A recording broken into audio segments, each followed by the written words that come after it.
Okay. Let me get rid of that. Here we go.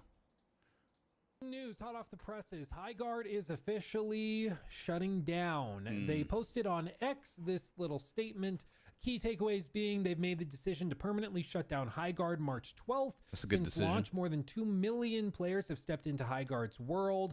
They're thankful for that. They also say that they're hoping that people will jump in and try one last time before servers go away. The primary reason they're doing this is because they've not been able to build a sustainable player base to support the game, and they will be updating it sometime this evening or tomorrow morning with one final update for the last bits of the game. Oh, that is actually really sad.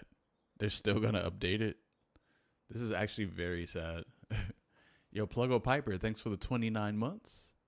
29 months since the World Warrior win. Including a new warden, new weapon, account level progression, and skill trees, blah, blah, blah. They're going to share all of that. Thank you for playing, supporting us, being part of Highguard. Play it at least once for the lulz. Story. That's Don't you have to buy it, though? Or is it free to play? Man, his room is actually very nice. It is officially over. By the time Highguard shuts down, it will have lived for a measly 45 days, which does mean that it had a significantly longer lifespan than games like Concord. Concord? Still, I mean, they basically just don't want it. They don't want it to be as bad as a Concord attempt at a hero shooter. But like, honestly, it being out for 45 days is still bad. You know? means it's added to an uncomfortably long list of live service games that crashed and burned. And listen, I don't want to just sit here and grave dance, but I think that this game is yet another prime example of why people hate games like this. Okay, like it's just a perfect encapsulation of everything wrong with the live service trend chasing we've seen from so many companies. Number one, the game only existed for 45 days. Or will have existed for 45 days. That's ridiculous. The fact that the studio did not have funding lined up with a runway to support the game if it didn't start as like a generational success, that is crazy. They had over 2 million players come in and try the game. That's Wait, they had 2 million people come in and try out the game? That right there is a W. How did you even have that happen? That is fucking insane. What? Imagine 2 million people come in and try the game. How many of those players can you keep in the game? Honestly, if I released like an indie game and 2 million people tried it, bro, I would be I probably wouldn't even be sleeping. I wouldn't be able to sleep. I would be like updating the game as it's like, bro, ridiculous. And the fact that they didn't have a runway to reintroduce those players or win them back if they fell off pretty quickly, that's insane. So it shows that there's a fundamental issue when it comes to how these games are funded. Secondly, that very point I just brought up, they had more than 2 million players step in and try the game over the course of its lifespan. Okay, you know what's weird? Riding a horse, but you have a shotgun though, or like some sort of lava gun or some shit. It's like such a gigantic mix of just different timelines. Insane. Which can be cool, but I mean, the horse even faster than you being able to run around and jump around? If and when you look at something like SteamDB and see just what the Steam stats were like, with an estimated over 1 million units downloaded and engaged with almost 100,000 players on launch day, it breaks down the narrative that a lot of like the most establishment game journalists have been running with, or even Highguard developers were running with, which was that people didn't give the game a chance, which is objectively, verifiably, demonstrably false. Over 2 million players, according to them, played their game. That's crazy. Can you imagine like how many studios out there would do anything to have 2 million players come and try their game? The fact of the matter is that it was so not ready. It was so not a new breed of shooter. It was so bland and uninteresting to 99.999% of players that even though they had 2 million players come out and try it, right now on Steam, they're sitting at 197. Oof. Oh, well, Luke, they canceled it today. Sure. Well, a few days ago, they were in the 500s, 400s. Wait, so is this game free to play? Because if they had 2 million people download it and it costs money, at least they made some money. Oh, it is free to play? Damn. Just kept dropping. That Rip. news broke today. Yesterday, they were in the 300s. That's crazy. The third element that really drives people crazy, myself included, is just how shady so much of this feels. From the moment it was revealed at the Game Awards and hyped up as a new, how shady so much of this feels. Does he look cool?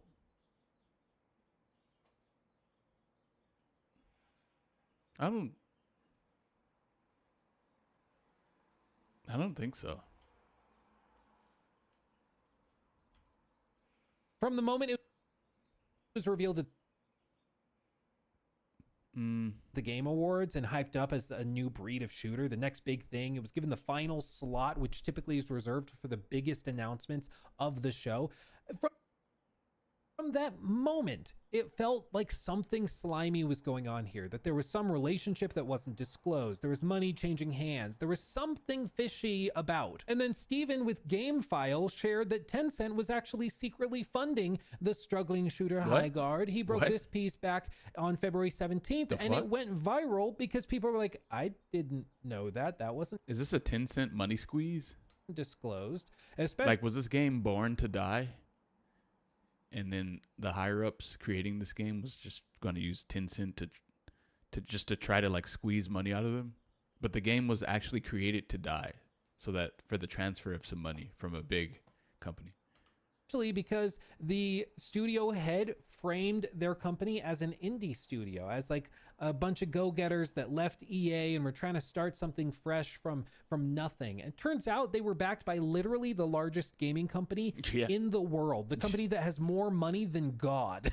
Like, they are ridiculously massive, and they were the ones bankrolling this. Why did they not disclose that? Why did they keep that hidden? The fact of the matter is because they knew if they did disclose it, you would be less likely to play it, that you wouldn't believe the narrative because it was false, that this was an indie studio. In reality, it was actually backed by like the quintessential quadruple, quintuple, sextuple A publisher in the world. Damn. That has more money in gaming than anybody else. It just was not accurate that they were an indie studio. I like his so room. they very tactically and precisely withheld that information to try and trick you into giving the game a shot, thinking that you were helping out the little guy. And all of this was going on while you had some of the biggest, most influential gaming news outlets, publications, and alleged journalists that were openly blaming gamers for the failure of Highguard, as if players owe a studio they've never heard of anything. It's this fundamental disconnect with like the relationship between businesses and customers. Customers do not owe the business anything. It's the business's job. That's a man cave with all of his achievements and interests on the walls. To convince me I should buy their product, okay? Like on stream, I've used the example of like you go to a restaurant and then there's a menu and you look at the menu and the number one chef's selection recommendation is like the burnt tire sandwich. And you're like, that looks bad. It has roadkill tire sandwich and it's served on a burning tire. That sounds horrible. I'm not going to order it. And then the chef comes out and chastises you and is like, you're just being judgy. You're not giving it a chance. It's like, no, your job is to make something that I want. Your job is to make something for me to engage. Even if that was available for free, I still wouldn't want it. But with Highguard and many others. That's crazy, man. Damn. Bro, imagine like guys, there's games out there that are free to play and people still don't want to play them. Like, I don't want to say this, actually. Does someone in the chat want to say it so I don't have to say it? What game is in our community that's free to play, but people kind of don't play it? Which one? Yeah. The idea is, isn't it crazy? You don't have to pay money to play this fighting game, but you just still don't want to play it? Holy fuck.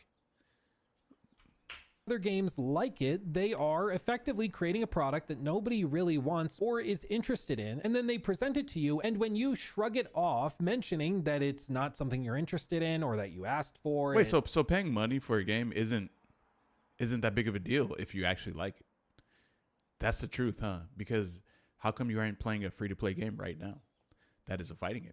It has nothing to do with your tastes, and frankly, you have better things to consume. They blame you, say that you're being judgmental, that you're rooting for its failure. Like, no, I just want a game that looks engaging, fun, that my friends will like. This didn't do any of those things. That opening trailer back at the Game Awards was objectively okay, let me look at this. bad. So, it like, just didn't communicate what the game was. Like, it didn't tell people that this game was going to be good. It didn't communicate anything other than we are full of ourselves and think this is going to be the next big thing, when in reality, it looked pretty lackluster. You know, Jason Schreier wrote an article called The Story Behind the Failure of Highguard on Bloomberg. Really good. I'm trying to think, like, if I was like 14, would I play this? But the thing is, gaming was different back then. Like, Halo was like, I recommend you check it out. It's very, very good. Like, but basically, he goes through all of this, actually interviews a bunch of people about what went on. But basically, it all comes down to one simple word. Quote, when they asked what they thought the developers went wrong, several former Wildlight developers used the word hubris, a belief by the company's leadership that they could emulate what had worked in the past with Apex Legends, no matter how much the gaming landscape had changed since then. After all, they'd made one of the last decade's biggest hits. And that ended up being what really did them in. But okay, what exactly is Highguard? Is it an extraction shooter? Or is it a battle royale? And also, why would you make another battle royale when you already have one? So you might as well make an extraction shooter, right? But that's not what that is. So, like, oh, it's an everything shooter? That's the thing. Like, no, when you look at Highguard, you're like, okay, what kind of game is this? And you can't really tell. And I think that's a pretty big deal with people, because right now extraction shooters are pretty popular. And I don't even know if a new battle royale is something people are interested in. I think they're past that now. That's why everyone's on Arc Raiders, right? Thing we saw from the beginning all the way to the end, which is that they were just frankly out of touch with reality.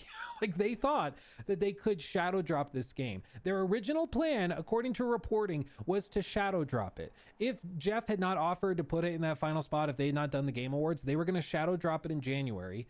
And they honestly thought that would have gone well. I think in reality, they would have launched it, gotten maybe a couple thousand players, if that, and it would have crashed and burned. Okay, and they honestly thought that would have gone well. I think. Okay, you know one thing I hate in games? In reality, is when they collect too much data and then they try to, like, design the game around too much data. Look at this guy, this character. Is he black? I don't know. Is he white? I don't know. Is he Mexican? I don't know. Is he Arab? I don't know. Is he any race that you can think of? Shit, I don't know. And it's like, you're trying to appeal to everyone, bro.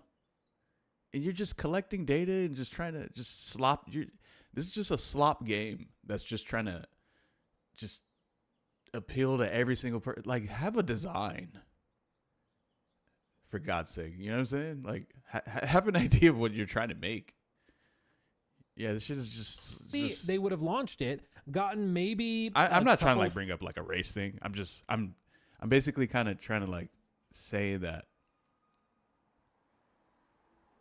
this feels like a product made for money rather than, like, an actual, like, game made for, like, people to try to play a game for fun. That's what kind of what it seems like, and it's kind of cringe, and I don't like it. Faster. The fact that Jeff gave them such a big stage to be revealed on helped them immensely get to that 2 million player count number. But because the game just wasn't good enough, it didn't. Is this an issue with game devs, or people complaining too much with sensitivity to everything? Well, some games lack like a human creating it, and it feels like it's just all thrown in there. Like, they threw a bunch of ideas in the AI, and then they shout out like Highguard. That's kind of what it seems like. I don't know. They were, and it doesn't like seem like a game. So many cheats more like that games else would kill for. They were given an adoring press and media that was playing defense for them from the start. They were given Tencent money. The biggest gaming publisher in the world was behind them, throwing money at them to get this game across the finish line. That's something many studios could only dream of, in addition to world-class talent from Respawn, one of the best developers in the world. They were given that massive stage from Jeff Keighley, a big, massive reveal with... Hey, like I ain't trying to talk shit or anything, but he looks like he's might be high or something, huh? Millions and millions and millions of eyeballs on the game. Or maybe he's either sleepy and he's wired off of coffee, or he's high. Every cheat code in the book applied to their game, but it wasn't good enough, and that's why it failed. I'm so sick and tired of people trying to blame gamers for not liking a game that wasn't very good. It could have eventually gotten really good if they had been given a longer runway. If they had gotten to wait, that's an actual world thing. Updates over the course of a year. Frankly, I read what they're doing here, adding a new warden, new weapons, account level progression, skill trees. That genuinely sounds awesome. That could have actually significantly helped the game if they had that makes at sense, launch. actually. And even if it was something that would take months to implement and, you know, by June or July, there was a ton of improvements made, I could see this game having a resurgence. It's certainly possible. They had 2 million people play it. It wasn't like name recognition was a difficulty for them. They could have made a comeback if they were 2 million people trying that game out is the power of FOMO. It is so powerful. It's so powerful. Been enough time. I didn't try it though. But again, I don't think I'm affected by the way FOMO. that the live service market is structured is totally unforgiving. There is no sort of long-term vision. There's no, we'll fix it, we'll build it up to what you want it to be. There's nothing like that. It either has to be a smashing success day one, like an Arc Raiders or Helldivers, or it's canned. And that is reportedly... Hey, I heard it. Helldivers is actually really good. Is that true? What happened with Highguard.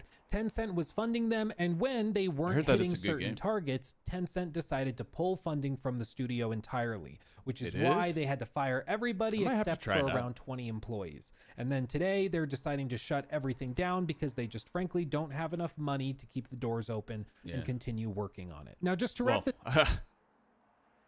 no, I think the correct answer is they're shutting the game down because the game just doesn't have enough players and it's not interesting enough. It's not they don't have enough money to keep the game open. It's not that. Show you something. You see, Chad Grenier, I don't know. They're not trying to keep the game. They're not trying to keep the game running. They're trying to make money from the game being live. That's the studio head game director. I guess it's not technically shut down yet, so I guess he still is the studio head and game director at Wildlight, former Apex Legends game director, designer on COD 2, Call of Duty Modern Warfare, Call of Duty Modern Warfare 2, Titanfall 1 and 2. Like, clearly a guy who knows what he's doing. This is just what he's been working on. He ain't putting this shit in his fucking resume, that's for sure. Yeah, this one ain't going in there. Said, with today's sad news for the game and studio, I thought I would share some interesting information about Highguard in the thread below. We had slightly over 2 million players worldwide try the game. I would like to thank all of you for giving the game a try. Given all of the backlash between the announcement and launch day, trying the game for yourself is all I could have asked for. Thank you to our players, which I think is a fair point. All you can really ask is that people try it, especially if it's free to play. Yeah. They're not obligated to. Nobody's entitled to players, but the fact that 2 million plus players tried it, that to me is pretty remarkable. So why do you guys think this game died? Is it just too weird of a game? You look at Highguard and you're like, okay, I got a machine gun. Now I'm on a horse. Now my character is wearing like this armor like he's a knight. And my character is hella like ambiguously some ambiguous race that I don't know, which I mean I don't know that. And it's just like, what kind of game is this? You know, well, they tried it, and then you don't even know what the objective is either. Do you just kill people? Is it team deathmatch? Is it battle royale? Is it an extraction shooter? And then you can grab a sword randomly, and then it's like, okay, what does that sword do in a game with guns?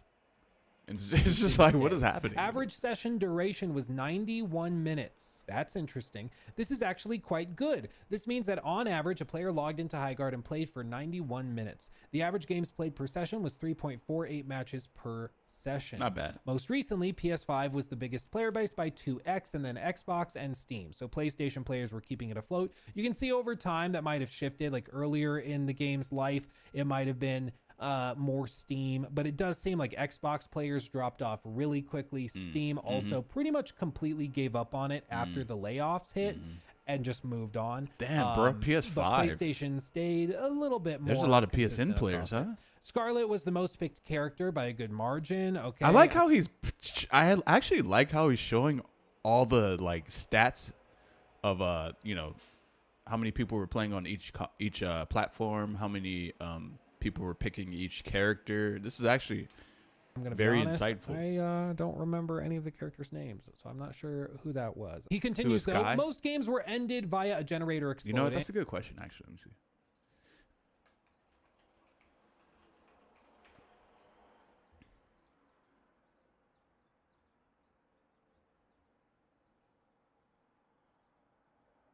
Wait, is this guy Sky?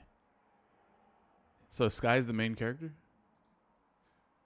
The second was an anchor stone plant. Okay, so they actually track the data for when certain games ended and how you could actually track that. This is the kind of data they have behind Wait, what is this?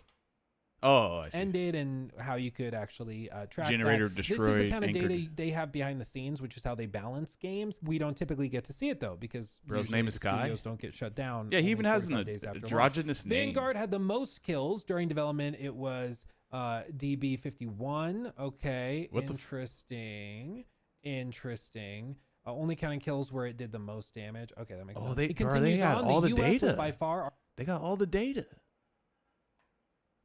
our largest audience, but huge shout out to Japan for being our second largest player base. Interesting. Japan apparently had a lot of people interested Also, in it. Japan 92% of people who loaded the game for the first time completed the training mission. This is actually a very healthy number, similar to what we saw at launch with Apex training completion. Interesting. So people saying that, people were downloading the game just to be able to downvote it and review it poorly. No, actually, people Why is there 6 different lose conditions for the game? who downloaded it, booted it, 92% Yeah, I of don't them fully completed the understand training the mission, game. which honestly was like quite boring and slow. So I'm actually surprised the number is that high.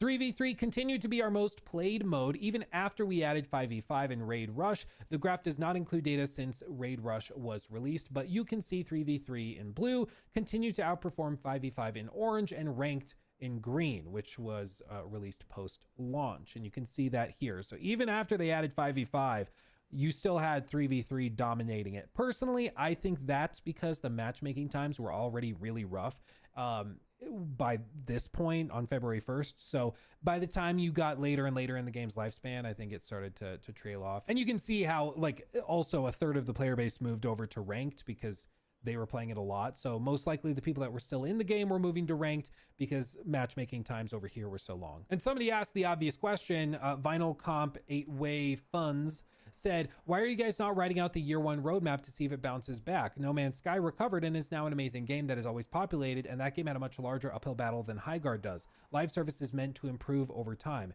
you would think, but he said not enough revenue to keep anyone employed to work on it, unfortunately, which is the truth of the matter. It's at this point, live service is a gamble. Like across the board, every single time you are rolling dice. And the way that games like Highguard get greenlit, real talk. How much fucking money does World of Warcraft make? Because here's the thing, you have to pay for World of Warcraft, right? It's not even a free to play game. But then you have to subscribe to play it. But then you also have to pay for DLC. And then you can buy gold in the game too. And then you can buy mounts and stuff. And it's like, bro, World of Warcraft must make a metric fuckload of money. And then there's also a ton of people playing it too. Imagine if you had to subscribe to play Street Fighter. But then you had to buy the game too. And then you also have to buy like fighter coins for DLC and stuff.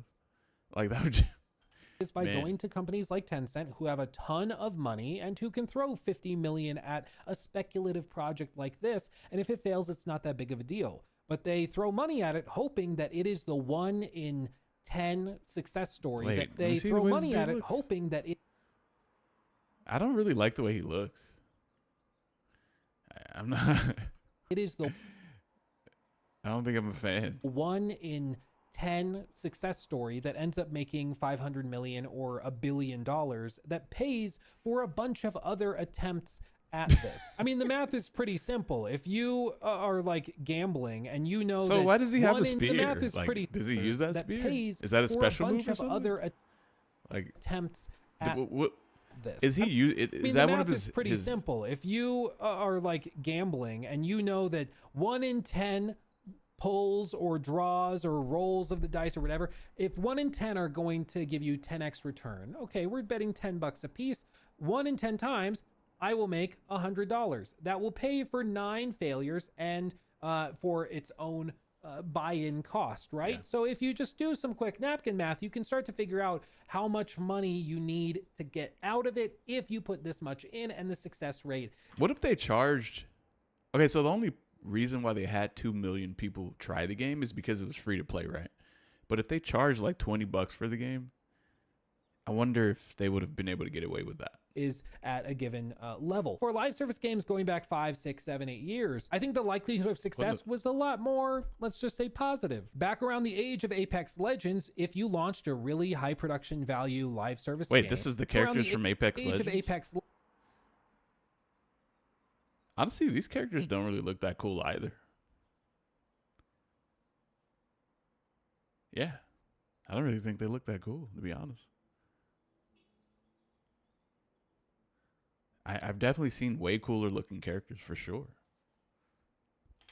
Legends, if you launched a really high production value live service game, your odds of success were maybe like 1 in 5 if it was coming from a AAA studio that put a lot of money behind it. But nowadays, things are so freakishly competitive. The market is so horrendously saturated with live service crap that your odds of success are maybe 1 in 50, 1 in 100, and that's if you are even like a really solid Maybe the release. gameplay of Apex Legends is what carries it. You might not find success. You might not find players. This right here was clipped by Rhino, but it is taken from an interview that Kiwi Talks did with Sean Layden about live service games. I've shown it before. I'll show it again because he puts it perfectly, but there's a reason why he's not heading up like the PlayStation live service plans, why he's not the one green lighting all of these live service projects, because he sees through it. Just listen to what he says. Again, you should subscribe to Kiwi Talks, does great work, does a bunch of interviews with like BGS devs and everything. He's a really interesting channel, but I'll just let Sean talk. How many live service games can be successful at any one moment? Yeah, well, the answer obviously is not 20. Yeah. Oh, he has a good point, actually. When you're playing one live service game, do you want to also be playing another one, or do you just want to pick one? Actually, a lot of you guys don't even play multiple fighting games. You just kind of pick one, right? Like if you're playing Street Fighter 6, you probably also don't want to be like playing. This is true, actually. Coming up with the next great live service game, you have to not only have a great game, you have to compel people to take their time away from where they are to come over and invest time in where you are. There's a switching cost. I don't think a lot of people play 4 or 5 live service games at the same time. Yeah, they don't. No. You're like all into 1 or 2, and that's it. And so for you to come out with another one, you're trying to get people to come over here. Stop spending so much time doing that thing you love and come over here and try this thing you don't know. Yeah. He's right. And that's a hard proposition. Which is absolutely true. And that's the problem with games like Highguard, is that it can't just be good enough. It used to be, if you released a live service game, good enough was good enough. Yeah. Now, no. People are going to be like, yo, you want to play Highguard over Arc Raiders or Marathon? Well, I don't know if I could say Marathon because that's not even out yet.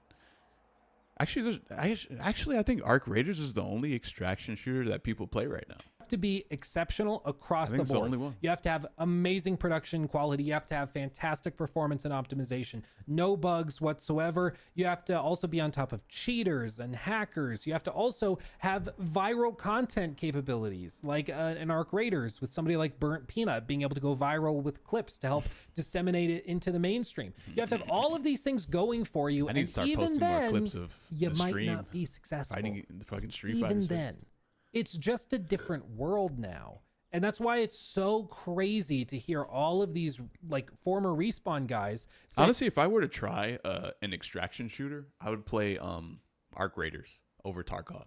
Because Tarkov looks kind of it looks too like slow paced and just way too like that they were just going to do what they did with Apex Legends, as if this is 2019. I see a lot of camping in Tarkov, tons of camping. You can do things the same way you used to. It's just a different world. It's not just the selling of the game. It's convincing people that they should take away some of the time they're really enjoying doing this thing over there. Yeah, to come over to your unknown thing and invest their time there. Yeah, it's and the only reason they would even try this is because it's free to play. But if it actually costs money, I don't think they would even try it, really. Maybe they would though. I don't know. Yeah, The price definitely matters too, huh? single player game or a narrative play game. It's like I can do my live service thing with you, but I'm gonna just play Elden Ring and just to see that whole experience and get the thing done and go yay, and then go back to Wait, marathon is hardcore? My daily hit of Fortnite or whatever it is. So I think a lot of people looked at that model and said that's really healthy. That's really it's high profitability. But the market can only absorb so much at any given time. And I think that's why there's several companies who have launched their live service games in the last 12 months who have pretty much pulled the plug on them before the year is out. If you just can't get traction at the start, it's very, very hard to prop that thing up without it. Which is true. Again, go sub to Kiwi Talks, does a bunch of great interviews. Can't recommend it enough. But like, this is a pretty basic concept as far as I'm concerned. It's pretty self-explanatory. If you're going to launch something like Horizon Hunter's Gathering, which is another live service game that, let's just say, people have their eyes on, you have to have it be so exceptional that it's pulling players from elsewhere. Who, though, is going to be pulled into this game? I ask you. I don't frankly know. Like, is this targeting Horizon players? I don't think they're going to like it. Is this targeting Monster Hunter players? I don't think they're going to like it. Wait, Horizon? I don't think Horizon Zero Dawn? they're going to like it. Is this targeting Monster Hunter players? No. I don't think they're going to like it. It seems to me like they're mainly targeting like mobile game players and Dauntless players and people like that. I'm not sure. He said Dauntless? Seriously? Why does he even know about that game? There's many of them. I mean, we all know why the fuck does he know about Dauntless? Ain't nobody trying to play that game. Dauntless ended. I don't know how that works. Or another game like Fair Game $, which is just totally MIA. Who knows where that game is? Or how do I know about countless Dauntless? Other live. Because I was looking for a more arcadey version of Monster Hunter, and that's exactly what that game is. It was kind of fun at one point, but service extraction shooters that have been in production for a long time and are still slowly trickling out after being greenlit in the COVID era. Listen, I think at the end of the day, this is pretty simple. Just like Dave Kratzy puts out here, can someone smarter than me explain why a game studio would invest $200 million in 4 years of development just to shut the game down after 1 month because of low player counts? Like, damn, at least try to grow a player base for a few months before pulling the plug. Nah, it's not worth trying to grow. If you had 2 million people at launch and then it trickled down to like 200 people, that is, it's time to shut down. LOL, that's crazy. I agree, it's crazy. But this is just the reality of the situation that after spending, I don't think Highguard cost 200 million. I don't think it's anywhere close to that. But it probably did. I think after spending millions and millions and millions of dollars, a company like Tencent can look at a pretty basic graph like this one and realize this ain't gonna work. Yeah. This is not the graph of a healthy game that's got a devoted fan base. It just isn't. Okay. I'm sorry that that's uncomfortable. I really need to like start playing games like this to give a more accurate like assessment of my thoughts of the game, because I didn't even try the game. I'm only looking at it and just basing all of my thoughts off of what it has in the game, which is also good too, because I think someone who isn't really attached to like FPS games, when they're looking into them, they give a better and like more like a better assessment of I don't mean to be a Debbie Downer, but like that's what they should be putting into the game rather than someone who plays a lot of it's just the truth of the matter. Tencent looked at this probably over here on Friday. I mean, is Valorant ugly looking? I don't think Valorant looks that great, but that shit's popular as fuck. I don't really know how much graphics matter sometimes. Guys, we were promised the new Apex Legends. We were not promised even 12,000 players on Steam. We were promised a lot more than that. And then after a few more days, they're like, guys, what are we doing? We're at 3,800. We're at 3,100. We're at 2,900. We're at 2,300. Okay, here's the thing. Here's my first thoughts on Highguard. Oh, Highguard? What kind of game is that? Is it a battle royale or extraction? And I couldn't figure out which one it was, even after watching someone play it. And then at that point, I started to like kind of disassociate from it a little bit. So I think at 1,900, showing people what kind of game it is right away is the most important thing. And they were done. So they pulled funding because they knew that even if they were to make a comeback, which is a 5% likelihood, if that, probably lower, the money Highguard looks bad, but it was kind of fun. Oh, really? To spend to get there would mean that this would have to make even more money back. See, that's the thing. Some games, you look at them and you're like, this game doesn't really look that. And then you play it and you're like, bro, this shit is crack. There are a lot of games like this. There's a lot. Pay for itself, which makes it even more difficult to justify the risk. It just doesn't make sense. And that's where we are with the live service universe right now. Live service 6 to 10 years ago was a valid, I think, place to throw money and kind of take a swing at it. And maybe if you're lucky and successful, you get a Fall Guys, or you get an Among Us, or you get I played Fall Guys a little bit. Marvel Rivals. I never played Among Us though. Or something like that, a Helldivers. Nowadays, it's just so risky. But see, look, okay, so Marvel Rivals is kind of different than Overwatch, right? Actually, no, it's probably it's kind of the same, right? It's kind of the same. But every single super popular game is always a different type of game. Helldivers is way different than like Arc Raiders, right? You don't even fight other people, and in it's so Helldivers, expensive. These games take years and years to make, and even then they launch and they're not content complete. And like each super popular game is its own type of game. Like Apex Legends is probably like, well, Warzone and Apex Legends kind of similar, right? I guess somewhat.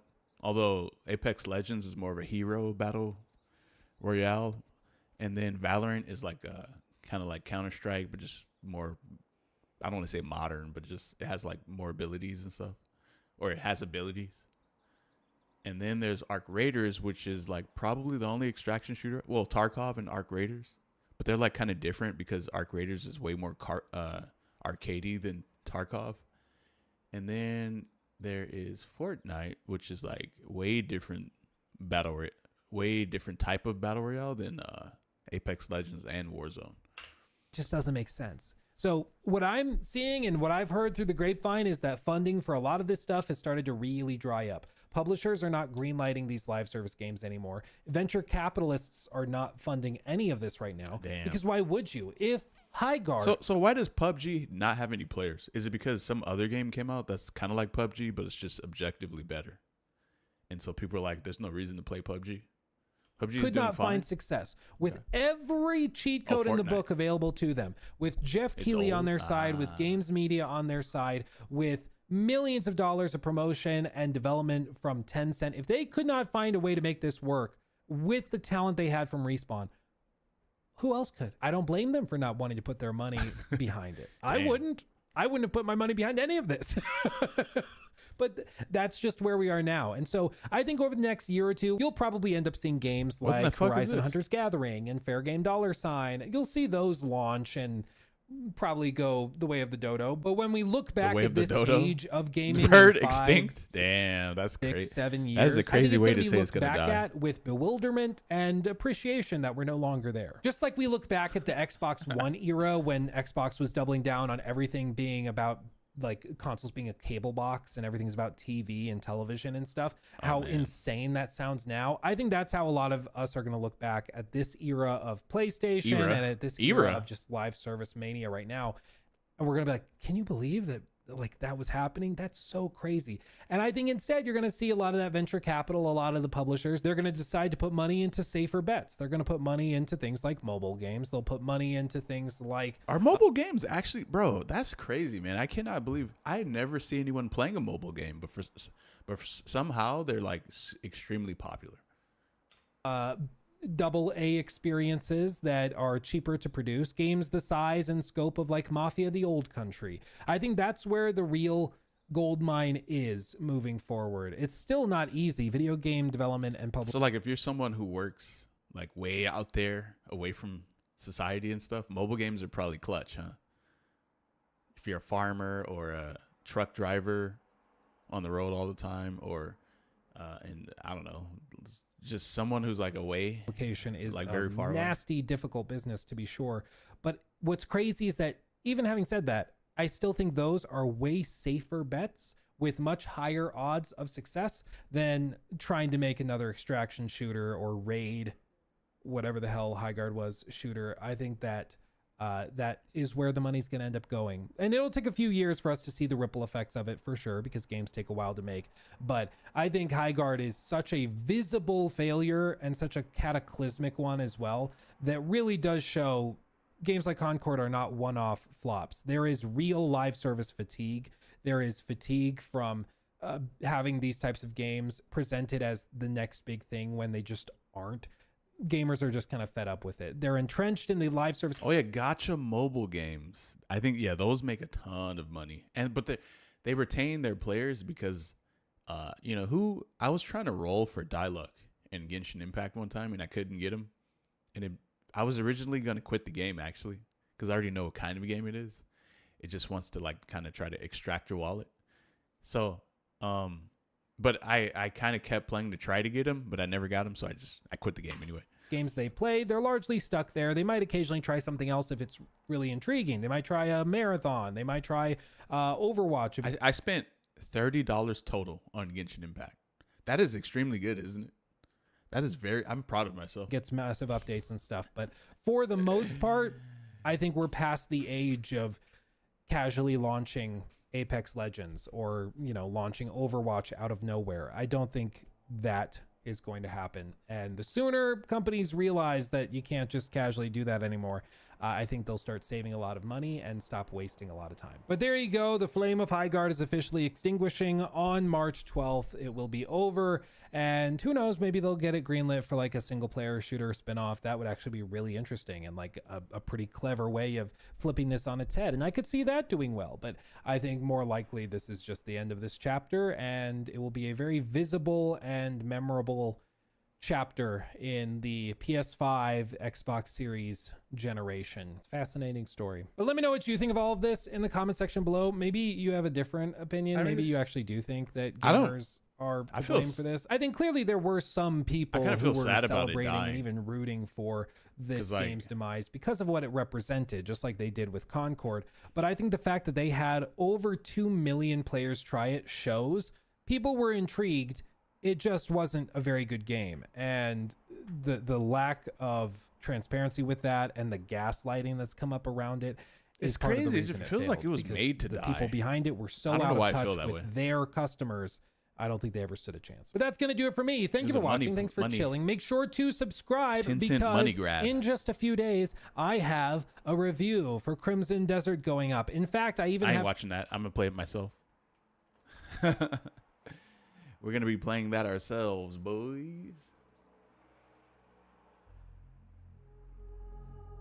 Oh, shit. Black screen? What's happening right now?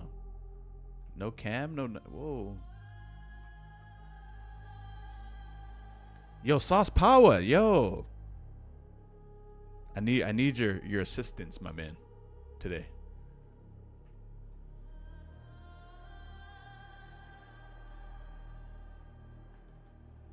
Oh shit, Street Fighter 6 open beta, 91 hours? Damn.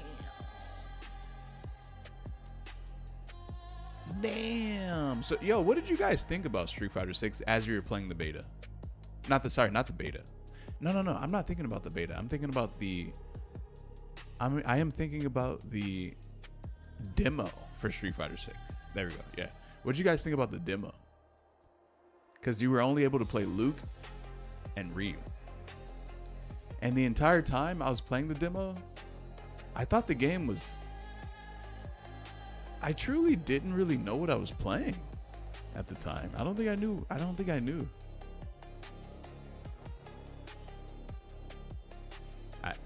I thought Street Fighter 6 was pretty cool, but I underestimated the power of Drive Rush. Same.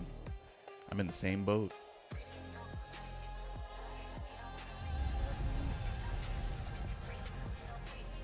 You thought the game would be defensive? I thought so too.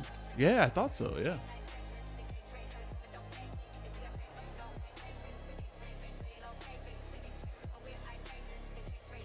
Yeah, I think in the future you guys are going to see less free-to-play games.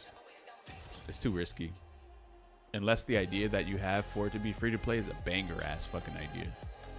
Like, honestly, I feel like 2XKO should be an unfailable idea of a design for a fighting game. It's multiplayer. That's good. You can play with your homies. It has one of the best netcodes. It runs on shitty PC. The characters are iconic because they're from League of Legends. Is there a fifth?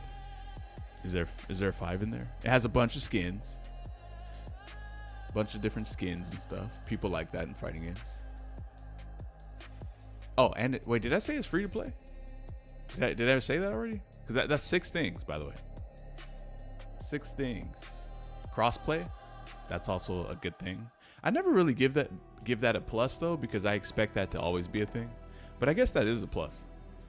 Yeah, it being crossplay is a plus, I guess. Yeah. Does it have universal combos? What do you mean universal combos? It has auto combos. You could just like mash a button for a combo. But it also has like harder combos too. But it doesn't have command motions. The same combos work on every character? Oh, no. But I mean, it has like you can mash an auto combo and it'll just do a combo. So I mean, that's probably just as good as doing the same type of combo on every character. I guess that is kind of like a universal combo. Yeah, I guess it does have that. I guess it does.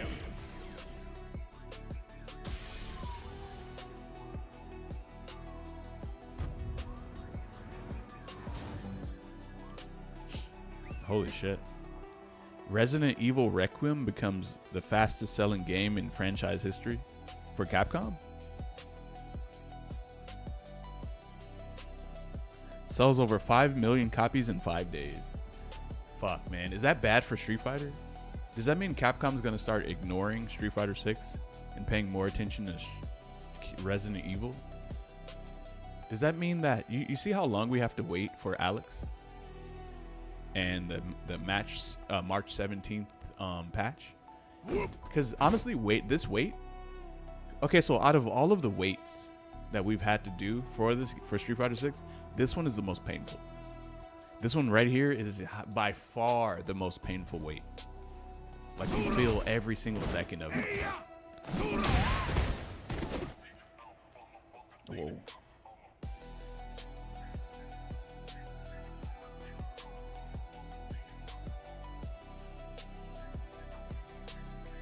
Oh. Shit. Resident Evil 9 was a remastered rerun? Really?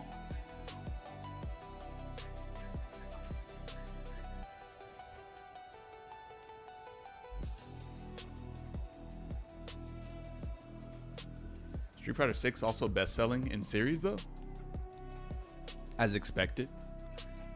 I mean, it has great. I mean, Street Fighter 6 is a better product than most Street Fighters that have, than all of the Street Fighters that have came out. Yeah. Like, can you? Okay, so as a product, can you list anything wrong about Street Fighter 6? I don't think so. The rollback is great. I mean, you could probably complain about like DLC and shit like that. Drive Rush? No, I'm talking about. I'm not really even talking about game mechanics. I'm talking more so about like product stuff, like you know, like I'm not even talking about the mechanics. I'm talking about like rollback, content in the game, like the game working, just shit like that, you know, like product stuff.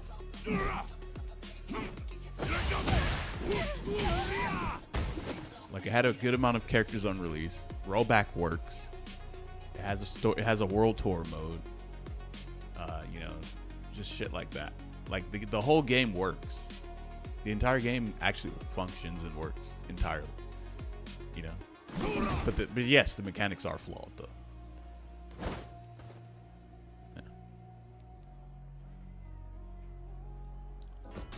But like, here's the thing: when someone who reviews the game, when they review the game, they're not really going to talk about like the mechanics. I don't think they're going to talk about the game as a product first. Then they'll probably get around to the mechanics, because they don't even know what the mechanics are even supposed to feel like. They don't know. They're just a reviewer or whatever.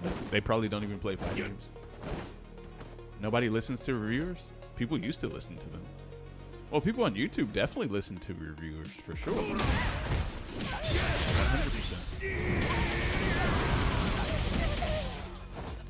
game journalists are activists? What?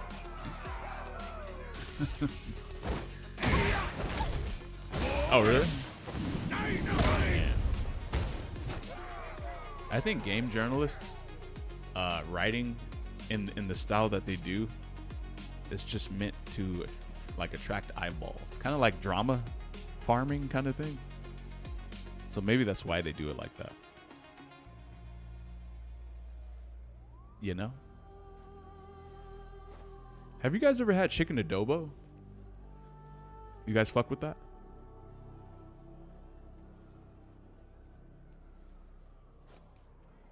I live in Hawaii, of course. Oh, they have a lot of that out there? Shit's a staple here? Is it good? Does it taste good? That's the real question.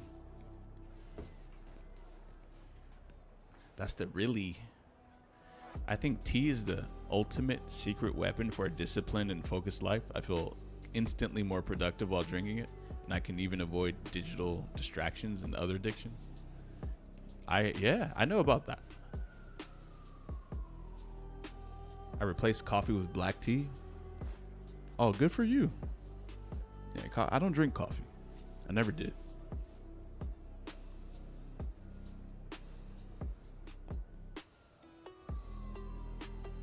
Yeah, I know all about tea. I have a hibiscus tea, but I drank too much the other day, and that shit kind of fucked me up. Snake, do you still play SF Ultra Street Fighter 4? No, because I can't really stomach delay-based netcode. It's very annoying for me to. It's annoying because a lot of the connections are extremely variable, so you have to adjust your timings for your combos all the time, and then yeah, it's just, bro just likes tea. Yeah, this dude definitely likes tea a lot. But I mean, I've kind of always been into both fitness, but also, damn, I forgot the word for this. It's like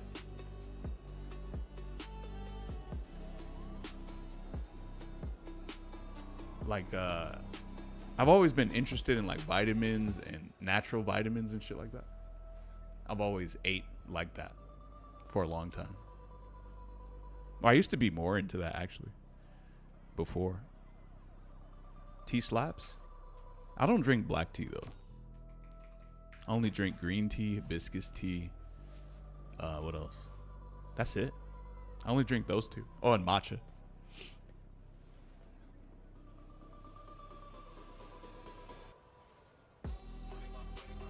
Ginger lemon water? Yeah, I used to drink lemon water too. And then I stopped for, what was it? Why did I stop? I forgot why I stopped drinking that. Oolong? I don't buy oolong, but I drink it at restaurants sometimes.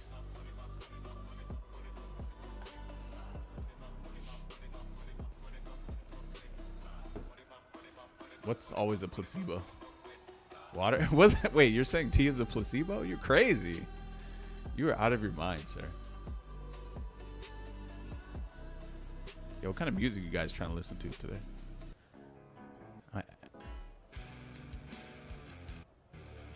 Holistic life? There you go.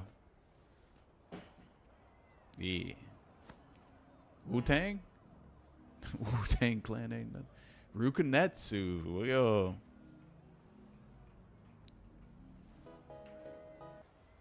Yo, what you know about, bro? Rukunetsu literally came in this chat and was like, yo, you listen to my music? And I was like, yo, you watch my stream? And then we were like, you know that fucking,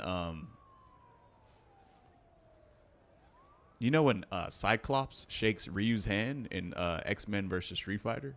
And it's all like, you know what I'm saying? It was like that. It was a moment like that.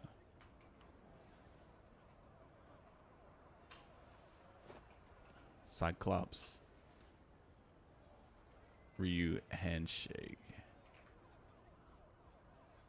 It was like this.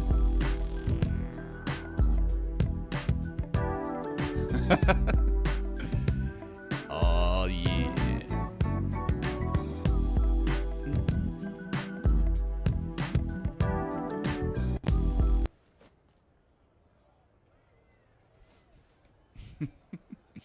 How come I can't find the original handshake though? It's all AI garbage. Alright, here we go. Does it show the handshake? Where's the handshake?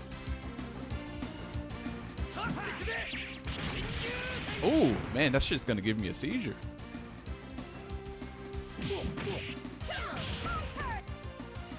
Yeah, see, back then they had a lot of very quickly white flashes and shit in fighting games. I don't know why they did that. Like, they're trying to just do some crazy shit to you, bruh.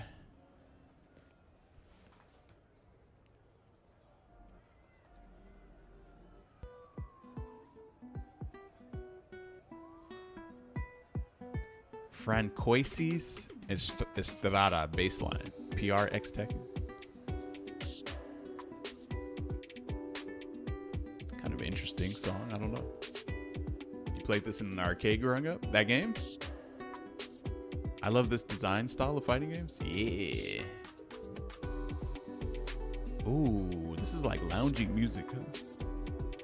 Well, I need to get something to eat though. Probably pancakes. Sometimes you got to eat what your body is craving, but you have to understand what you're craving though. You have to know. You know why you have to know? Because when you're craving something, that means maybe you want the vitamins from that particular food.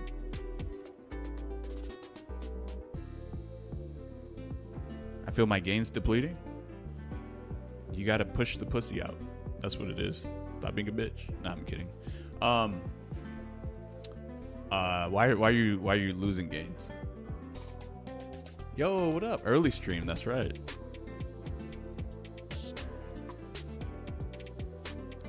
You like omelets? I do.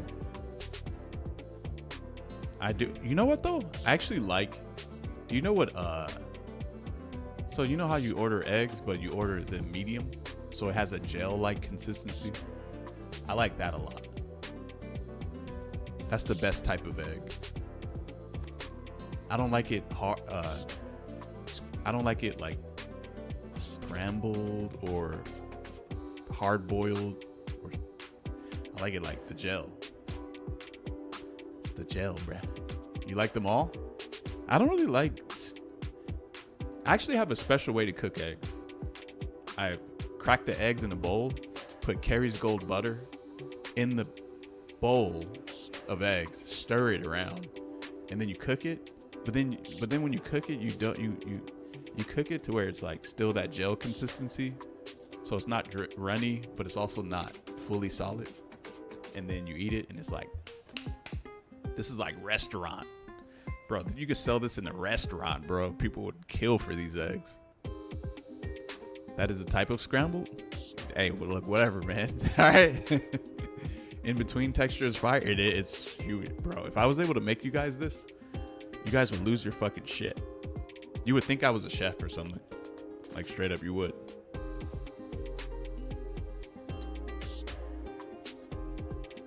So I'm just trying to order something real quick. You can order milk. That's weird.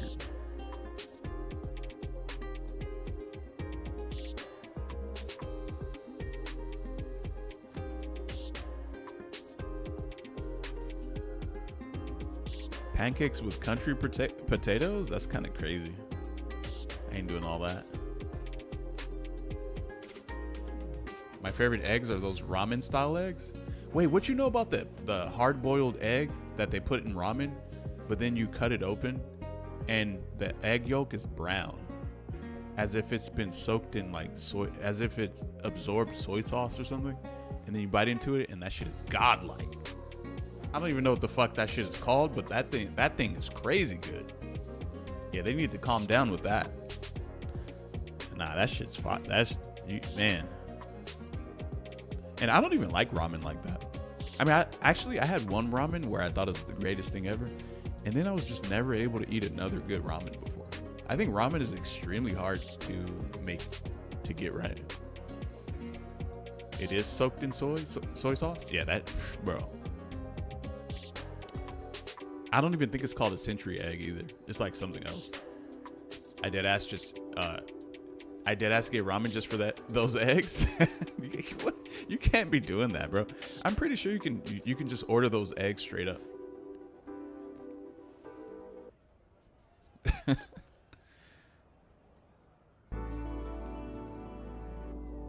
You gonna hit a 40-sec plank?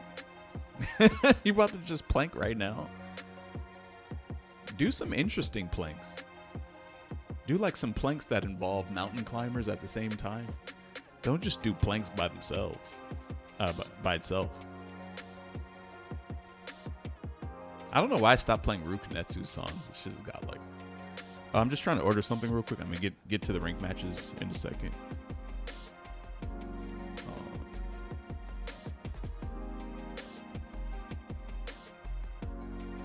Oop.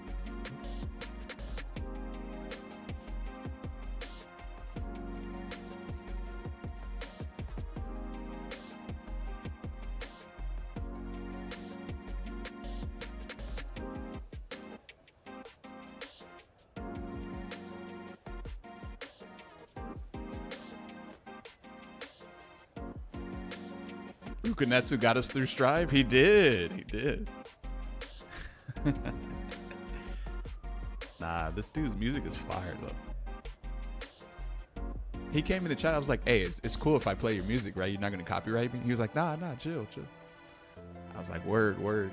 And then we did another. There's like sparks flying from the handshake and everything. Like.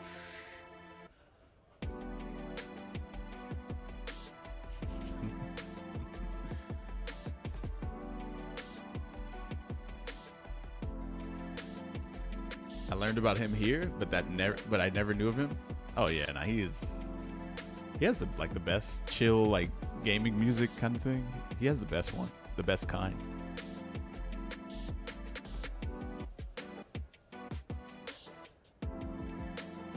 You guys should check out his channel on YouTube. I have to be Ryu. I mean, I could be Ryu or Cyclops, right?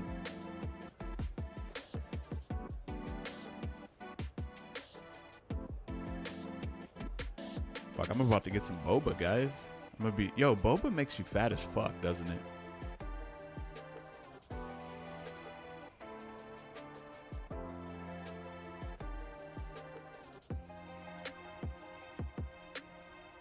Huh? Oh, I'm a Ryu guy? Or I'm a Street Fighter guy? I don't even like Ryu like that.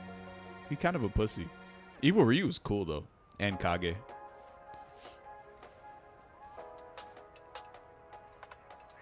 It's just tapiokas? Yeah.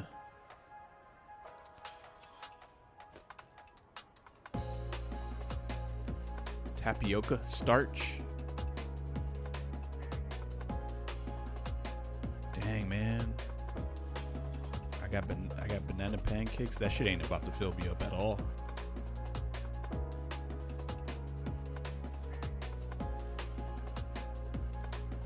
We'll see. Fuck it, just run it. All right.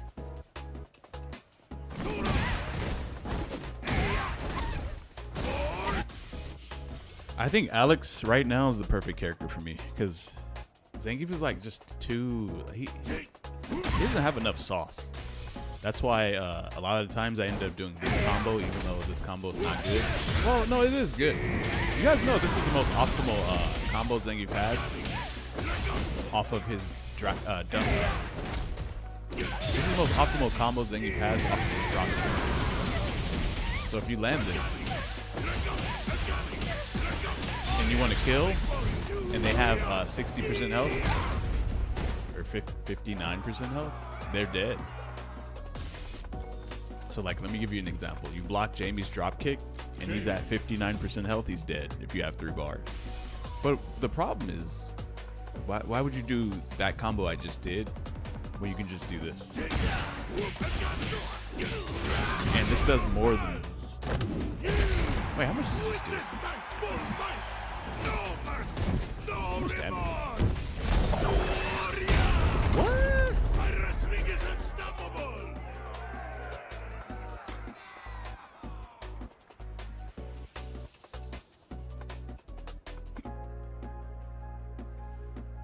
What?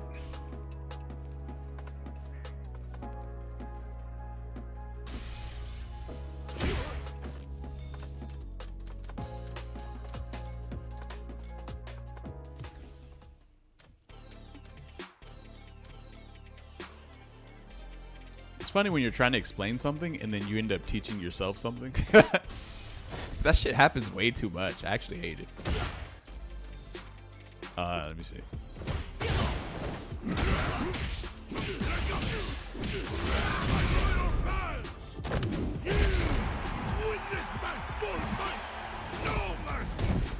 Please do less. Please do less. Please do less. Nope, it did more. Fuck. Damn it. I actually wanted this combo to be optimal.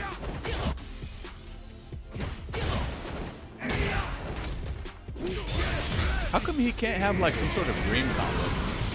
Like Zangief's shin workout combo or some shit.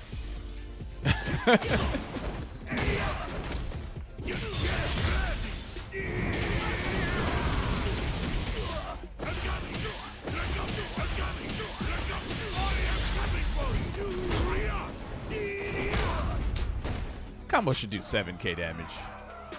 You want a technical combo to be optimal in 6? Yes. I am literally begging for any sort of like technical shit. I thrive on that. That's why I like Potemkin so much. That motherfucker had technical shit all over the place. Car back Mega Fist loops, car flick in neutral, all these car moves in neutral. Bro, that is a...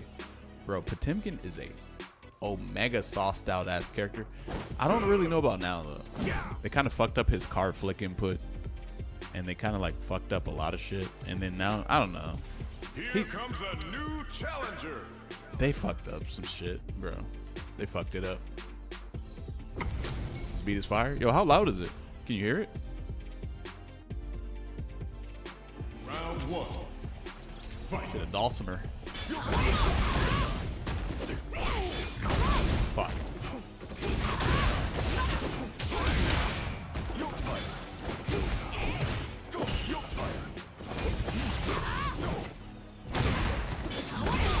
Fuck.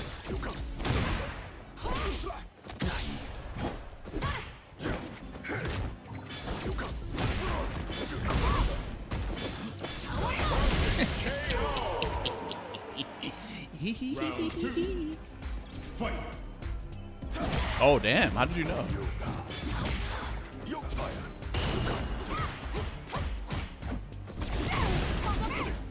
Whoa. Oh, you son of a gun.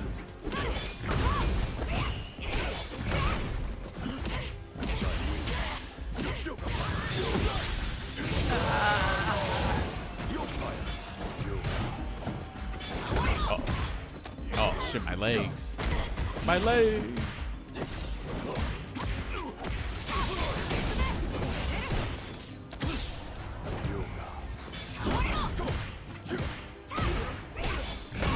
He's dead, watch this.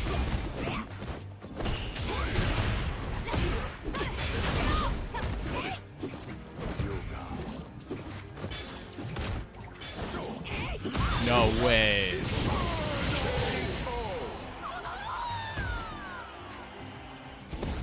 Waldstein is a soft style grappler too? Iron Tagger?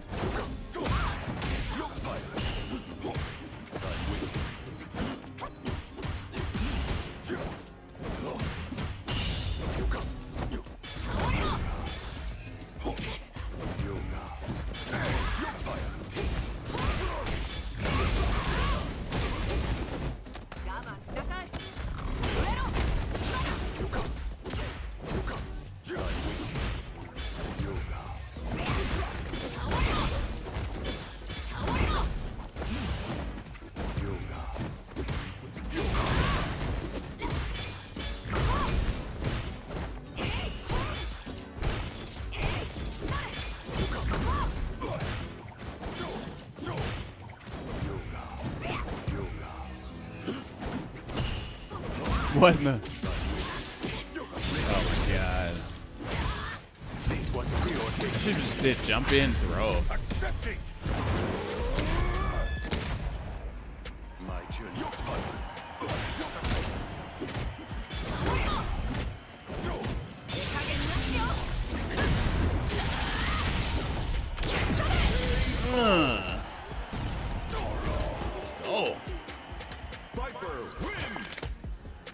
Round He one. actually made me remember something too.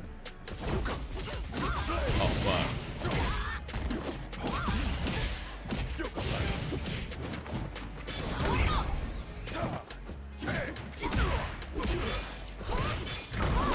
Oh, you could jump that?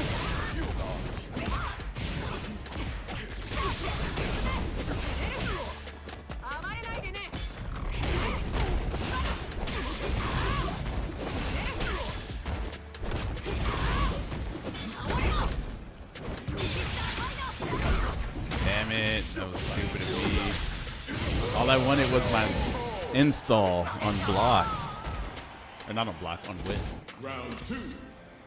Fight.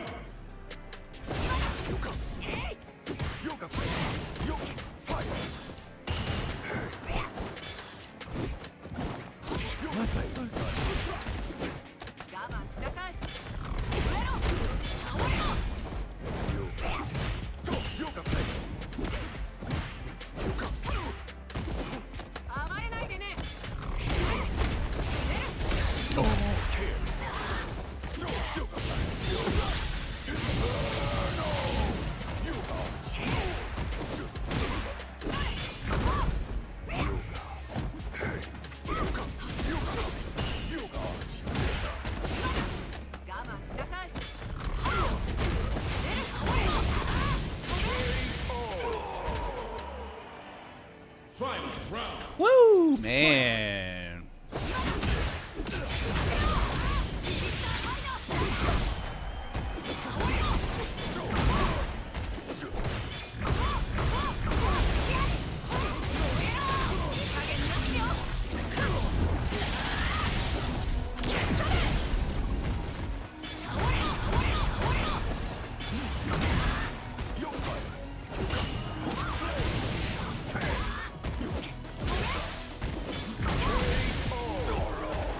Let's go!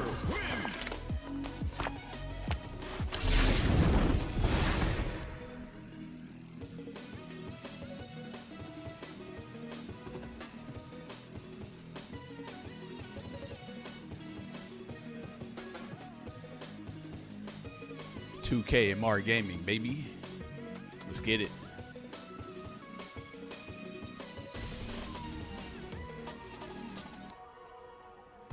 Rocky Ramen in San Diego is the best ramen I've had. I've heard San Diego has crazy good ramen, bro. I'm gonna have to go to San Diego, take a trip just to eat.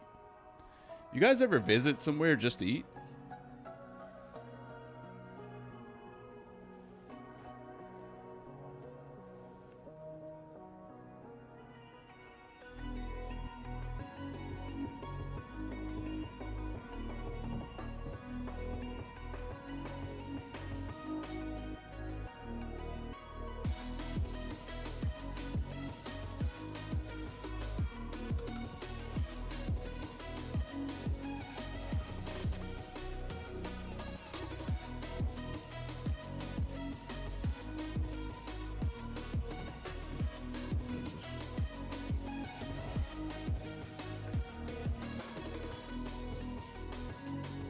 Yeah, in the same state?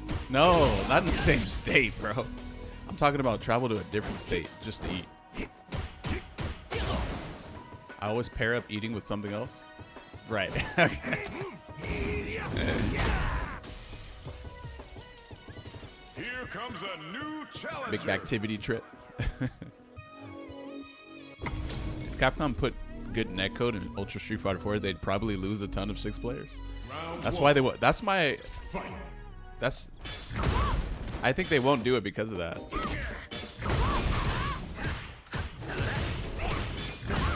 There you go.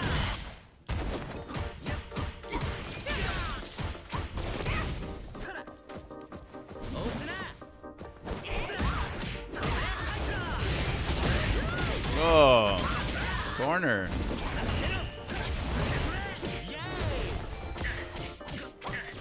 Yay! Whoa.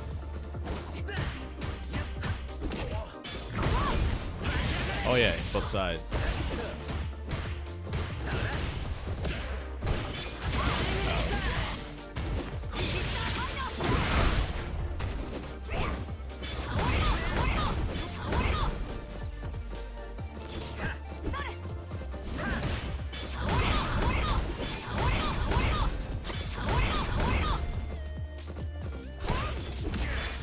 Hey!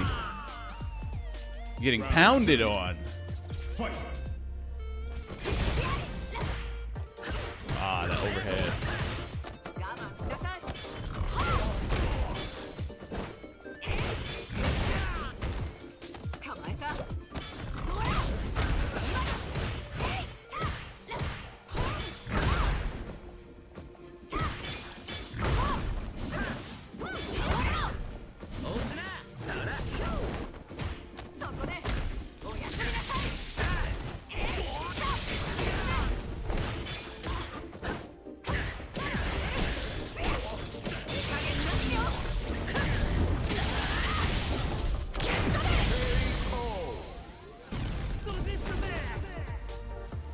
Viper wins. Round 1. Fight.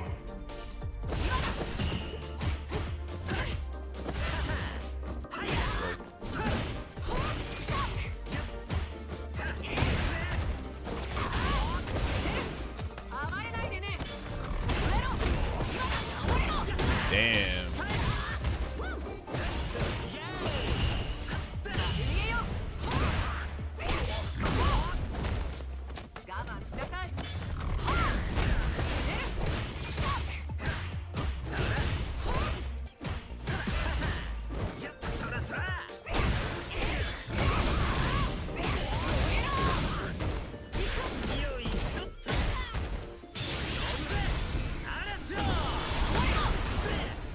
Whoa, I already landed on the ground there.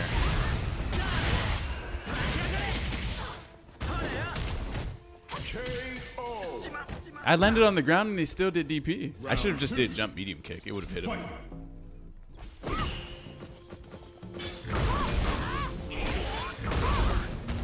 Fuck, man, I'm not used to missing that.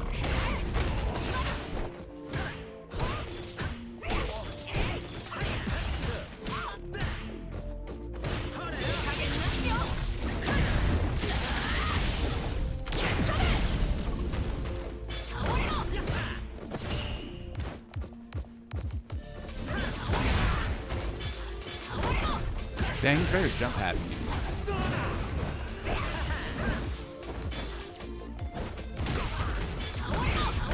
Dang, that's supposed to be a frame trap.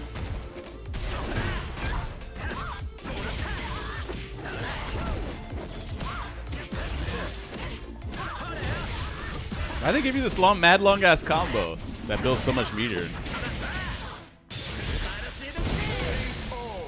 Dang, he takes the jump the moment it's available. Final round. With zero like afterthought or whatever. There it is again.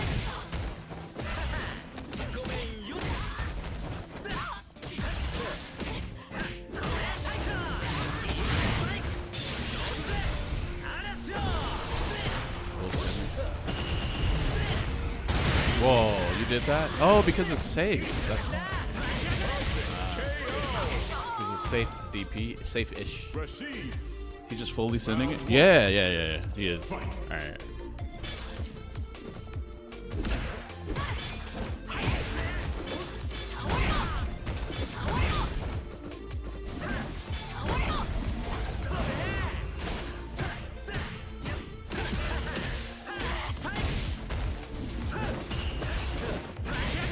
Both sides, DP.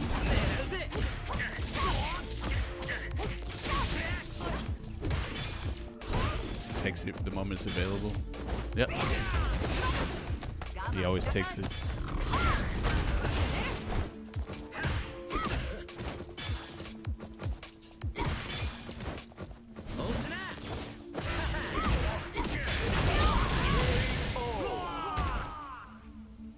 Round 2.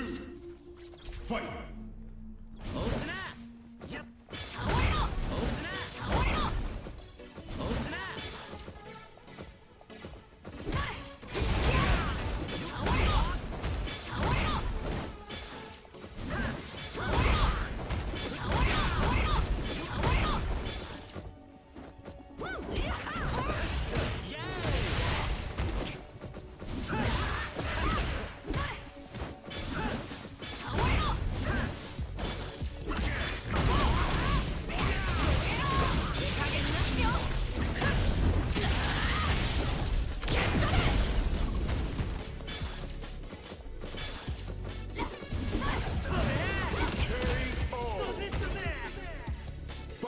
wins.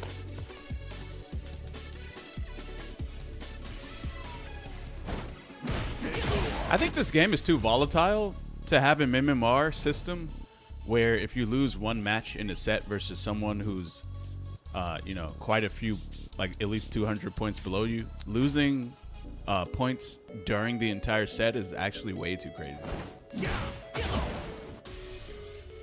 Yeah. What do you guys think about this? Like, should you actually be able to lose points for losing a match in a set? Because other games, they don't have sets. They just only have one match, right? They don't have multiple matches. So being able to, so like they should combine each, it shouldn't be like, oh, 2 matches. It should just be like one set. And that determines who gets the points. This game is way too stupid to be like, oh, you lost a match. Within that set, you lose points. That's a really bad design. And that's not how MMR is actually designed to work either. Because all of these other games, you only play one match. I would play ranked if that was the case. Yeah. So like what the collections do? Collections? Oh, like the Capcom collection match. Capcom collection. Like on Steam? Is that what you're talking about? Let it be off the whole set. Yeah. Exactly. Yeah.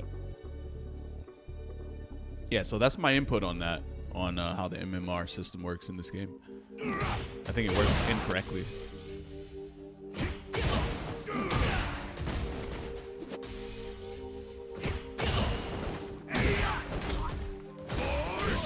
I agree with one set. 2-0 equals max points. 2-1 is always positive, but less points. Yeah, I think the way it is currently is just weird. I don't know. Because, like, you're not supposed to have two matches, considering MMR, right? There's not supposed to be 2 matches. You think they should force players to play the set? Yes, I think that too. I think that in a fighting game, to play a whole ranked set probably takes, what, 5 minutes? These dudes will pretend like they don't have 5 minutes to spare for a fighting game, but then they'll go and they'll play like Marvel Rivals ranked, and they'll allocate like 30 minutes to like 40 minutes for a single match. But then they'll come to a fighting game and pretend like they don't even have 5 minutes. It's really weird. So yeah, I think in a fighting game, they should for sure allocate force you to play the set. It's not like you're using, don't even hit me with the, oh, what if they don't have time? Man, what, bro, what? You don't have time? You don't have 5 minutes? How come you have so much time when you're playing Marvel Rivals, though? Or you have so much time when you're playing, like, Apex Legends, even a single game? Bro, one game of League of Legends, isn't that more than 5 minutes? That shit's more than 10 minutes, more than 20 minutes, more than 30 minutes. Shit's probably like 35 minutes, maybe. And that's probably the low end of it. I don't like the idea of being forced to play in a shitty connection, though. Oh, that's different. But I think it gives you the prompt. Also, you could set your filters to where you don't have to play shitty connections, like I do.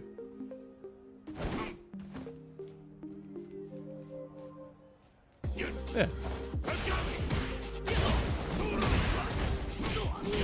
I just think people, okay, look, let's be honest, all right? People are leaving because they know they're going to lose. That's why they're leaving. Let's not pretend it's a shitty connection or like this or that. Motherfuckers just be trying to game the system, bro. That's the truth. People are trying to game the system up. You know it. I know it. We all know it. Wait, this isn't Rukunetsu. This is something else. Sounds like Rukunetsu, though.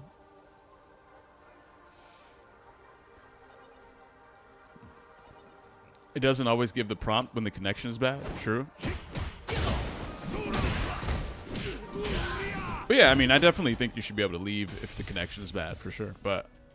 And they have a system for that.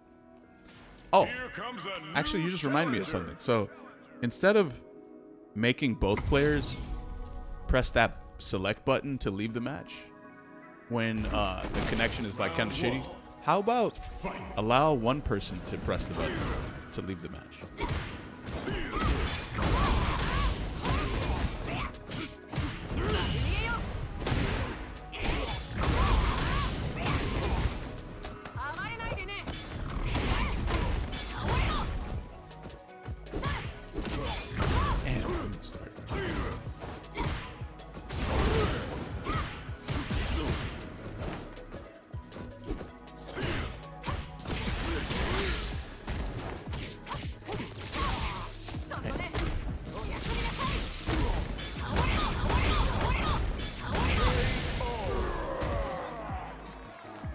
Round 2. Fight.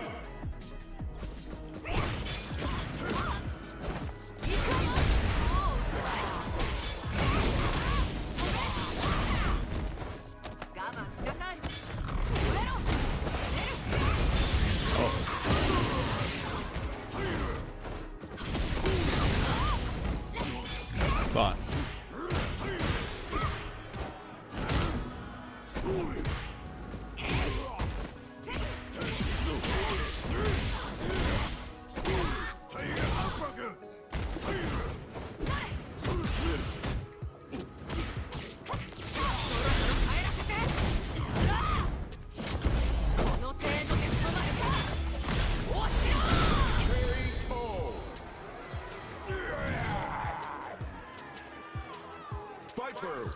I mean, if someone's lag switching, they could do that currently right now with this with the way the system is current right now. Round 1. It doesn't take for the system to function differently for someone that's lag switching. So I don't know if that's like a. And then you would just block them anyway, right?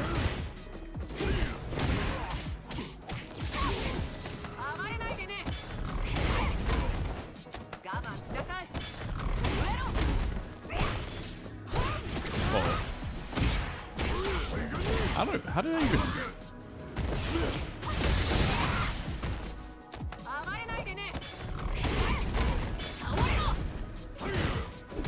It's crazy. When you fight a Sagat, they're just a crouch medium punch bot. Crouch medium DRC bot. That's what it feels like.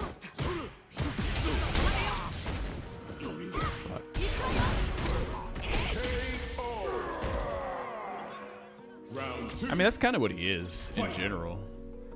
Oh, fuck.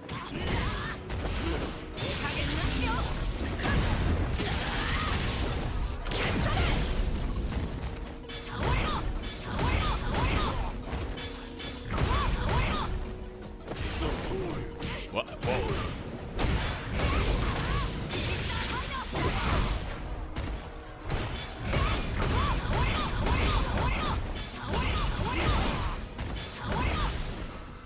No jump, bro? What is wrong with this guy? He hasn't jumped a single time?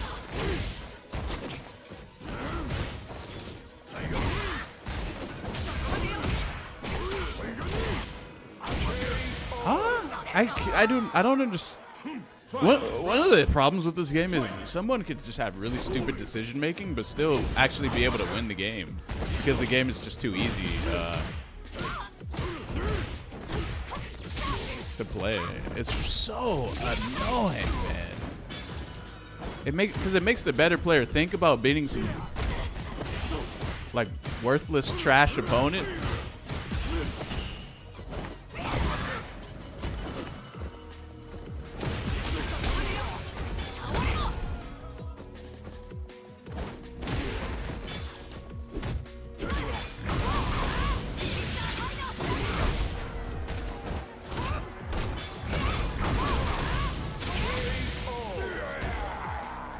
Why the fuck do I have to like exert any sort of energy to beat someone like that? I know that sounds like extremely arrogant, but like the game just makes the better player work so hard to beat someone way worse than him. It's annoying.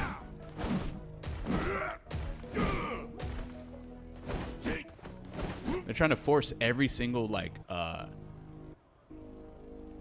even if someone who barely knows how to play is fighting a pro, they're like trying to force the match to look like it's some crazy ass match happening and shit. Just cause like someone could just do this. It's all based on like spectating the game. It's so annoying. L take? Do you play the game?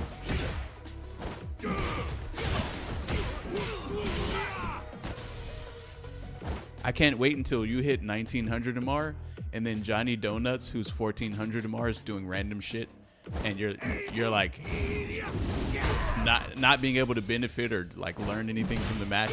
You're just having to handle him real quick, over and over and over. Yeah.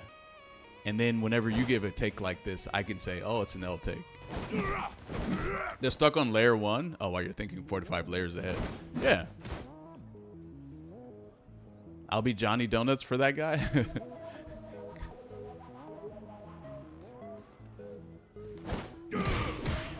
Not to be a sport. Esports. Bro, ain't even 1500?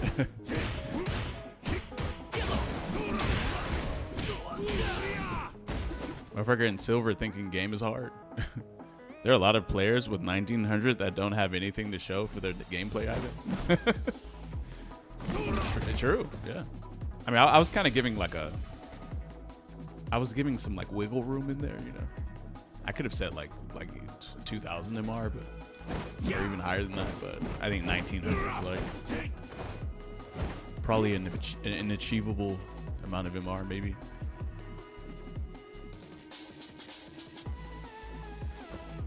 Yeah, I was kind of lowballing it.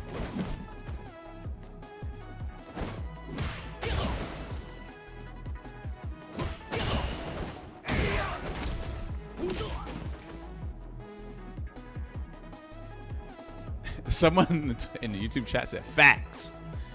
I never get tired of seeing Sim get bodied. Yeah. I mean, I play a lot of characters where Dhalsim actually does good against my characters. Well, he does good against Zangief. And then I play a little bit of Marissa. I think Dhalsim does good against Marissa also. I play a little bit of JP. I don't know how Dhalsim does in that matchup. Someone said that Dhalsim wins, but I don't know. I don't know if that's true.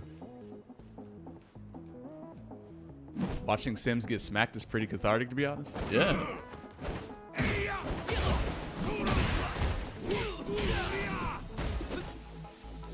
Okay, guys, imagine being a pro in a game, right? But someone who like barely plays the game could kind of like do a bunch of random shit and maybe take a round off of you. Like, what is that? How's that? Or like, you have to actually be extremely wary of your opponent.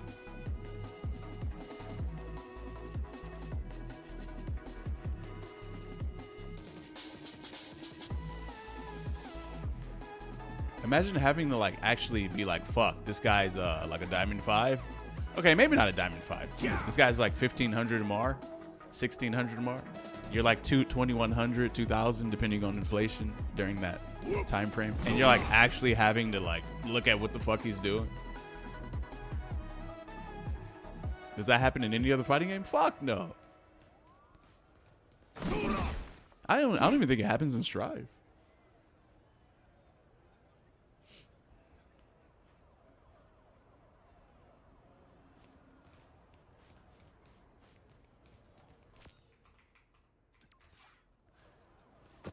This is like some street baller robbing an NBA player in a 1v1. Yeah.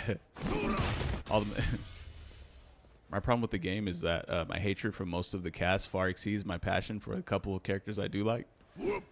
Yeah. Nah, I don't like tag fighters. I don't think I'll be playing Marvel Tokon.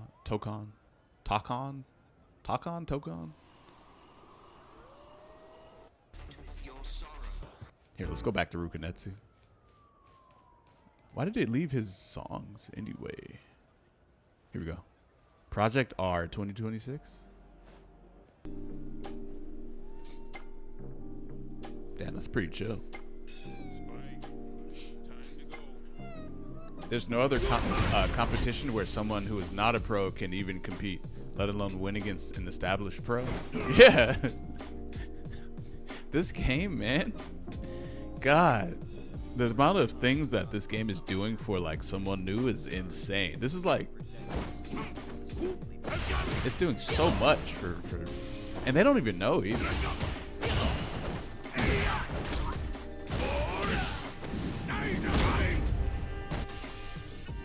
Tired of being on the sidelines, trying to make your own highlights. It's time to heat up for the fight of your life. Show them what you got, because you know. I forgot what the lyrics are after that part. Like a boxer fighting a drunk random guy and losing? Yeah. Yeah, but the mechanics allow it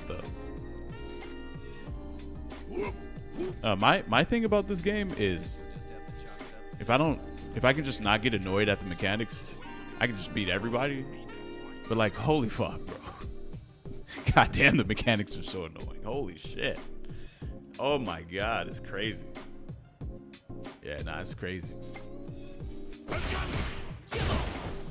I got a dude walking up. I got a dude that I can clearly see he has zero neutral. He has zero idea of what any frame data is. And he just walks up, hits a button in the drive rush. And then I gotta guess.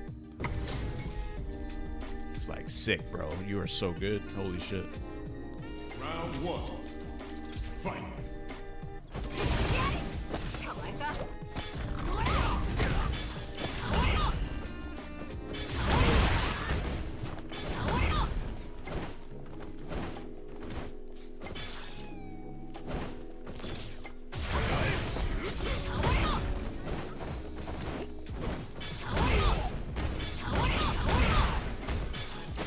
Ah, there it is.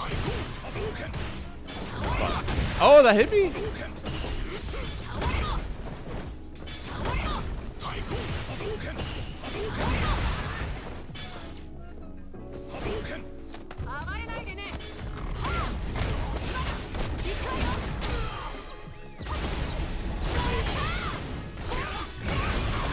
God damn, she does hella damage. Some characters, like, I feel like they can't even kill with it. Water.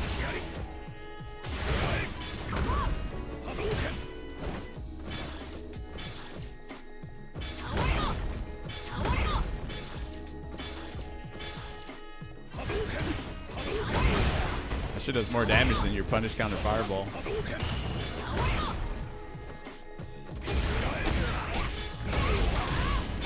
Oh, you're so fucked now.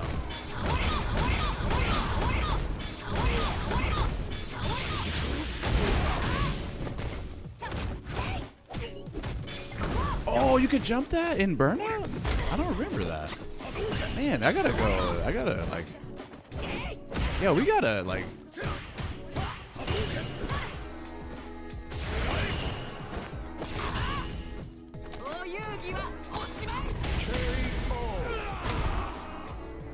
Viper wins.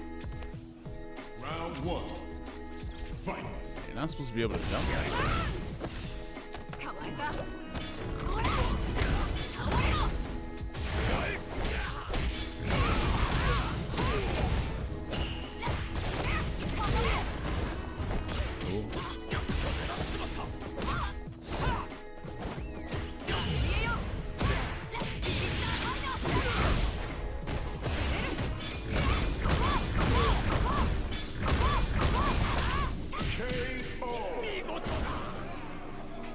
Round 2. Fight.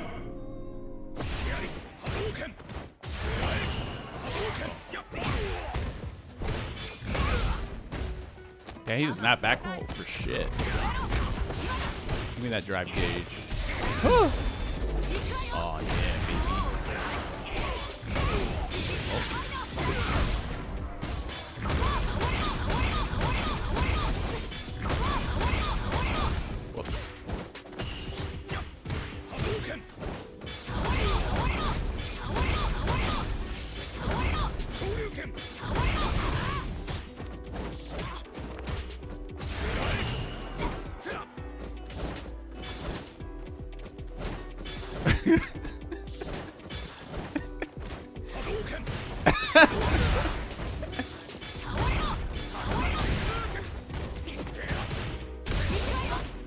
That was very good, actually.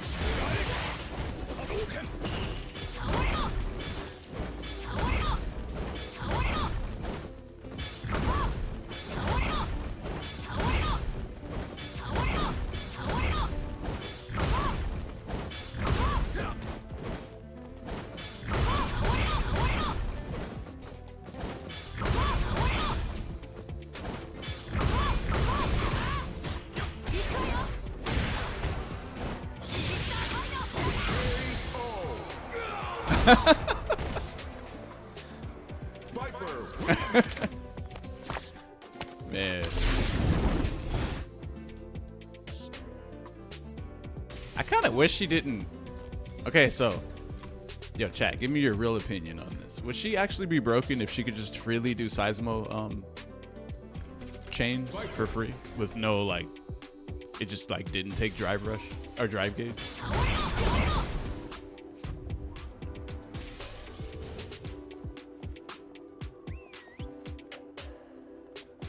She would be broken? Really? Okay, so how about this? When she does this, and she's in her install, do you feel like she's actually like stronger than before? Or can you actually feel the effects of when she does this install? If not, then that means that she actually wouldn't even be broken if she could freely do Seismo chains. She's just more random. She is 100% better in install. She's only broken when I lose to her. I don't play this game. Kimberly Slide, but better? Huh? Wait, what about Kimberly Slide?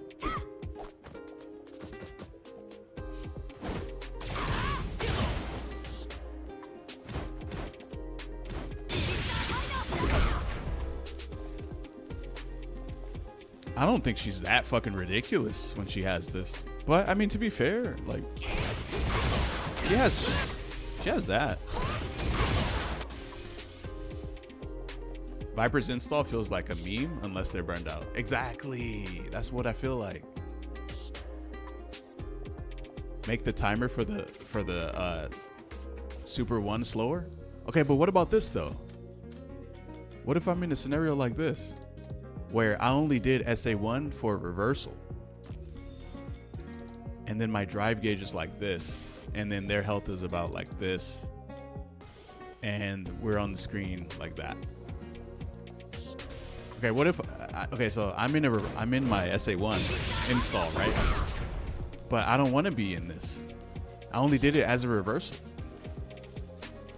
So now they can attack my drive gauge, and even if I get hit, I can't even build super because I'm in my install. And when you're in your install, you don't build super. See, look. You see that?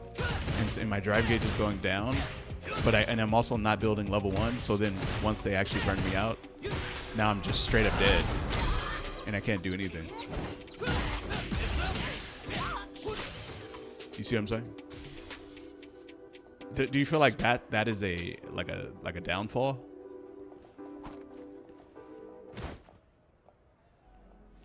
Because whenever you pop an install, your character is way stronger. But when you pop this install, you're not really like stronger. Although I will say this, I'll help you guys out, okay? She could just do this and get out of the corner. Get out of the corner like that.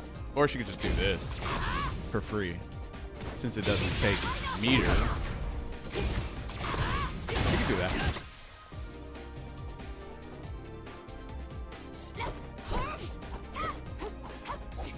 I think it's a flawed design. I think it's flawed, and it could have been better.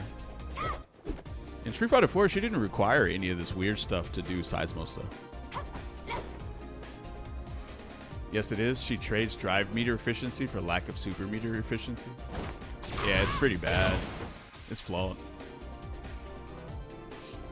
I think being able to build super and being able to being able to build super is way too important in this game. No, the meta in this game is way too important. And by the way, there's no meta. I feel like other fighting games, they didn't have metas. This game actually has a meta. And it's incredibly strong. And if you're not doing it, then your character probably kind of sucks.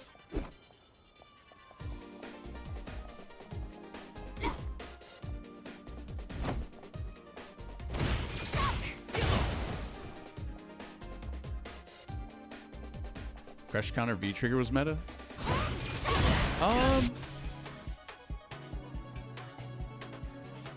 No, I don't think so. Like, you could definitely win without V trigger. For sure.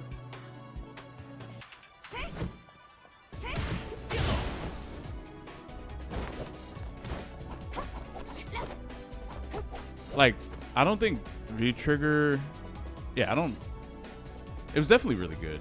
But sometimes you would get V-Trigger and then you would get nothing from it and you would still win sometimes. I don't like the idea of giving someone like an enhanced state of a character for losing. I don't like that.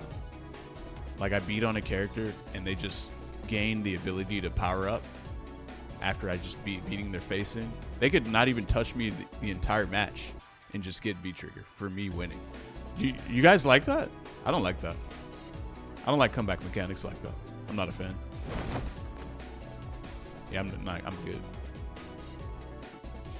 And you could say, well, didn't Street Fighter 4 have that? Yeah, but Ultra was like, honestly, like, Ultras were trash compared to V-Triggers. They were not, it was not the same. I hate when people try to compare the two.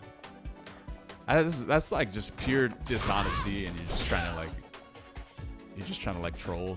Like, those two things are not the same. Comeback mechanic, you can come. Oh, whoa.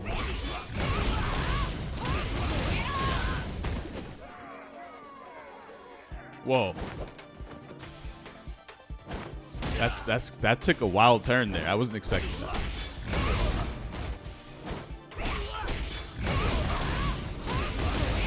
That's crazy, man.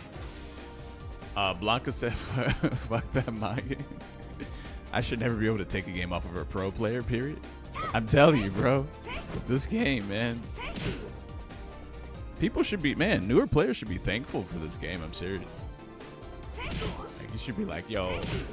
But they don't even know what the previous Street Fighters were like. So how could you expect them to even know what they're playing, you know? They're just going to rob you with the game's mechanics and be like, yo, GG's. And they're just going to think they're sick as fuck. And that's just the way the game is, you know?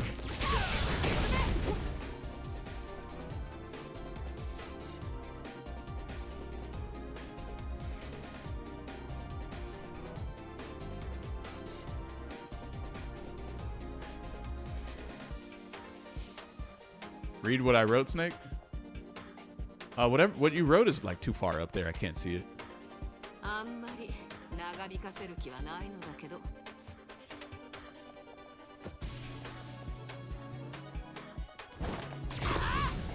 Bro, there was a player.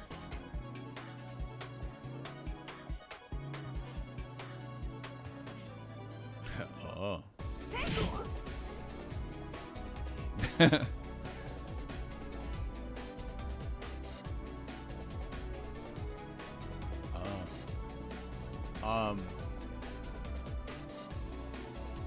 Fuck. Oh, fuck, what was I gonna say? I was gonna say something actually, like, pretty eye-opening. Oh, right. So, there's a player that I kept beating, right? And he never said anything in the chat. And then he took a match off of me while I was, like, shitting around. And then he came in and said, yo, GG's. First time in here. And I was like, what would you guys have done in that situation? Like, what would that do to your mental? I'm not saying it like, I'm like a very like patient like person, so I'm okay, but like, I feel like other streamers, they would have got triggered as fuck. I would think it's funny. In my head, I was like, this guy. I'd be tilted as fuck, I'm sorry. I would have sent the Predator missile to his house. That's crazy. I would honestly shake my head. I would ask why he hadn't chatted before. Yeah, I know. He waited to get a game and then he said, yo, what's good, Snake? How we doing? Yo, GG's, bro. You would crash out. Just ignore it and well, I mean, I didn't respond to it. I get mauled pretty easily by Drive Rush, to be honest. I don't know how to work on it. I think it's inevitable that you get mauled by Drive Rush. It's nothing you can do.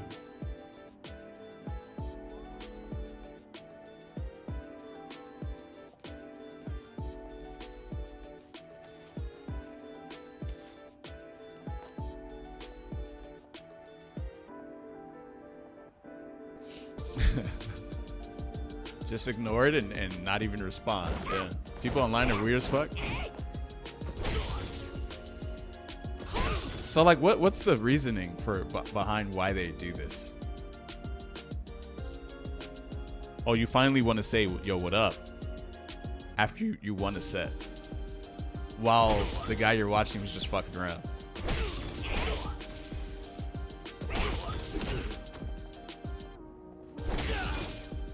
Now you want to say what's up. Some anxiety issues, to be honest. No, it's because they're just feeling, you know, dopamine rush from winning, and so now that gives them the want to. Honestly, I feel like that's some troll shit though. It is definitely some. We should have a conversation about this. They're definitely like kind of trolling when they do this, for sure. And they're disguising their troll as like some sort of sportsmanship. Genuine question though, if I do take a game from a streamer, should I just not talk to them after? I mean, okay, let's say if you were streaming, right? And someone comes in after they beat you. Let's say you've beat them 30, 40, 50 times. They never say anything. But then they win, and then they immediately come in. Yo, GG's. Does that not, like... That doesn't do anything? Like, does that not, like... Does that not do anything for you? Like... There's just no way you can sit here and be like, oh, no, they're just saying GG's. Nah, they're not, bro. It's a little more than that. Yo, Simi, thanks for the raid, my man. How we doing? Oh shit, I forgot my food is here. Fuck. GG's, that was me. You guys cannot sit here and say, oh, I play sports as a profession when I fuck around with amateurs now, even when they talk shit to me. It does not really bother me.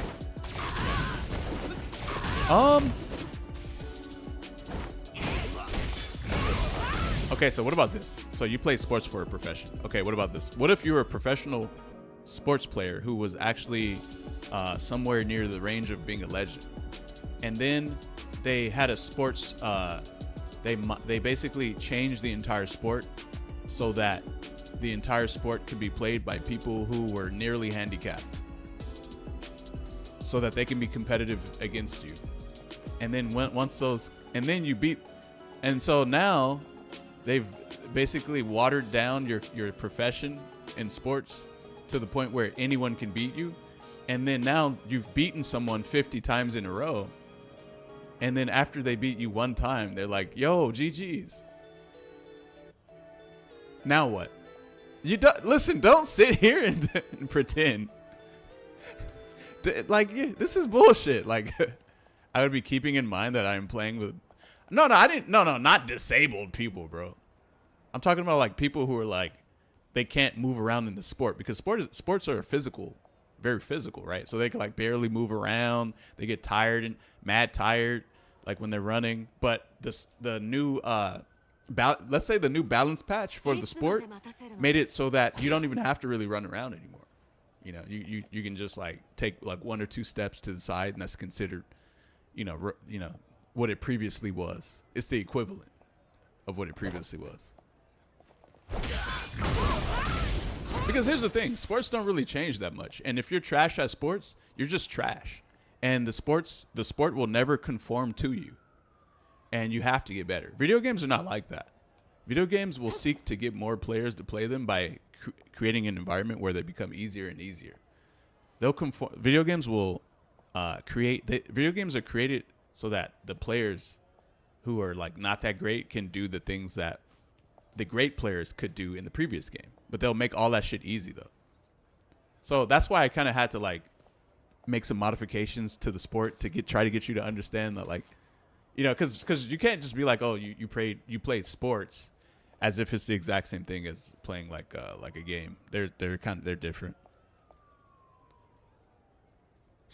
Video games change it a lot. Sports hardly they change a little bit. They make micro like changes, you know. They don't really change that much.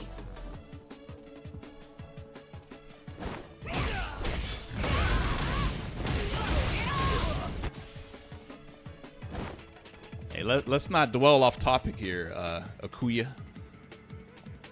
This is mostly about a guy coming in. You beat him 50 times. He comes in after he beats you once. Yo, GG's. A lot of people said it would trigger the fuck out of them. I get what you're saying. I think it's the streaming that is triggering. They can say whatever they want in person. Virtual space is something else. No, there's something that is very particular here that I'm trying to uncover with the input of you guys, but it's very hard to understand. It's very hard to, it's not easy to understand.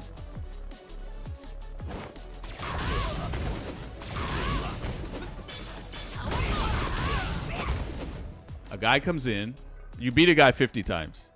He never says a word. He beats you once. Yo, GG's. What made him just all of a sudden? Okay, how come none of the games, how come it wasn't GG's when he was losing? It was only GG's after he lost 50 times and then came in after one game of winning? While you were also fucking around, and then now it's GG's? What? That's literally what I'm explaining right now. Why is this so hard to understand? I don't get it. And then a lot of you guys are like pretending like, oh, you're a sore loser. Yeah, sure. Put yourself in the position. You'd probably be more triggered than I am. I'm not even like really triggered, really. In my head, I'm like, this guy. But yeah, like being a real basketball player, then someone with a mech suit and says, hold that.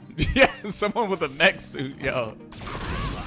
Someone with a fucking mech suit, bro.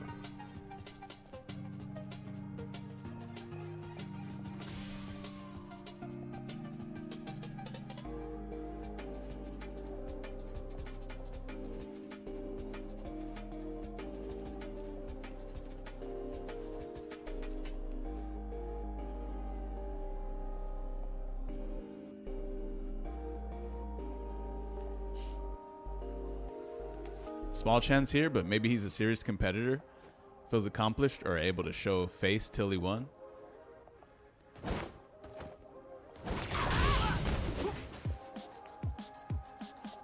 I feel like this is a discussion I can only have with other either streamers or pro players. I don't think that non-pro players are capable of understanding what I'm saying right now. Because I feel like if I literally said this to any other pro player, I wouldn't have to explain anything at all. They would immediately know what I'm talking about.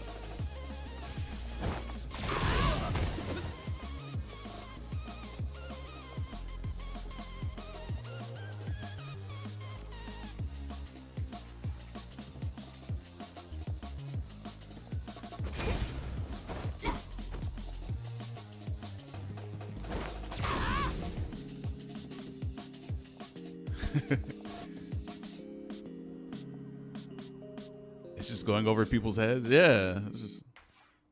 It's not even that serious either. It's just.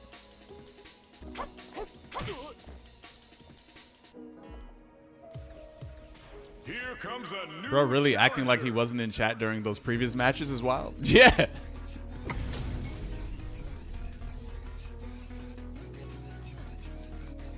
Round one. Fight. But it's also something that, like, is not very... The only reason I tried to go into more detail with it is because it's not something that's very easy to explain, to put into words.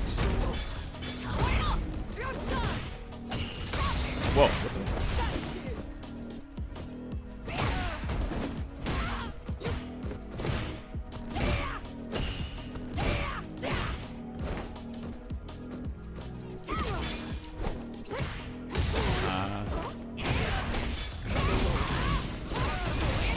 I'm so glad that if he fucks up, I can just kill him. Because this dude, he be doing some random ass shit, bro. Fight.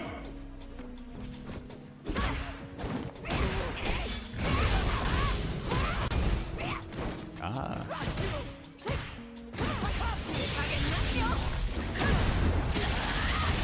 I mean, I guess you probably have to do that with Marissa, but What? Why would you do that? What are you? What the Viper wins.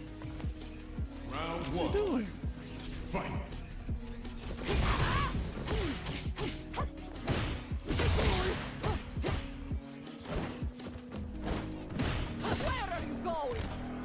Blar lad? He played at Abigail's in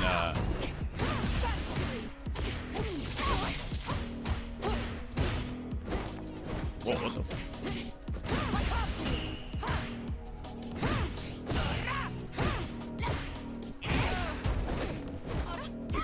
Oh. Damn. This dude literally jumps backwards after you've already fully jumped over his head. What the fuck? Fight. Oh.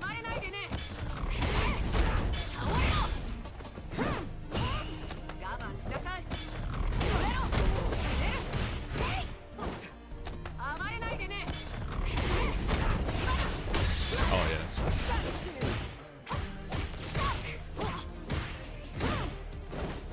Oh. Oh, fuck.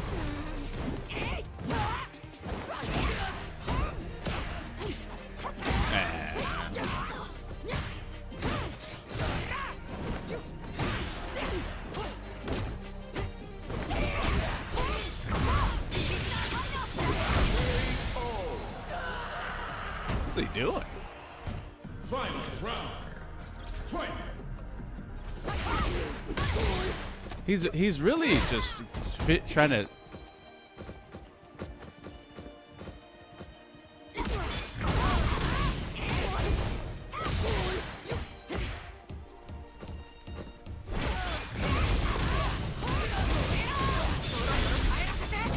I feel like he's just like trying to like hard gamble me out.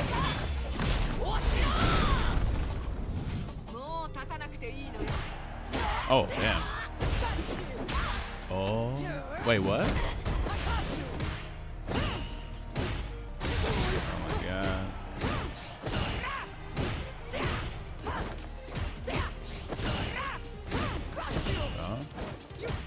Oh, damn.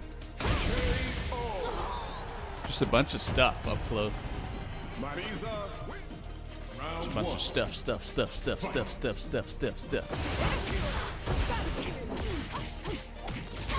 I don't really want to throw you the whole time, but I think I have to.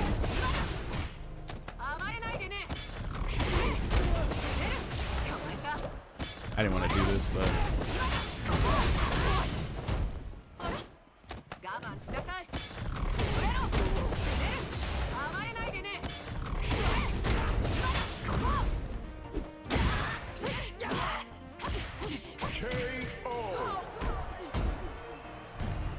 Round two. he just keeps waking up with armor and shit.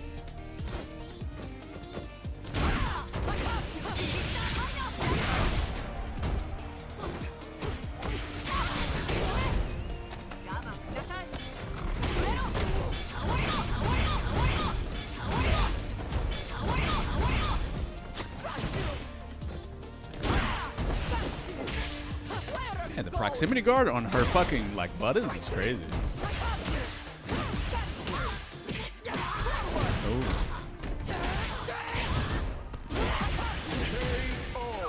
Sometimes you got to be the villain. Final round. This game, the gameplay loop is trash, bro.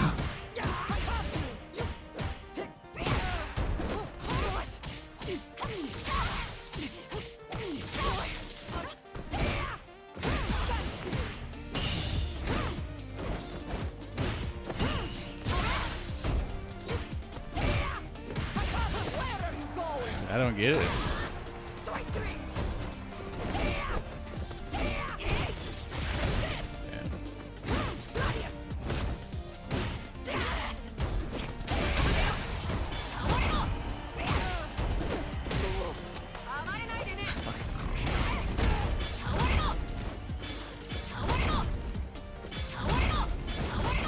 Oh, damn.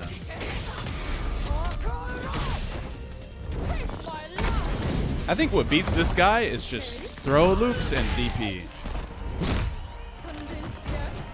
Oh, damn. What the? What is wrong with this guy? Marisa win. He just plays like a fucking dummy.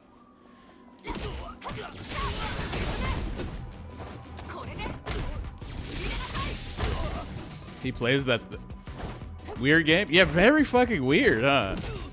You know what that shit makes me want to do? It makes me just want to have a DP. That way, anything weird that happens, you just... Here comes a You know what I'm new saying? challenger. Cut all this bullshit out. Just DP him.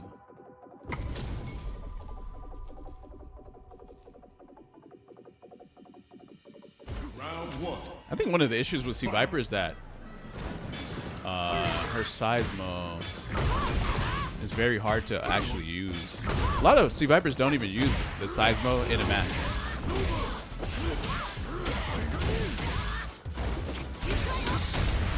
Damn, how'd you get hit with that? That was actually an accident.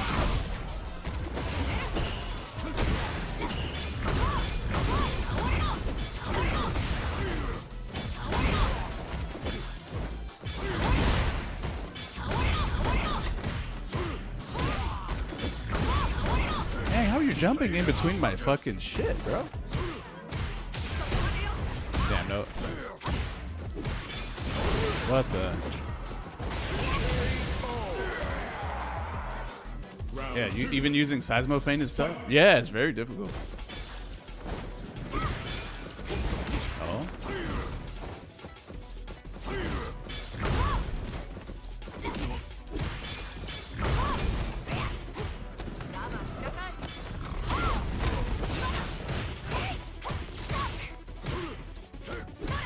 Yeah, I wish I had more.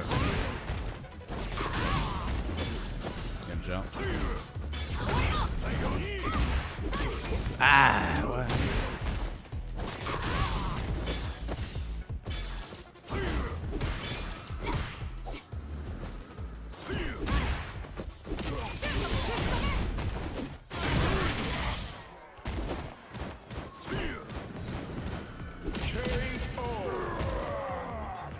Viper win. Round 1. Fight.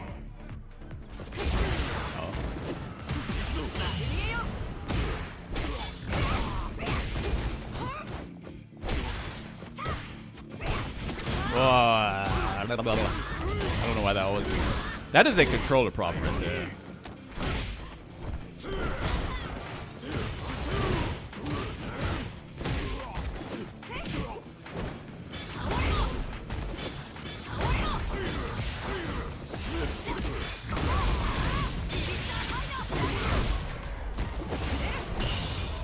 Ah, shit. I'm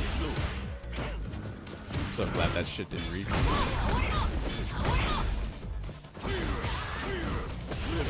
What the?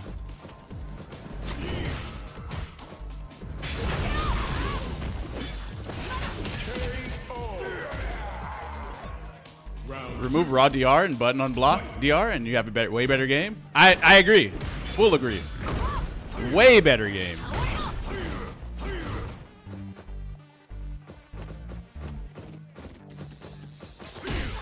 Proximity. Proximity was the cause.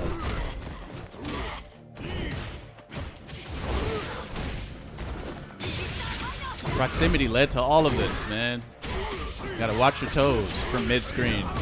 Otherwise, he might be able to reach you from like that far away. Perfect KO. Proximity was the reason. Let's see if you can try that again.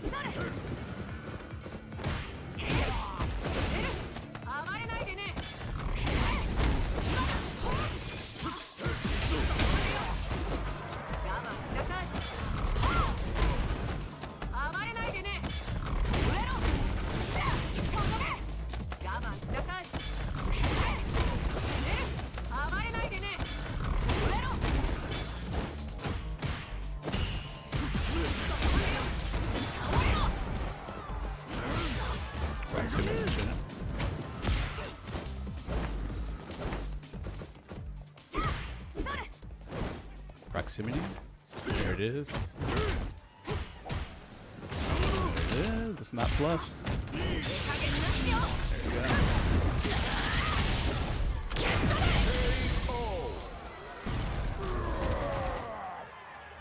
Viper wins.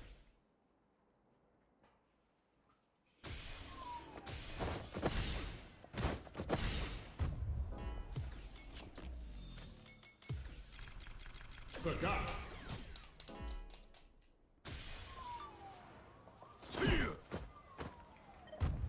How come they made it to where you can't, if you know this move is coming, you can't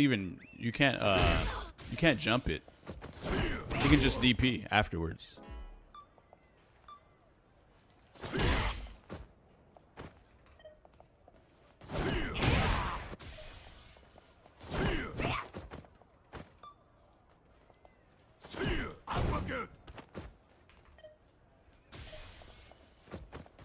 I want this move to have more recovery.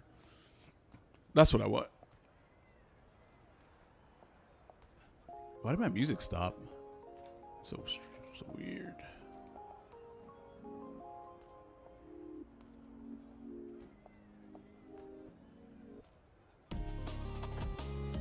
Only reason I get what you're saying is because in DBD, when survivors lose, no GGs.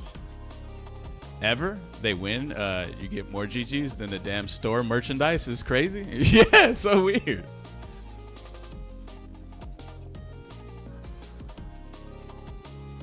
I like individuality back then, like Evil Ryu, Daigo, Tokido, Akuma, Smug Dudley, your Geef. Oh yeah. Yeah, those are great.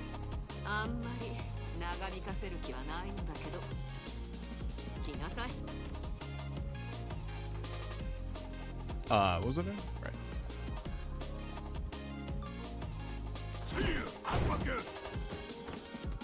Okay, so like, what's the purpose of this design? If you jump this, it gets to DP. So they don't want you to jump this on reaction.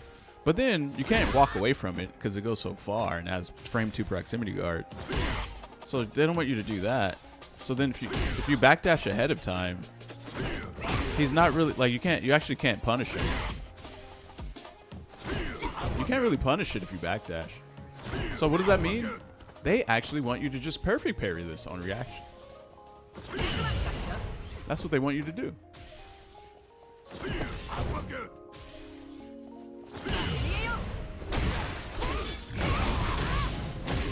Ooh, that's not worth the meter, to be honest.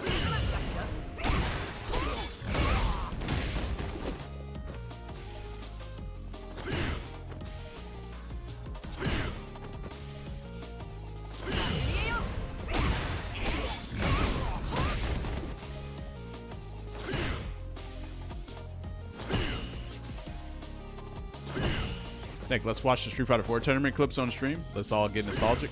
Well, you guys don't like watching SF6? I thought you guys loved watching this game.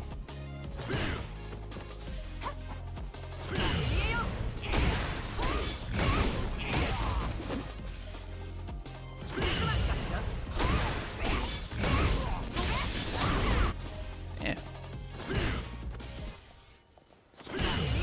Do they want you to DI this? I don't know if I would. I don't know if I. Oh, you can't even DI it actually on reaction. Yeah, you can't do that. Also, they don't want you to DI it either. Then, yeah, they want you to perfect parry this. They want you to perfect parry everything actually.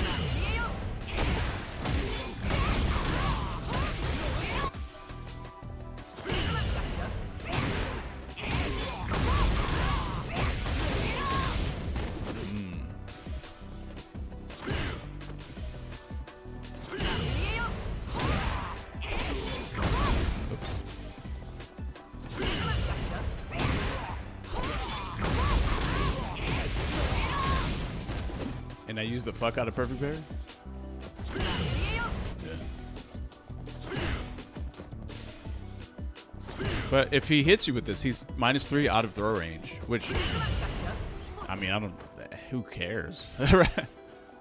Like, that's not even like minus, really.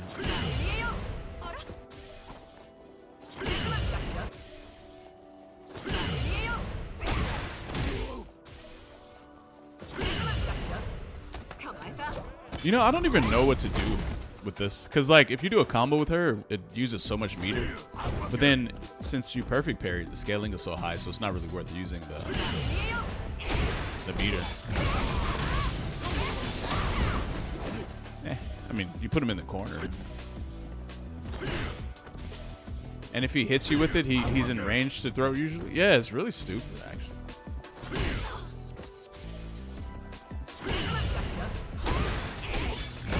It doesn't seem hard to parry, though, in training modes for some reason. Maybe it's easy to parry in a real match. And you know they're going to do it.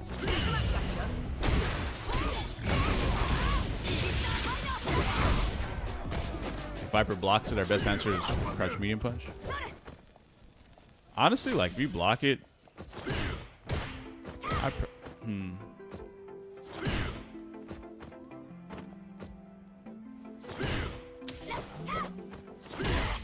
mean, I would try to throw him or, like, do like, some jabs or something.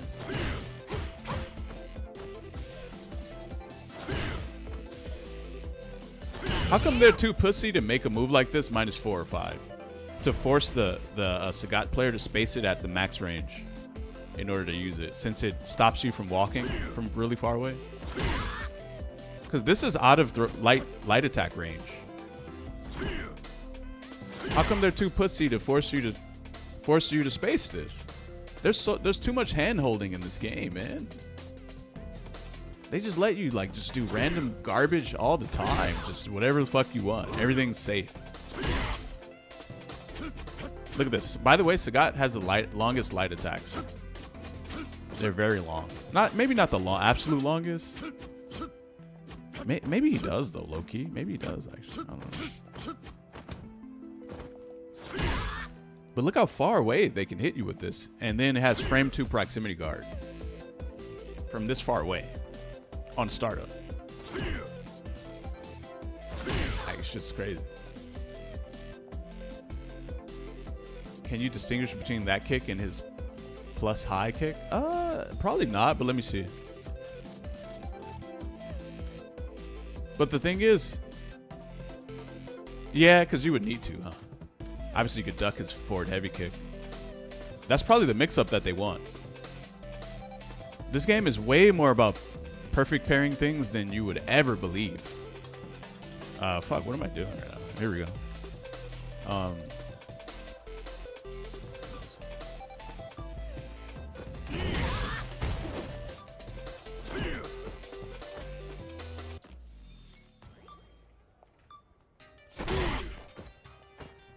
Probably can't tell the difference between these two. The startup is like way... Wait, is it playing both? Oh, it is.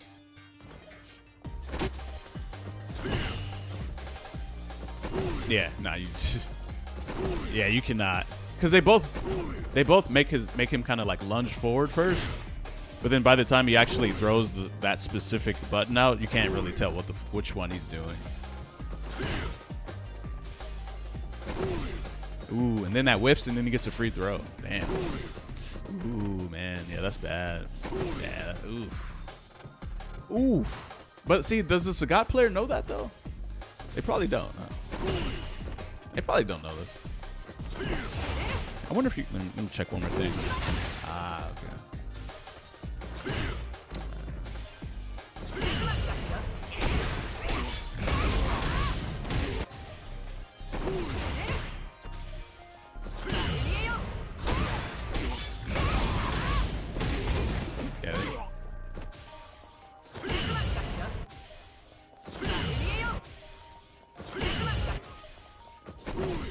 Damn, I can't even do that shit. Okay, at least it punishes them, though.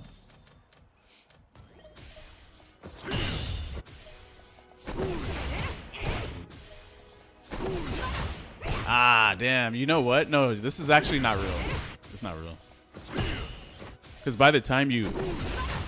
Yeah, by the time the... So, what's happening here is... The timing for you to perfect parry his forward light kick is like later than the timing it takes to with perfect parry and then drive rush to punish that. So you actually can't punish that if you're waiting for the kick. You can't do it.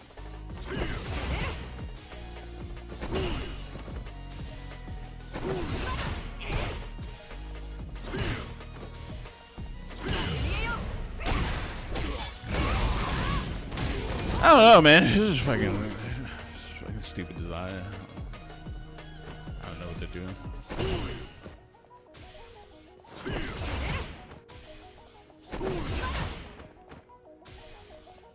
Probably still the best answer. It is, yeah.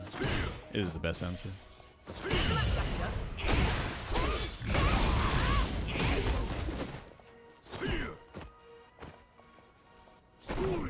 Yeah, he recovers really fast. Well, he has. Yeah.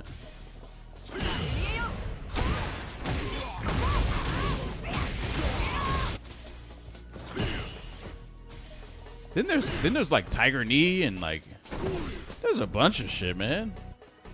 Tiger Knee.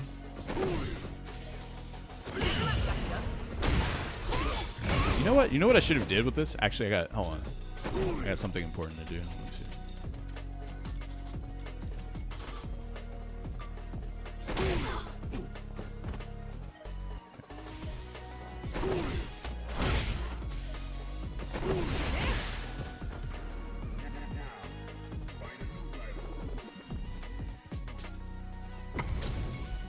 I don't know why they think it's okay to put a bunch of moves, total frames, in the startup and then give it no recovery like Donkey Kong. Yeah, they're just fucking.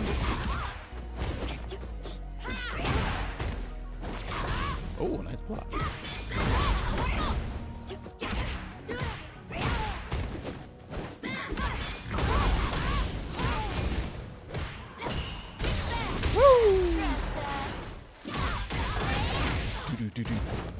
What?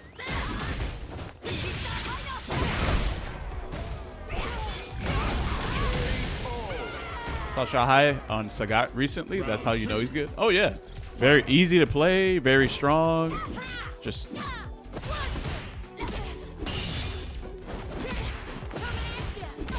hey, how did you do neutral jump, medium kick on my? Well, you're a strange player, aren't you? You would rather do jump medium kick at me jumping rather than your god tier DP? Whoa. Oh man.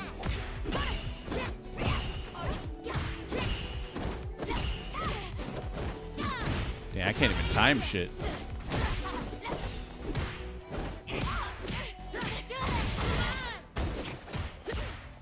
Oh man.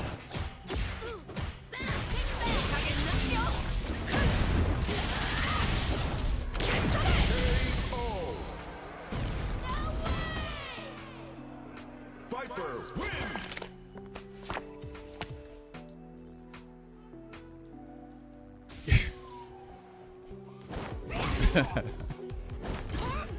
Man, what? What?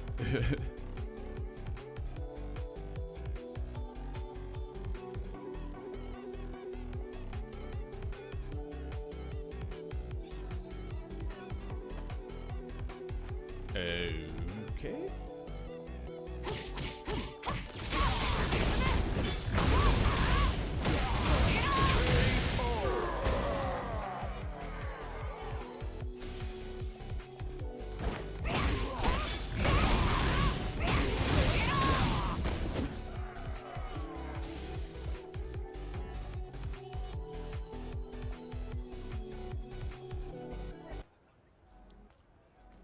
Play a Rukunetsu playlist and it always goes to that song. Sounds like Mega Man.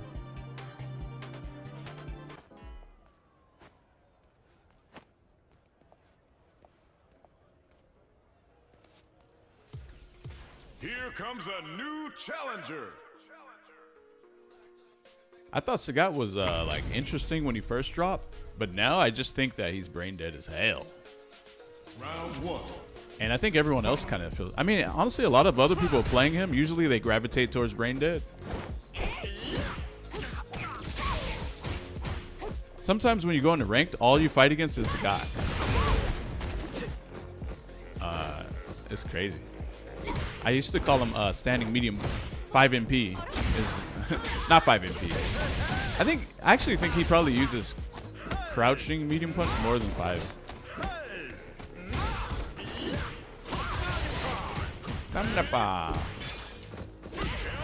Damn.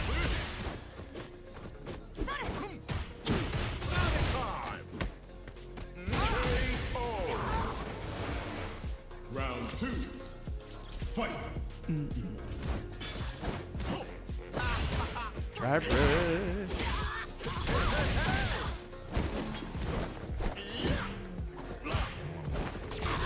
Oh.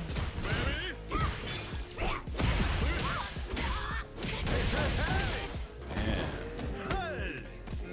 This is very weird.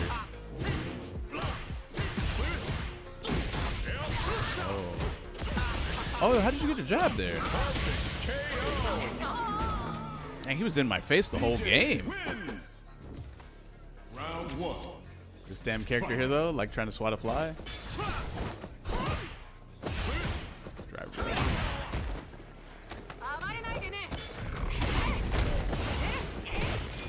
Whoa.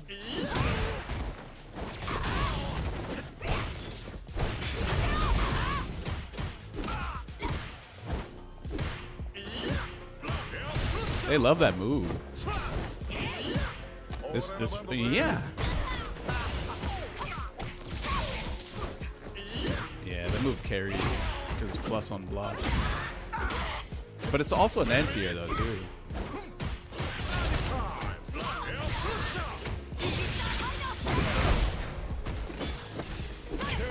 Of course you're gonna parry.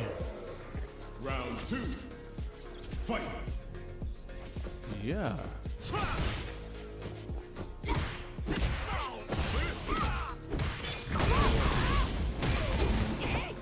Damn, no shimmy. Yeah.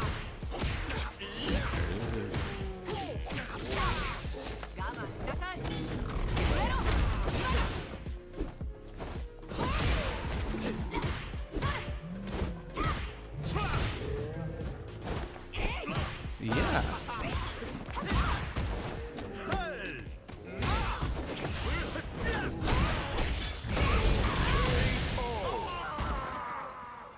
Viper win. Round 1. There's a bunch of weird ass buttons that like you kind of have to perfect parry that are like nearly like unreactable ish.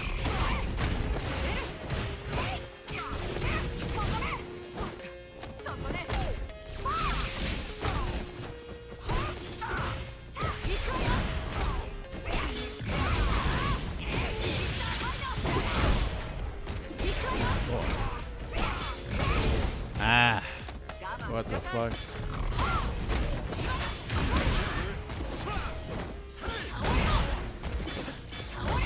Oh, you're so dead. Yeah. Yeah.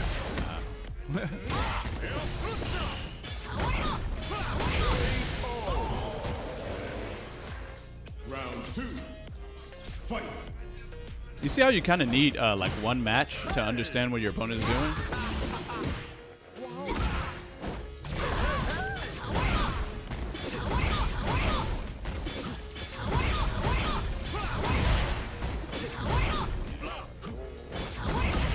Wow.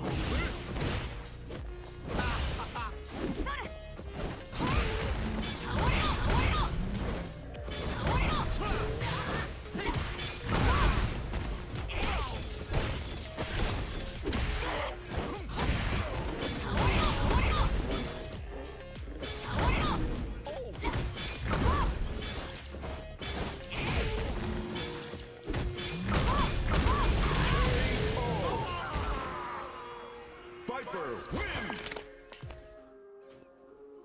That sweep hit him meaty because he stood up and then he crouched at the last frame. And so the first active frame whiffed and then the crouch expanded his lower hurt box and then it caused the second or maybe like third frame to be meaty. And then, so at that point, that shit's probably safe. It was a very elaborate like thing that happened there. Watching someone kick ass with Sagat in Street Fighter 6 doesn't feel special, like when Bon Chen played Sagat in Street Fighter 4.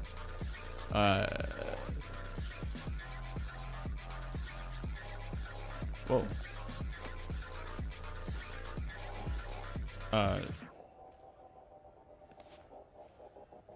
Yeah.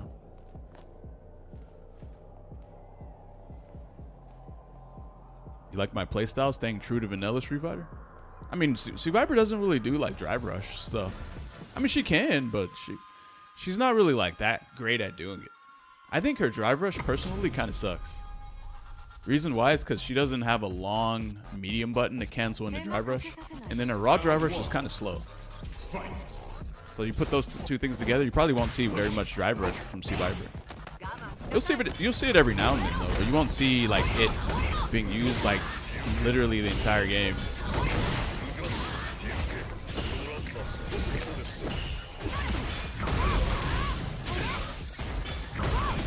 Shit. Damn.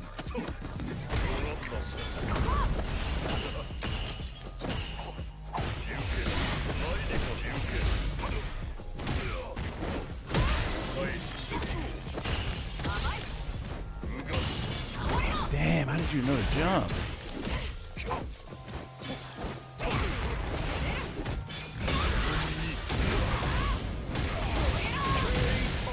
Oh, cannot do that, sir. Round 2. Fight.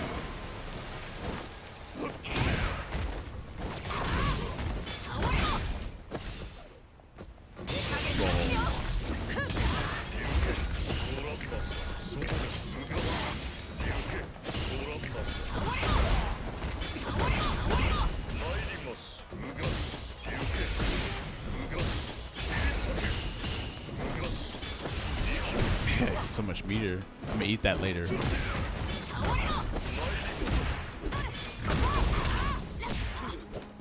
Fuck.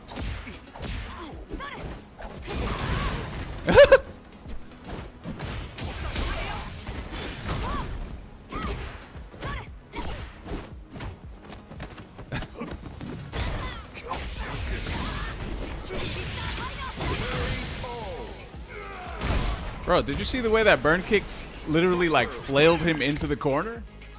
Motherfucker flew in the corner. He never blocked that.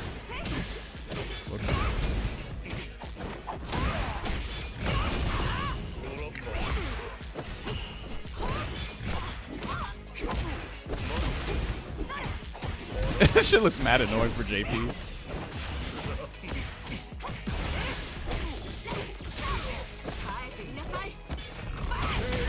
This shit looks so annoying, bro. Just jumping all over his head. He can't do anything.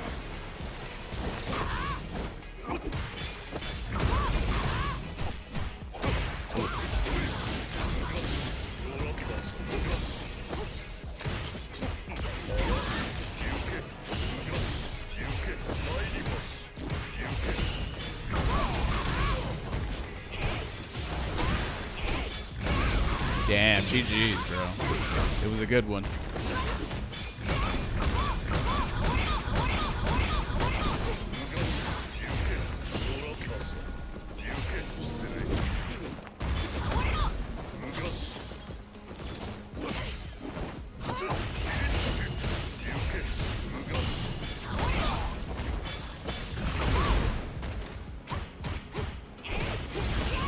Oh.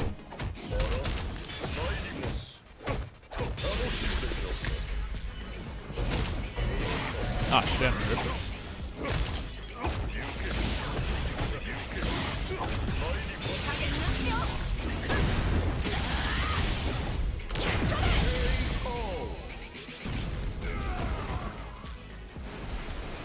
I like how you can play footsies, but if it's a matchup that doesn't allow that, you can just go vertical. Right. It's not like Geef where you're just like kind of just walking after them, letting them do a bunch of like button drive rush stuff. Honestly, Geef is the most miserable character in this game, personally, that I've ever played. I think that in order for you to play Geef, in this game and like enjoy it as a high level player, like super high level, pro level, actually I don't even think you will enjoy it. Or like you'll enjoy it, but like in a weird way.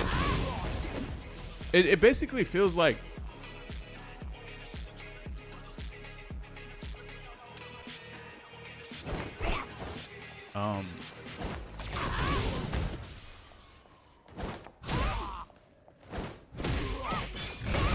it feels like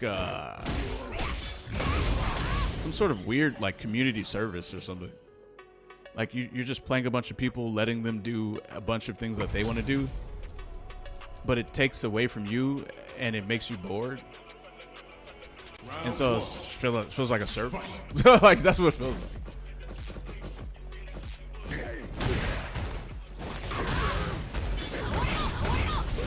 Oh, from full screen?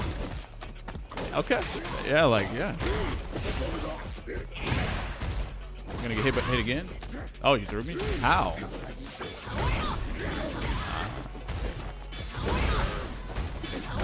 Nope.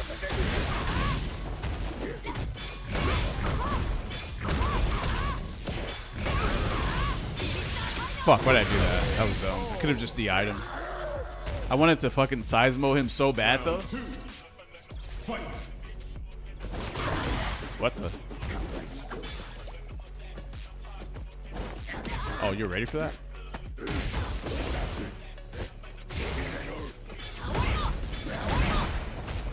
What's wrong? You want your doll? You ain't gonna get it.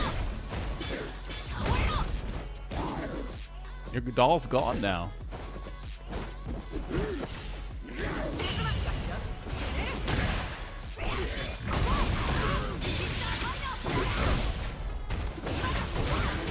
Oh, that's so much meter. Uh-uh. Uh-huh.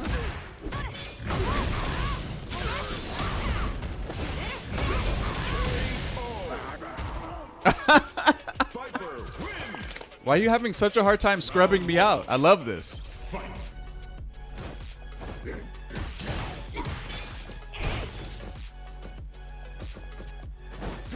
Whoa. Damn, that thing is fucking crazy good.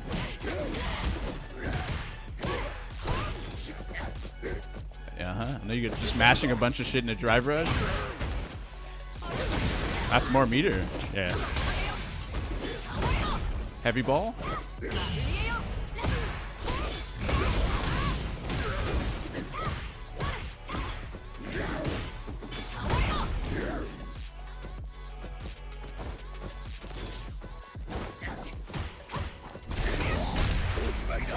Dang, run out of it. You're almost out of it, man. You're almost out of the scrub juice. I will fight you for it. There it is.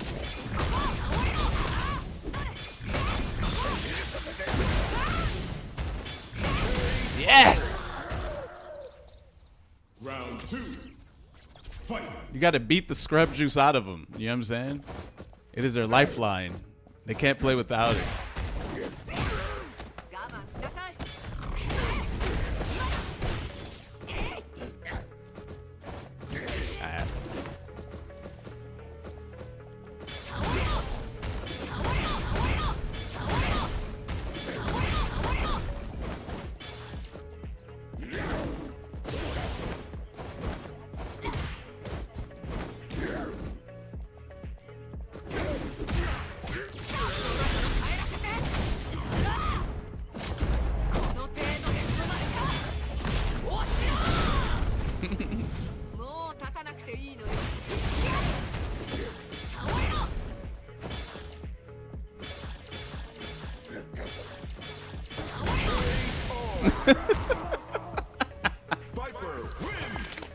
Yeah, let's go.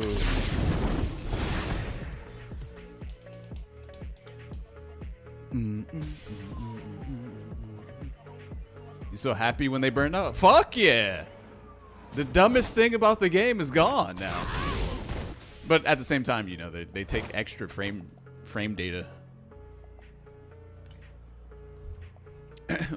Eliminate the scrub juice boys. Yep.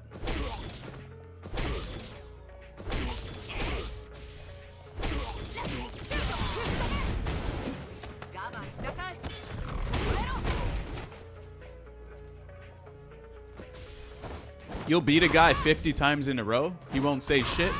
Then he'll scrub you out with button drive rush for the entire 4 rounds. Look you in the eye straight. And be like, yo, GG's. Yo, GG's, bro. You got to get rid of that drive gauge ASAP. ASAP. I can't believe people get to Grandmaster with Blanka doing that. Oh, bro, you, hey. Hey. You already know.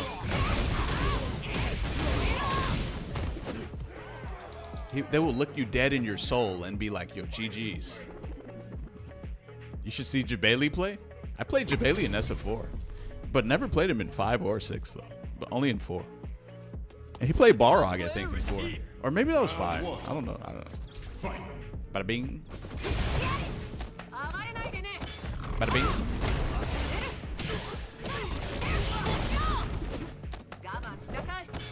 Can I just throw him until he's dead? Until he does something about this?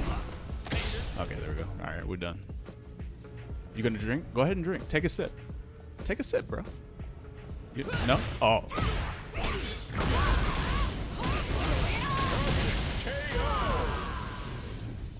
Round 2. Fight. He was 1850 last phase, and he just holds up and does Blanka ball. That's so funny. Yeah. Yeah.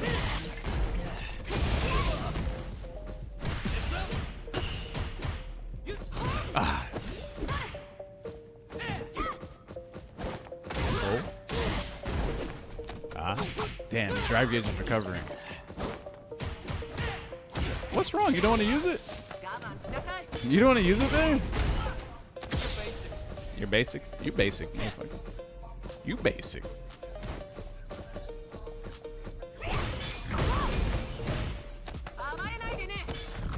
Drink, random sweep, EX palm.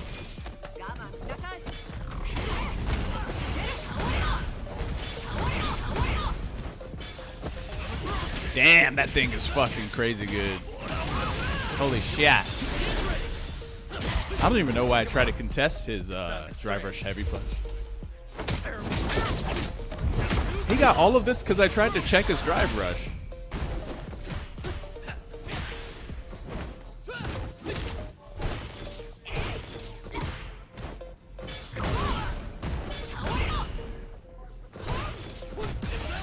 Now you can't.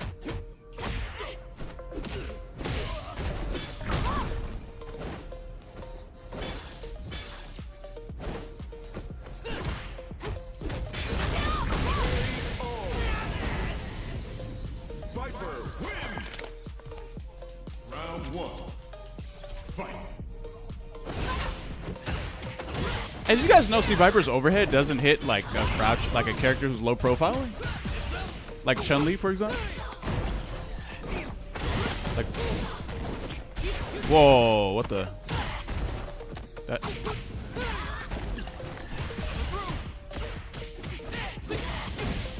He used to have a party on my face, man. How many fucking drive rushes do you have, sir? You did so many? God damn. I feel like he did 4 or 5 drive rush cancels without burning up. That shit's wild, bro. Okay, that's 1. Let's count them.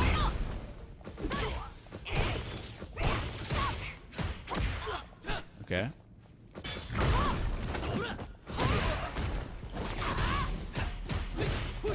Ah.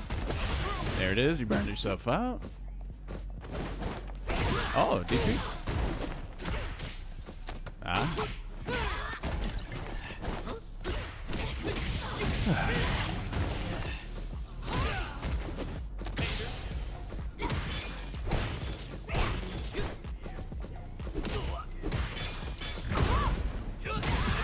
Sending heavy drive. Guess I'm dead, guys. Yeah. Random standing heavy drive rush into super, and I'm dead. That shit's crazy.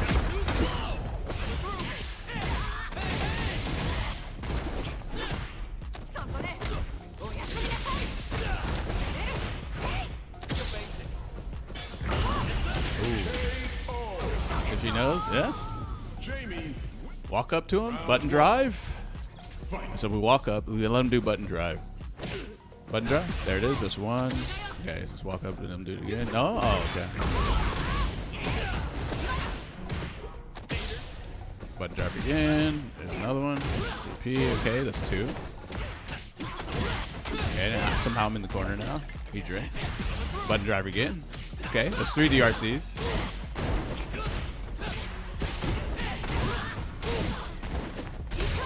Dang, I didn't even DI right there. I did faint. 3 DI. And my super killed his input. Okay, so you know why doing a super is worse than doing a DP or amnesia? Round 2. Because it freezes their input. So even if they did hit a button,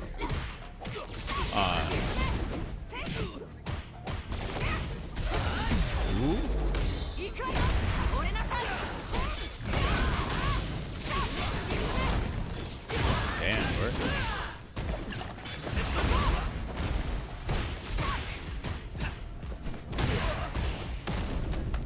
Okay.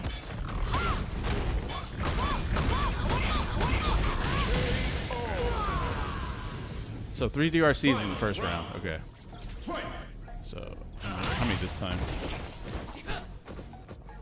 Walk up button DRC. That's 1. Okay, that's 1. 1 DRC. Okay. That's 2 DRCs.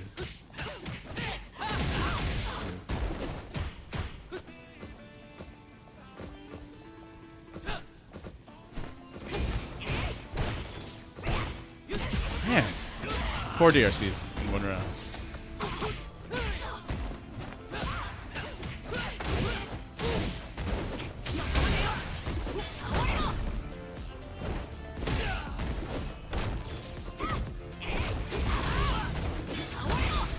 Four DRCs in 1 round. Now he has 5 DRCs in 1 round. 5.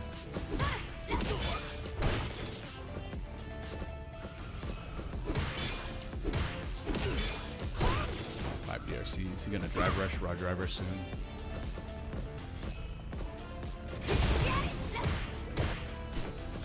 Almost. 5. 0 neutral. Whoa! Oh my god. That is crazy work. What? Jamie, Bro, why is the input leniency fucking like 10 years in this game? Does the input leniency need to be that fucking long, bro?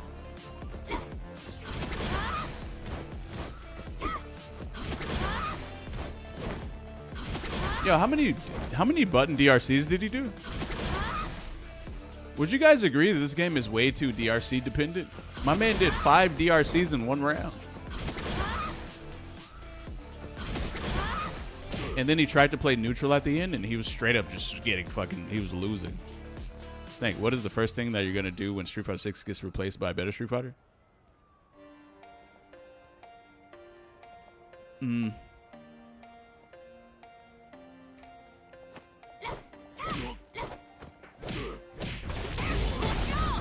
You're not really supposed to have like a crazy attachment to this stuff. here comes It's a just new challenger. curated slop for profit. I feel like he should get the drive rush even if he whiffs. Oh, Round like, 1. but Fight. yeah. Oh, like if you whiff jab. Yo, how come DJs always mash if you hit them? If you hit them at all, they mash crouch heavy, no matter what.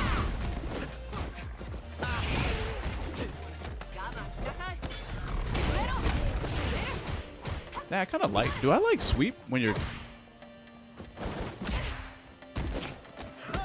Do I like sweep when you're?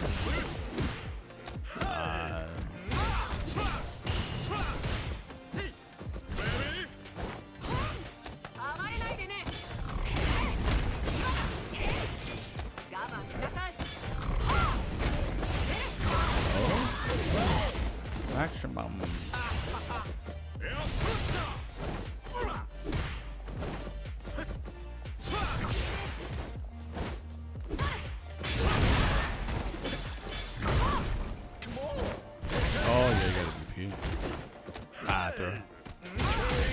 For some reason, 1700 Maymar is infested with DJ. He's all I fight in I don't really fight that many DJs. It's just mostly Sagat.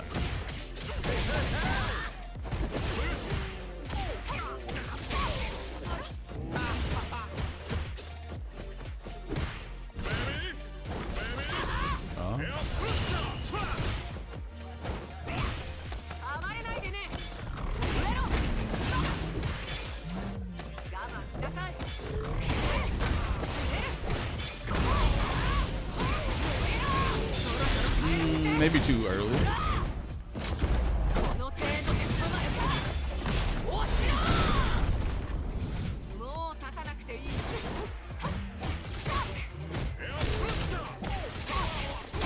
Man, really?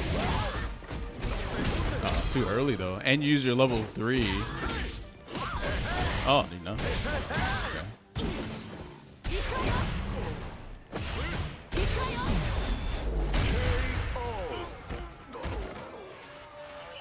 Final round.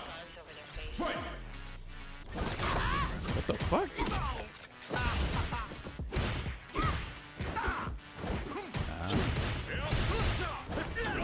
I don't fall for that. Oh my god, what the fuck? How did that not work?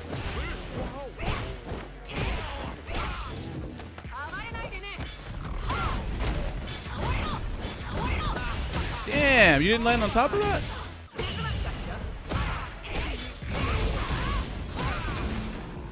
Never text.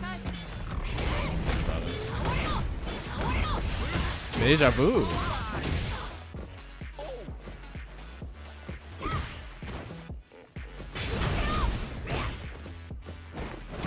What the fuck? How did that anti-air me?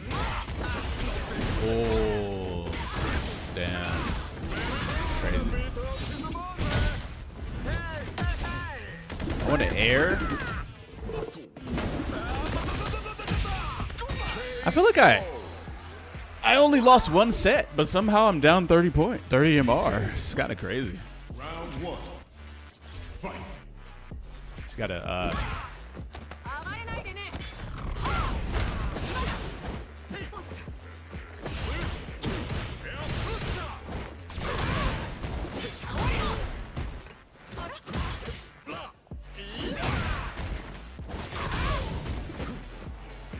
no tech, huh?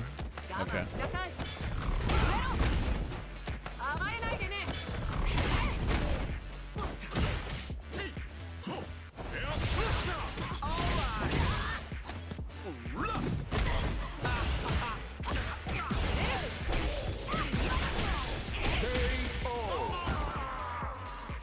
Round 2.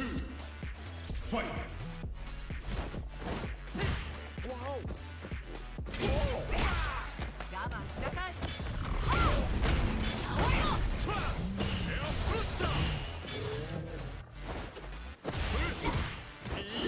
Wow, what is up with that button?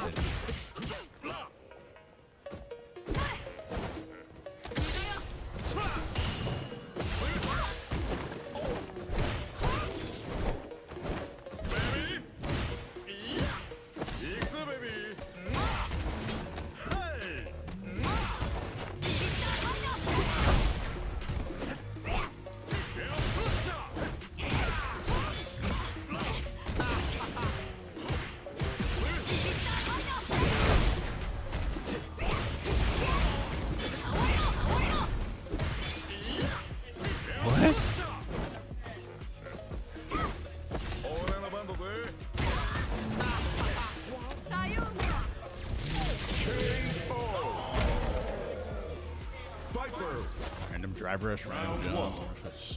God,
fucking proximity guard, man.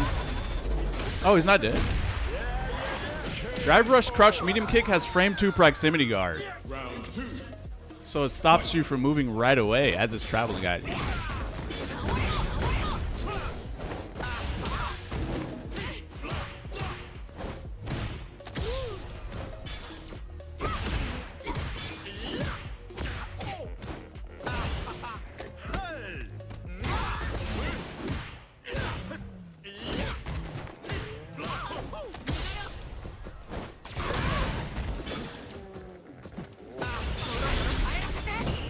What?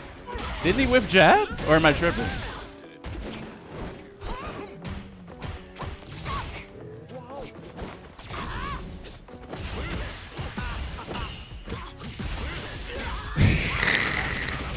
This motherfucker barely understands what's happening on the screen. Wait, how come it looks like he's walking at how come it looks like he's walking at my burn kick as it's whiffing? DJ wins. And then he like barely notices that it's whiffing, and then he would like choose some weird action. He would walk at my burn kick as it's whiffing, like as it's fully coming down to the ground and recovering. He would like walk at it, as if it can't hit him from that that side.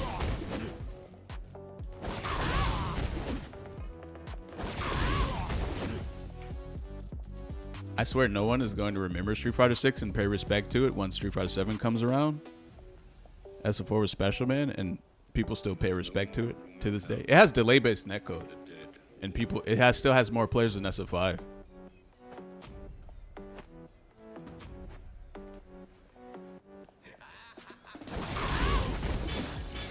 Was that not a crazy match, boys? Also, why is he wearing green? Why is he able to wear green while he's drive rushing? DJ Wait, hold on. Viper. He's able to wear green in all of my matches. Did I set him to green?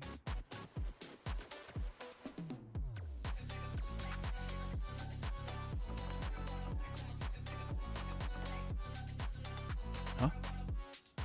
Oh, they all just wear green just because? Let's go ahead and fix that.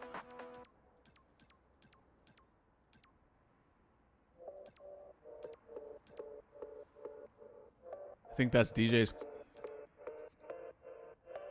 Is it? What color was he wearing again? He was wearing this. No, he was. Was he wearing this? Or was he wearing this? He was wearing this, huh?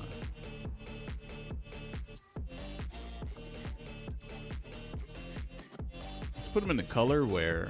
Oh, it's his EX color? I don't have it. Or do I? No, I don't.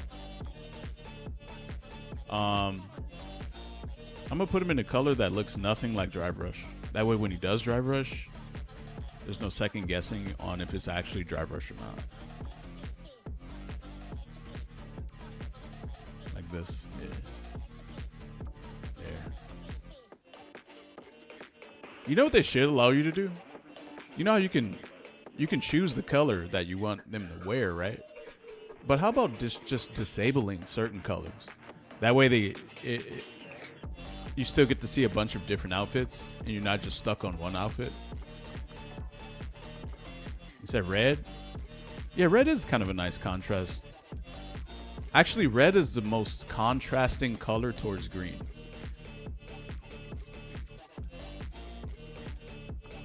This one person who was an artist showed me some trick. He put the color red next to the color green, and he had me like look at both simultaneously, and it like did some weird ass shit to my eyes. I forgot what it did. It was so long ago. It was like it was crazy though. Yeah, this looks. Yeah, I don't have any red colors, except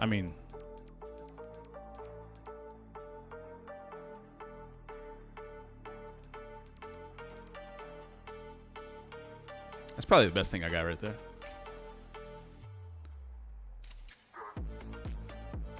He said no one's gonna remember 6.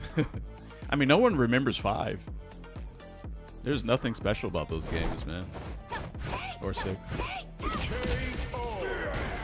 color wheel theory. Is it? I think that's what that is, yeah. Red and green are opposite colors on the color wheel. It's called a color crush, I think. Yeah, that shit had me tripping. I thought I was tweaking at first, but... You didn't like 5? Fuck no. I hated that game. I don't like games where the mechanics define the game that much. I don't like fighting games where the mechanics define the game too much. I just like fighting games like that.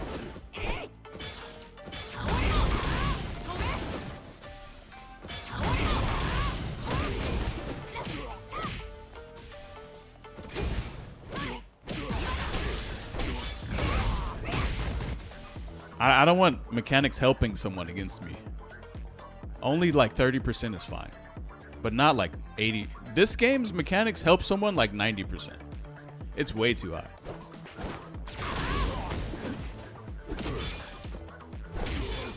Sadly, most games now want to give you every mechanic. That's why, yeah. Only the scrubs that rely on Drive Rush will remember 6. Well, they can continue to play it then once the new game comes out. Round 1. Fight.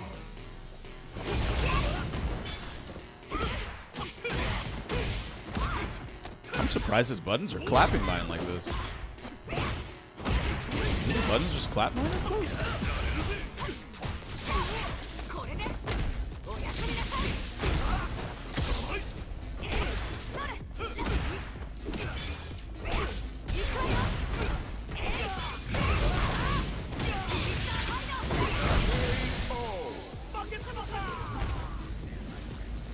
Round 2. Fight.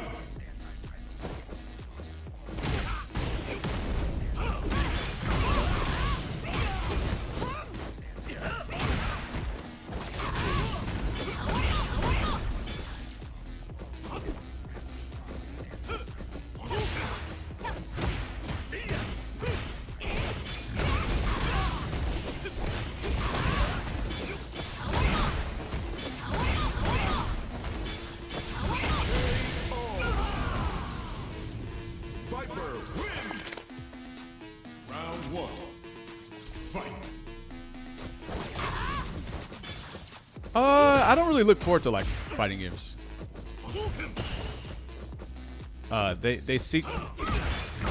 They're only gonna get worse because they need to make more money. And if you need to make more money with fighting games, it's gonna be worse because you need to appeal to the lowest common denominator even harder than before. And so, what makes you think it's gonna get better at that point? It's gonna become more and more scrubby.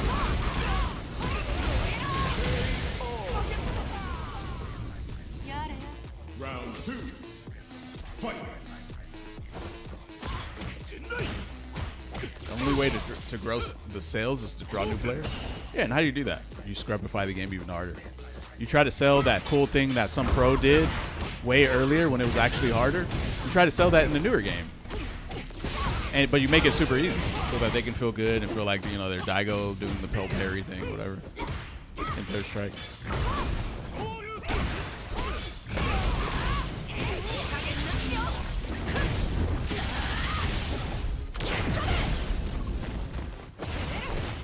Whoops.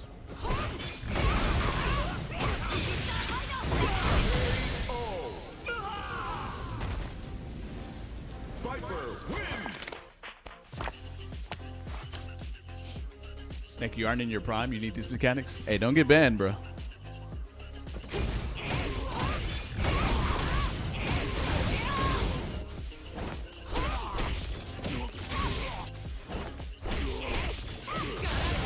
That's an easy ban right there. Pretty easy.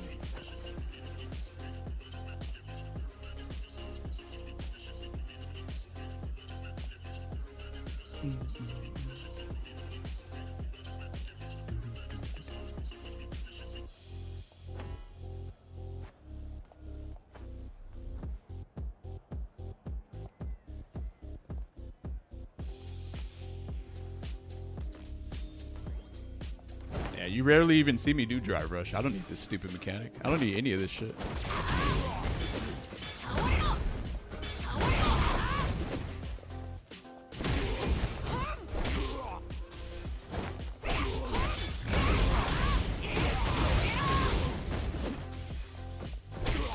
I actually loathe some of the system mechanics.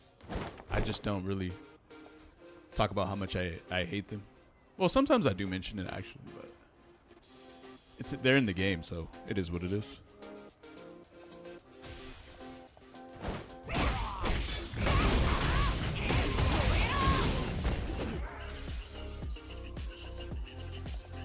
You hated this game in a few days? It could be fixed, but they're just not going to apply the fix. Honestly, they don't even know what the fixes. They don't even know what the problems are. The problem with the game is frame 2 proximity guard. You guys can repeat this, by the way. This is your answer to what the problem is with this game, in like 4 different answers.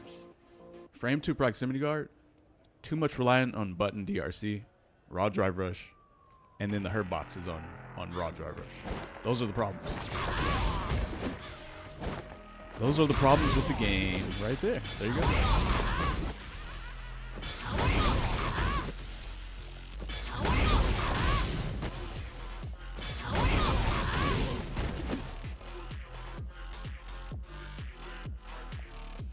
It should be frame 2 proximity guard before active frames. Yeah, there you go. Yeah, 2 frames before the active frames on the button. That works. So something like this would have proximity guard on frame 6, which would be fine.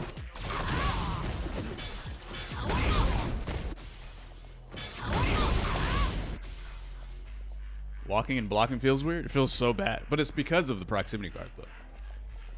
It's because of that. So the moment you effectively walk into someone's button range, you have to assume that you can't walk out because of frame 2 proximity guard. So you have to just like, I don't know what, bro. I don't know how they sat in a room with developers and said, yo, this is a good idea.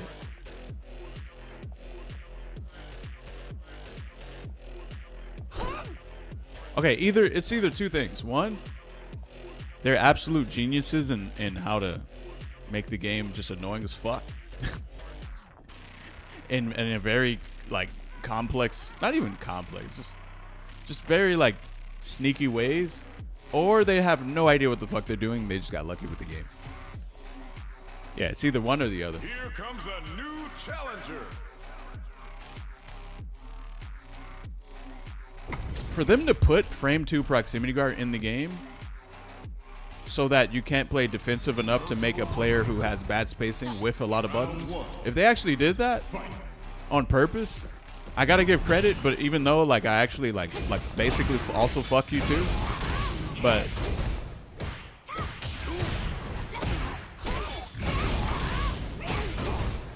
you don't shimmy or you don't grab.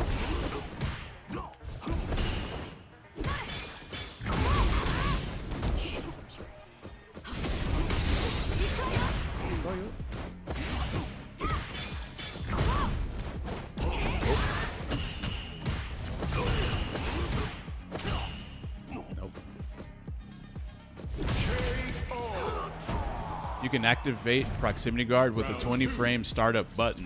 How does that make sense? A 20 frame startup. Let me give you a crazy idea. A button that theoretically has 100 million frames of startup would have proximity guard on frame 2. So it would cause your character to just stand there blocking as you're holding back until it actually became active, or until it actually finished the recovery frames. Wait, can someone mod the game and do this? This shit would be so funny. You put a move in the game that's 100,000 frames of startup, and then you just follow how the game works currently, and you put frame 2 proximity guard. So then you walk backwards, you let them do that move, and your character would just be standing there blocking all the way until the move became active.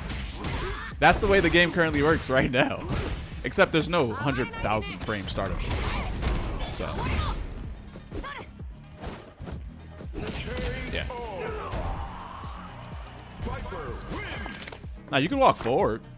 You could walk forward. But yeah, exactly. Yeah, you're right. Yeah. Yep. Round 1. Fight. If there was an option to extend the search time but lower the MR difference, you would agree. Oh yeah, I wouldn't have a problem. I don't mind waiting. Yeah, I don't mind at all.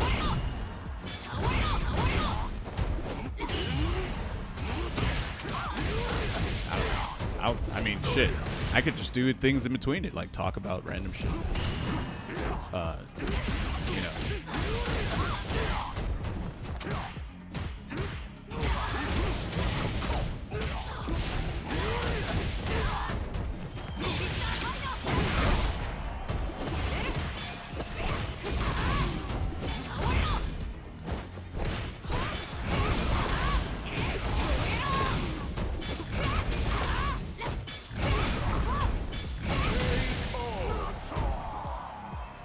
Bro, I almost think that you just need to like focus on like a DI. Like, it actually might be worth. Oh,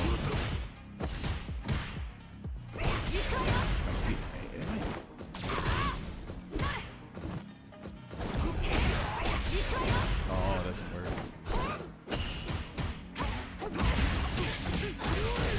How do you burn someone out with Sea Viper?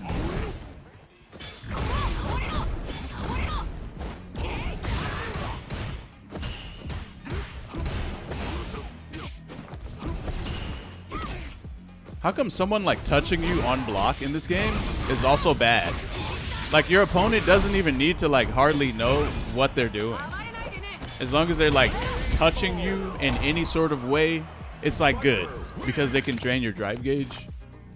They can just frame 2, crouch medium kick you in a drive rush. That's good too on hit or block.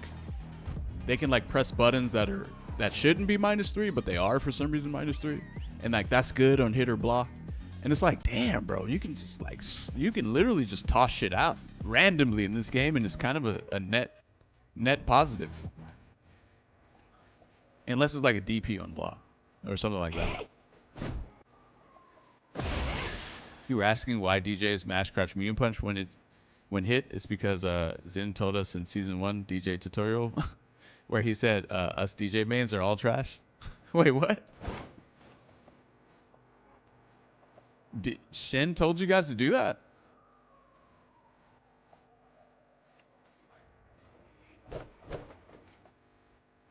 Shen told you guys to mash crouch heavy punch on block on hit? Okay, you know what? No, let's see why that button's good.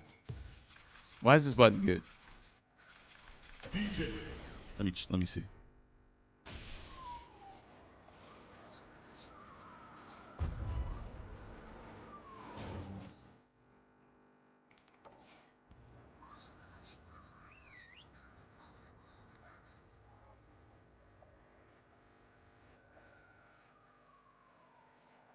Okay, why is this button good?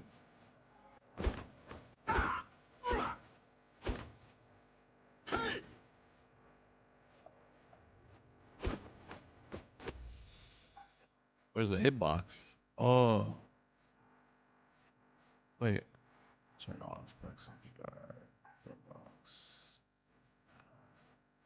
Yeah, there you go. Where's this?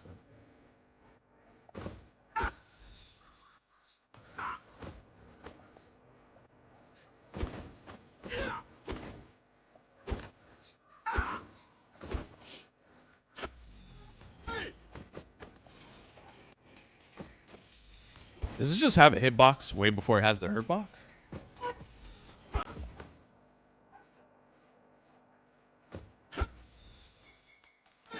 Dang, I can't pause it at the right time. For some reason, it's kind of hard.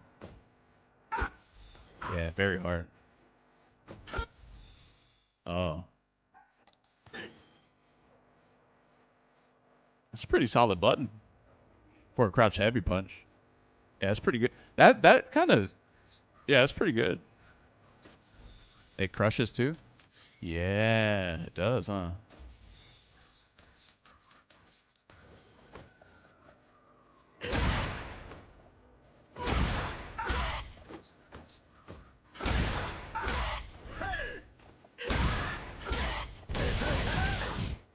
That is really good, man.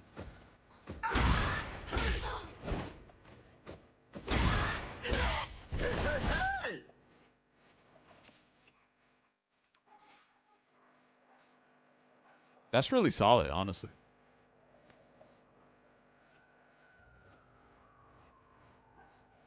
We need to see Viper's crouch heavy punch to be 8 frames? Wait, how isn't this 9? This is 9, right? has 9. I think Sea Vipers might have more range though than his. Maybe. Yeah, no, it has more range. It's also disjointed on frame to 8 to 10.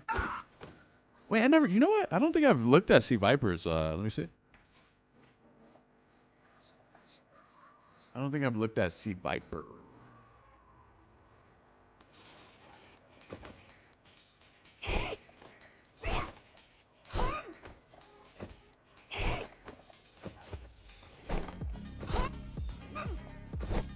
Fuck. There we go. Oh. That shit has a tiny disjoint.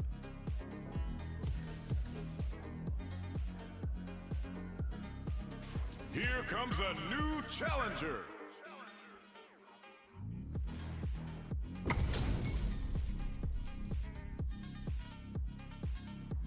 What? Round 1. Fight. Smoky mirror?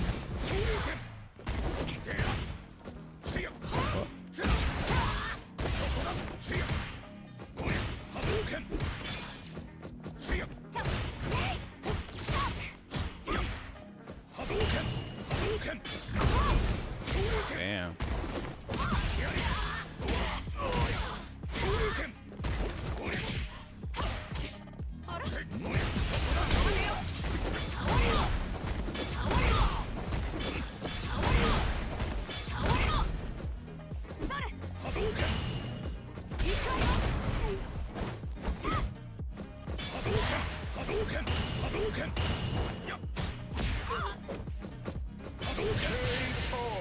Can't read him.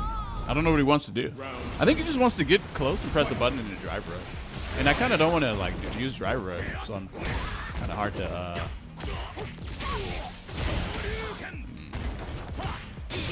Oh, you didn't press a button? What? The fuck? Damn, you built a level 3 off of that?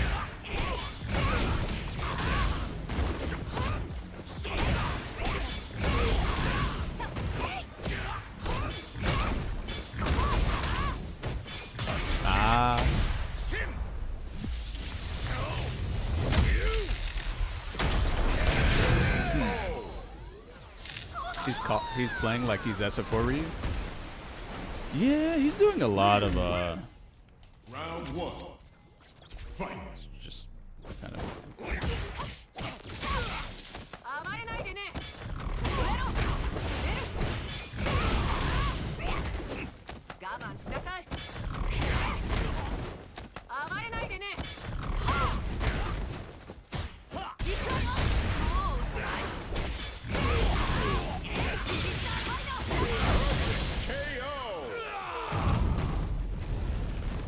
Round 2. Fight.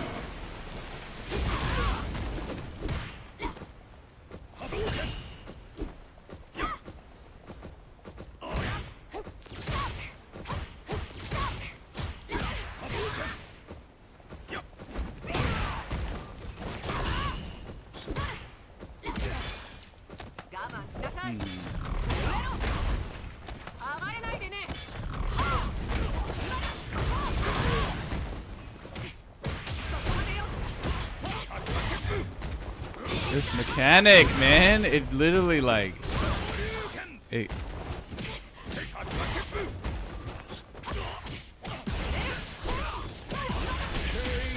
This mechanic gets it all started, doesn't it?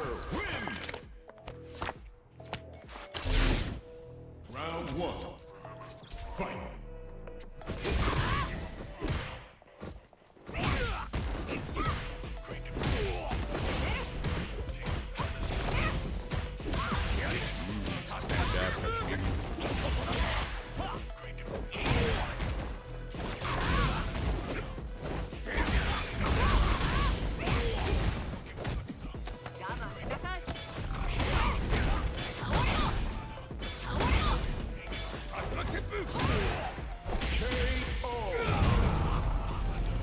Round 2. Fight.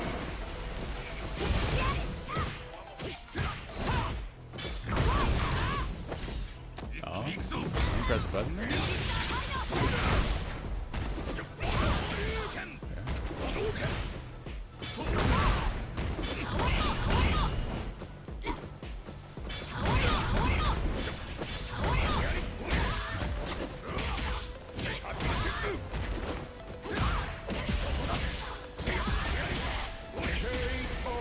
Button drive, button drive, button drive, button drive.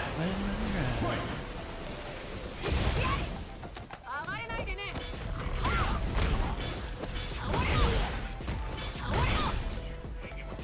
What in the fuck?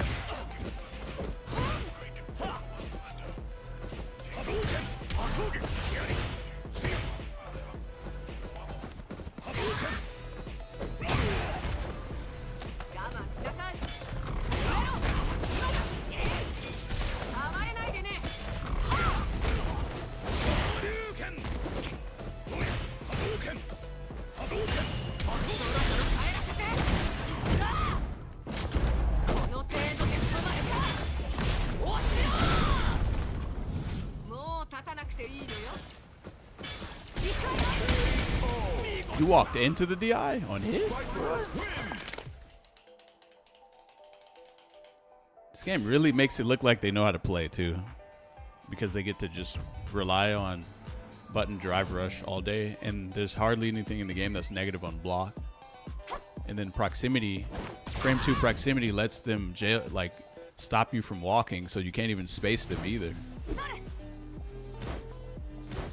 They got all of your bases covered. You don't have to have a single worry in this game. This is not Shoto Man. This is special button drive rush merchant. Pseudo Shoto. For real. Drive rush merchant. Yeah, I've never heard that. Strive and 2x KO can easily be fixed. Street Fighter 6 is hard to fix. Oh yeah. Here comes a new challenger. What do you need help with? I need a new emote.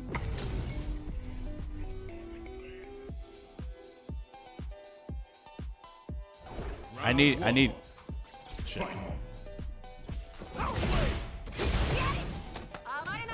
I need that the snake aura to be yeah,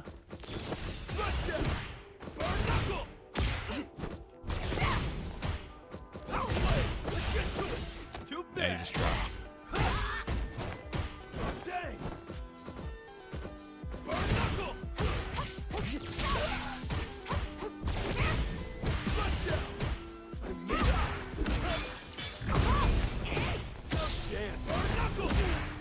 Whoa, what the what in the hell?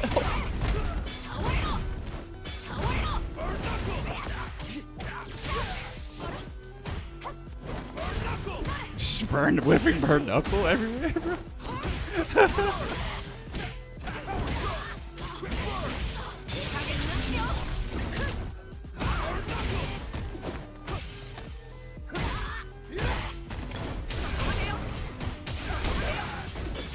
What?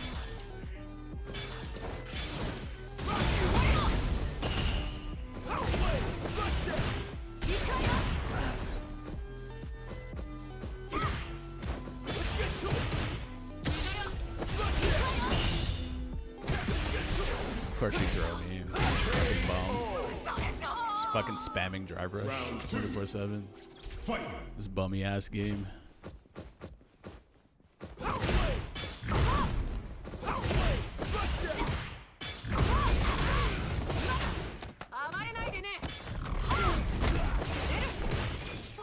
What? Oh man, did that thing kill my input? Did he just kill my size? Like,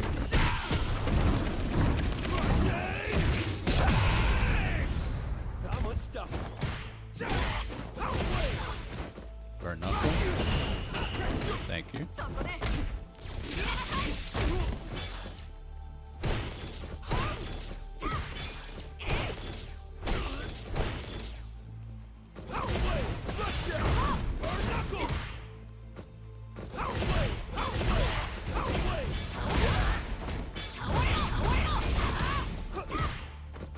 Whoa.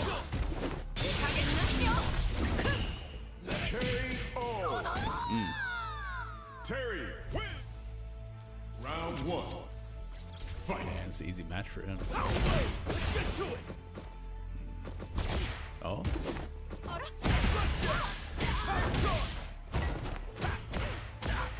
Dropped your combo.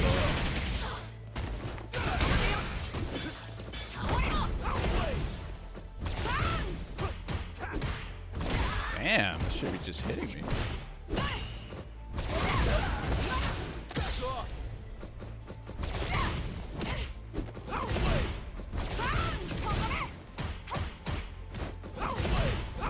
Still doing it?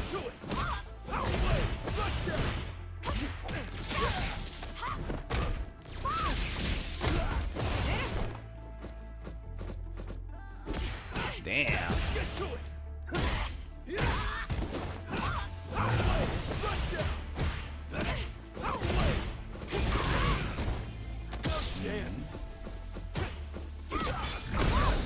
Damn, you don't get a combo off of that. Maybe you should though. I don't know. Fight.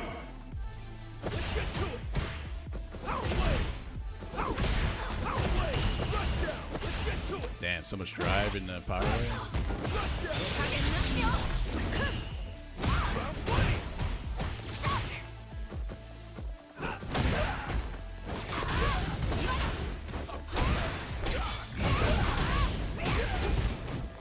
What in the fuck?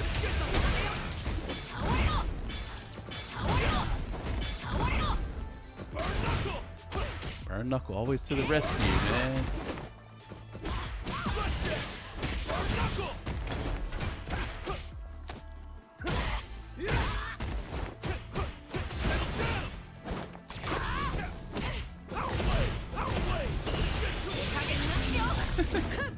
He burned out just to fucking do button drive rush. Terry wins. He burned out just to whiff drive rush jab? I want to see Viper.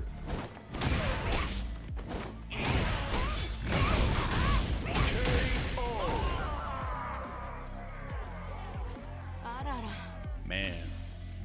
Do you think it would be unfair for Viper's crouch heavy punch and the Seismo feint to be -5 on block?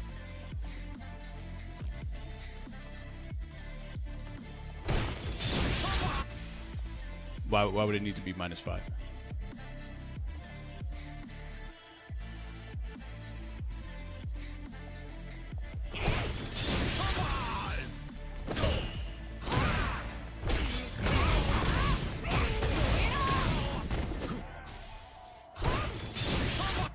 Oh, this.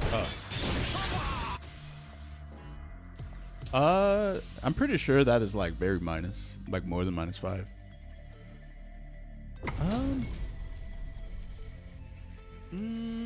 It's kind of hard to tell because the game just consists of nothing but button drive rush. So whenever you're considering anything else, it's kind of hard to like think about what it does in this game. And we press the button, but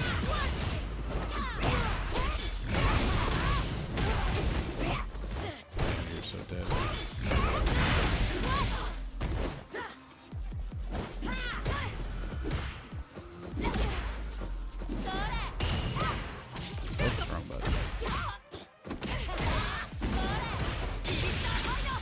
The dash allowed that to be safe on block? That's crazy. Yeah, I think reversal supers are trash, actually. They're kind of bad. They always stop their buttons from coming out because the flash freezes the screen, freezes the input. Whoa, whoa.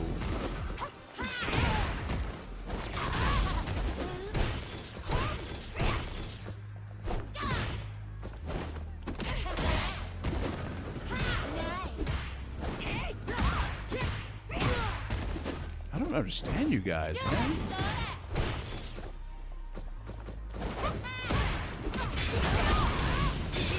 Gotta be so careful, to not be beaten by trash.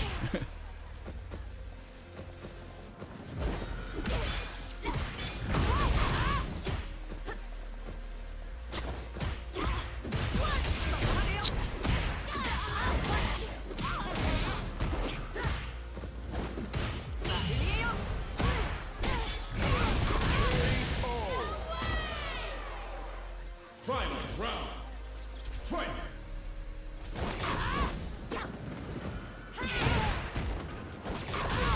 They always get hit by that. They can't block shit, man.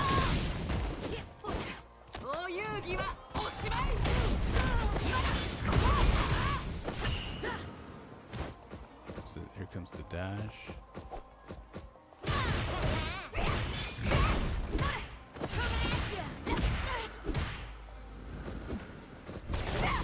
What a jump! What the fuck? What kind of jump was that?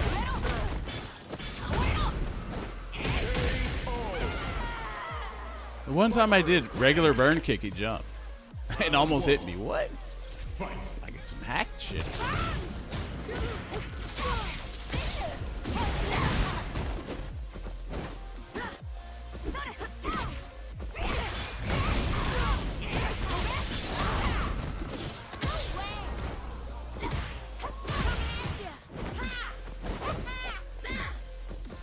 Smashing.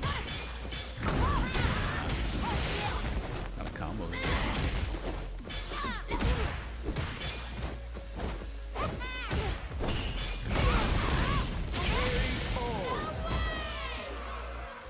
Round 2. Fight.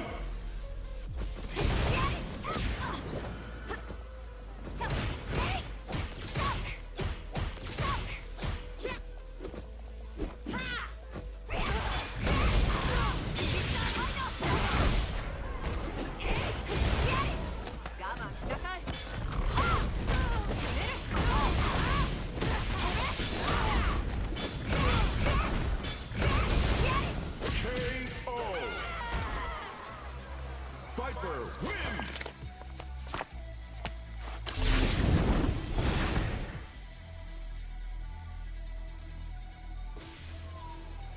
It's just a super casual game? I think it is.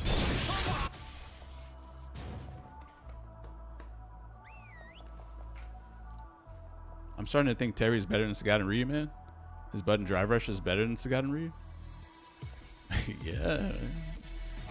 Maybe. I think I put Terry as like better than Bison.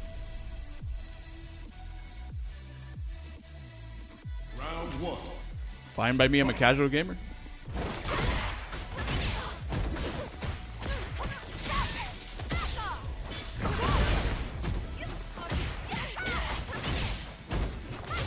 Oh.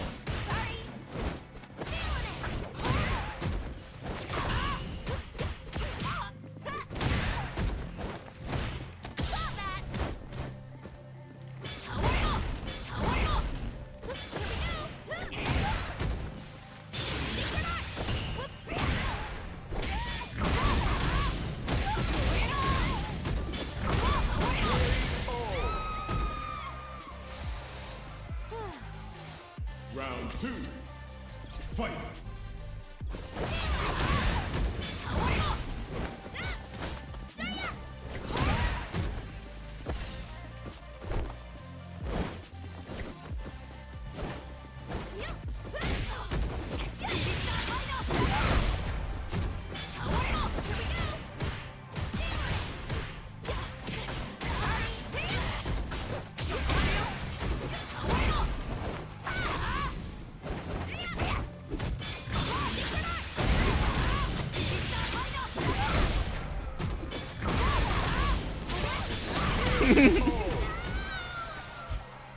You track that hold up back. Round 1. On the meaty sides, motherfucker, a combo.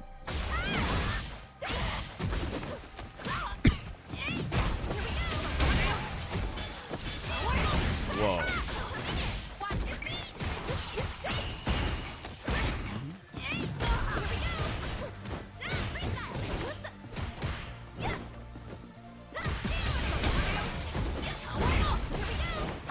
What? Why does that end here?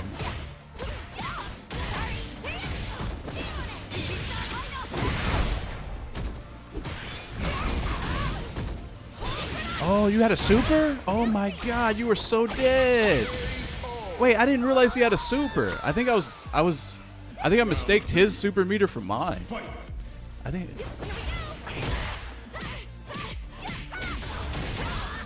Man, she puts you in the.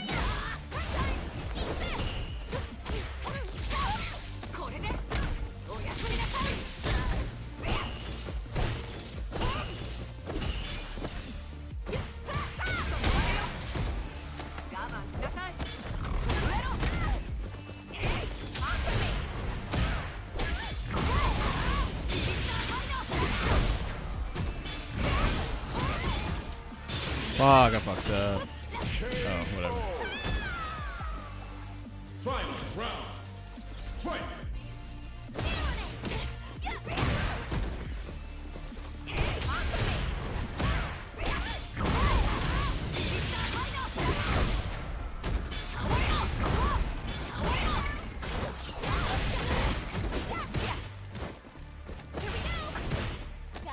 God damn, it's crazy.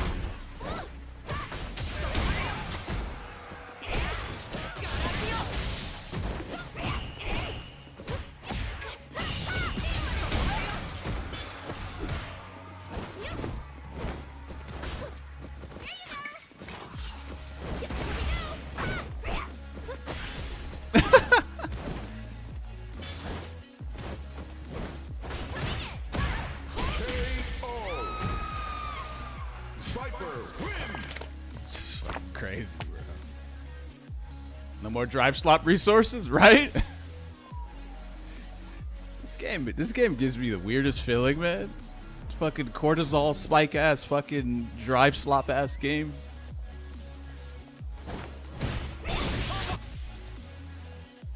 Yeah, I'll be right back.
あんまり長引かせる気はないのだけど、来なさい。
Where's Mr. Streamer? Right here. I didn't even eat breakfast yet. I was too busy tilt queuing in a dumpster ass game. All right, hold on. Let's see. I'm starting to right. Yeah, so Terry actually Terry I think is better than Ryu. I've said this plenty of times. Said that plenty of times. Sagat, this motherfucker's dumb as fuck. I don't even know if Terry's better than him. Probably is. I think Terry's brain dead as shit though. He has something to do from every single point of the game. You know, he's either shooting fireballs from like certain parts of the screen. He's doing burn knuckle from other parts. He's doing, you know, just fucking. He's pressing standing heavy kick from certain rate. He's crazy. I have a 30% win rate against Terry this phase. Yeah, the motherfucker's dumb as hell. And he's easy as shit too. They need to stop creating these brain dead ass easy characters and start crafting like characters that require at least 1 or 2 brain cells.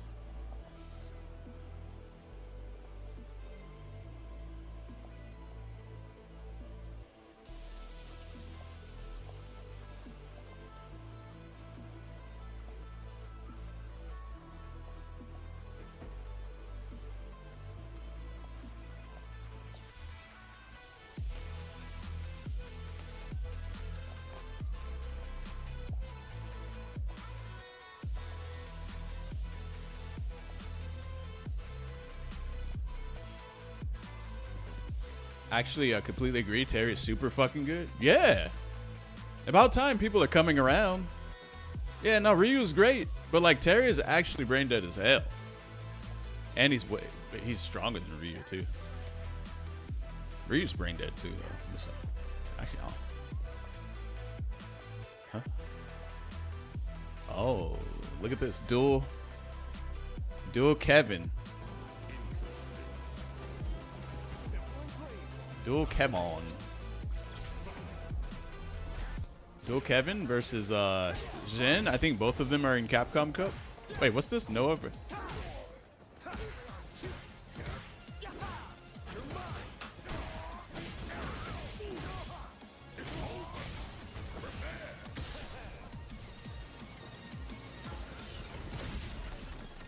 I should join Big Time Rush. What is that? Like some movie or something? Is that a movie? What is that?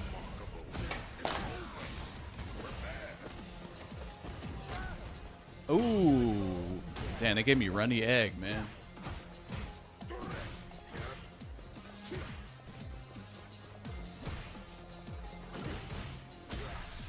You feel like you can beat Brain Dead Terry's? I mean, yeah. You can beat Brain Dead any character. That's your boy band? Big Time Rush? You want me to join your boy band? What am I going to be? What if I can't sing, play the guitar, play the bass? Or, yeah. What if I can't do any of those things? Then what?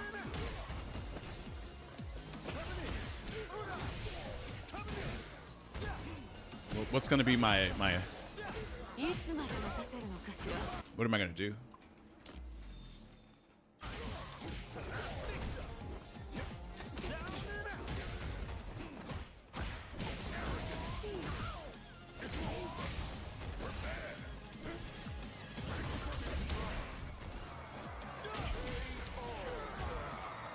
Whoa, whoa. Damn. Fuck, man. I'll be on the tour bus? Wait, am I there just to aura farm for your boy band? So actually don't even do anything? I'm just...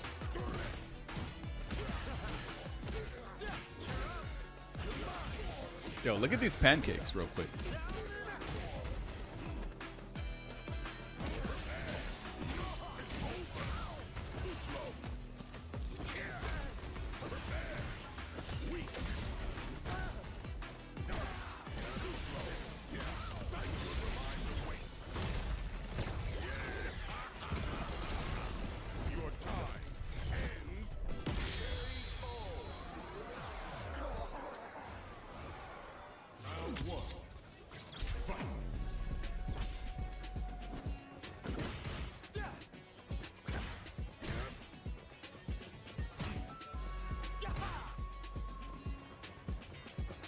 Too much butter?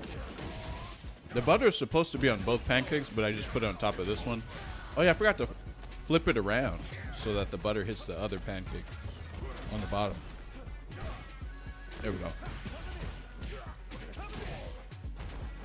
Now we in there. In there like swimwear. In there like swimwear on a double dare. Cause my name Daryl, so it's double Daryl.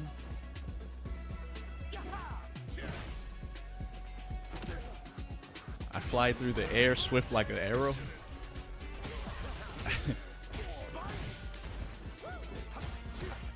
I'd be so deep, like bone marrow.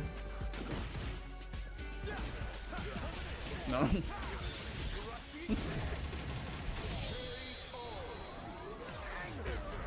Are you doing a carb refeed today? Carb refeed? What is that? I've never heard the word refeed.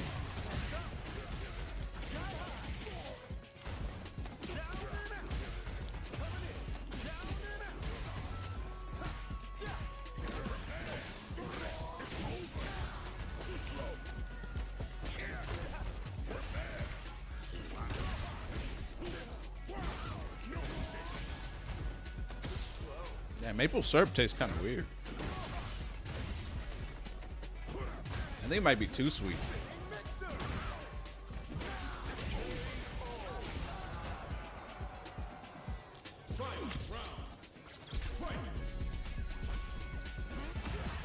Is when you're carb depleting from dieting? Oh. I work out so much, I just eat whatever the fuck I want whenever I want. That's it. Yep. But to be fair, I don't really eat trash though. So it kind of balances. I think my natural diet for the things that I actually like to eat is straight up actually ends up being like very healthy food. So I don't really even have to worry about diet.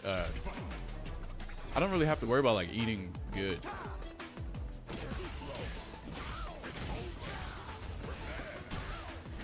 Eating healthy.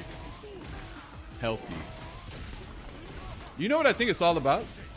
It's not really about eating healthy. It's about not eating like dog shit all the time. That's what it's about.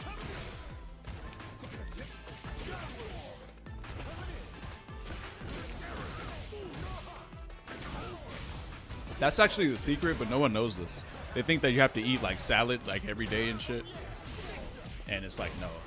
Like, don't.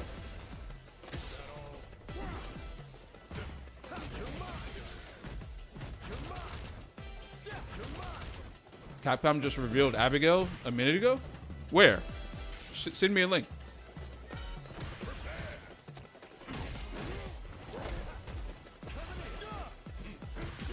Strongmen hate eating since they have to eat so much. Yeah, I'd imagine if you're eating when you're not even hungry, like that. That would suck, right?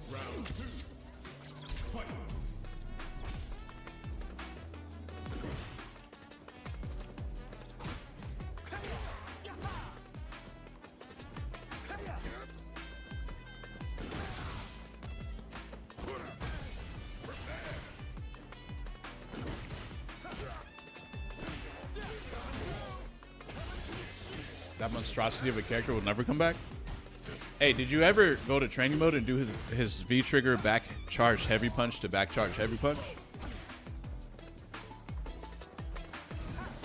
I actually thought that was really cool.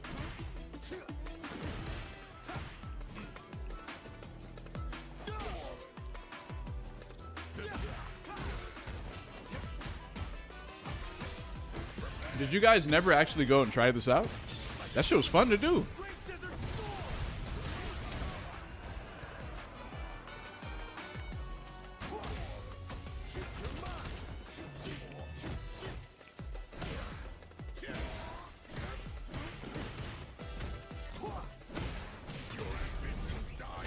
His clapping move was really good in Street Fighter 4. Oh, that was a different character. Oh, Hugo. Hugo, yeah. People like Hugo more than Abigail. I feel like they're about. Let me think. I mean, Hugo's definitely like more of a big body grappler than Abigail.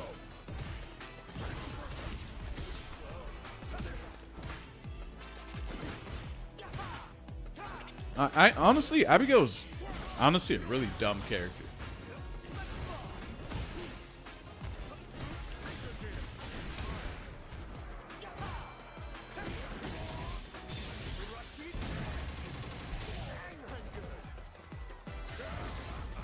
Okay, if they came out with Abigail for Street Fighter 6, but they got rid of his tire, and there was no more sweeping the V trigger, would he be a problem at that point?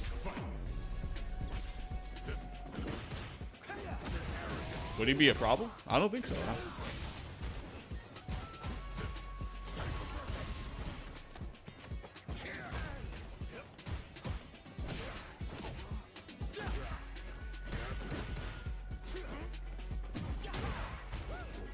I actually liked when he said Abigail punch. That shit was funny as fuck to me. He was like a big swole ass like dumb idiot, which kind of made it even more funny. Abigail punch. Who the fuck says their name as they're punching you? Like, that's... The character was funny as hell, though, to me. Button drive rush EX tire? Nah, take the tire shit out. He doesn't need that.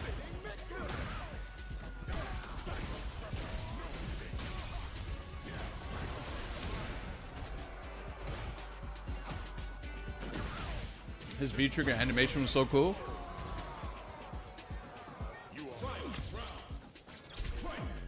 I'll be honest, I liked his charge back heavy punch to charge back heavy punch. I was a fan. I ain't gonna lie. It was fun to do.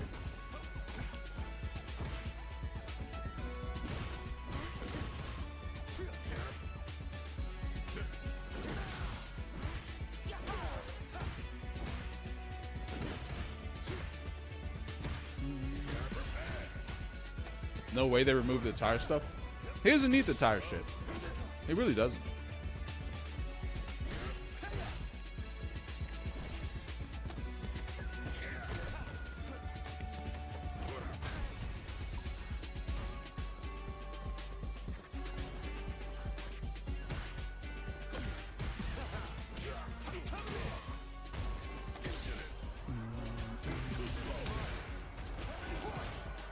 Man, this game centers way too much around drive rush, man. It is unfixable. There's no solution. It's too hard-coded into the game.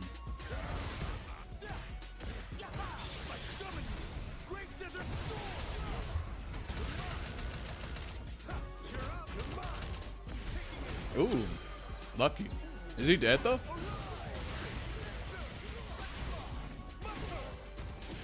Oh, shit, he is dead. Damn. Rashid wins. Wow. Who's your comfortable pick for winning CC? Lashar or Mena? Hey, look, it's the Capcom Cup C Viper here.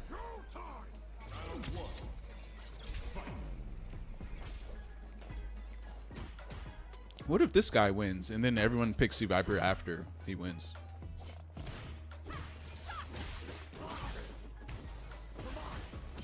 Like, what if?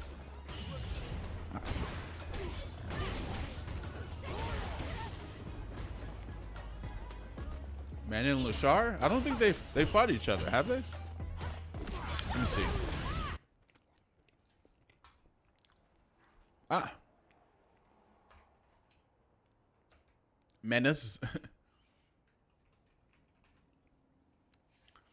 What would you buff about C Viper? You know, I actually think the way she functions is fine, but I don't like the way her level 1 install is. I feel like they should just give her 10 super jump cancels and call it a day. And just let her continue to build meter when she pops her level 1.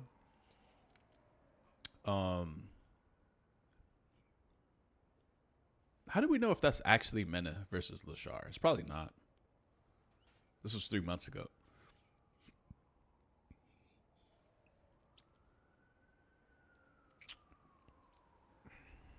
Let me see if this is real.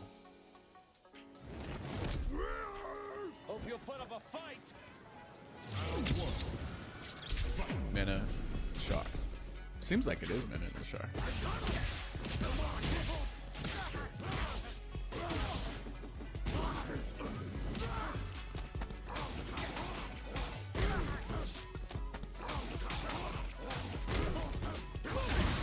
Do you have any expectations for Strive 2.0?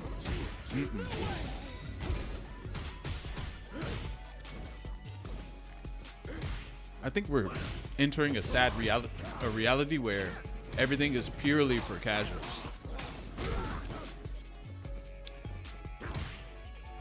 I'm not a casual, so most games are probably going to be kind of shitty with nothing for me to like actually like do.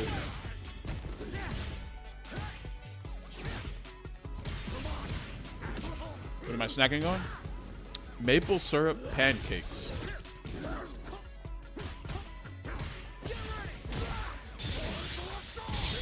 Damn.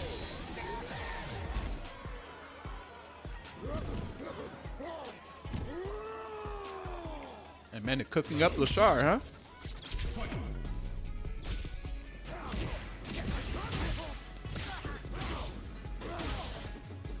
Strive 2.0 is going to be released to make money. It's not going to be released to be like a good game or like a balanced, a fun, balanced game around like competitive level. You probably don't even give a fuck about that, really.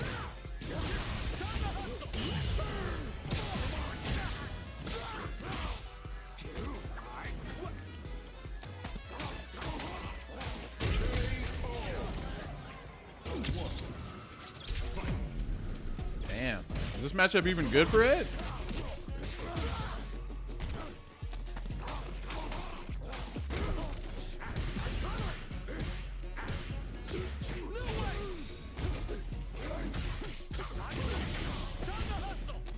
Marvel Talk-On? I usually don't like tag fighters like that. I tried playing 2XKO, and that shit was just not it, man. Well, I mean, you guys tried it too. You guys didn't like it either. What? Done already? I got a lot left in the tank. Round 2. I'll probably try Marvel Tokon when it first comes out.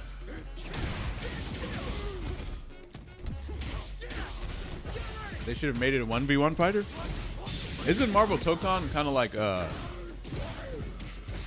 Mortal Kombat, where it has you just call an assist, but you only fight with an actual like one character?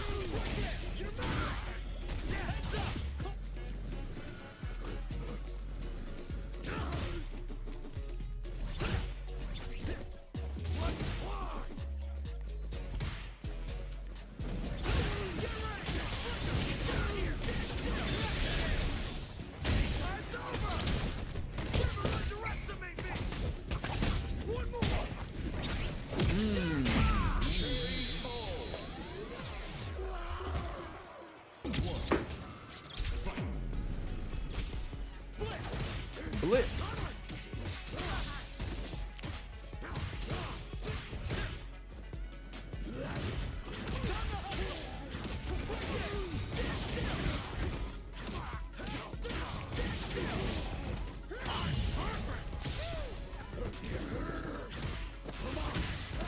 I'm perfect.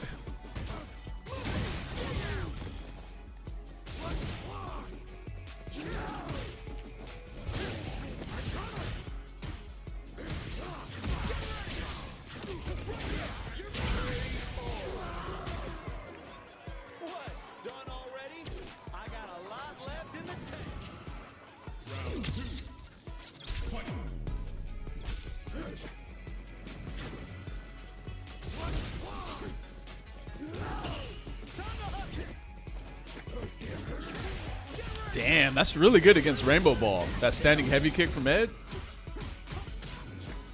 He can never go over his head to a point where it becomes kind of ambiguous to deal with. Oh, cross up 10. Trying to cross cut with a 10 frame DP. Shit's mad hard.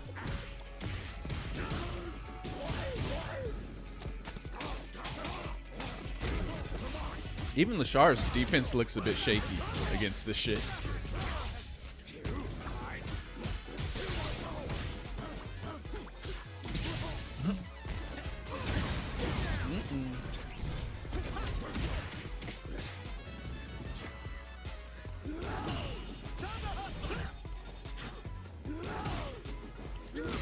Oh shit, he almost died there. What do you do here? Whoa. Damn, what if he let that rip? Yo, does that ball go through his fireball? Oh, you gotta stomp on his body, huh? Oh, it doesn't? So if he let that go, it would have hit him, huh?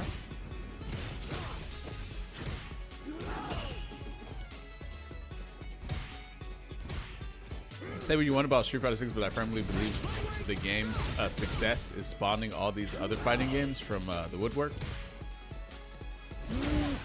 I don't think so. You know why? Because none of those other fighting games are doing a 1v1 fighting game. They're all doing tag fighters.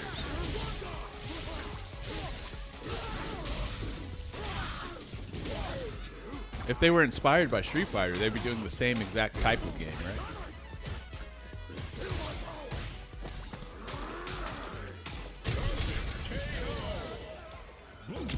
Bro, Blanka's fucking insane.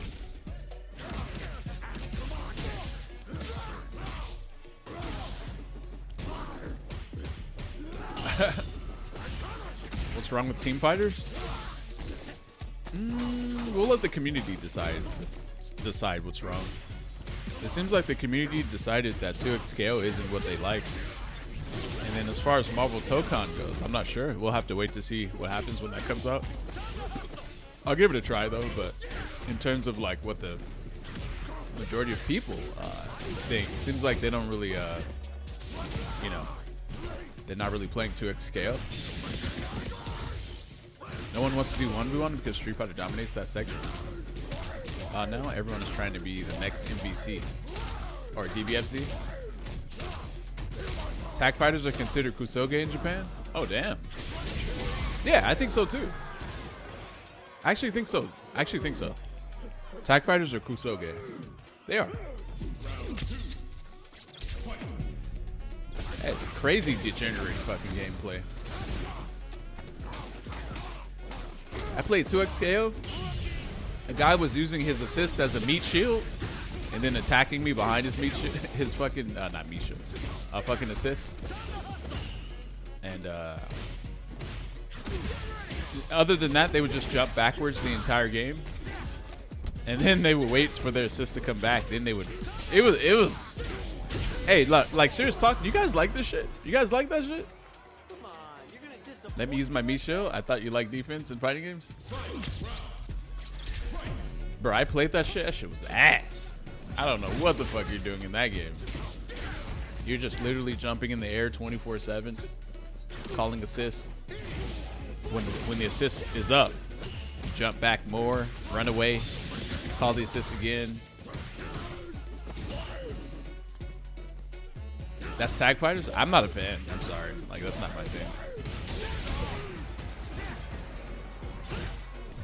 Ooh. It's kind of defensive. Yeah.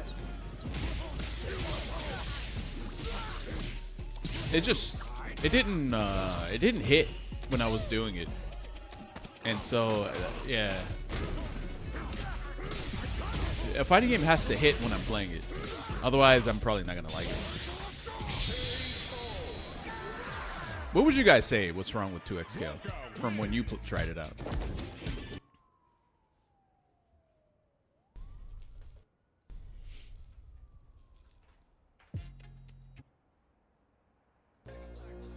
In Marvel, I don't mind the assist stuff. 来なさい Simple controls with easy combos. Ah.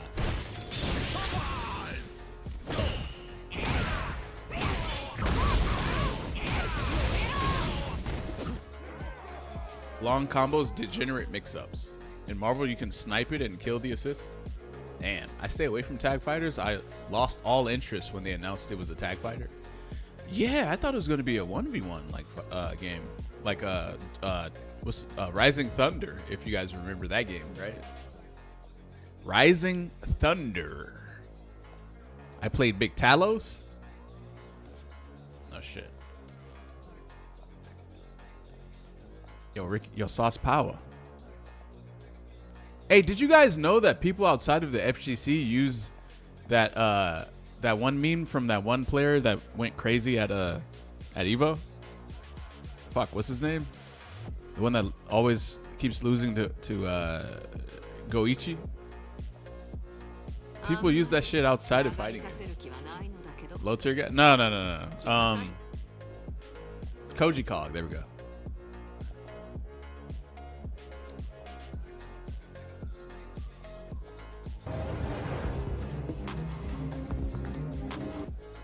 Yo, Ricky Omega, where you at?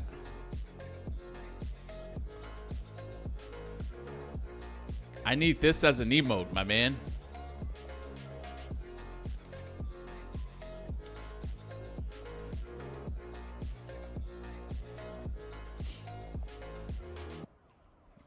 I need this.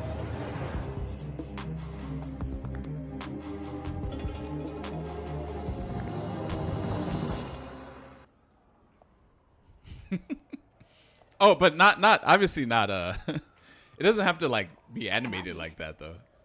We just need the raw picture though. You know what I'm saying?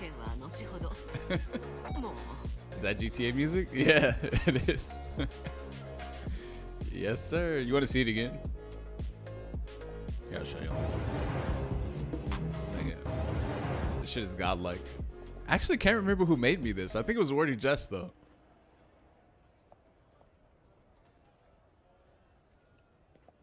Here, play. And move mine.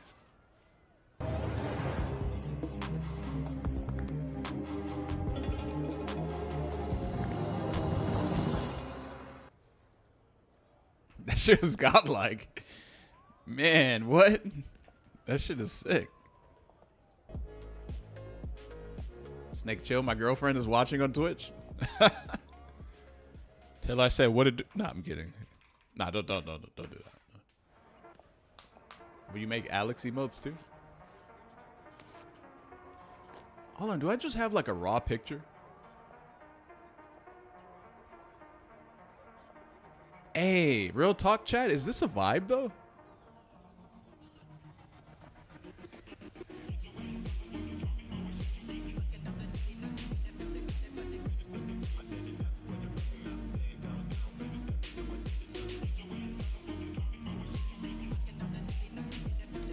We need Big Puff smoke edited in, yeah. Show guys, Suge Knight. I made one for you a while back. You did? An emote of this? Or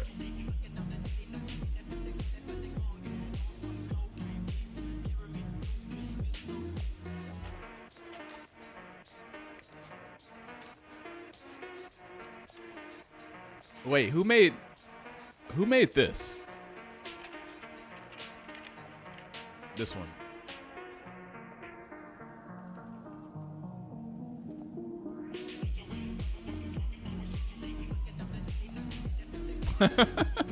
A lot of you guys haven't even seen all like these edits, huh? This shit's godlike, man. Blaze it up. I'm gonna ore farm again. I just don't know what to wear. I might wear basically the male version of what C Viper has on. Like, because of frame 2 proc card, are you forced to use offense to be defensive? Yes, you are. That's why you see. That's why when someone gets close, you see a lot of players press standing light kick. It's because you can't like walk away, so you might as well just press a button to be defensive. I'm surprised you actually I'm surprised you know this. Like how did you draw this conclusion? Oh shit. Yo. You made this? Yeah, this one was tough. Bro, why does my arm look mad big? It looks like significantly bigger than the other one. You hate 2x KO? All motherfuckers do is mash and backdash? Bro, I feel like sometimes the way I explain things is like very... I like downplay how much people don't like certain things. I said that, like, you know, tag games are just not my kind of thing, and I didn't really like how much they, like, you know, jump backwards and then call assists. You're like, bro, all they do is we need you guys to explain like why you don't like the game, not me. Don't let me explain.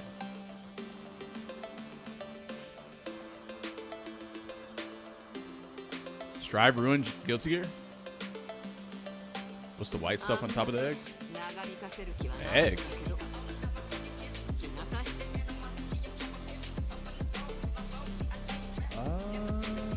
It's they tried to like cook the egg basically medium well, if that makes sense. But they failed. That shit was like medium rare kind of eggs. I don't like those. It's kind of nasty. I'm naturally a defensive player and wanted to find answers to mashers and vipers. It's extremely good defensive poke. Yeah. Oh, standing light kick. Yeah, that shit's mad good. Yo, what up? All right, let me. Zangief.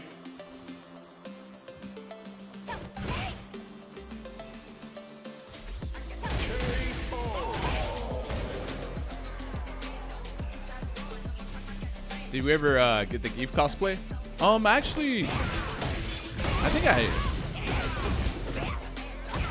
should be getting the suit for that pretty soon. But I don't think that donation ever finished. Sugar eyes, yeah.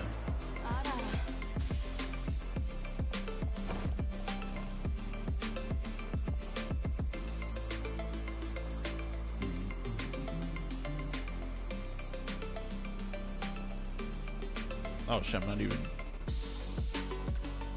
I'm neutrally a gooner. Oh, sorry, naturally a gooner? Oh my god. What? Yo, check out this new Oni color. Oh shit, speaking of Oni color, hold on. Imagine like the amount of content you have is so dry that you're excited over a fucking color for your character. My god, man. Hey.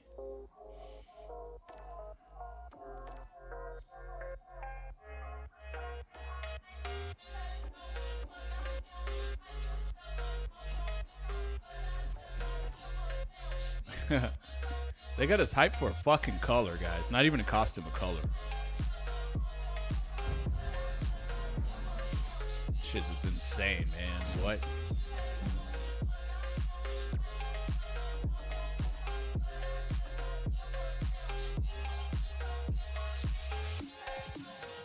Why the fuck does he have a tie on his dick? Oh, wait. That's always been there? Fuck, I didn't notice it. Alright. Excuse me, sorry. Sorry about that.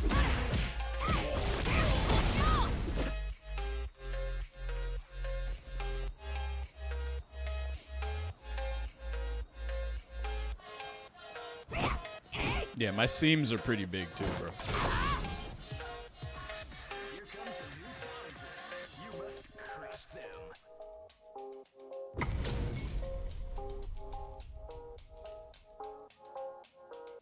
go. Ring the bell. Let me try to shit it. Oh, I thought I was using Zangief. Fight.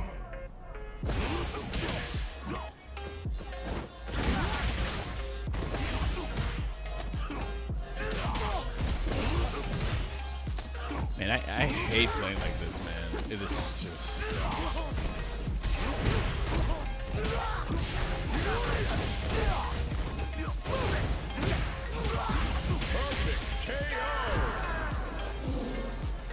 Hey, no, hey, it's the game, bro. It's just the way the game works. Round 2. Fight.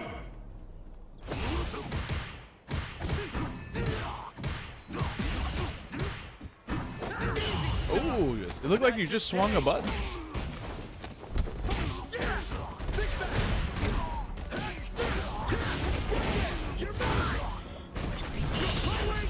Yo, did I perfect parry that?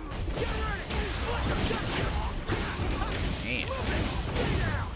I almost died from that.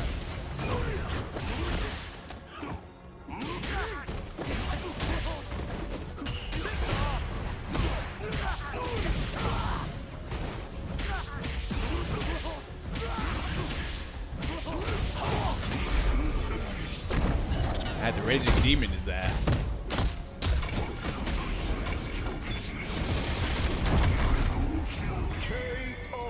Imagine trying not to burn out so you eat a jump in when someone has CA. Just so that you don't burn out. But then you just die instead.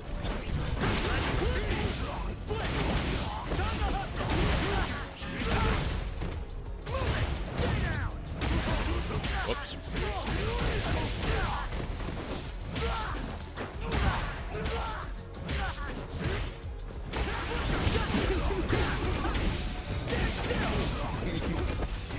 She was banging his face in.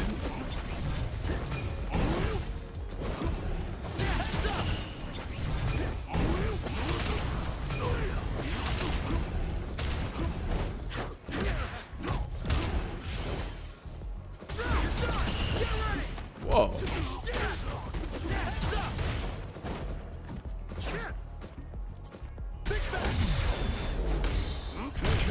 Big bag. Round 2. Fight. God damn.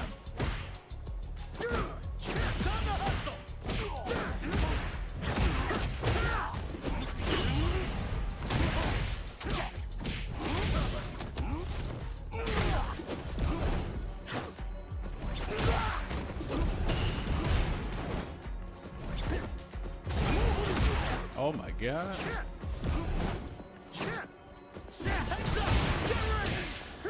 Bro, why did this combo?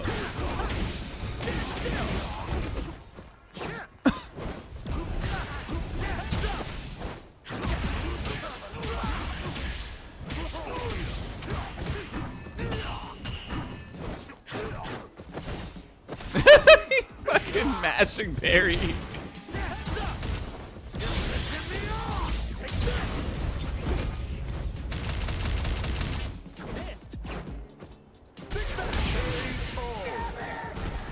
He tried to DI through a fireball when he had no health to do that.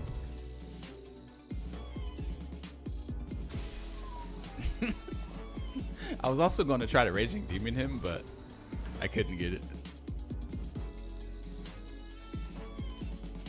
Shady. Zangief.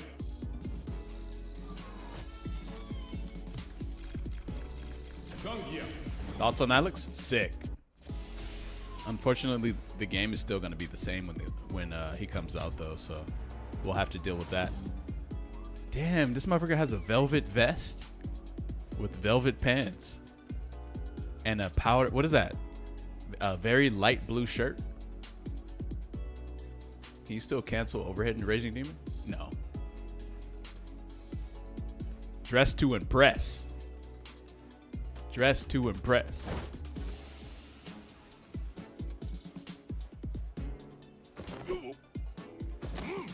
I would hire that man.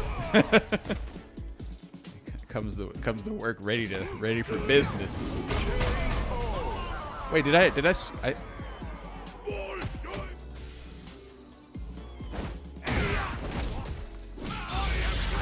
The outfits in this game are very good, by the way.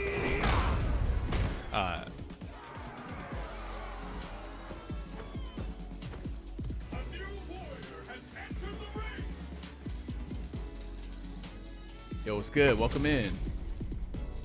Like my outfit, bro? Yeah. He's like, why the fuck are we playing? Don't you skip my intro. God damn it. Fight.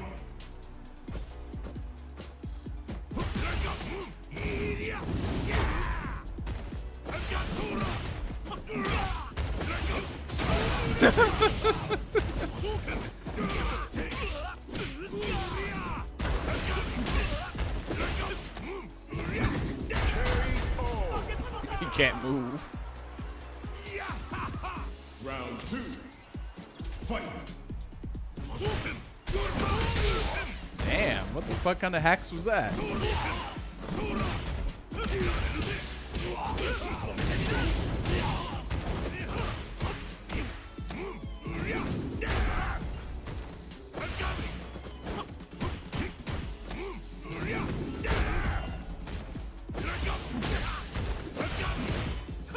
Whoa.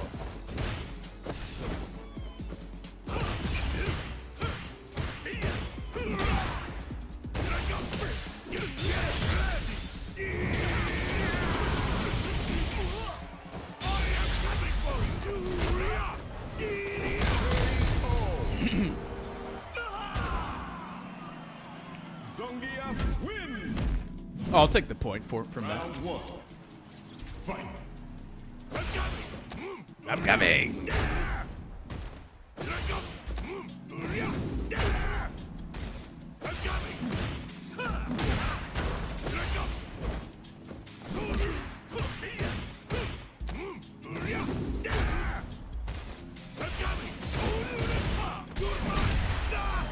Maximum meter gain.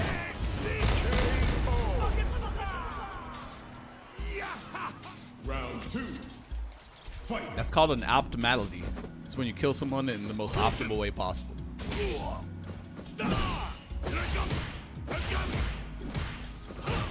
yeah, that's right.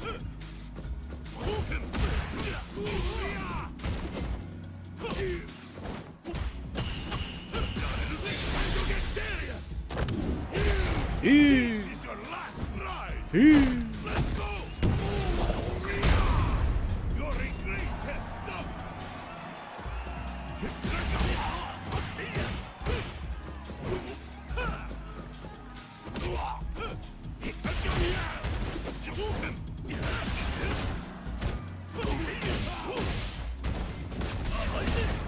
can't kill me.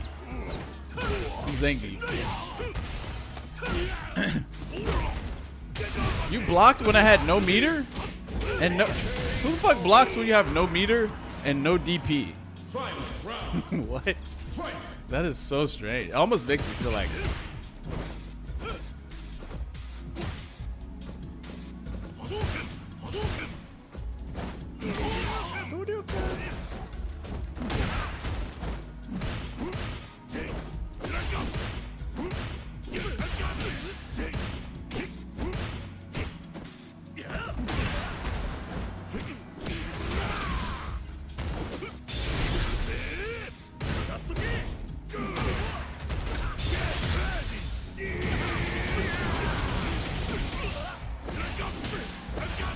Ah, shit. Just trying to do some elaborate bullshit. Zangief wins.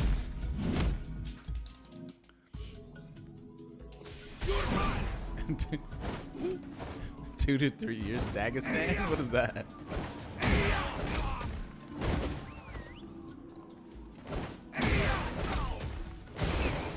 Bug. That is a bug in the game. And they won't fix it with the new patch either. Watch. They will not fix this bug. Look at this bug, chat. No SP. You can't OD SPD off of that.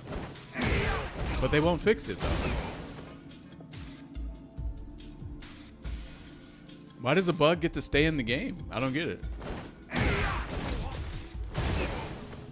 I don't know why this gets to stay in the game. It's crazy.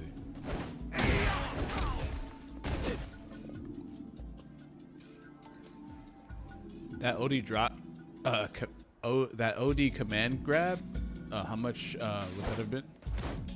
This right here?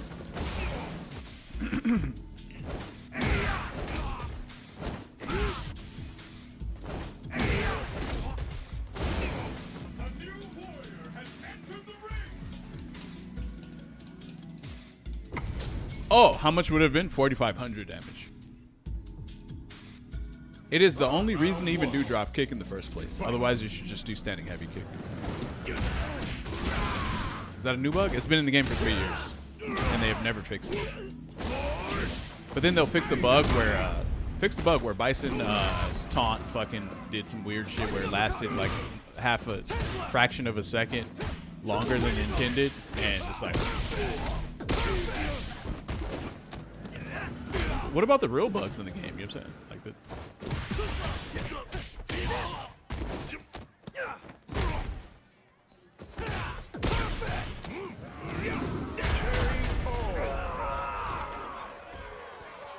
Round 2. Yeah. Fight. New patch new patch. Changed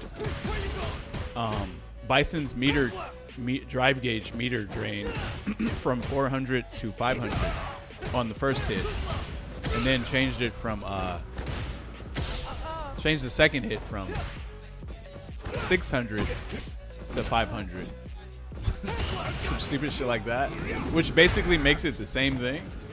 And then like, yep, nice. Well, guess we patched the game. The game's patched, guys.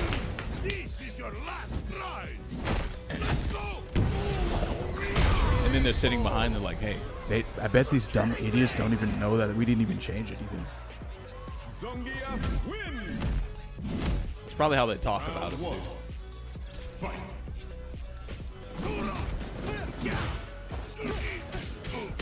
Let's do that. Ooh. Damn. Failed snake PD. Now we're in the corner. Yes. Yeah. Throat chop.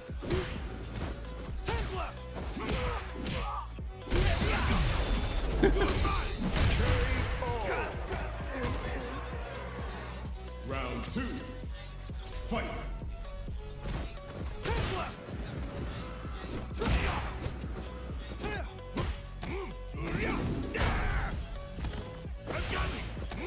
Snake PD. How many of these will he take? Oh man, you already took enough to where you're dead.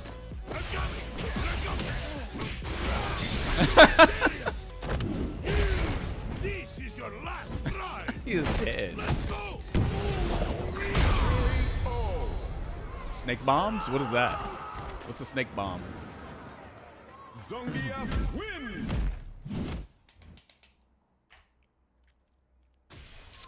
What is Yickadee? What is that? Yickadee.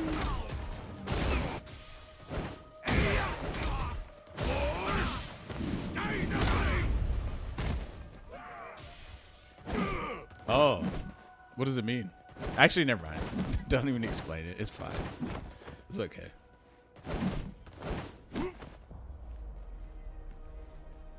Hey, you guys like Zangief's suit? New suit?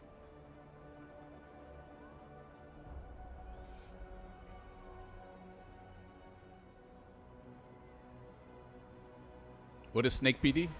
This right here. Now, in order to understand what it is, go into training mode and try to do an SPD from way over here from Drive Rush. And then when you can't do it, come back to me. That's what a Snake PD is.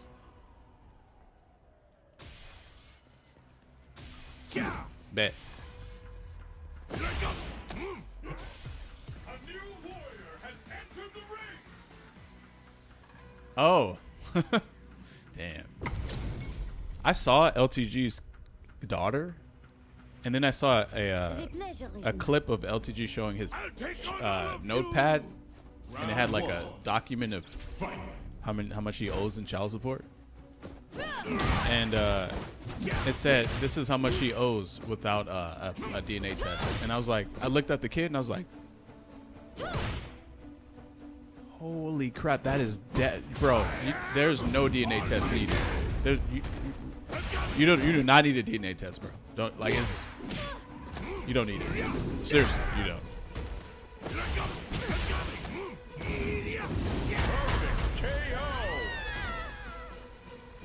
You created a world avatar for me, really?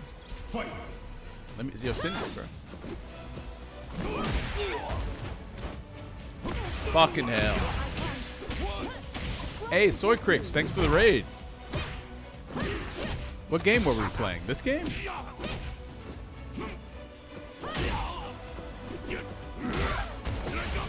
Jumpity jumps. Snake PD. Ah, fuck. He's ready. Might be dead.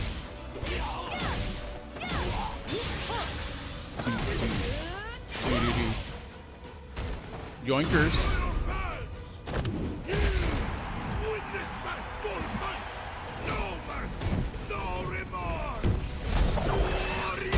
Need to fit to make it really work though, which exists in World Tour. Damn it. Zangief wins. Round 1. Yeet hell. Hey, but would you guys take a 1,000 health deficit on Zangief if you could get a DP?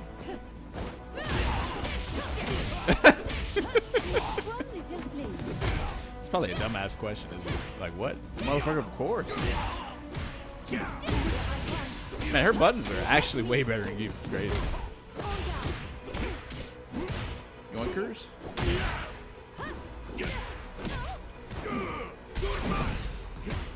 Whoa.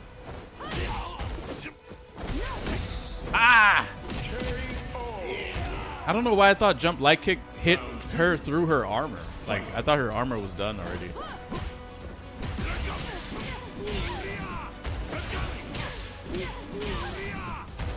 Neutral wake up, huh?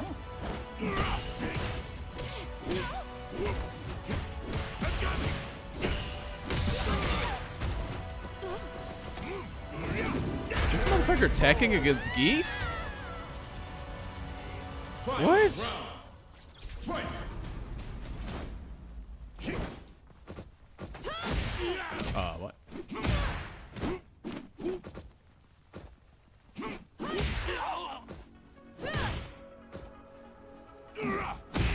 God damn.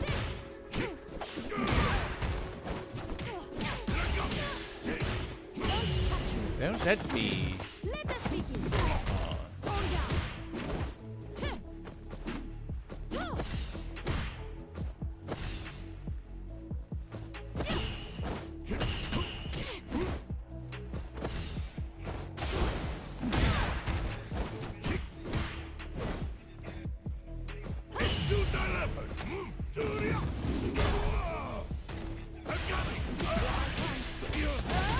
Damn, actually, he was dead, huh?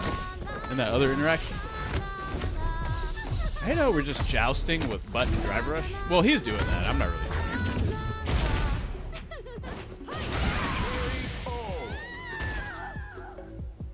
it. Zangief win. Green hand plus DP, give me 1 HP.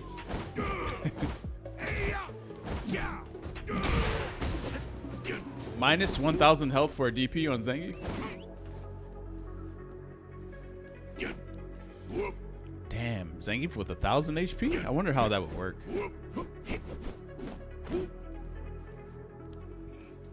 But he doesn't need a DP though.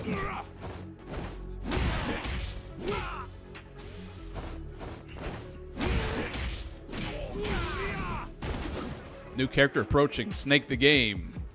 Community best character in Street Fighter 6. Mai, Ryu Akuma, Bison. Me best character in Street Fighter 6, Daryl Lewis.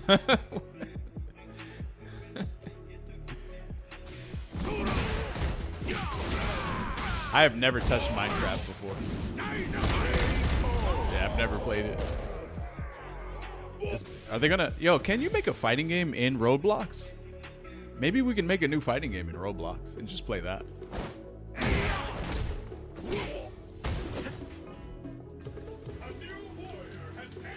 Ill? There's plenty of them? Seriously? What? I've never seen any of them. They remade Tekken in Roblox? I don't believe that. Fight.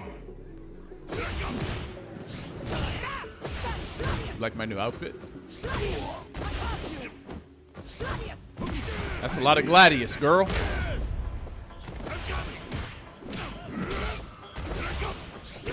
Ow.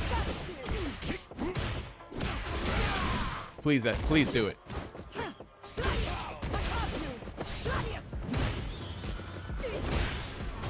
No, that was an SPD. Now you're burned out too. What do you have, a Gladius macro? Round 2. Fight.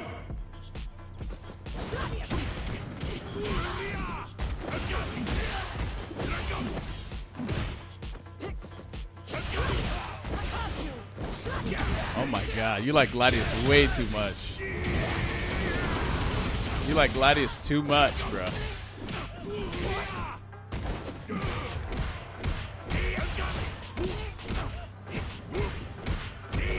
What in the fuck? How did that whiff? KO. Zangief wins. Round 1. Fight. Yeah, stop the yard in this bitch.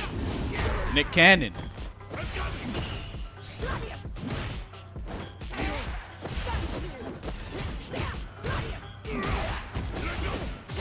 Nice. Punish counter.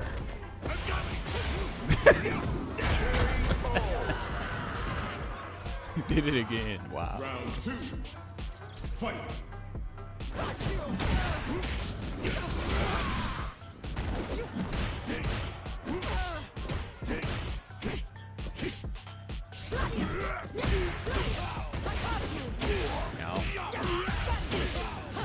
Oh man. Get off of me. I almost have level 3. You know, that's gonna. Oh! Damn. What you got for me, huh? You got something? Ooh! Witness my full might. No mercy, no remorse. Let's plan the development of a new fighting game in the Snake Court. I still got to make that before March 17th, man. Zangief wins. Goodbye. I am almighty. Whisper me that.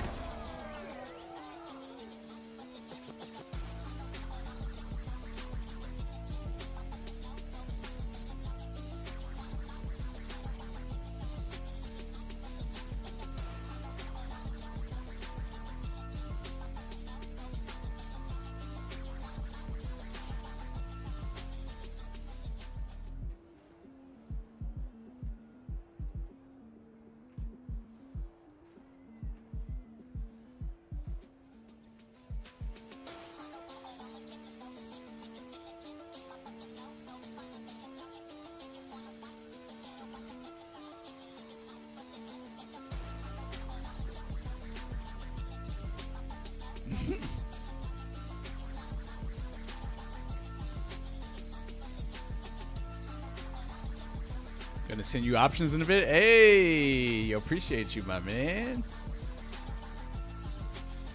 Shoutouts to Ricky Omega. What happened to that artist thing I gave you in the chat? I gave you an artist thing next to your name, but I don't see it though.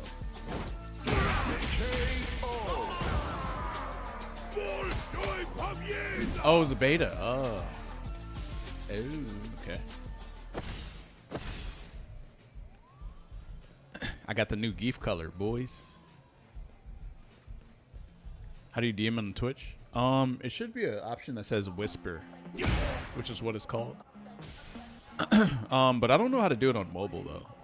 I only know how to do it on like PC.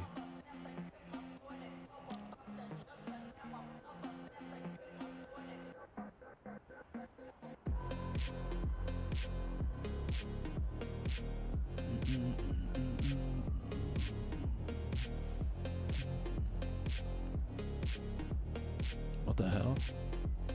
Do I smoke cigars? I mean, what is this?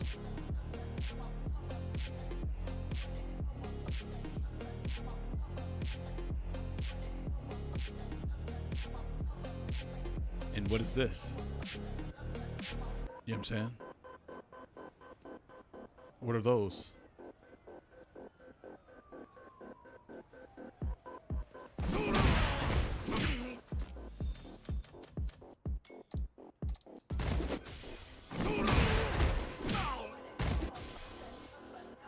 What are those?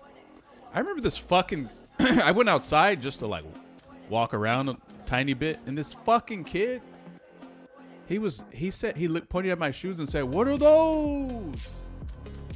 And I wanted to just slap the fuck up. Nah, I'm kidding. But I was like, this little fucking kid, man, you're a bad kid. Some kids are bad, guys. Some kids are bad.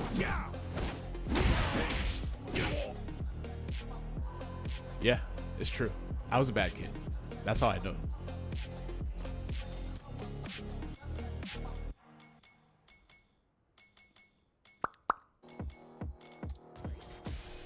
What were they up to? He was riding around the scooter. He was kind of fat, too.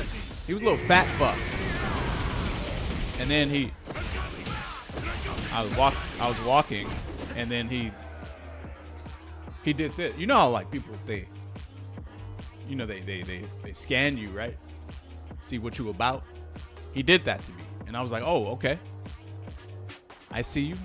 And then he looked at my shoes, and he paused for like 5 seconds. And then in my brain, I was like, okay, what is he up to now? What are we doing?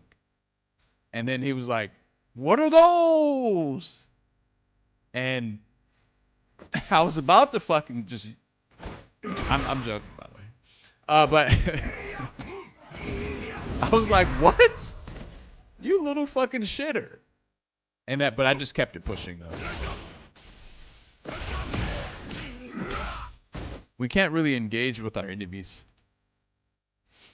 We have to just refrain, you know?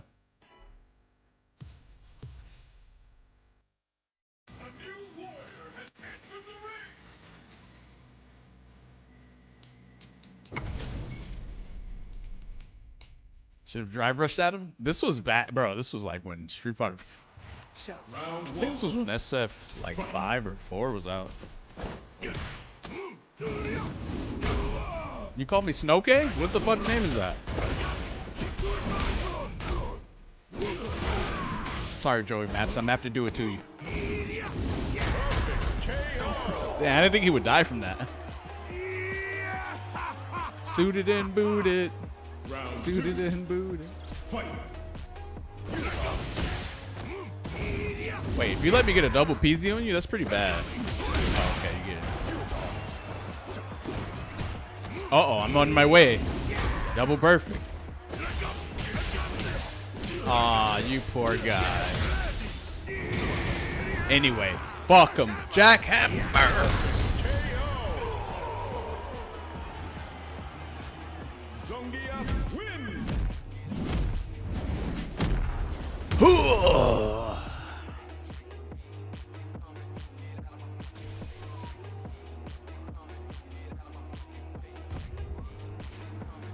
That guy's uninstalling right now. Wait, how come someone uninstalling is that toxic? To find that someone uninstalling the game after like losing badly is hilarious. Because some people label that as being toxic, but I can't help but laugh. This shit's funny as fuck, actually. Yo, Yazo the Kid, thanks for the 10 months, my man. Thanks for the 10.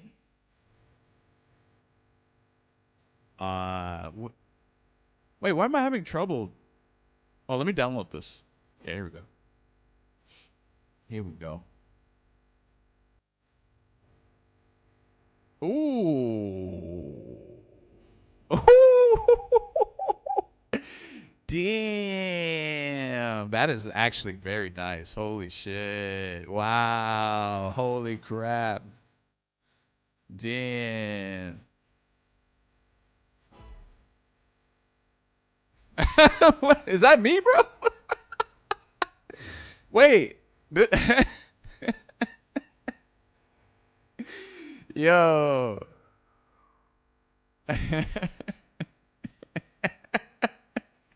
Wait, that's actually, you know what? No, I'm downloading this. I am downloading this immediately, bro. Immediately. Yeah, let me get that code, bruh. That shit might actually have me playing World Tour, to be honest.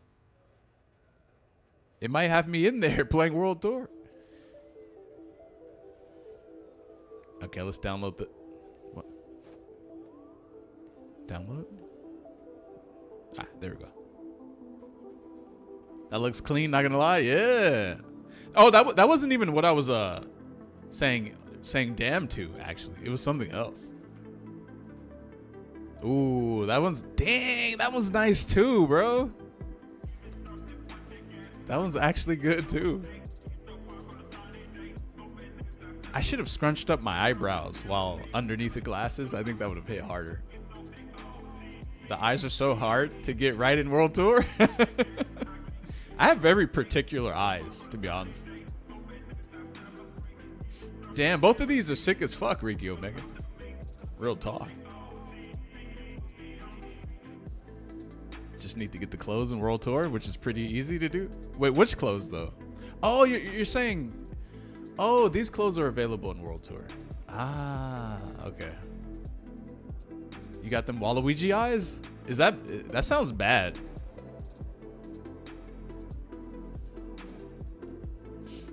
That sounds bad, bro.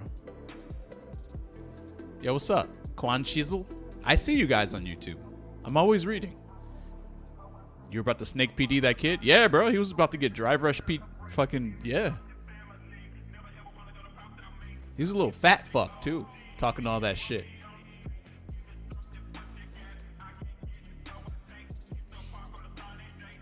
Let me see.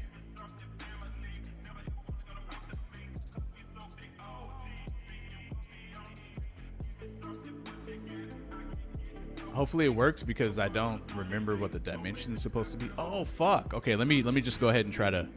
Here, I have tons of emote slots. Let me just try to do this real quick. Emotes are under emotes are under community. No. Where are emotes at again? Viewer rewards. There it is. There it is.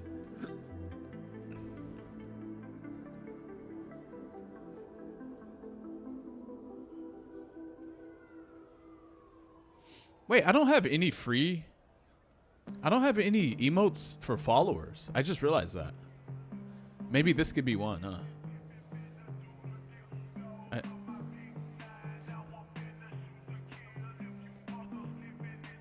Huh?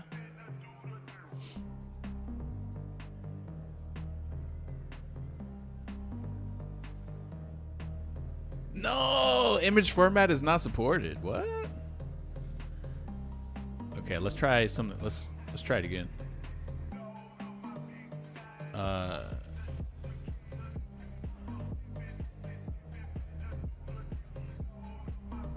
Image file size is too large. Is this shit lying? Like,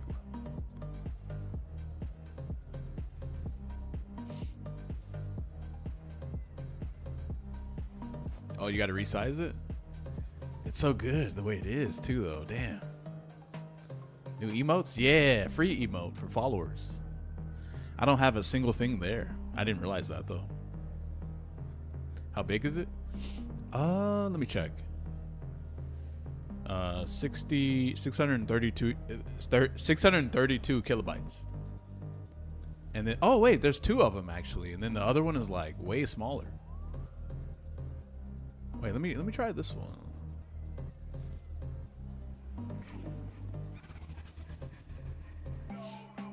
Oh, let me see.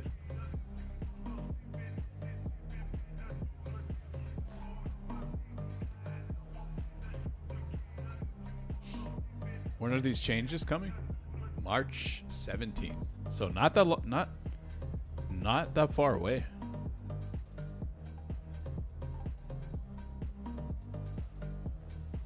Hi everyone, I'm new here.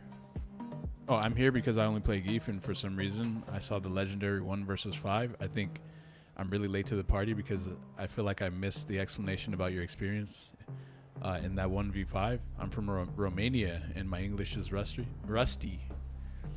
Oh yeah, man. That was the that's the classic, man. Yeah, my experience was I've fought a lot of those guys previously to that tournament, and I felt like I had a good chance of winning. Although the win wasn't guaranteed, by the way. I could have lost to any one of those dudes, but I clutched it up. Had to clutch out. How did those 5 fuckers not uninstall? Shit, they probably did, bro.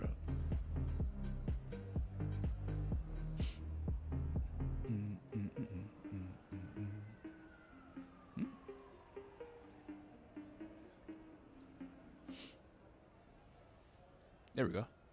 Got it. Ooh. Okay, let's try that one. Let's try that.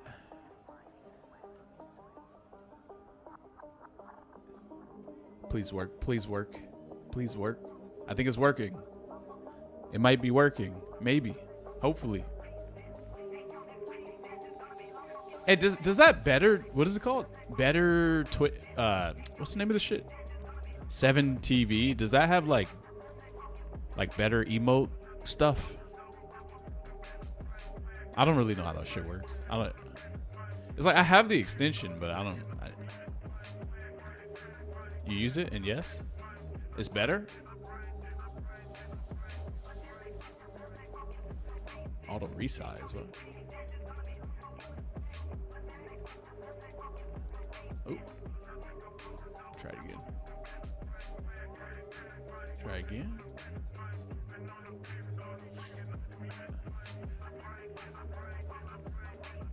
Not better, but more. Ah.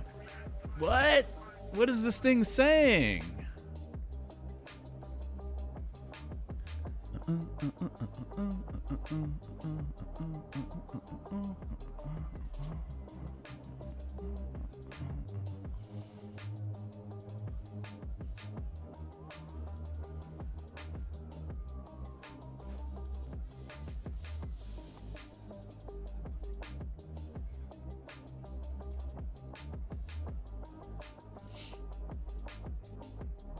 What does it say? What does it say? Oh fuck! It says it right there. Holy shit! I didn't even read this, bro. I ain't even gonna lie.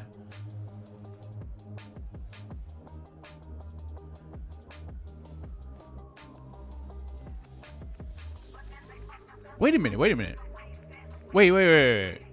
Wait. Don't pay attention to this. Actually, hold on. Let me go back, because I actually do want animation to be allowed. So here we go.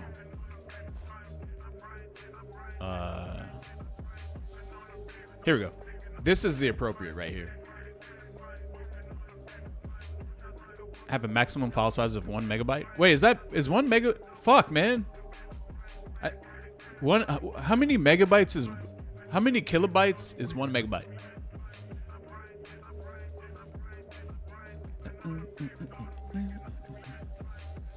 Oh, okay. So this is actually, you know what? No, Ricky Omega. I don't even think you need to send me another one. Oh shit! Did you guys see my fucking? Oh well, whatever. You guys can see everything here. Is fine.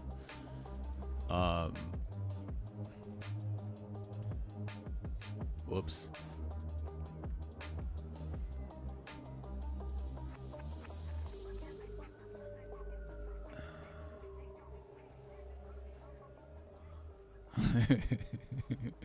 What?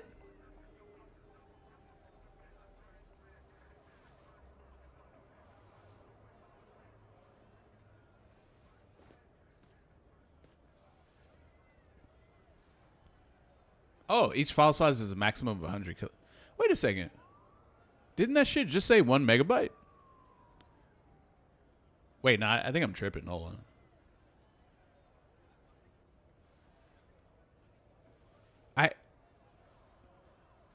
This shit just said 1 megabyte. Oh. Okay.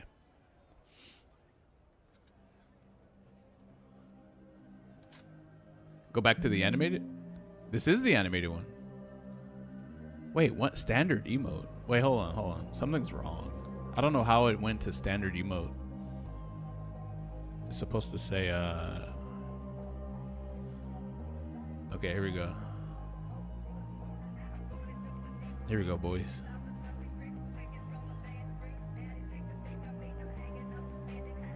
Dang, I only have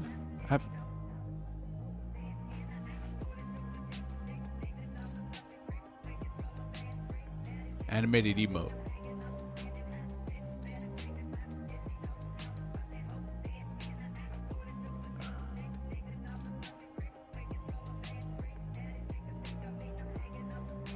Oh, now it says 512 kilobytes. But that's still okay though, because this is 224, which is really small.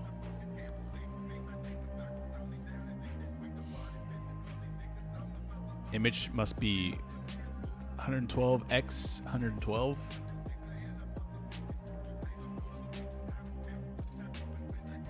Slop Lord is now an Urban Dictionary? Seriously? That's a real word? Fucking Street Fighter 6 Slop Lords? Bruh. Why is it... I'm confused. Do I need to click on auto resize? Dude, should I... Here, let's see if this works. Oh, it worked. It worked.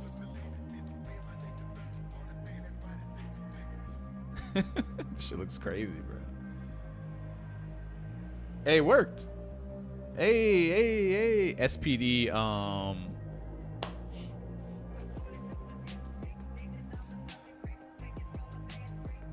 SPD what? Smoke?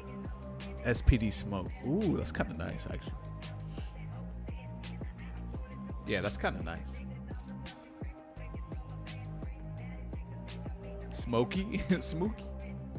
SPD Cubano. Wait, we got to think of the name really hard. SPD Smoke.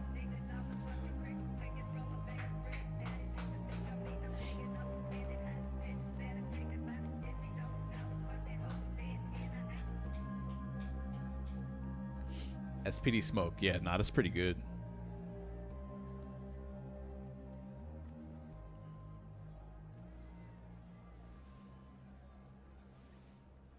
There it is, boys. Wait, where'd it go? I don't see it. Where the fuck did it go? There's a lot of shit I don't have. Look at all this, guys. Bits, tier emotes. I didn't even know they added this shit. Cheer motes. What the hell is a cheer mote?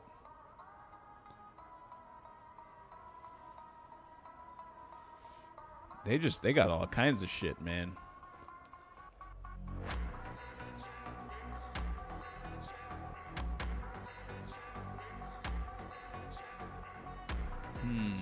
Should I try oh, there it is. Oh, SPD Smoke with a capital S.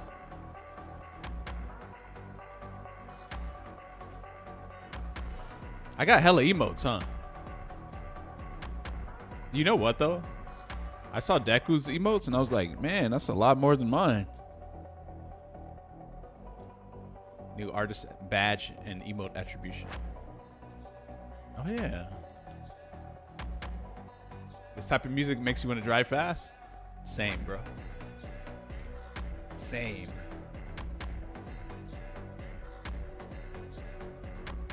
SPD Smoke. Fuck, I don't even know how to use my own emotes.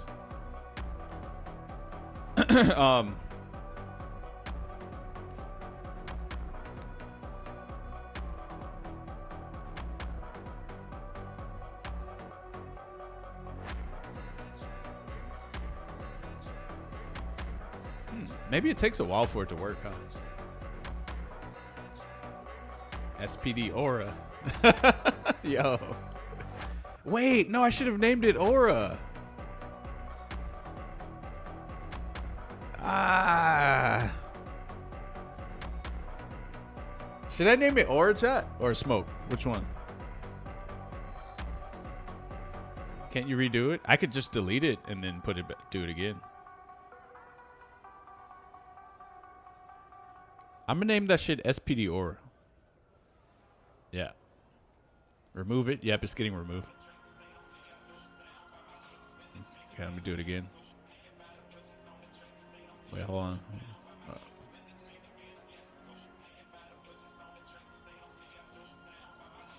Oh, that was easy.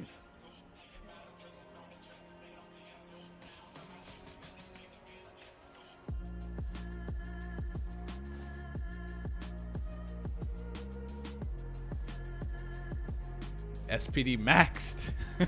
Damn, that's a good one too. God damn it. That's a good one too, man.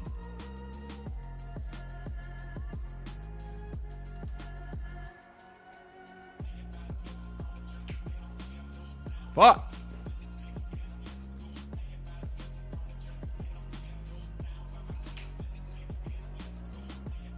Oh, it actually shows it. It shows it on my tablet, but not on over here. Oh, it's so small you can barely see it though. I mean, you can see it, but it's like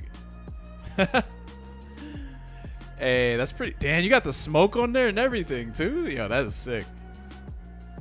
That is actually sick, bro. You want it zoomed in? I mean, shit, if you, I mean, that'd be cool too. Actually, what do you guys think, chat?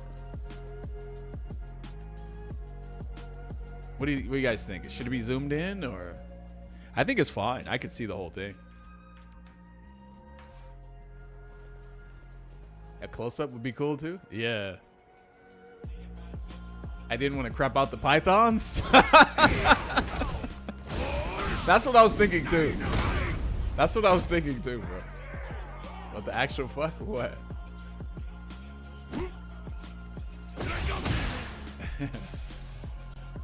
It's a little bit unreadable. Can't type it? Let's see, what did you type? It's... Oh, you put the little two symbols in front of it though. Maybe that's what... Oh, there we go. Yeah, I see it. I see it. Yeah, you got it. It's...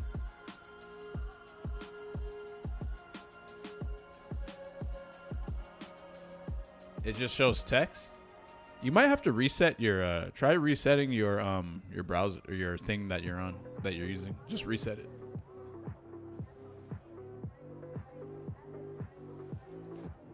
Now it does look kind of small when I'm looking at it on the tablet though. And I guess because I'm wearing all dark colors, and then the background of Twitch is also dark too. I'm guessing no one uses light mode.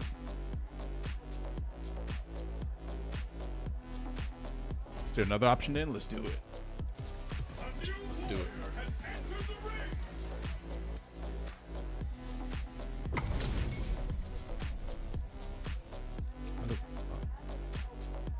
We need your YouTube profile pic and your stream thumbnails changed it.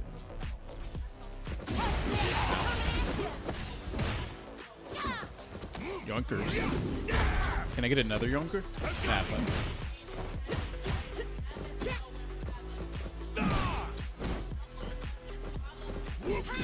Owie. That's huge damage, baby. Okay. Nice, nice, nice, nice, nice, nice, nice, nice, nice. Nice, nice. Oh man, that button is really good. Nice! Round 2. Fight. Nice. Nice. Fuck. Can't afford to miss that. You gonna do it? Do it? Do it? Oh, that range is crazy.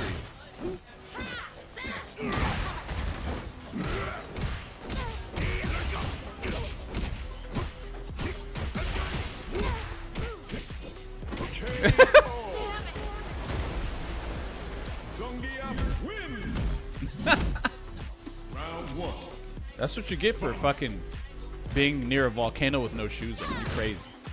She is crazy though. Nice. Damn, that range.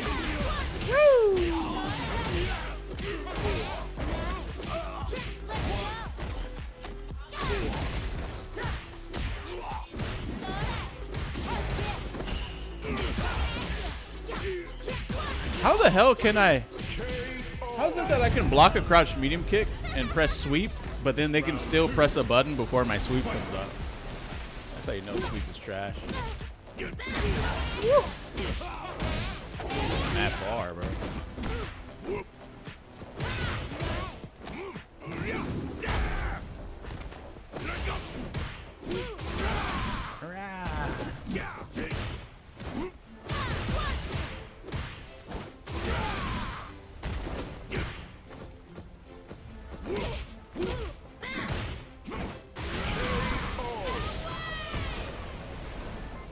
Final round. Fight.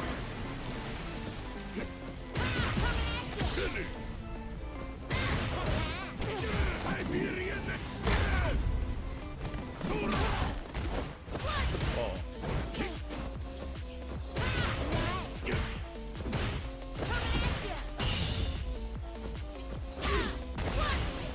What is up with this button on block, bro?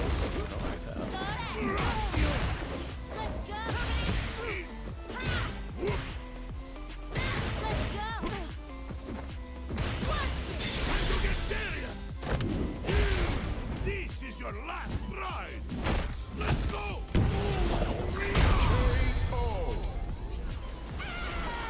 KO. Zangief wins. It's kind of crazy how all jury players are literally the exact same, but that might be the character's fault. Maybe, yeah.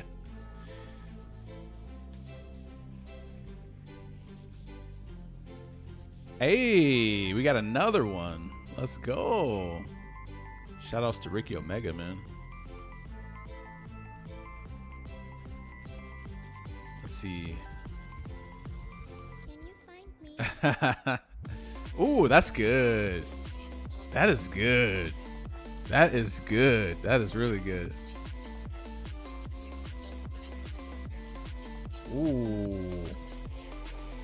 Yo, chat.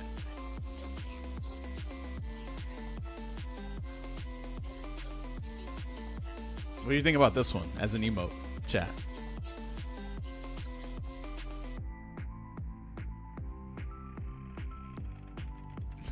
That is so sick, bro. Damn, that's good. Holy shit. I found the artist badge. I had to reapply it. Hey, let's go. I see it now. Damn, you're like the only one with that. That's exclusive. SPD Aura? Wait, should I leave both? Well, since you can't really see this one, I guess it makes more sense to actually remove this one. And then...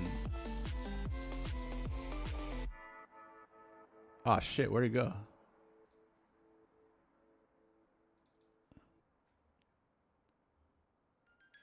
That is so much better. That is so much better. Yeah. Nah, that's the one. Try it out, boys. Both are good? Yeah, but you can't really see the other. I mean, you gotta look really close for the other one. I think both are really good too, but the other one you can't really see it that great. On most screens you can't see the other? Right, exactly, yeah.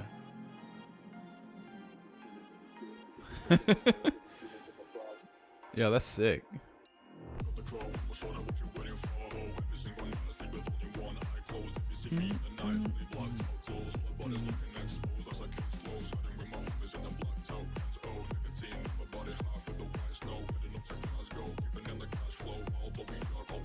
Yeah, that's fire. It is. I love it. That shit is so sick, bro. Hey, you guys need to go and I want you to spam that in everyone else's chat that you're in, if you're in anyone else's chat. don't spam it, but like just excessively use it, you know. Excessive usage.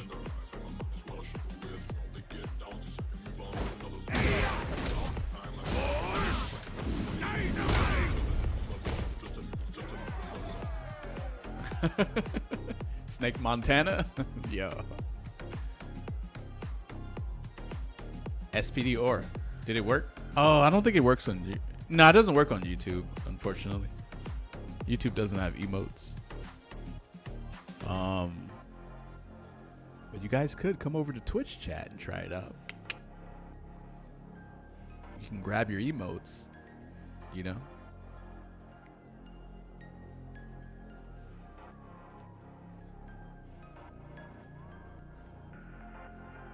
Waluigi eyes are a compliment in any universe because he's badass.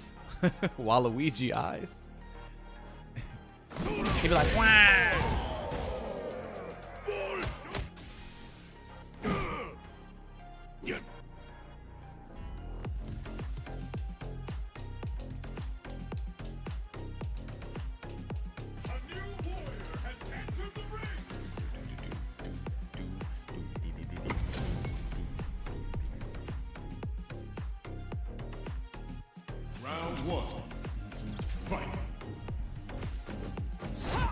Come here, baby. You want another one? Shit. Oh. Ooh, that's EX. Ah. Another failed Snake PD.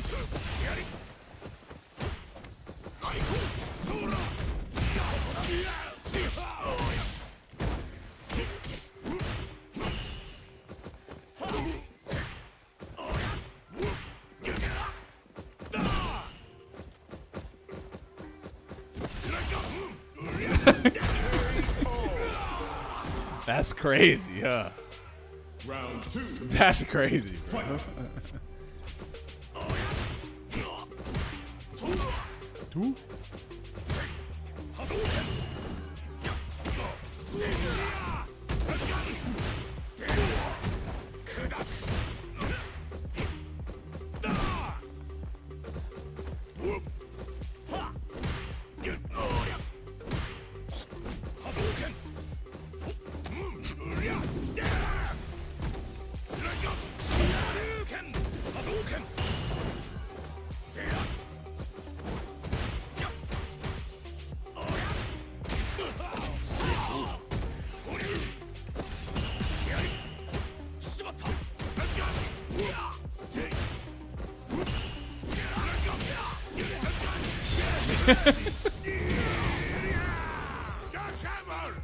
Jackhammer!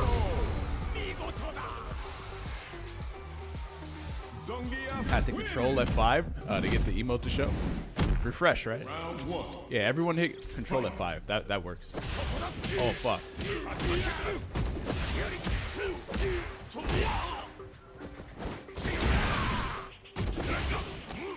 That's heavy SPD, baby.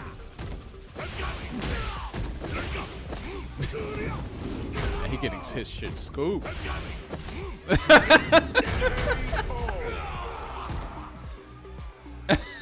Round 2. Fight.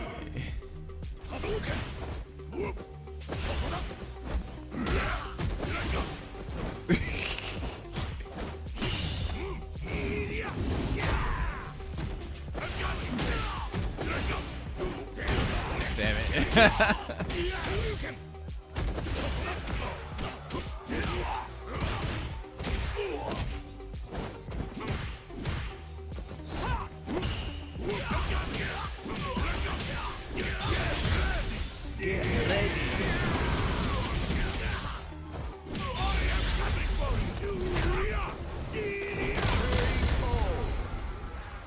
Yo, when you're doing that dash hell stab, it's easy, right? But like if you miss it, you're actually dead. So, and it's droppable. It's easy, but you can kind of drop it too. So, when I did this combo at Capcom Cup, I was like kind of nervous. I hit someone with this, and then I did dash hell stab. I didn't even want to do dash hell stab. I didn't even want to do it, but I did it anyway. It's not hard. But you could drop it, and then the one time you do drop it, you might lose. So if you don't need to do it, then you might as well not do it. And I don't even know how much damage it adds on.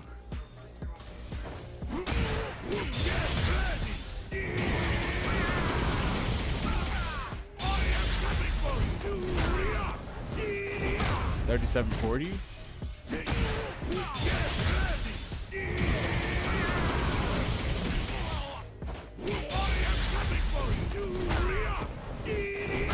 Oh, yeah, it adds on 300 damage. That's a good amount more. I mean, if you guys know what I'm talking about, though, right? Like, you know, if the nerves are in full effect, doing a hard combo isn't really desirable. You might as well do like some way easier shit, you know. Man, that is really bad damage for 3 bars, though. 4K for 3 bars.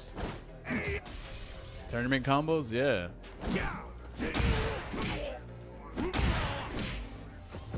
Because if you watch Mena,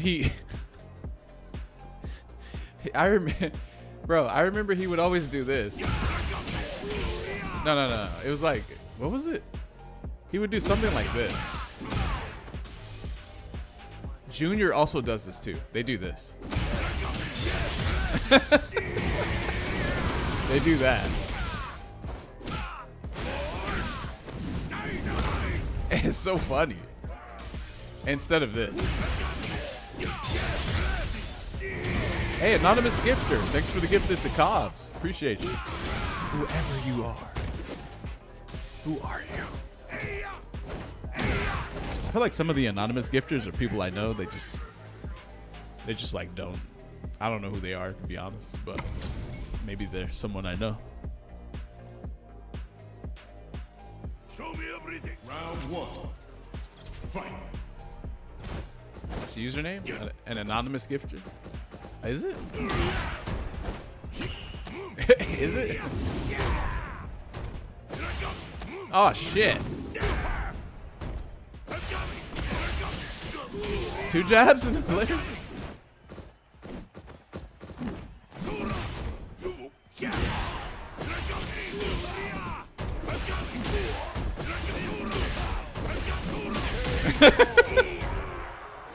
Damn. That shit was doing a fuck ton, huh? Fight.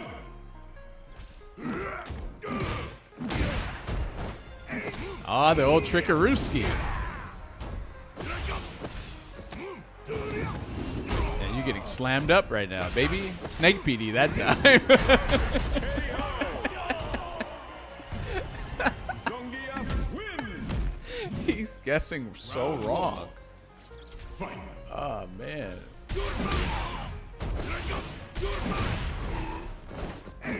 Oh, fuck. Okay, this time he's gonna jump, right?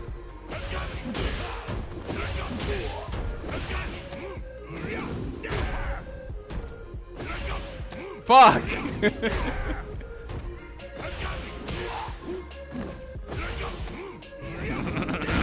Whoa!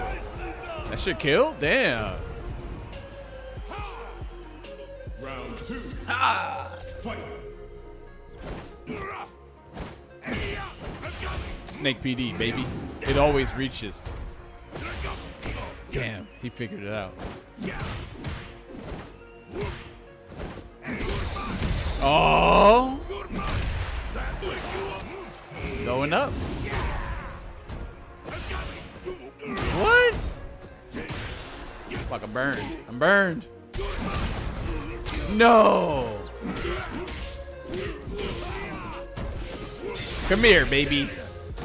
It's time to even up our health. Time to even up. Oh, we're even now. It's good. Sweet. What are you doing, huh? Yoink. Did you forget I could do that? Did you forget? Zangief wins. Did you forget about that, huh?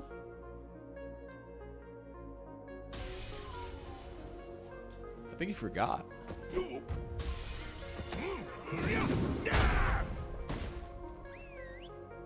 Yeah, you got to do SPD Aura. You got to do it in Twitch chat.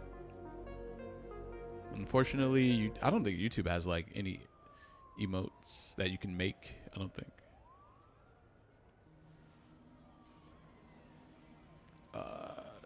Yeah. Damn, YouTube has a lot of random emotes though.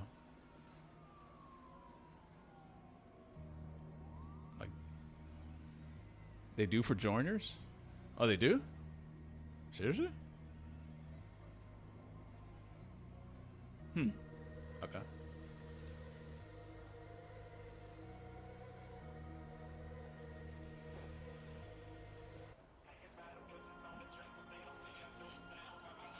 All right. 1550 and Zangief ran into the final boss.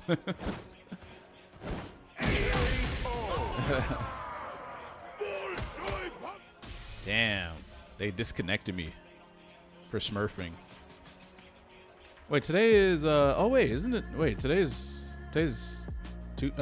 Wednesday, right? Today's Wednesday.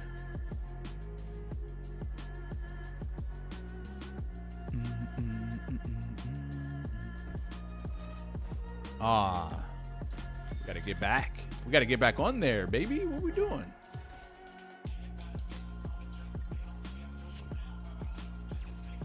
So I have the Steam overlay on right now, and it says that the game is running at 120 FPS. On the menus only, though. Only in menus. Then when I go into the game, 60 FPS.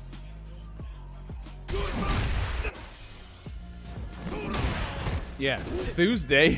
What is Tuesday?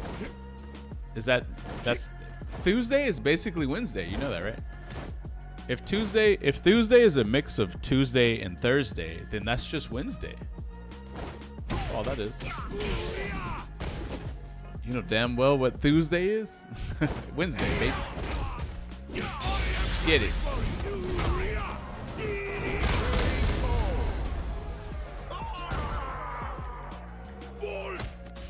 It's like right now. What?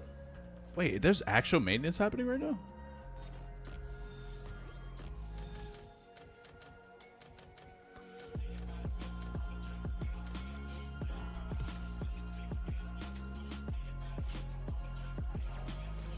Today is March 4th. Nowhere near the 11th. Street Fighter 6.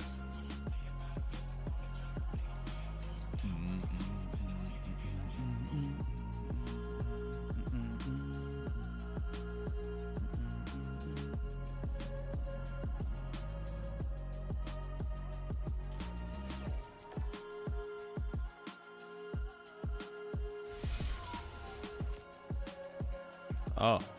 Huh. That's weird. When is Alex coming out?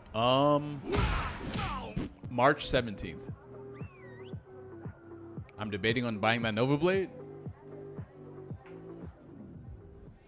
Honestly, playing on Leverless is just like such a nice experience. It feels really good. It feels good to play on Leverless. Oh, whoa. Whoa.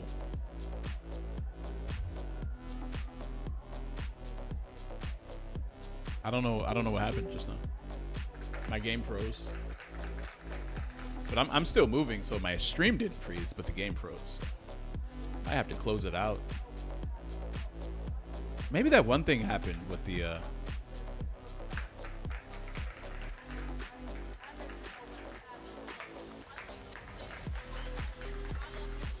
Wait, Snake doesn't use pad anymore? I use this pad currently. This is what I use. Although I will say it's actually messing me up on C Viper.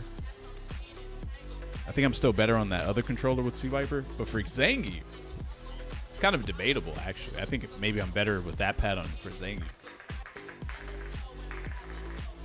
Bro, get rid of that. I hate that the top buttons on the pad are smaller. Same. Okay, let me just reset the game.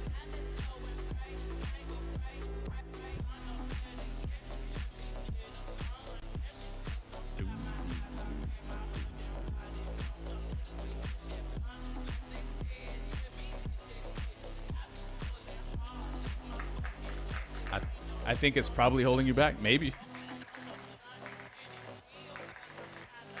I really wish that I just played on leverless. Like, just full stop. But, Street Fighter bro, 6. Zangief on leverless is just, it's not it, man. Leverless so boring, though. Shot. Is it? I don't even know.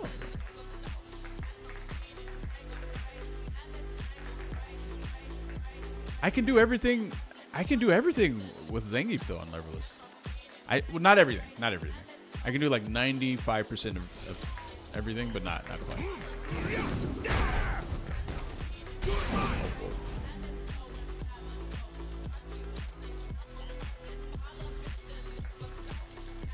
Like at one point, does it feel like you're better on a leverless than you were on the previous controller that you were using?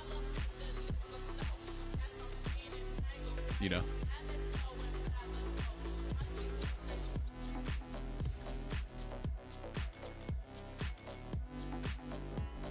Does leverless feel like playing piano? Hell no. I don't know why people say that. That shit feels nothing like playing on the piano. Maybe like a little bit, like 10%, you know. But playing on piano feels weight. Piano is very stiff. The keys, and sometimes you have to stretch like mad far just to hit like another key. I think having big ass hands is great. Why the fuck do I have to play JP when I switch to leverless? I would rather play anyone else, bro. Round 1. Fight.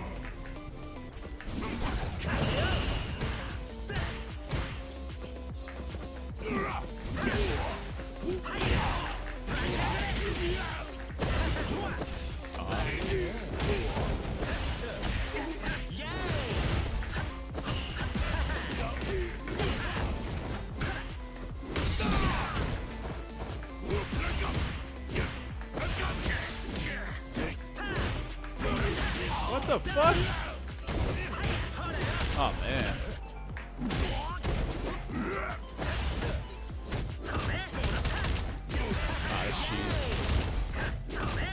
Oh my god, big shit.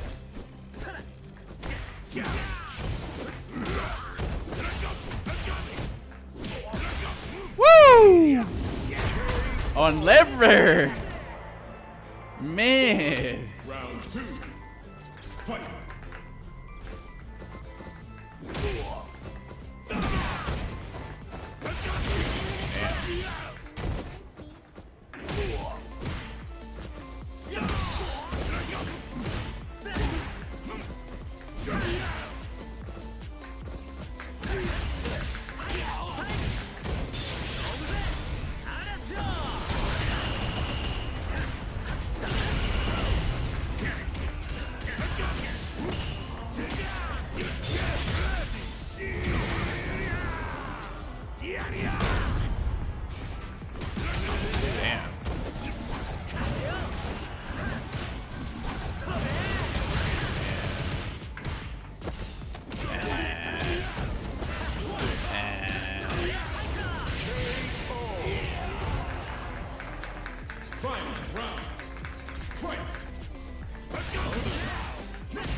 Fuck, man. Fucking.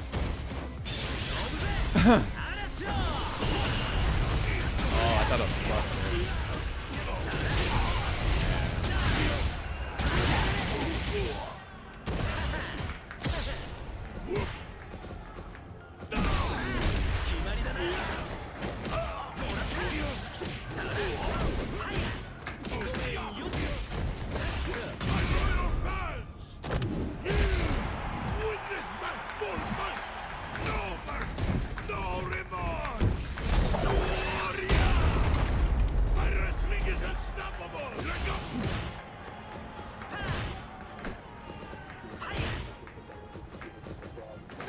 Oh, that shit put me on proximity guard from stupidly far away. Round 1. Fight.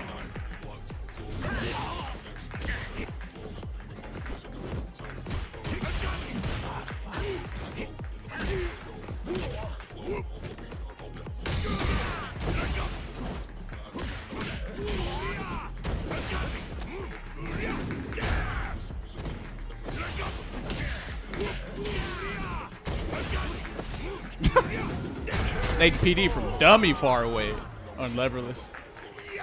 That's the one benefit. That shit is way easier to do on this thing.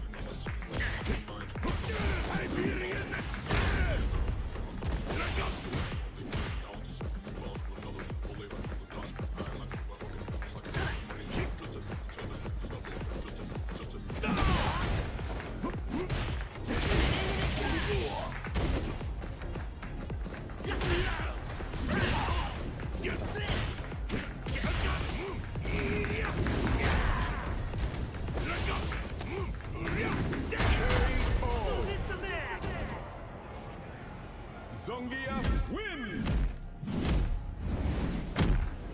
Round 1. Fight.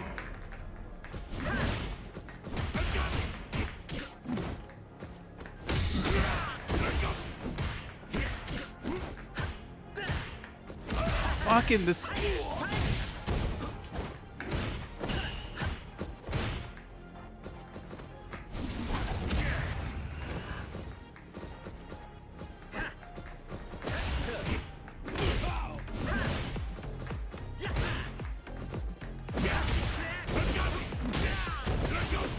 Whoa.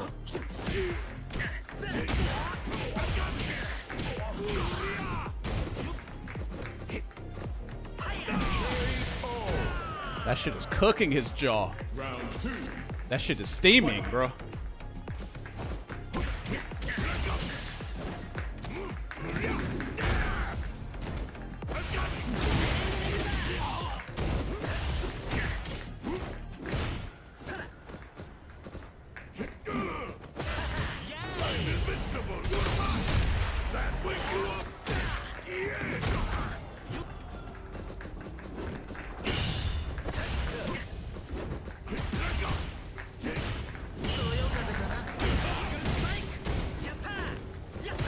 What the fuck?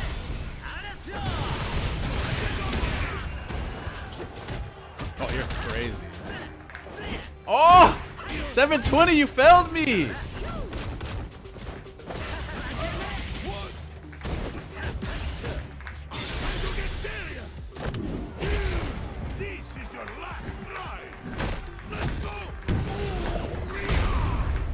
Come on, you might as well have just killed him.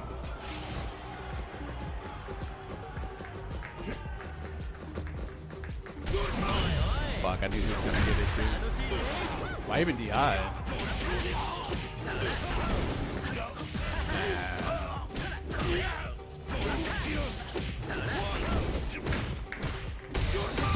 Yes! Fuck your DI!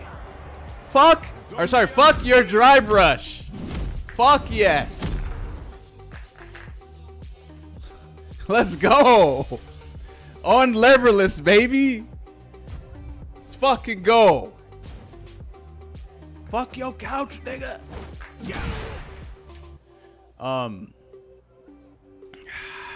Man.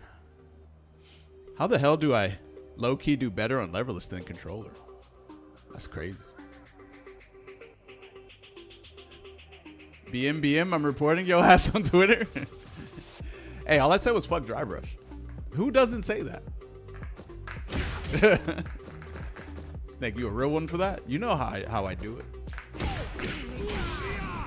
I should just stick to leverless, man. I am on leverless playing Geef. Do you guys know how hard this is? I gotta man up? What? Because the controller you're using is a toy? Here, let me show you guys both of my controllers. Oh. Check out both of my controllers, chat.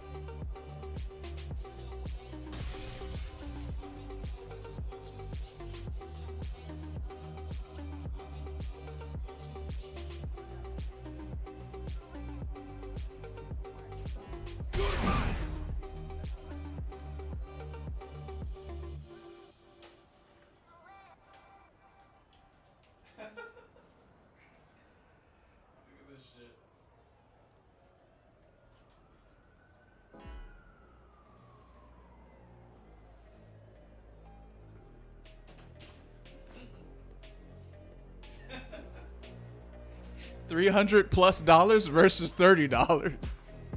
Man. Got that thing out of a cereal box?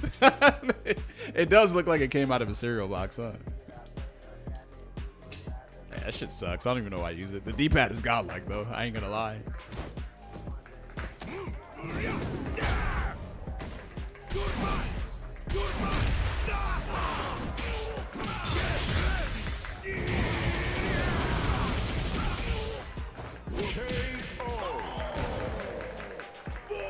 You know, you guys want to know what's crazy? Everything I practiced on,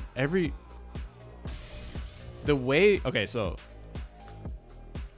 when I was playing Zangief on Leverless, I actually designed. I was actually labbing all of the ways I should do everything, and everything was correct, bro.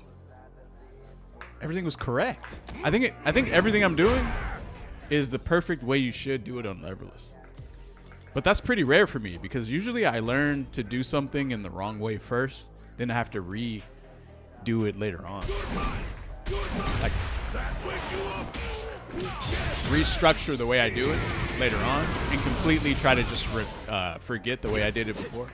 It's cursed.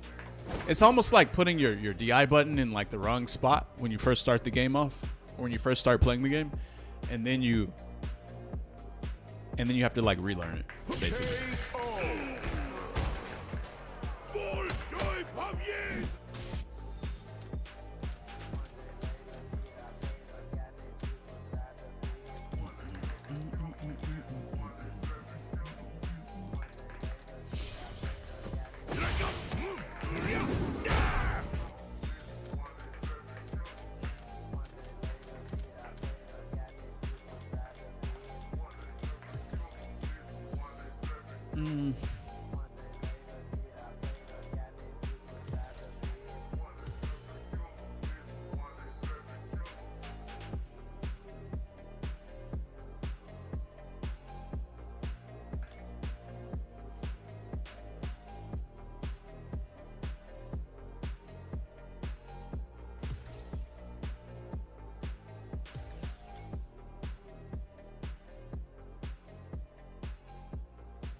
Playing Leverless, gaining knowledge is the light.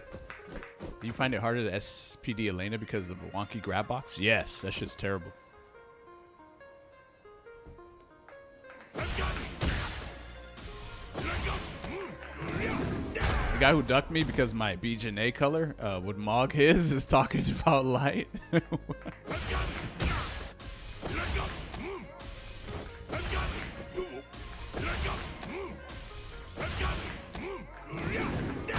I already made my clip.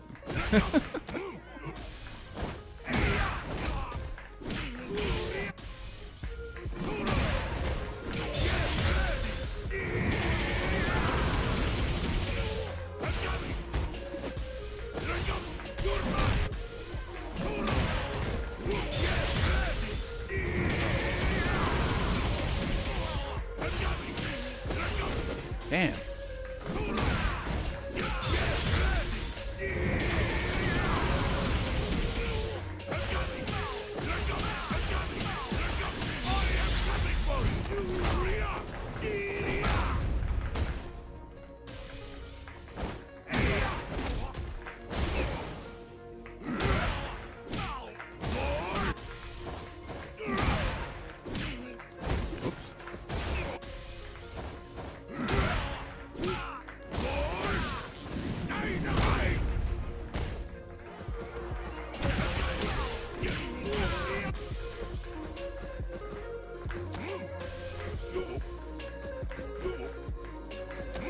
Damn, this Leverless is godlike, bro. I ain't even gonna lie. Hey, Rick, Sauce Power, if you want to get this one, definitely buy it, bro. Definitely.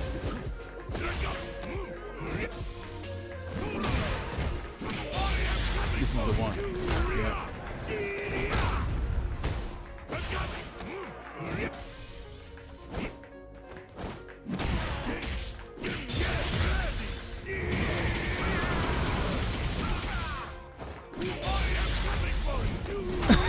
This is the.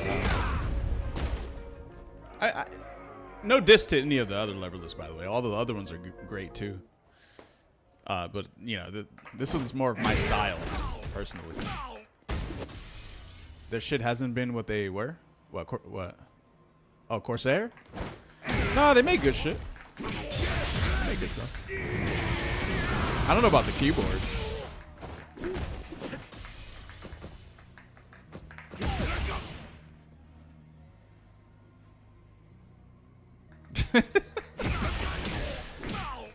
Huh?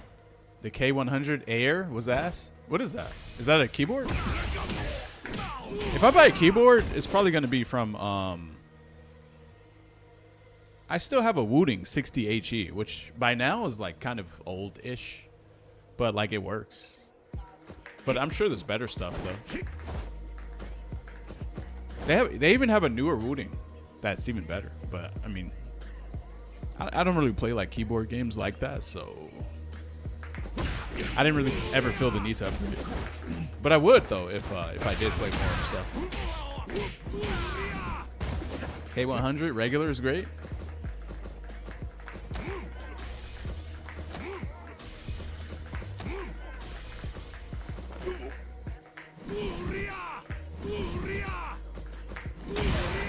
The Hot T16 is a good entry point for around $80, but you need finger sleeves and wind engine switches for that model. Finger sleeves.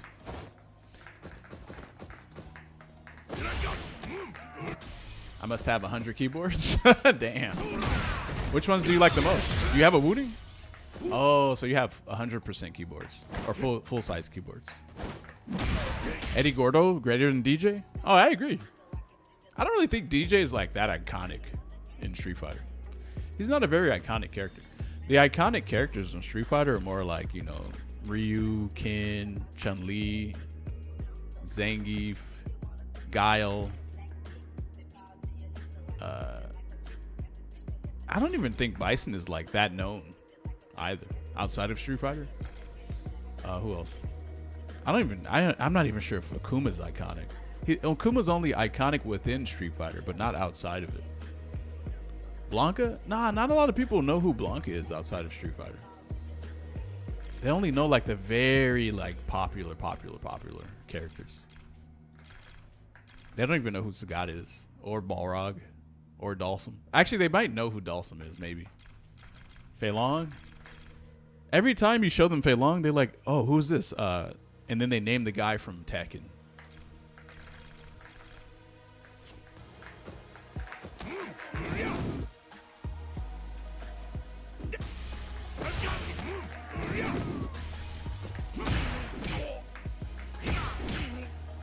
Hey, what combo do you guys want to see me do on Zangief? On Leverless? What combo? Which one?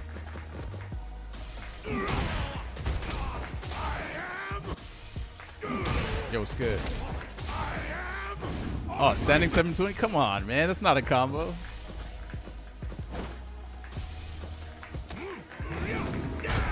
Optimal dropkick combo? Let's see if I can get it.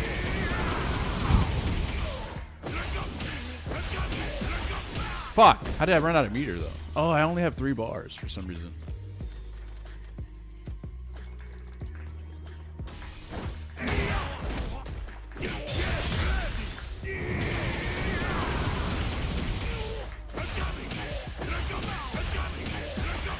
No fucking way did I just whip the last part of that.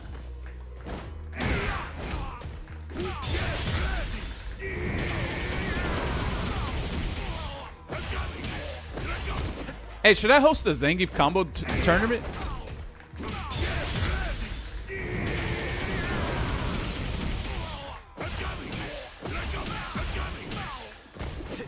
Yeah, I should host one. But I kind of don't know how to do it, though.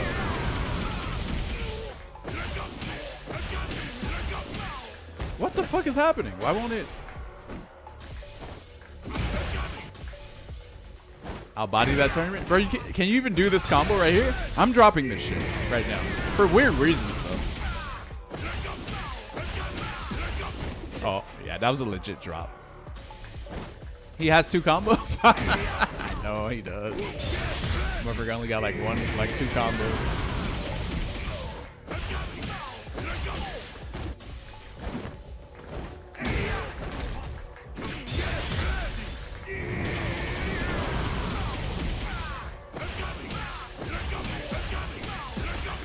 What? See, if I was to try this in a tournament, I'd be out of my own tournament. I would. I'd be out. I'm out. This is a sign to stop using it? Well, you want to know the truth? Is that this has Hall effect switches in it. So the key activation is faster, but then the lag on this controller is also faster too. So then it's throwing off my timing. Somehow.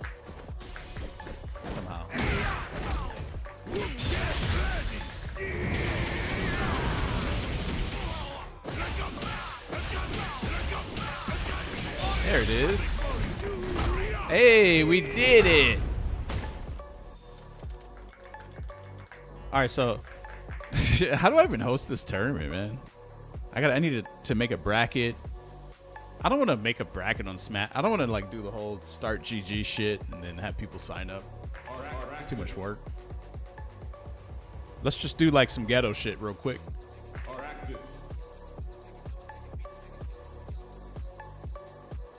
First special online custom room. Dang, if only you could have like a custom room with like 20 people in it.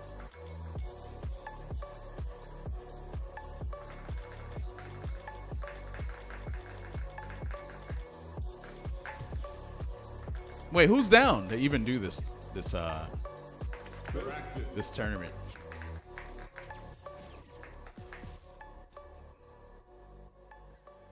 But then I would have to like okay, let's try it. First online custom room.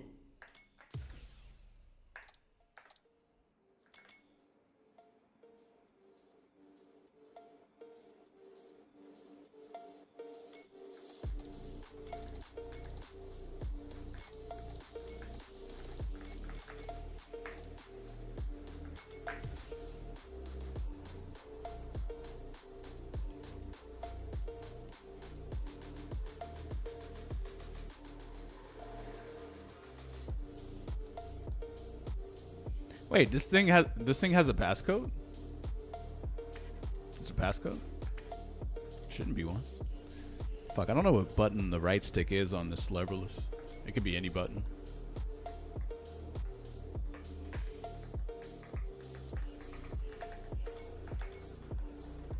Hey, chat, what's better? DI on the bottom rightmost button, or DI on the button that's left from the jump button?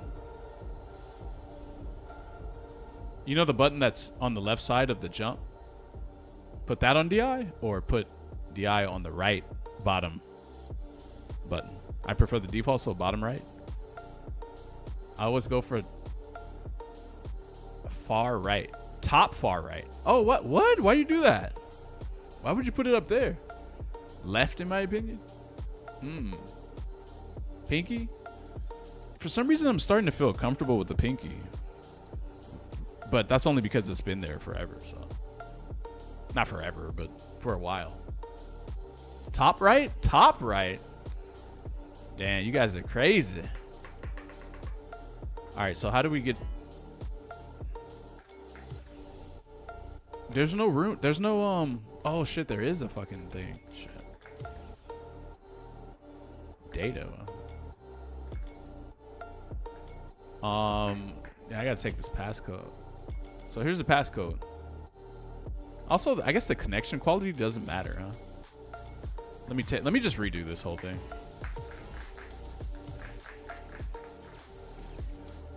Fighting ground. Online custom room.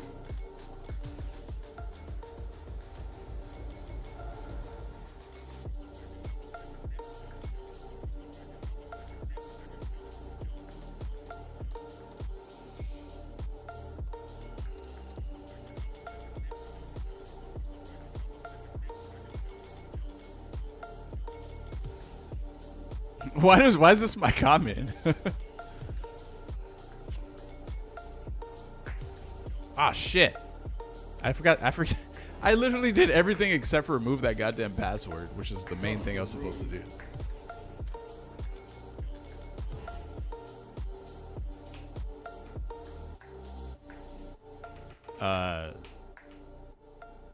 If you don't want a passcode, what do? Just type 000? Like, how does this work?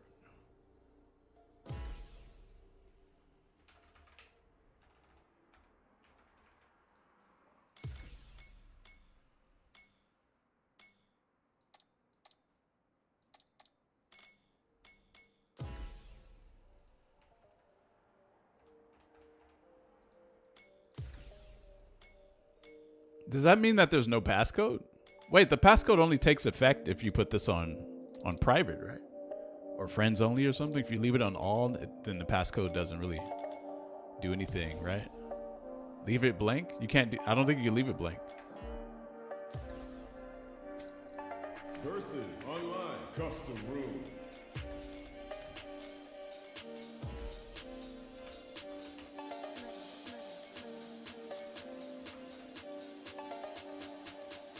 Yeah, it doesn't really let you do this.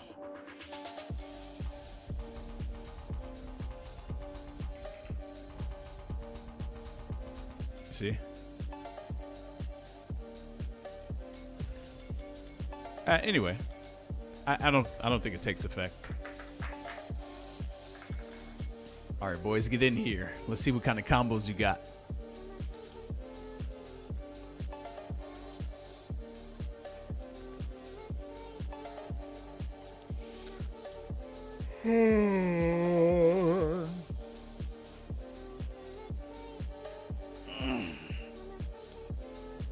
Oh, you're gonna gift the sub? Hey, let's go.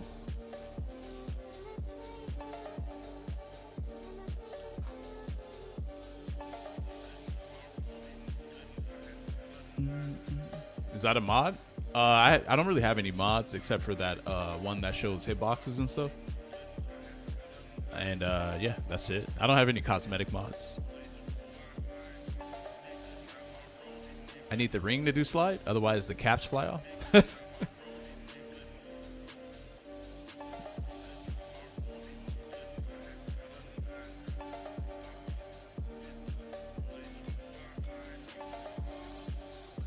Snake guys, how do you not get mentally exhausted playing just fighting games?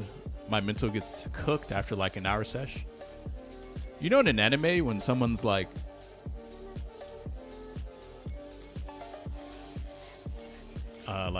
just ridiculously strong, that's me.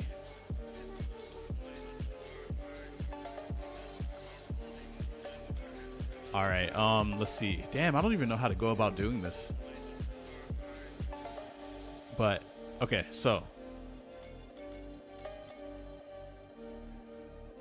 all right, only Zan. Let's start with him. This is everything is training mode though, so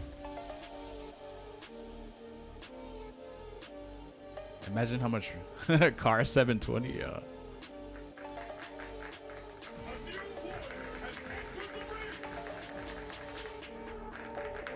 All right, so every combo that I do, you have 2 chances of doing it. And then if you fail, you lose. Okay? Deal? But you can move around and you can do stuff right now to get acclimated to the latency if you need to. So, you know, you should like move around, stretch a little bit, you know what I'm saying?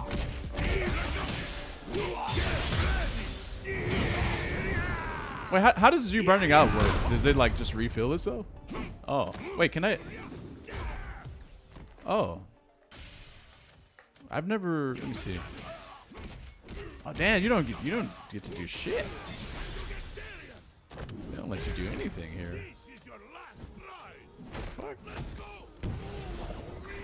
They need like way more options here. Attack data on P1, both players. Frame meter. Yeah. Do I want the frame meter on? No, I don't know. Action. No. Wait. Command complete. Yes. Cancel timing. No. Actually, yes. Almost. Yeah. Okay. Is that too much crap on the screen? You know what? There's no point of having input history on and this thing on too.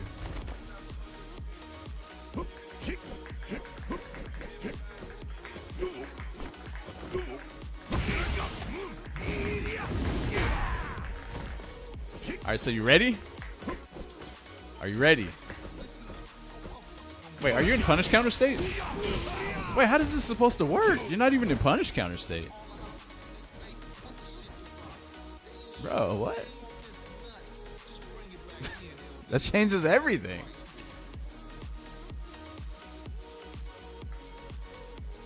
Drop a PayPal? It should be if you type in exclamation point PayPal and it should pop up. What are they doing? It's supposed to be a combo mimic tournament.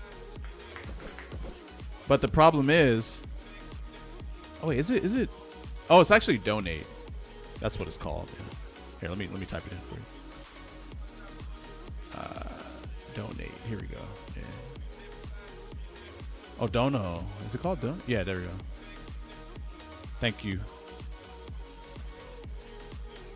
Can we get gamble channel points?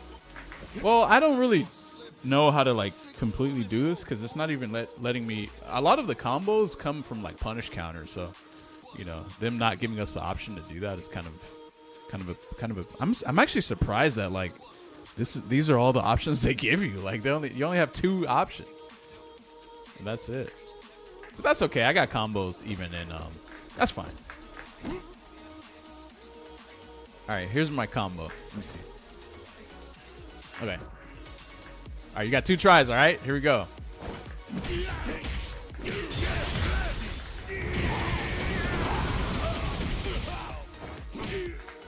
I dropped my own combo.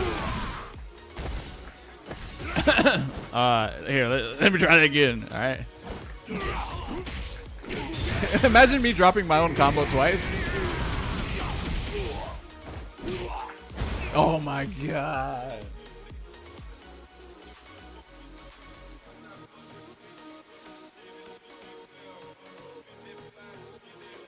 I dropped my own combo twice. Wow. Now, how am I supposed to expect him to do it? How am I supposed to expect him to do this? Hey, that's not the combo. That's not it. Damn, he hit it?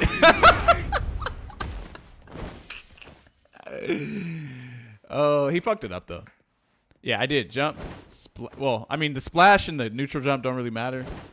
But, like, hold on. Just wait for a second. The splash, or the neutral jump headbutt, that's whatever. That's kind of the same thing as splash, whatever. But you got to do headbutt, hell stab, level 2.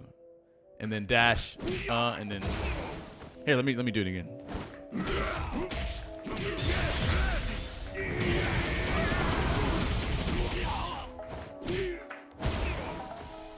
I don't know why I can't do this, man. That is not the combo, bro. This is your last ride. Oh shit.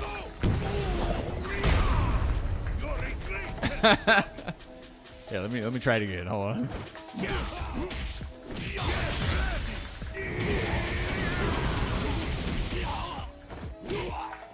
Fuck. Just consistently dropping that shit, bro. Oh, this is a hard combo for you, huh? I see. That isn't. Whoa. Okay, that's actually hard to do. I don't know how you did that. Yeah, let me try my combo again.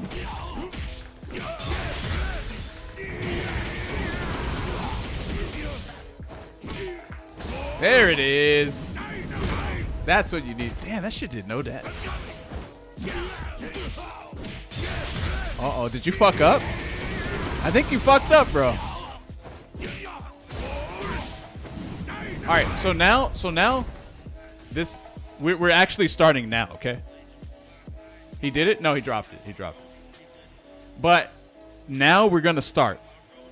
This is when we start. Okay, now go for it. Try it out. Same combo. You actually dropped the headbutt you dropped the splash in the headbutt. There you go. Okay. Ah, that's one. Uh-oh. Be careful. Take a breather. Breathe, bro. Breathe. Breathe. Okay. Breathe. All right, go for it. It's head or splash?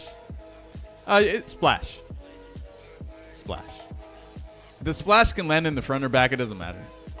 The first hit? First hit is splash, yeah. And all right, come on, you got this, bro. You got this. Don't drop it. Ah, he did it. All right, well, congratulations. You hit the combo. Congrats. All right, next up we got out mode. Yo, out mode. Let's go.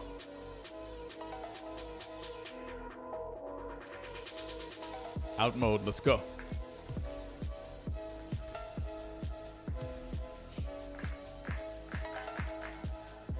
$99. Yes, sir. Yo, out mode. Where you at? This is like an all-star dunk contest? Yeah, it is.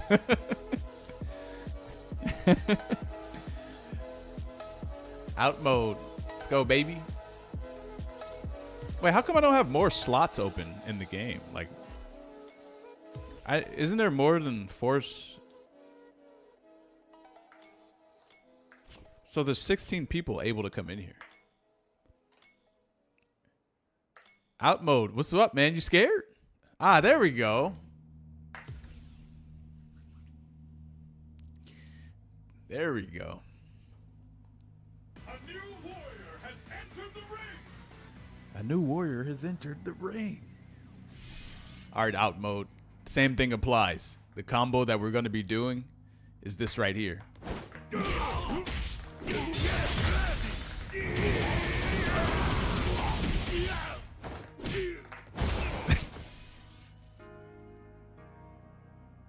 Okay, let me one second.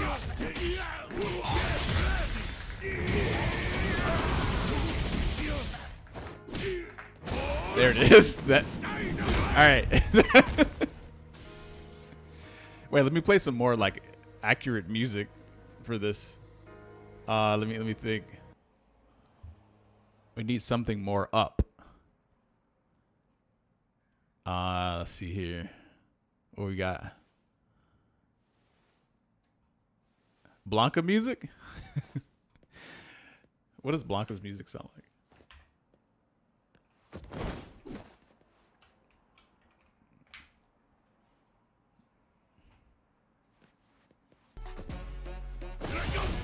This music is goofy as fuck, bro.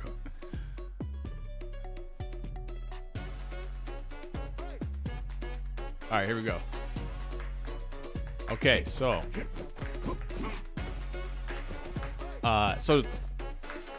you got the combo, right? You got it down? That's the combo we're going to be doing.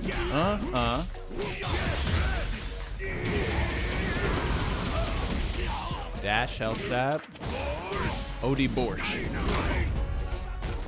All right, you have 2 tries for this, okay? But you can move around right now. You can get acclimated to the latency and, you know, just kind of practice a little bit. You know what I'm saying? Yeah.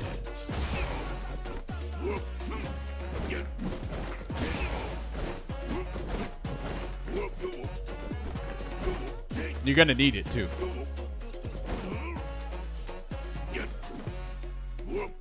And who knows? Maybe in the future, you know, I'll do a prize giveaway for whoever wins this.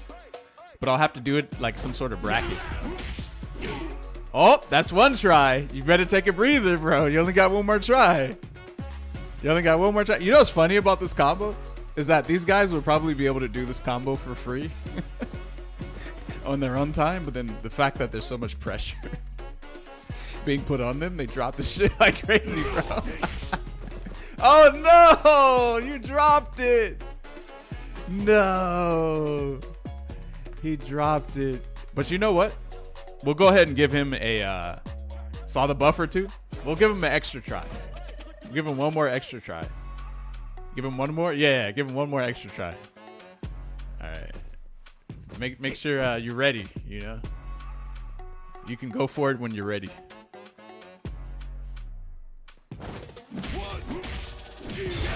Ooh, he got it.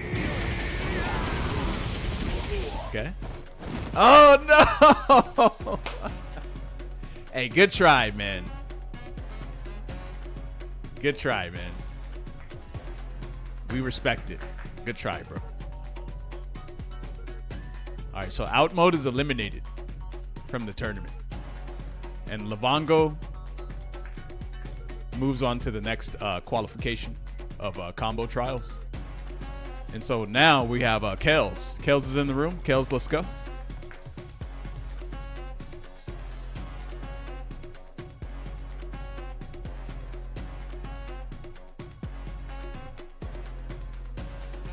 What? Wait, what? Is someone requesting P1 size? What was that? Oh, I don't even know what that said. Oh, Livongo just came in? Oh, shit. Oh, only Zon is who I'm thinking of. Yeah, I'm thinking of only Zon. All right, Kel. So, I don't know if you've been watching, but we have Oh, I think he's actually ready. He actually already knows. Okay, look at that.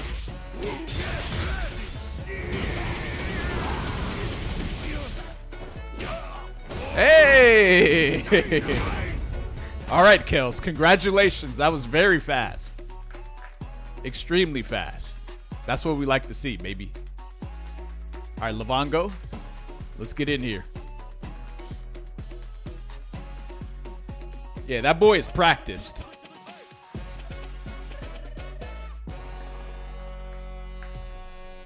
Who can join? Any Zangief player only. Sorry, I just had to say it like that. A new warrior has entered the ring. All right, Livongo. I don't know if you've been watching, but I'll go ahead and showcase the combo, and then you have to hit it within 2 tries.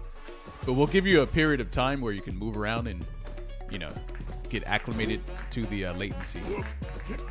All right, so here we go. Here's the combo.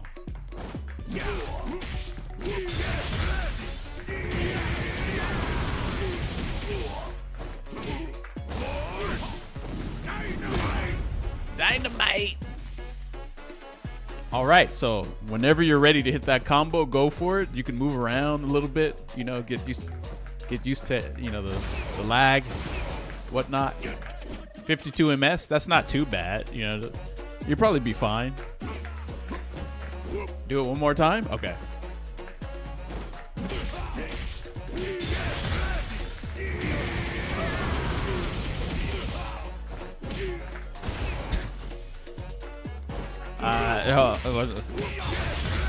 One sec. There we go.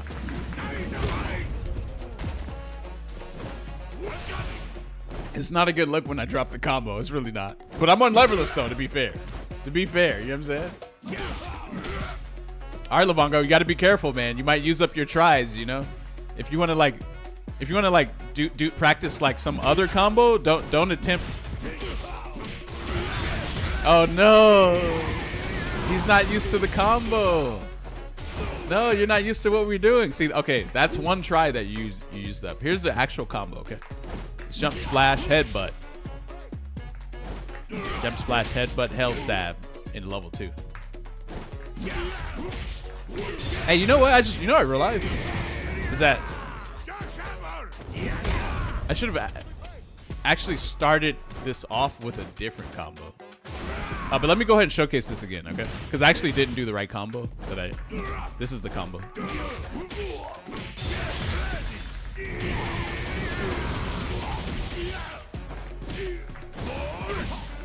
That's the combo. So jump, splash, headbutt, hell stab, level 2. Which it seems like a lot. Oh no, you're doing OD lariat. You shouldn't do that. Damn. Well, you got some practice to do. You got to get some more practice in, man. You got to get the optimals down. Damn, everyone left, or did you guys get lagged out? I never knew how to do that. Yeah. You know what I'm thinking? Maybe my combos started off too high and that it should have started off lower. Then progressively it gets harder. But I mean, I don't know.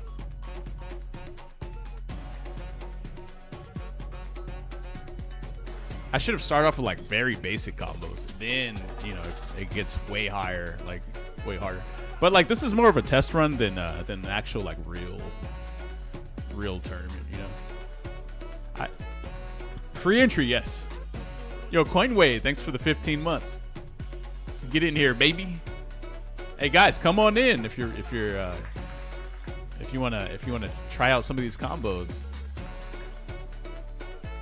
It's medium level. What's that? Oh, it's medium level, like the combos. Snake Trials, yeah. Snake Trials stream. What's this room? It's it should just be under the name Snake Eyes.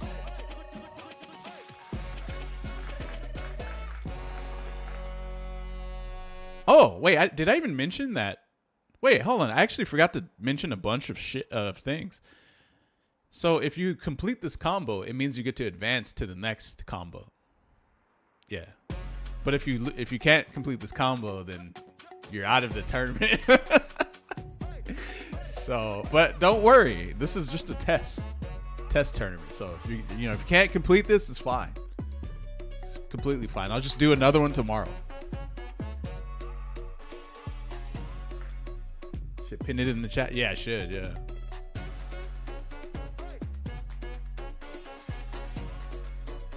All right, Cobbs. Let's go, Cobbs. See what you got.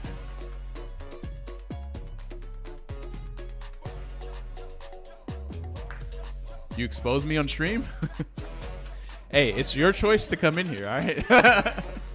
If you want to participate, that's on you. All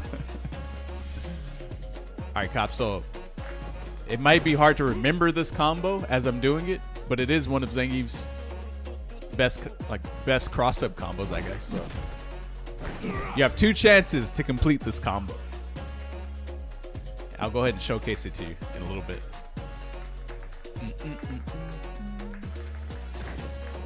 How to do Borscht Dynamite like that? You do Borscht Dynamite the same way you do SPD. It's the same thing. Except it's with, do you just do SPD with kick?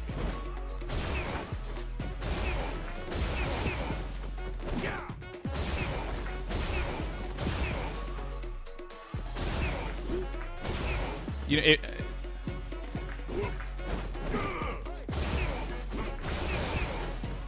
yeah.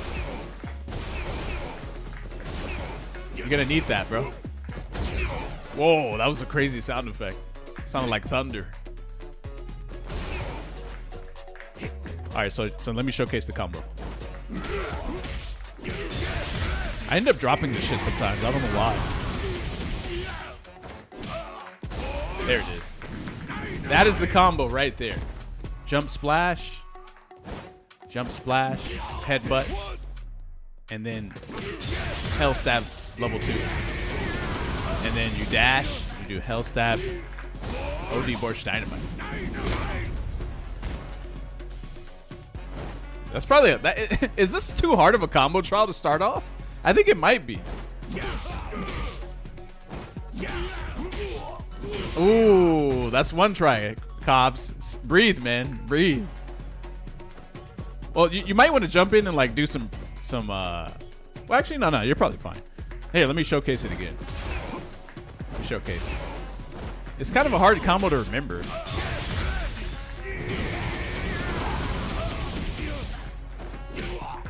Oh, shit.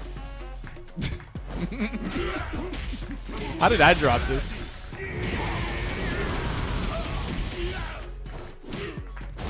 There we go. It's like, I did it. I did the combo, bro. You did? Oh, you dropped the headbutt in the hell stab. Okay, we'll give you one more go, Cobbs. You gotta, it needs to be like, it doesn't need to be a super deep jump body splash, but it has to be like, you know, kinda, somewhat lower to the ground. Oh, by the way, this jump splash has a ton of hit stun. So, even if you do it at the highest point possible, I think it always combos in the headbutt anyway. So you gotta make sure that this is like, you know, frame tight, I guess. So yeah, your splash doesn't even need to be like that low. It doesn't even matter.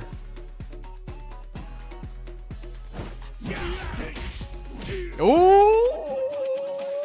Good try, Cops. Good try, my man. Good try.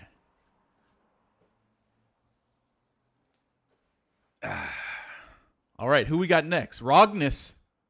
I see you. Oh, we got Bane too. All right, let's go, guys. I failed you? Nah, you're fine, bro. Don't worry. Don't worry, it's fine.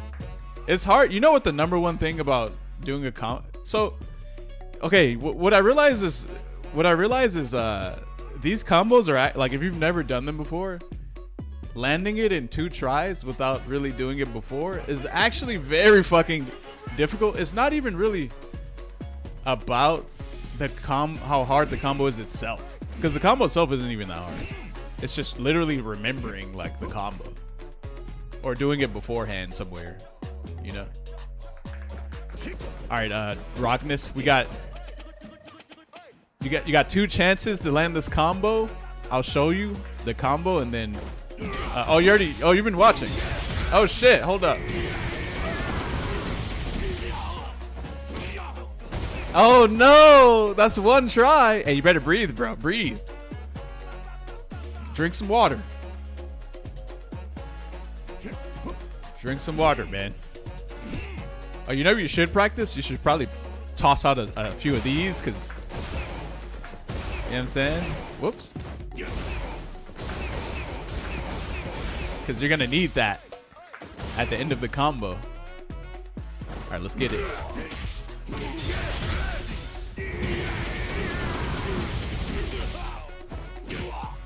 There it is. He got it. Good job, man. Damn. Good job, boys. All right, Bane, here we go.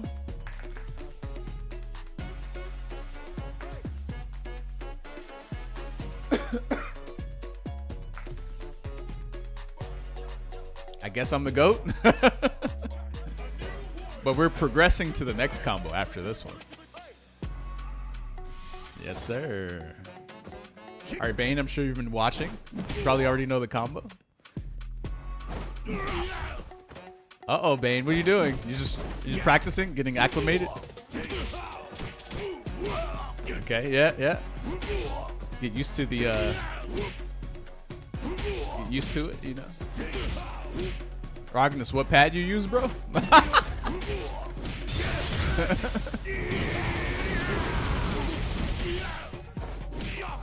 Ooh, that's 1 try, Bane. Oh, Bane, no. No. Okay, we'll give you 1 more try. 1 more try. Go ahead. Here, I'll show you the combo. I mean, you probably remember, but like, I'll show you anyway.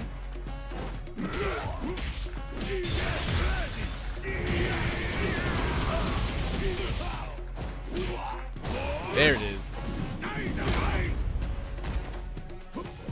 Yeah, okay. I can be in the corner, or you can be like mid-screen, doesn't matter.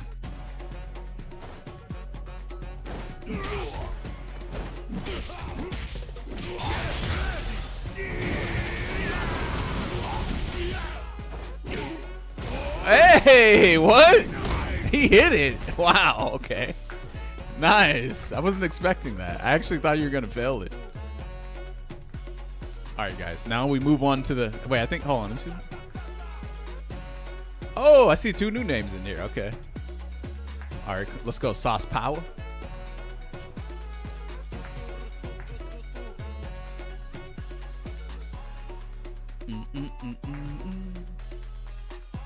Alex looks busted, but after Street Fighter 3 and 5 and not relying and gimmicks feel so good, I'm gonna be fucking hated after March 17. That's good, bro. Hopefully you like the character. All right, Ricky Omega. I don't know if you've been watching the combo, but here's the combo trial. Here it is right here.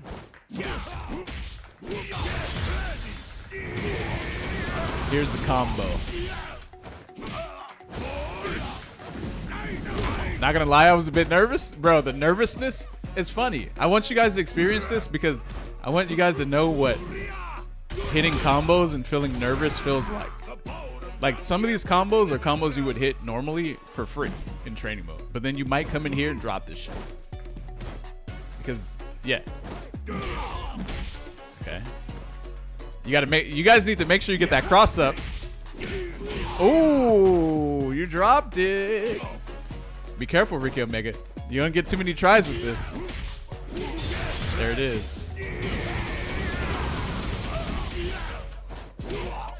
Oh, he dropped it. No. You almost had it. You almost had it, Ricky Omega. Damn, should I give him one more try? One more try? One more try. One more try. Okay, one more try. One more try. Yeah.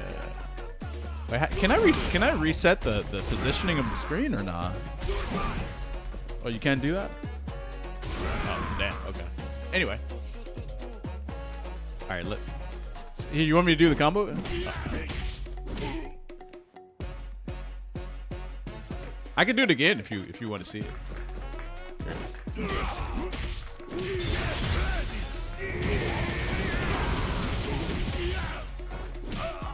Fuck. I can't even hit my own combo. There.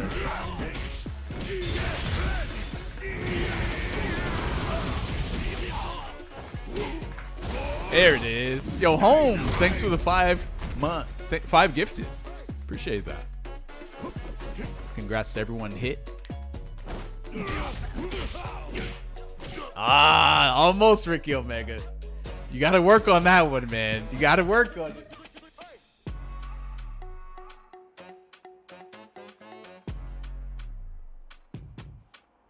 Wait, you changed your artist tag to a trash bag? How did you do that? How did you do that? Wait, I don't see a trash bag though. I probably have to refresh my... Refresh, huh?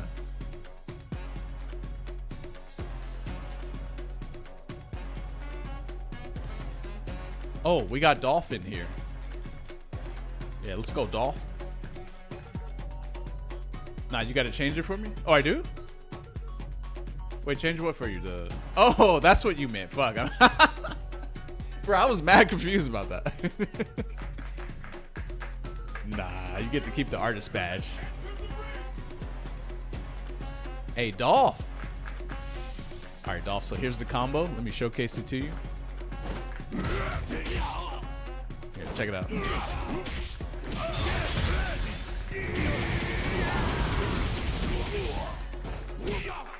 Oh man. See, this is why you gotta like.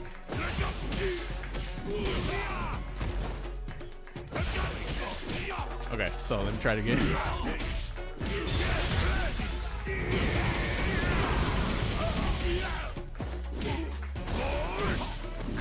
Yeah, you really gotta like, you know, I should give everyone like a trial attempt at this, because the latency really matters a lot, like a ton. Okay, so that's your trial. That is your.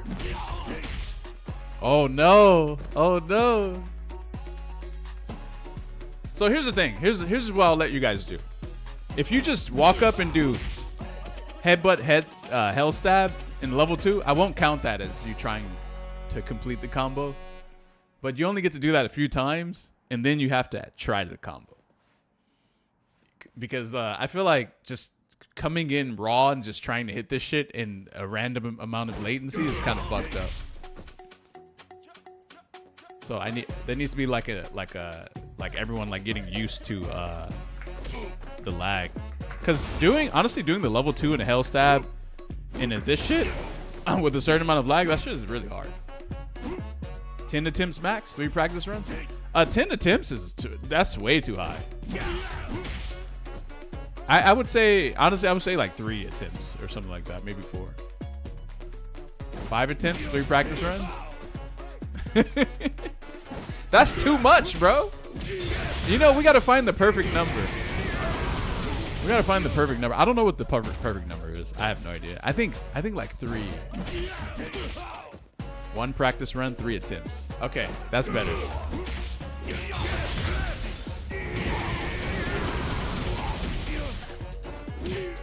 Oh, what? How did you hit that? How did he hit that? I was not expecting that. All right, guys. So we're gonna... Oh, we got a new guy, Kieran. Okay, let's go, Kieran. Dang, all the slots aren't even filled up yet. There's 8 more slots. The latency was killing me? Yeah, I know. No. I gotta figure that out. I gotta figure out, like, because obviously, due to the latency, you would need to practice at least twice, right? Practice the combo twice, and then you have 2 attempts to try it. I think that's what I should do.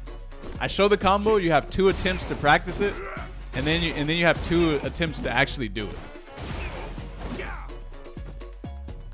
If Snake fails to show the combo twice, you should auto advance. Wait.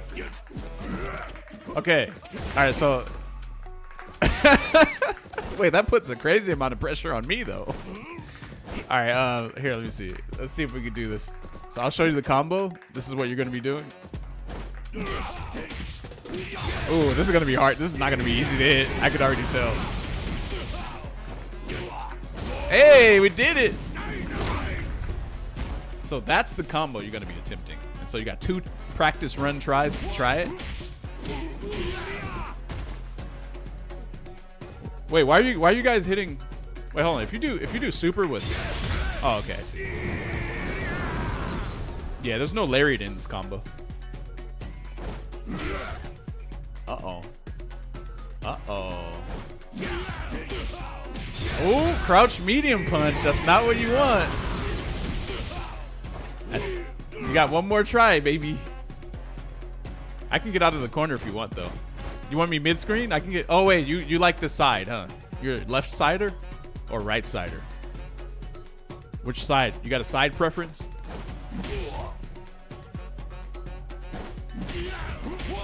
Oh, no. He dropped it. He dropped it. Ah, good try, man. Good try. Good try. All right. So, we are going to go to the next phase, boys. For everyone who failed the first phase, you are now eliminated from the snake trials. We wish you well, ladies and gentlemen. We wish you well. Man, that's hard. Thanks for letting me try. Of course. We'll be hosting this tomorrow as well. So you can go and practice the combos and then come back stronger. But for now, let's go ahead and go to the next combo.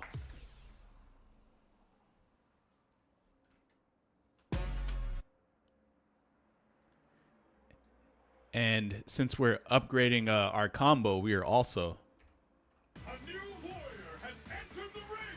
upgrading the music.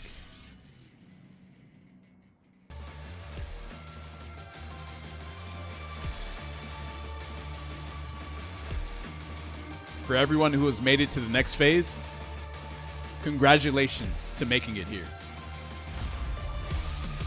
Congratulations, boys. All right. So for the next combo,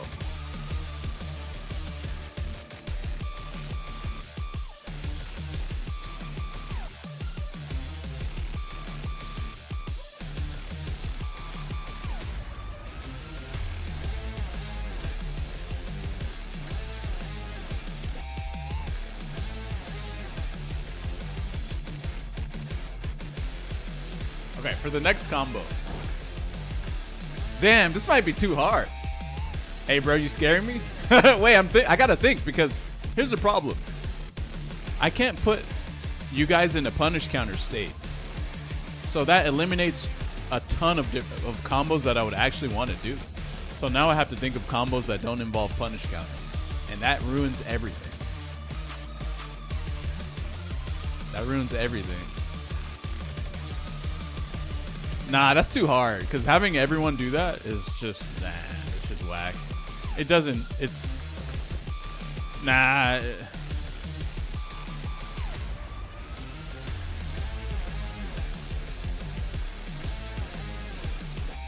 The optimal corner combo when opponent gets stunned.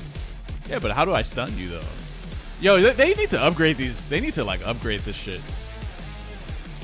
I should be able to put like, you know, put everyone in burnout or punish counter state or like, you know, counter hit state, whatever. Can't do shit. Let me think. I'm still thinking.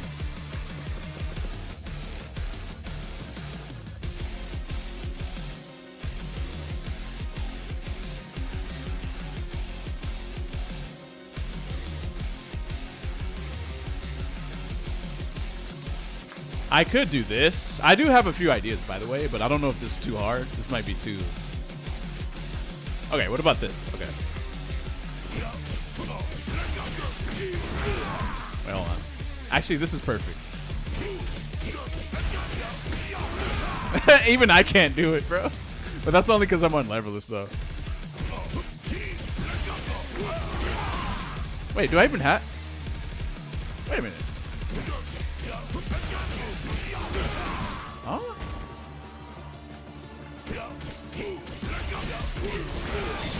Ah, there it is. That's the combo that I want. But you know what? This shit might be way too hard, though.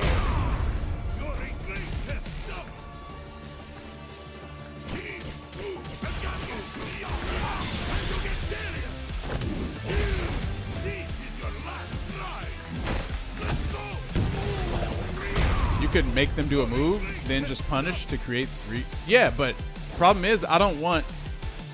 I feel like that's kind of so janky of a thing to do with a bunch of people who like it's so like if it was like just me and one other person doing this whole thing, I'd be fine with that, but like it's a bunch of people, so it's just very janky. Hey, okay, you almost hit that. By the way, I do not. This combo is supposed to basically make everyone fail. And there it is. But he has 2 tries. Oh, wait, hold on, slow down. This might be your last chance to do it. Because you failed 3 times. You failed 3 times, so this is your 4th. So you have 2 practice tries. And then you have 2 actual other tries to try to hit it. Oh, shit. Oh, fuck.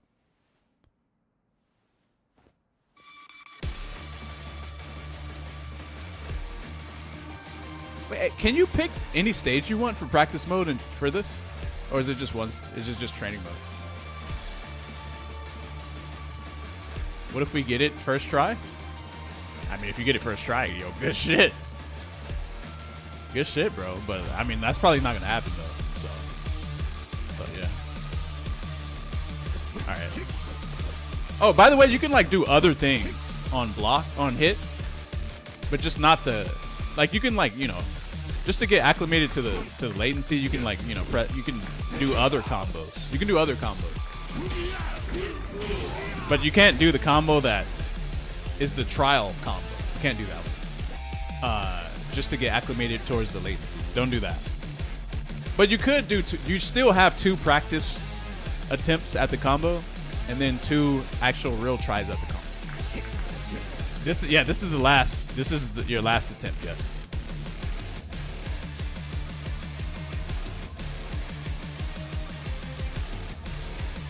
I want to know how many. Oh, you want to see the combo again? Oh yeah, that's no problem.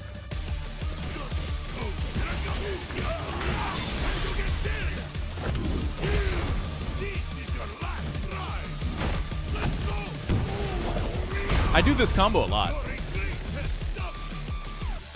You don't really have to do this combo in a real match, but I definitely do it sometimes though.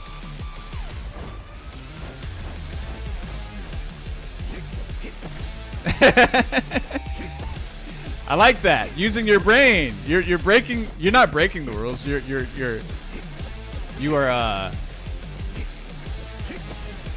practicing the combo on whiff, which is very smart. I like that. I like that. That's good.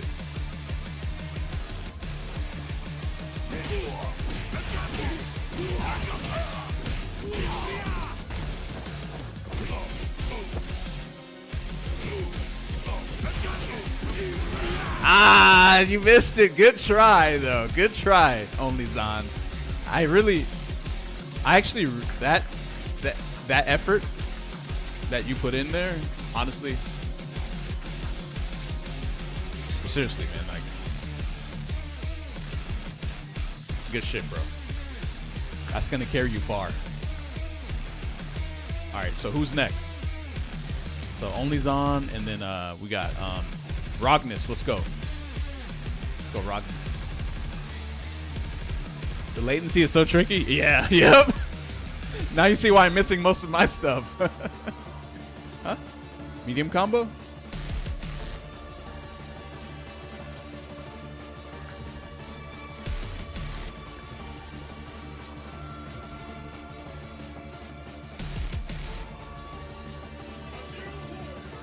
I swear it's not the combo. Hey, you want to know something? That combo is not easy. It may look easy, but it's actually very hard. Believe it or not, it seriously is. Wait, what is it?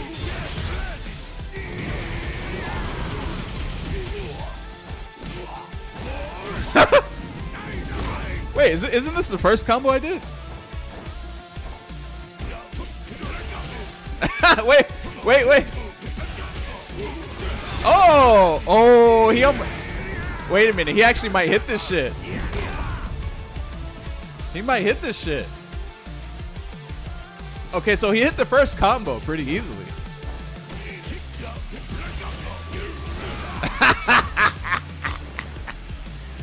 I'll go back mid-screen. That way you can choose whatever side you wanna be on. Oh, what? I wasn't expecting anyone to hit this. What the fuck? Okay, that was not a part of the plan. Someone actually landing that wasn't a part of the agenda. All right, so Bane, you are up next. Side chick Soze, let's go. Rognus.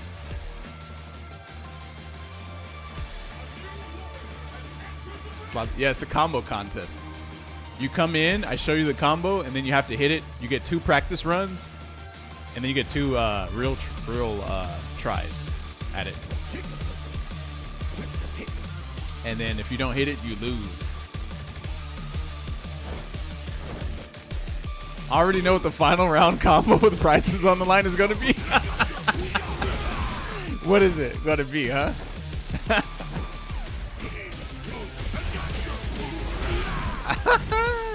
That's your 2 practice runs.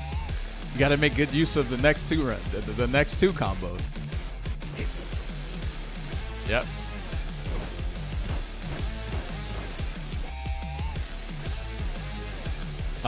Can I try in my Ireland? Yeah, I mean everyone's been trying in whatever connection. Ooh. Damn, you almost hit it right there. It's surprising that you guys are actually getting the lariat to hit fully. Oh no. Oh no, you fucked it up. I saw that. Well, good try, Rognus. That was a good try, man. Pluggo Peter? What? Snake, why you do this, bro? Hey, I gave you 2 tries, 2 practice runs, and two full actual real tries. Show me the combo, please. Okay, cool. All right, so the combo is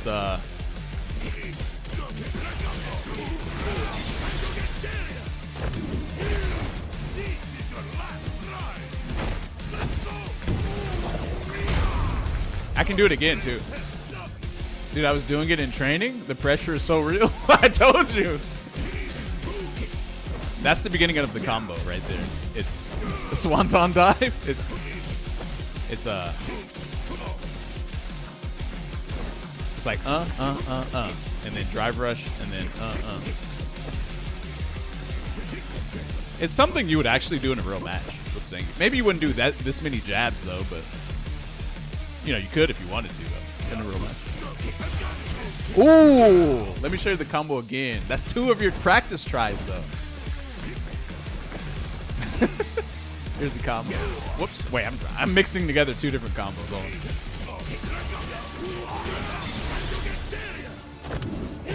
Yeah, you can do it in the corner. Yeah. You can do this anywhere on the screen you want. I'm actually leaving wiggle room. Okay, so like, I'm the type of person like, if you want to like practice this by whiffing it in the air and shit from far away, you could do that. If you want to like, Pluggo. Oh no, Pluggo! No! We'll give you one more try.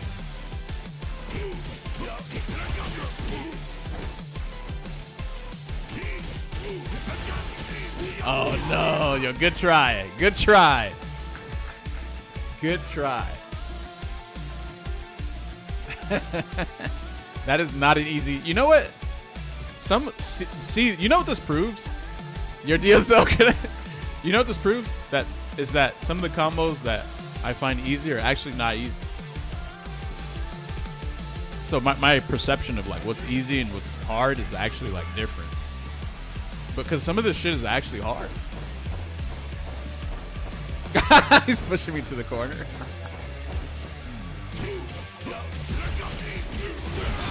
I don't know if the corner makes a difference though. I don't think it does. Does it? It might. I mean, I don't know. I don't know.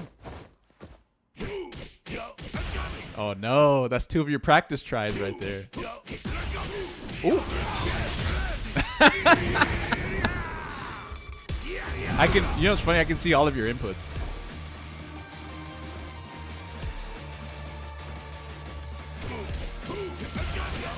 Oh no! The fuck? Ah, you almost had it. Okay, one more. Oh no! Alright, good try, Bane. Good try, baby. Rip.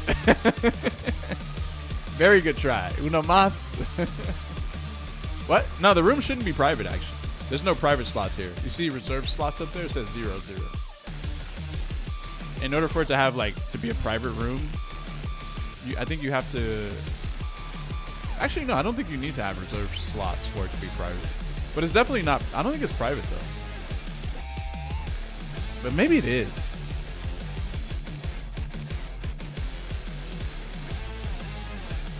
Alright, anyway.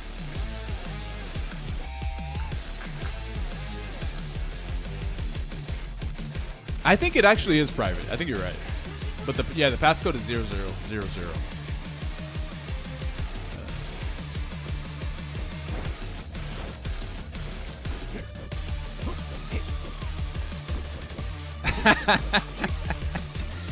I like how you guys are.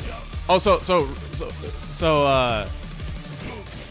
so you might want to do this combo starting from like very close to Zangief, because if you're like slightly far away, it's probably gonna whiff.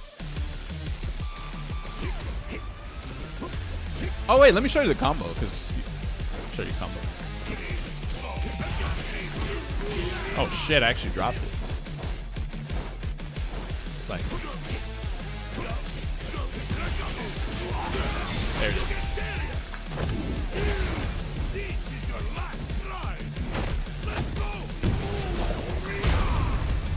That's one of my practice runs? I know. I'm hitting this shit on my practice runs though. Let's go. All right, Kills. You got to be careful, man. This is. Wait, hold on. This is now you're doing your real runs right here. So, you know, you might want to. Uh-oh, that's one. You got one more. Oh no! You weren't doing the stand jab. All right, we'll give you one more. Oh, corner? Okay, that's smart. Ah, no. You almost had it. Good try, though, my man. Good try.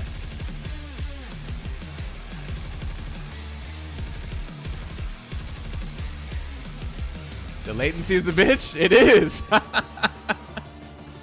It actually matters a lot.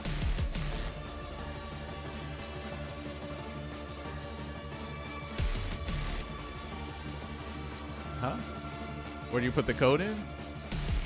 Shit, the hell if I know. I probably joined like 200 rooms total since the game has been out. Probably not even 200, actually.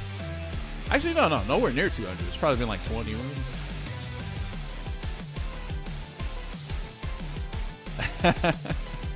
Hey, where'd you get that sticker from for Zangief?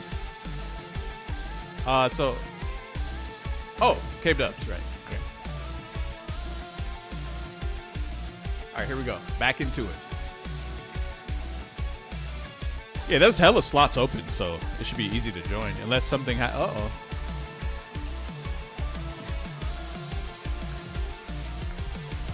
Let's go, K-dubs.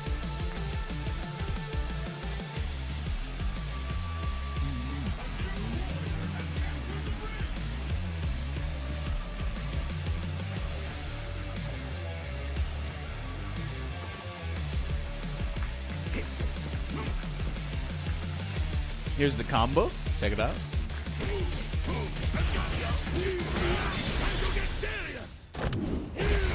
This is your last ride.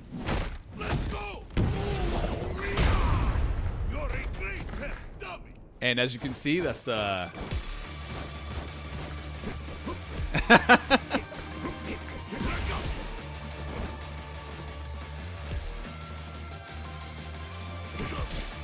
ooh.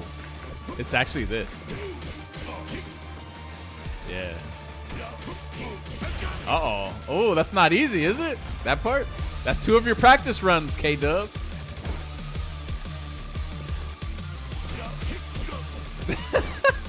Yeah, you better be careful, bro.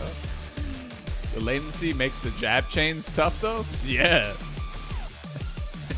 Damn it, one more? Yep.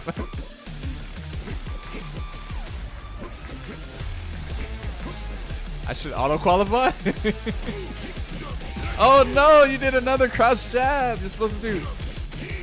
Because, wait a minute, because I think if you do... I'm actually surprised that works. Oh, wow.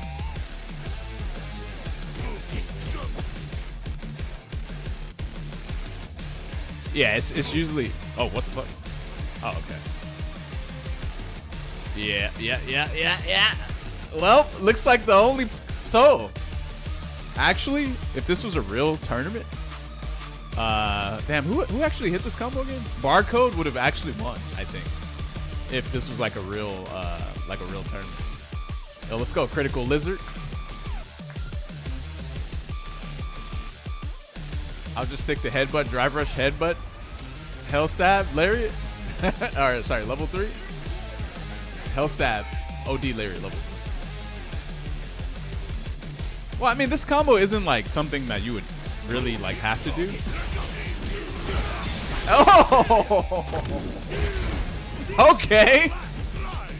Okay. Damn. Holy shit. All right then.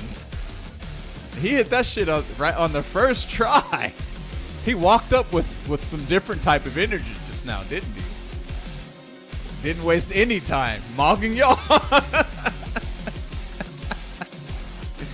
Damn. Holy shit.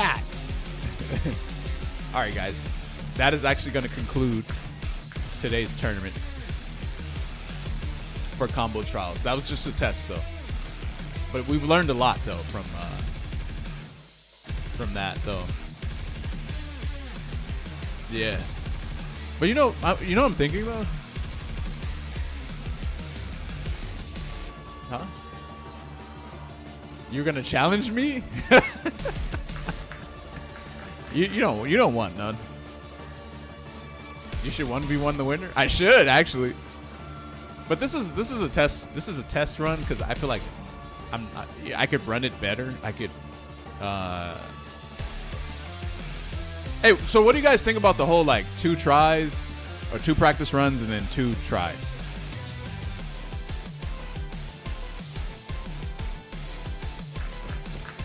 So who won? It would have been so you and Barcode would have been would have made it to the final combo trial. But here's the thing. You don't have to worry about the combos not being hard enough. I have plenty of combos. Okay? Like, this is just all the tests. All right?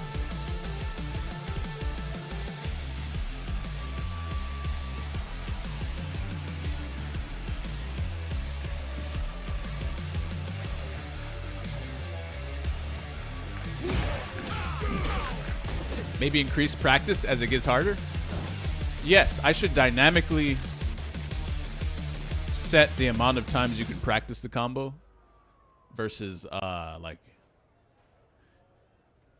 cause yeah, I think for this combo, I actually think all of these combos were like kind of hard for someone who doesn't like play Zangief a lot. Yeah, hard, I guess. I don't know.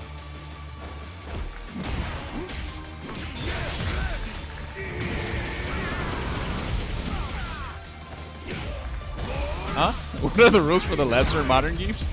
Lesser modern Geefs? Wow. Let's see. Oh shit, I didn't even think about that. You come in there as modern?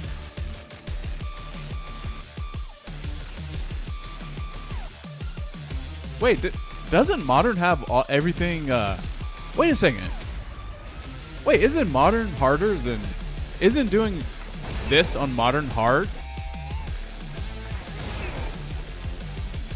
I think doing this on modern is actually hard for Zangief for some weird reason. I'm actually thinking maybe this combo is harder on modern controls. This one right here. Because when you do dash hell stab into OD Borscht, that shit like kind of doesn't work that well.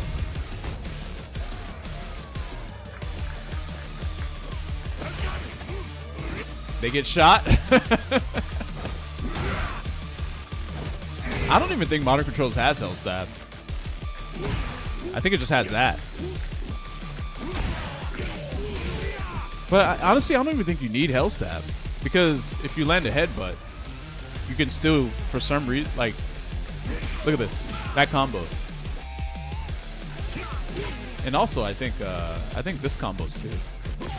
Yeah, that combos as well. I actually don't think you need hell stab at all. It's not a necessary move. Oh, they have hell stab? Yeah, I only do hell stab because it does more damage. See, that does 960. This does, actually, hold on. Like 700, 800, yeah. Oh, that's crazy though. Wait, 840. Damn. That shit actually does more than over 100 damage on counter hit. Yeah. Yo, Monkey Ambush, thanks for the prime, my man. But it's called Hell Stab. Who? I feel like you know what would be cool if this was like a special move instead of a normal move, and it did like way more damage or something, and it was a combo ender. I don't know.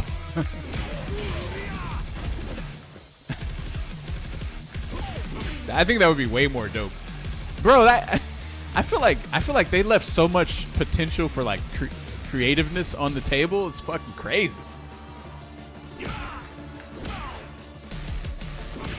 Oh, hit him with the hell stab. All right, well.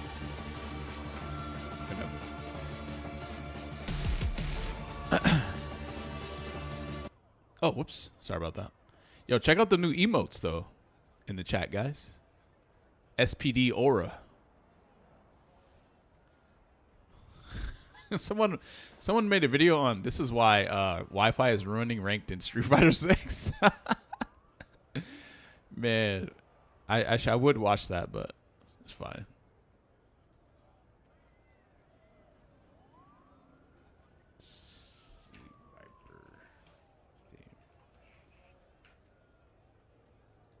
There we go. Hey, yo, Critical Lizard, what kind of control are you using? Are you on leverless? They could have evolved Green Hand, the Green Stab. Yeah, they could have did so many things, but they made him just so like bare bones, in my opinion, as a grappler.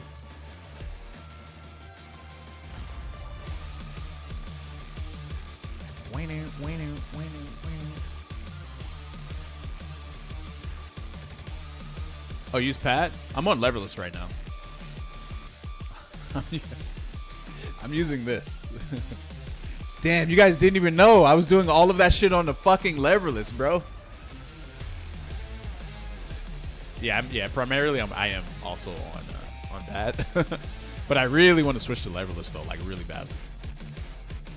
It feels better. It feels more like a premium like product that does what you, when you do something on it, it does what you want it to do. Pad feels weird. It's like sometimes you get some weird shit on Pad.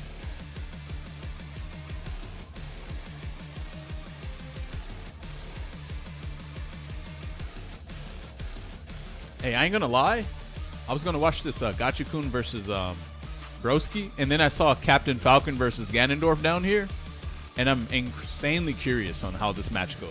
I ain't even gonna lie, bro, because I played both of these characters in Melee, and so you know, I'm kind of tempted to watch it. Do you slide on SPD? No, never. No slide. No slide for 720. No slide for 360. None of that. No sliding for supers. No, I think sliding is kind of whack actually, unless you're doing like a standing 720 or something like that. Sliding is like kind of whatevs. Leverless is just a euphemism for cheat box, if we're being real. Can you do standing 720?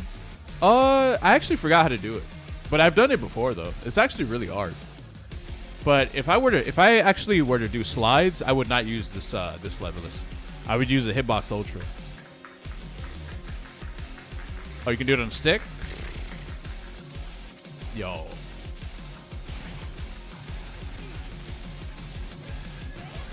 What the fuck? That's not Ganondorf.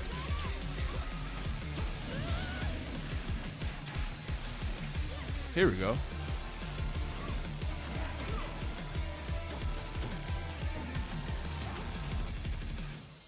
Damn, Captain Falcon is just better than Ganondorf? Oh, shit.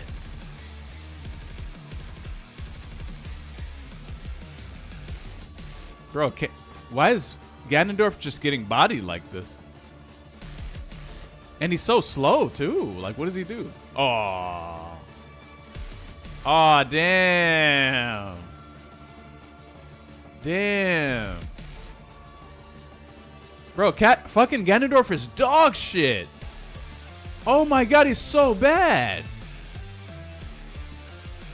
Holy crap, man.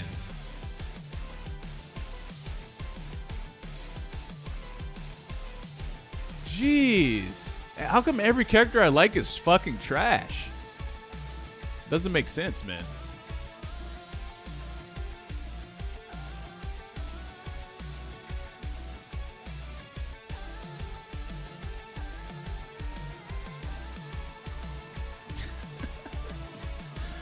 Fucking Asmongold, bro. What is this guy?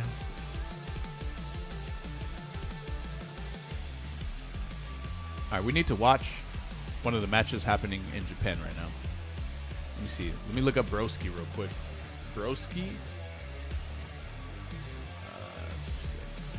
XF65.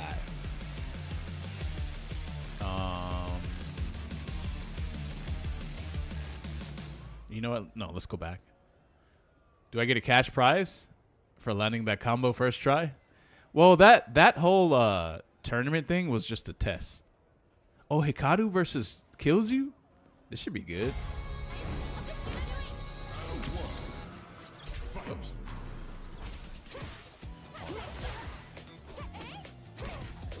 So I don't think kills you is in Capcom Cup, but I don't think Hikaru is. Yeah, that was a test run, Critical. But it's cool that you came in and hit that first try, though, man. That was crazy, bro. That was insane. I know you were feeling the pressure too. I could tell you were nervous. How do you churn butter on the leverless? You go. It kind of sounds like that. Like.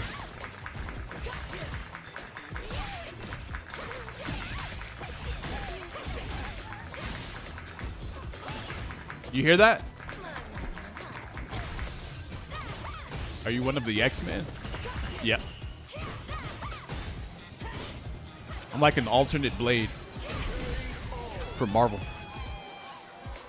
You can tell I'm nervous over the screen? Oh yeah, I could tell. I know. You have a different typing style when you're nervous. The churning sounds? Yeah. I'm Professor S.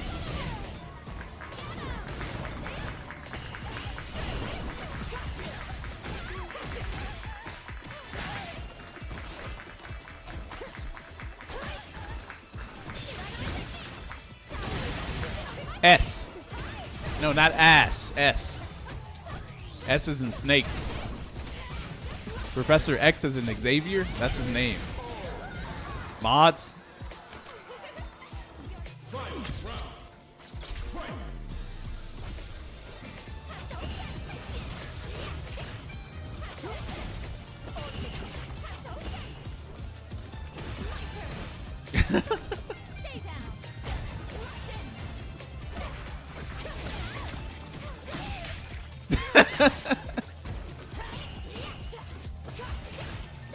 Mods, clean up my fucking chat.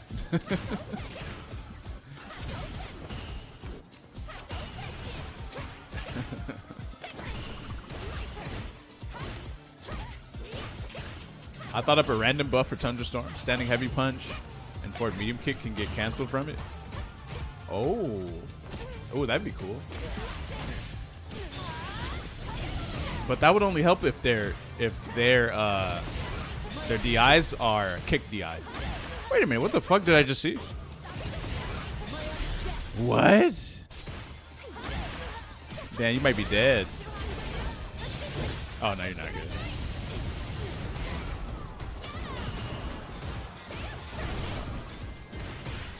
Wow.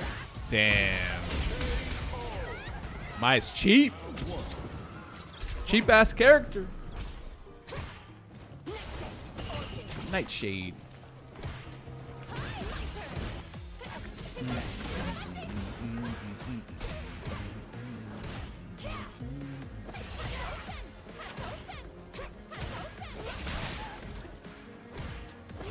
Whoa.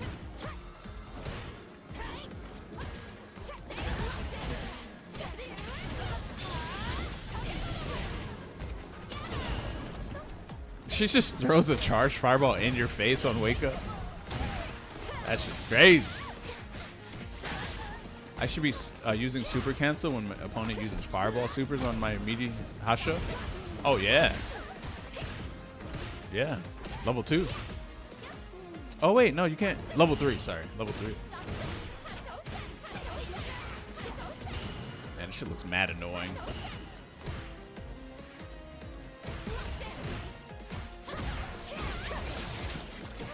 Damn. Is he dead? Whoa. The one thing you could have gotten hit by, you got hit by it and you died. That is insane.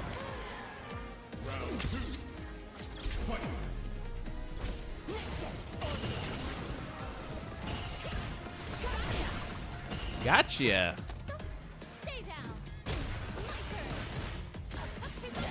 Bro, Mai simplifies the game so hard. Fuck, man.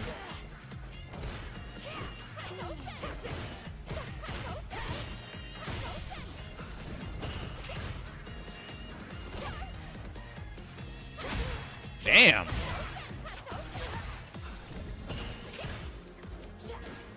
Ooh, you're dead.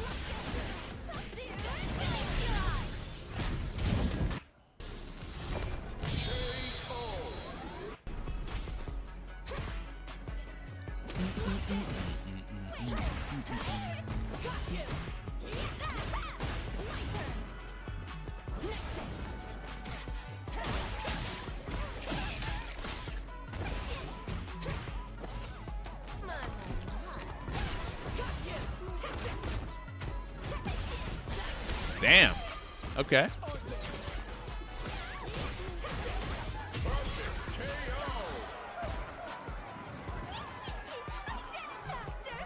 Round 2. Fight. Oh, you didn't even know about that? Yeah, that's been a thing for.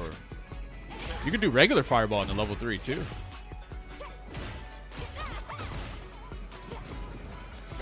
If it clashes with someone else's fireball, you can do that as well.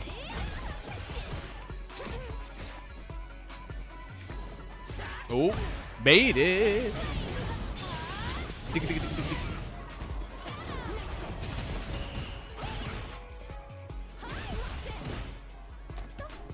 Huh. Man, what? What? He didn't even, wow. Wait a minute.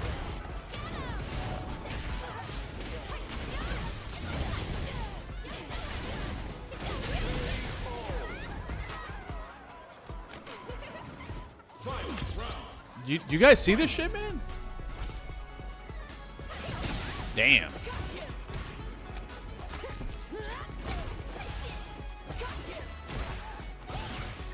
You know what's crazy about Aki?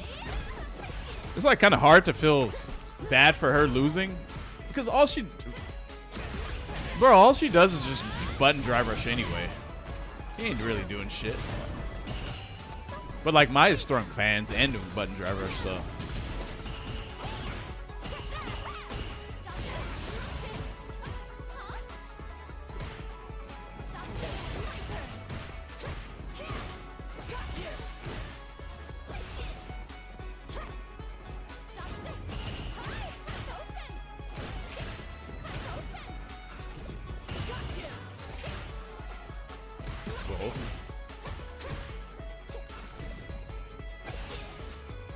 Shit. Oh, you're burned.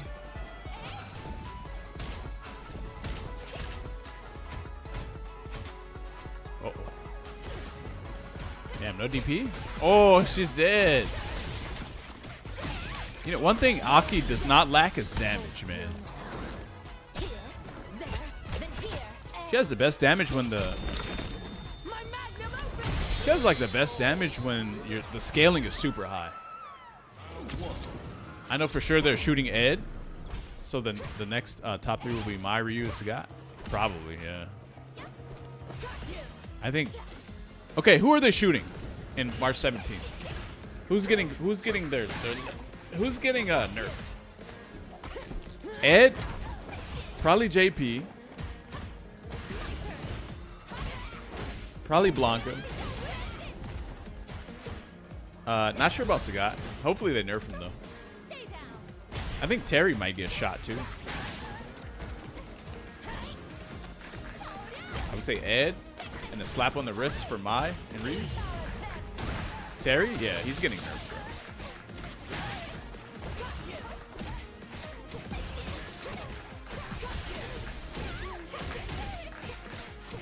God damn, do you even, bro? Look at the poison the entire time during this combo.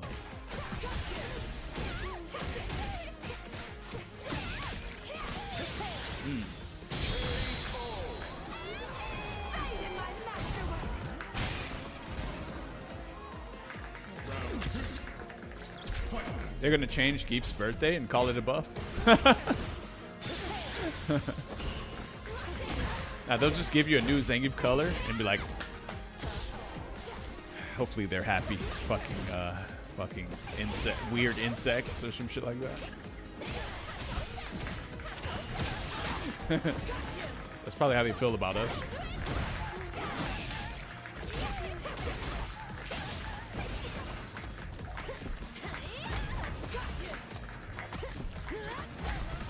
You know, the developers at Capcom, anytime they touch Zangief and they have to buff him, they're like, yeah, I always make sure to wash my hands after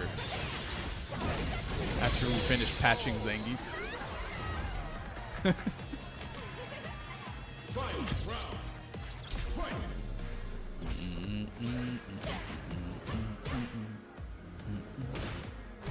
Fong died for this shit?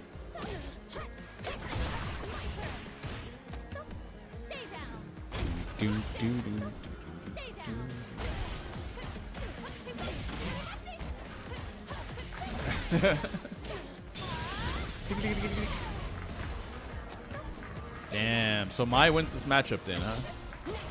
Because Mai is kind of like Aki, I guess. Throws a fireball, goes in. Except she can throw a fireball and just not even drive rush at all. And just go in still, like that. She didn't even have to drive rush. Man, this is way too good. Poison. What if they buff Aki's poison damage? Where it ticks your health faster. It's still, it takes the same amount of health, it's just faster now.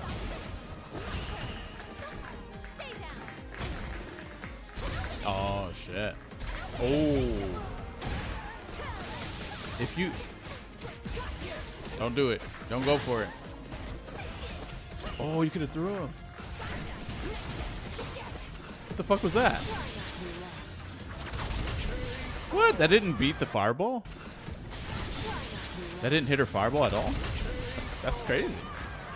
I figured it would actually touch her fireball. Since she's shooting a bunch of projectiles.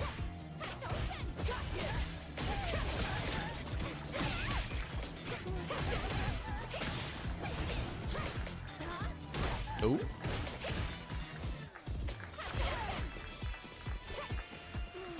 Ooh, what the hell? Wait, that makes no sense. That is the dumbest shit. I would be so triggered off of that. You did a move to beat a fireball, but then you hit her, and then the fireball hit you, left her at frame advantage, and then she did drive rush into a combo. Man, what? All for charging a fan? You even did the right thing, too. Ooh. Hey, you might be dead. Oh, never mind. Oh. Damn, Aki has some great buttons, though.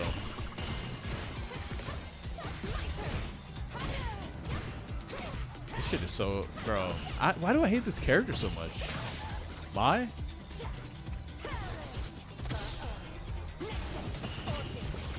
Ooh, you're poison? Yeah, one more. Bro, that's crazy.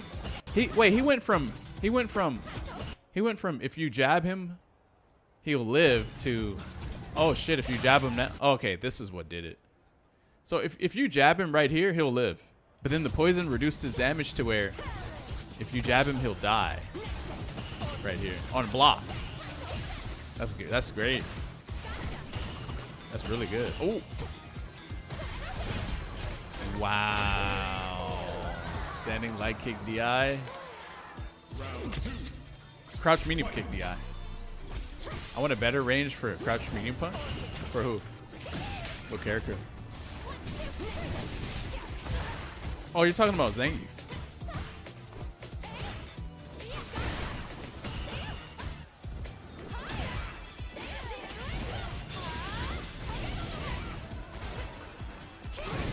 Nice cross cut.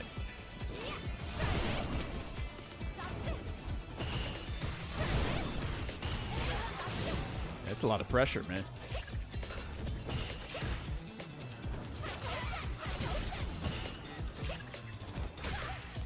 Ooh.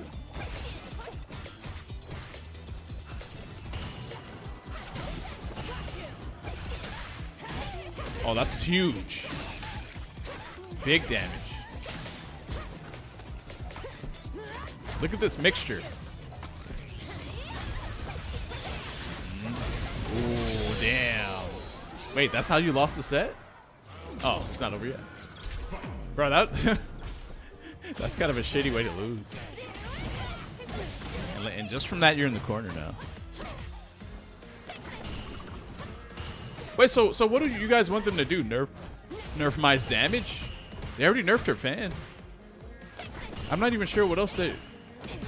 Like, what else are they gonna do?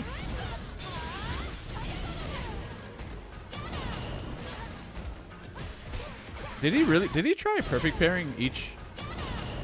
Oh. You know, I think you could actually perfect parry one hit and then do back throw in between the fan hits, and it actually works. Maybe. Get rid of throw loops altogether?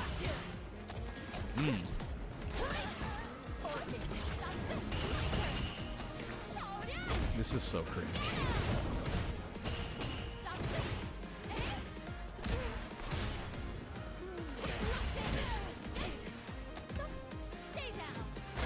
Her loop shouldn't be a thing ever. Yeah.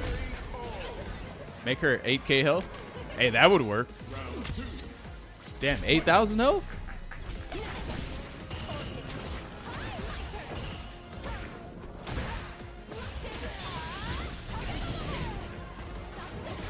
Ooh.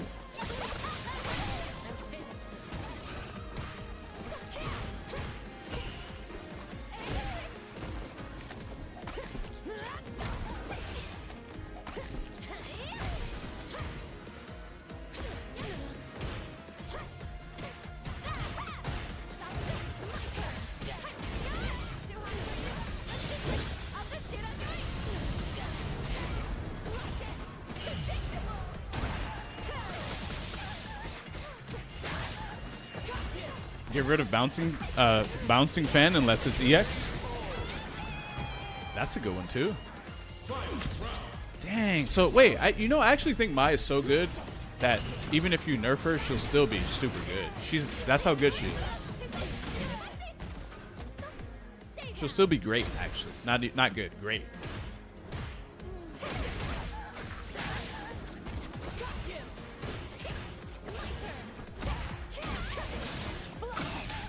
The only changes I want is a filter so I don't have to see modern people. Damn.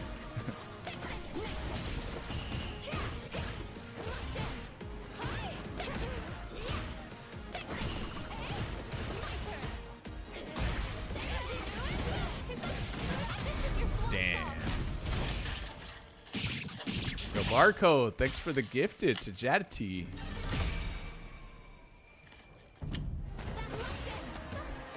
Wait, damn, that's how you lost? Damn. Well, damn, I don't even know what to say. What do people have to say? One of the best matches in months? What? Huh?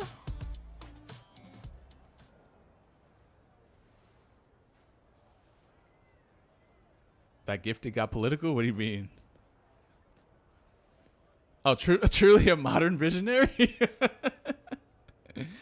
Yeah. Yeah. Man. I mean, I guess I was entertained watching that. But I was definitely rooting against Mai, I ain't gonna lie. I was rooting against Mai, for sure.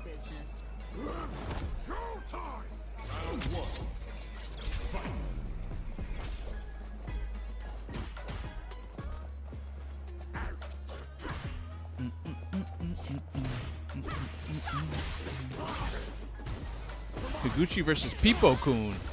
Let's see how Higuchi fights Kimberly as a Guile. Fuck, where did that match go? Hey, there it is. Pipo-kun. Pipo-kun. Wait, Pipo-kun? So peeping.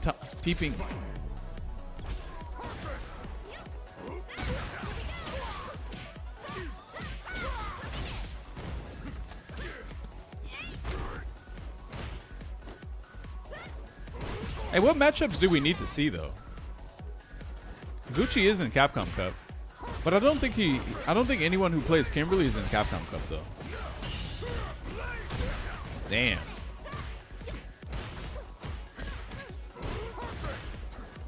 Oh.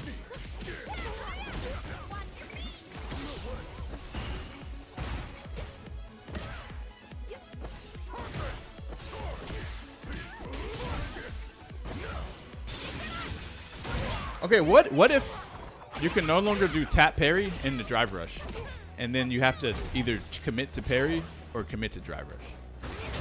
Would that change anything? I wonder.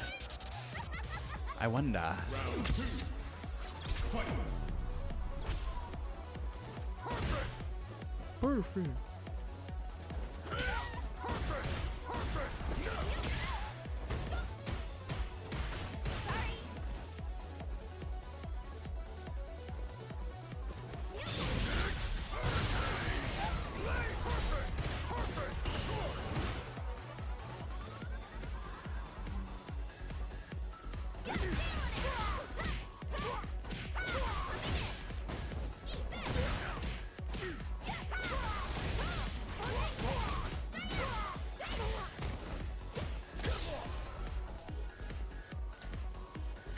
Can't OS drive rush for punishes? Right.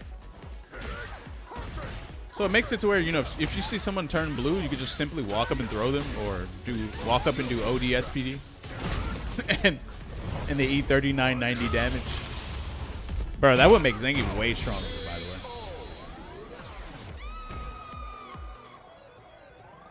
I'm just on another level. You're just on some more roids. I'm just on some more roids.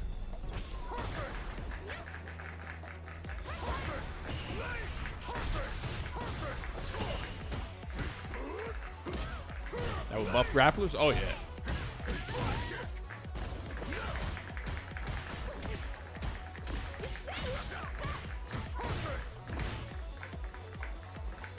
Got natty since 1992? Ain't no way, bro.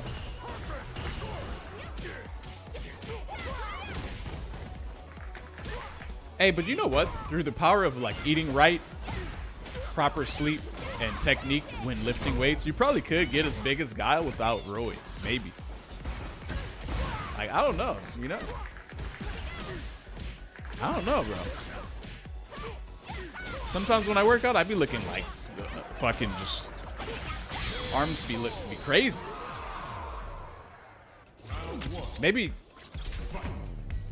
I don't know about on some Guile shit though, but you know.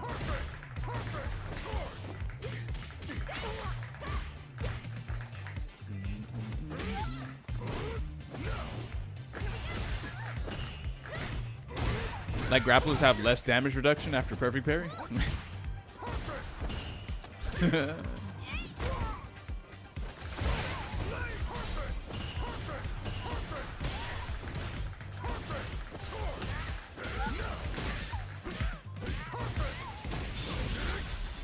Ronnie Coleman?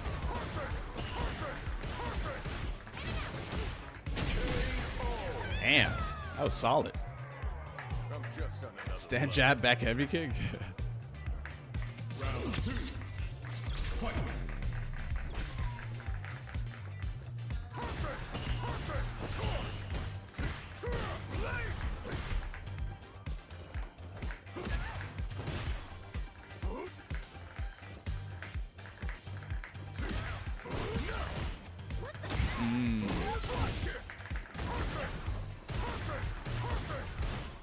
Fuck him, I don't respect this gameplay. I hate her bullshit. Kimberly is just bullshit, man.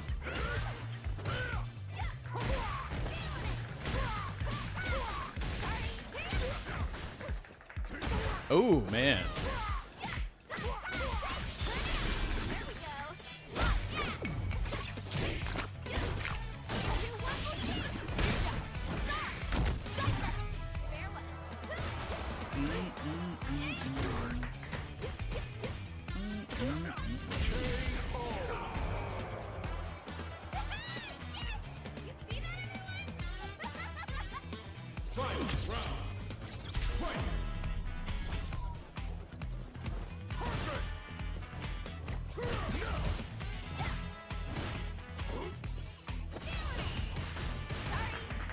Sorry.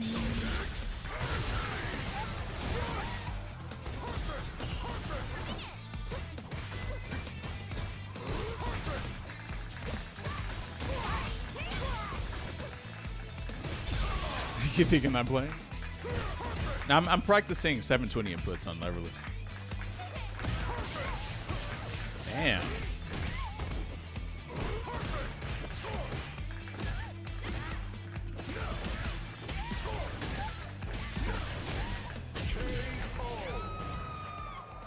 Damn, how you get rushed down by Guile? He is working this Kimberly. Oh, damn. The moment I said that, he's in the corner getting mixed. Cans?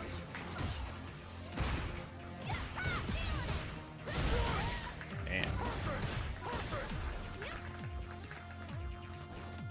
Nice.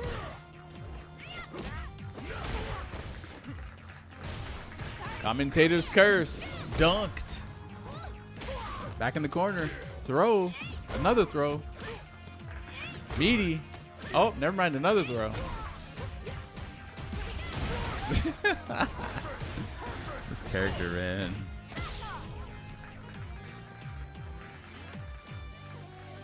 She's perfect for Guile too, I think. Random slide. Whoa. Ooh, meaty. Meaty jab on you.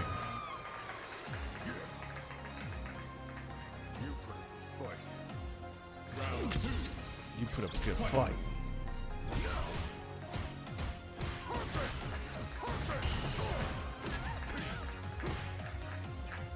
This matchup is painful for who, Guile?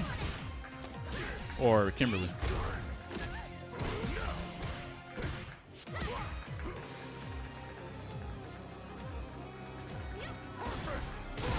Damn. Sonic Boom Flash Kick.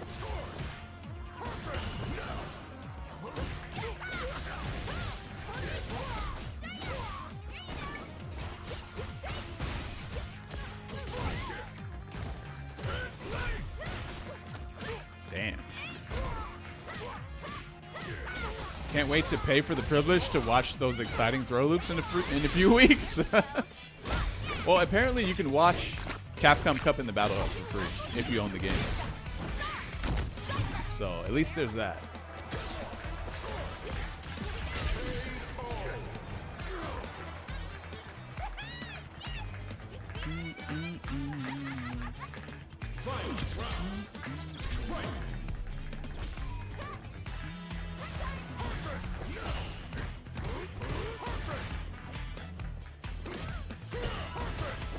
Bottom of Gao's jeans touch the floor. You know those things are absolutely disgusting. Aren't those called bell bottoms?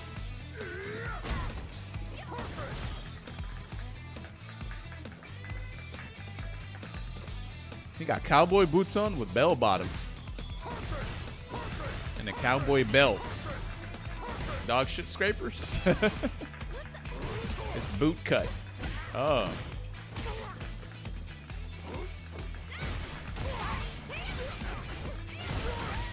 Boot cut. Oh. I've never heard of that before. What is that? What's a boot cut?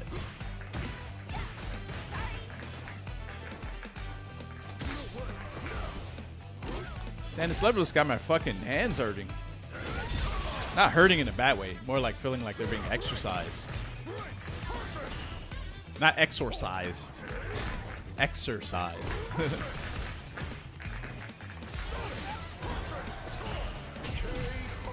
Bell bottoms start expanding from the knee. Chicks had fish tanks in their platform shoes? Yo, what you know about that? That was an interesting era. I kind of miss all the I kind of miss seeing a bunch of quirky shit like that.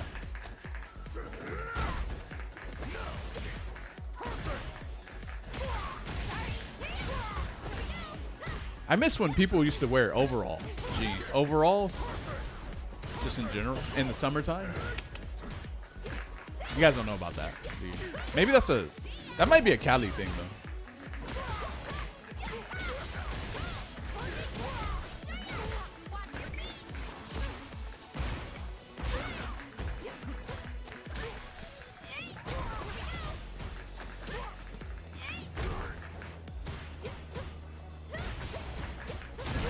Wow, he be letting flash kicks rip too, man. He doesn't give a fuck. Oh, that was so fast. How do you even respond to that?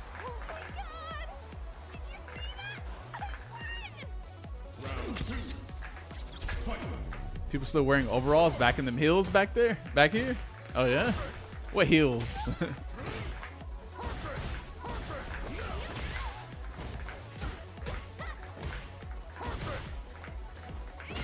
Oh man, crouch heavy.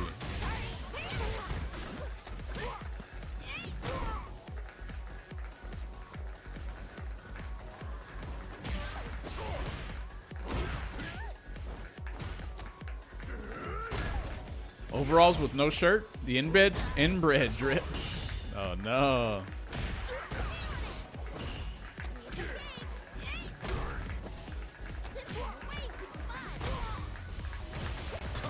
Baited.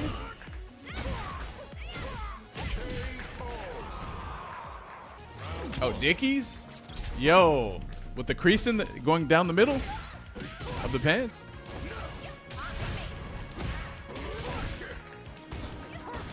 Yes, sir. Yo. What kind of shoes do you wear? Bro, don't say Cortez, bro.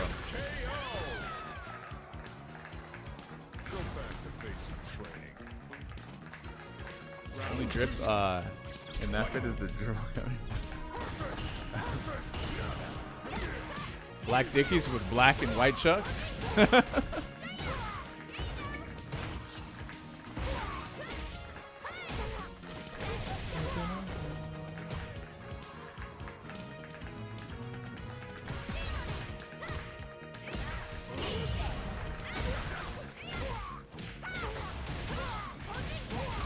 Hey, if someone wears Cortez, what does that mean? Bro, this dude just be letting flash kicks rip. Damn, he jumped that. Tim's, because it's cold? Dickies with Tim's. Oh, you on the East Coast.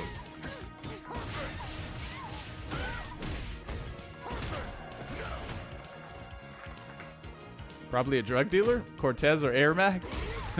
Gang member? Yep.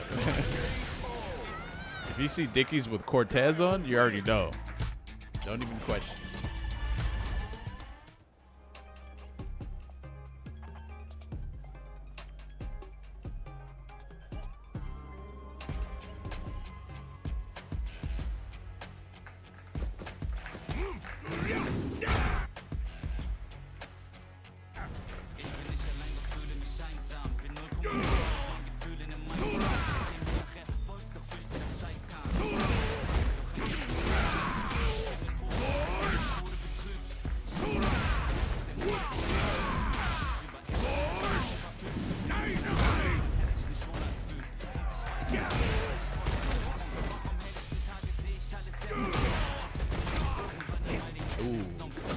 We don't have that on deck, do we? Damn.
Show me everything you have. Let me have some fun. Round one. Fight.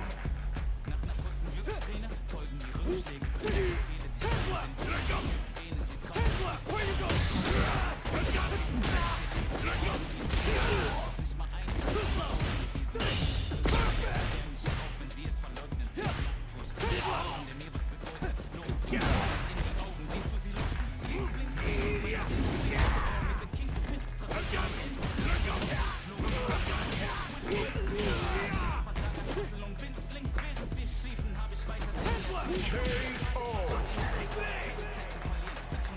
Round two. Fight.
one. Fight.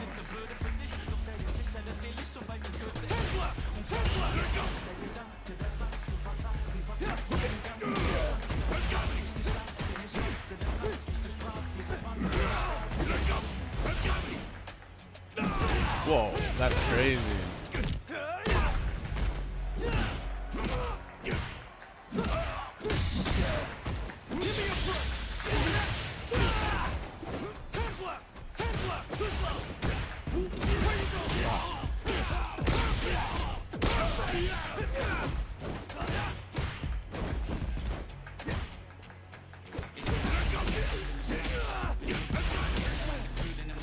Whoa.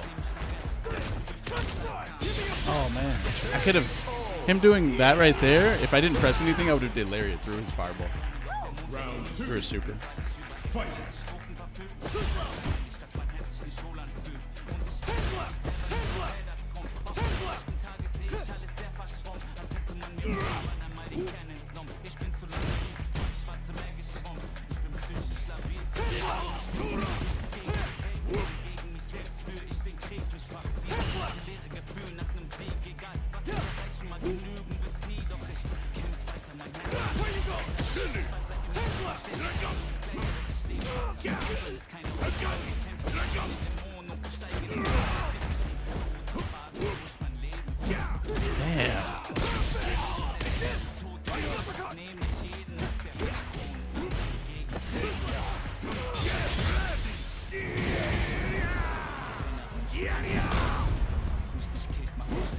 Damn, what are the odds?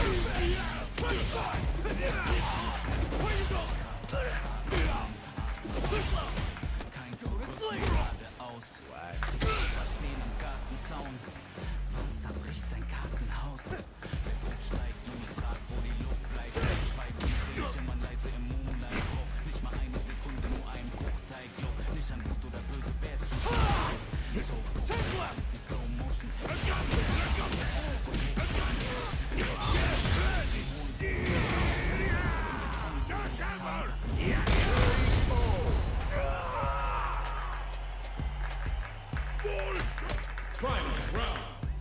Fight.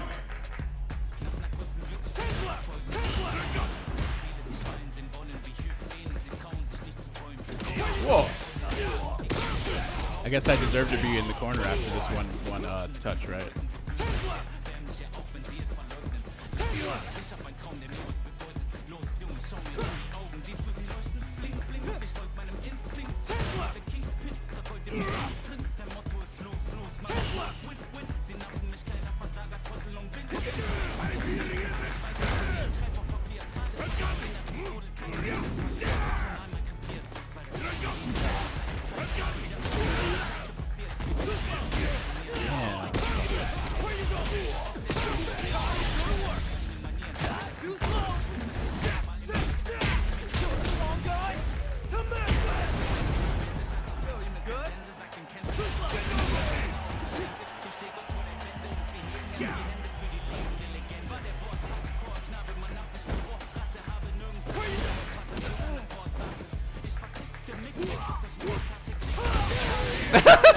He was so scared. Fuck, I should have swept him or something. I don't know. Round one. Fight.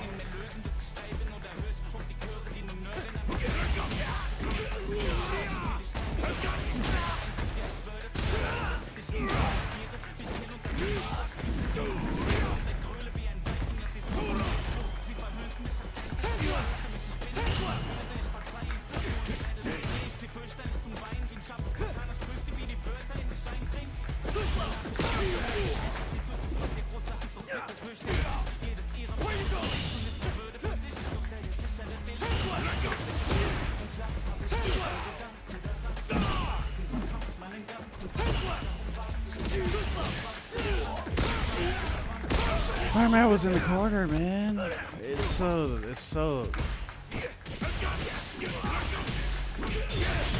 like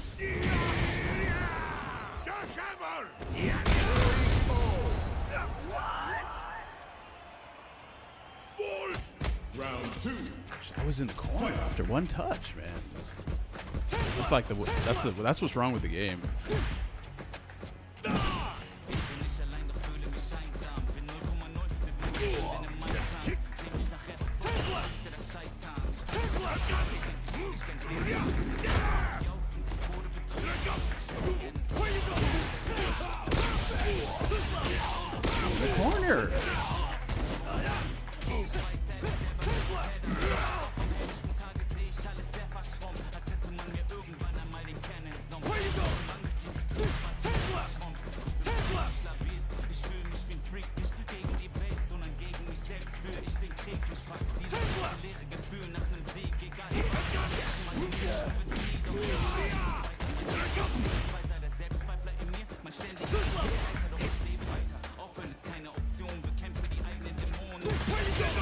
Fuck, man.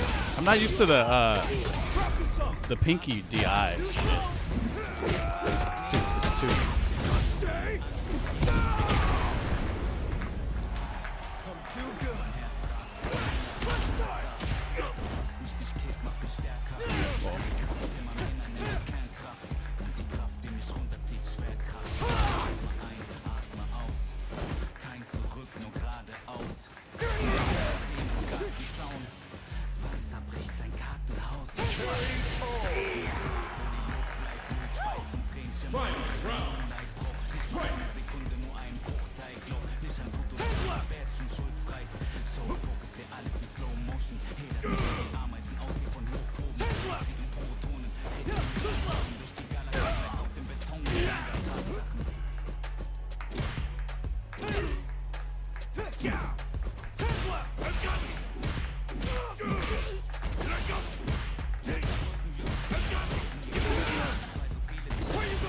Dang, no super. I dropped it too.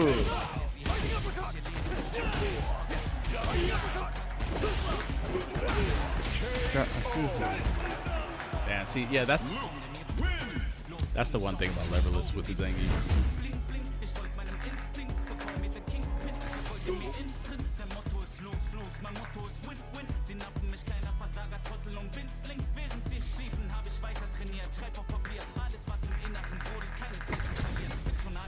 $720 on leverless, man.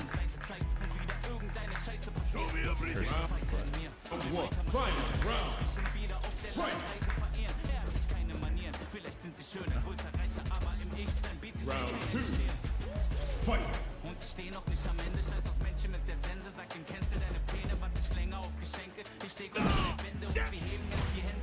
Round 1. Final round. Fight.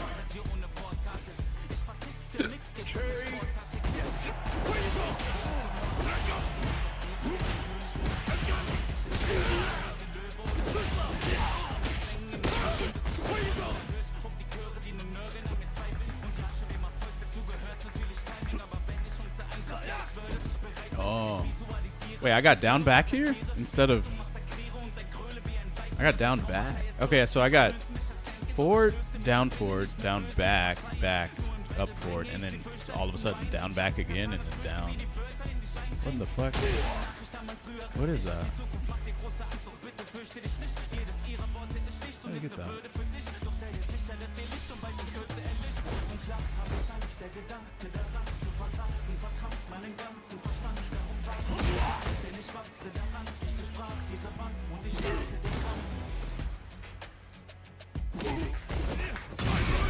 Not a reversal.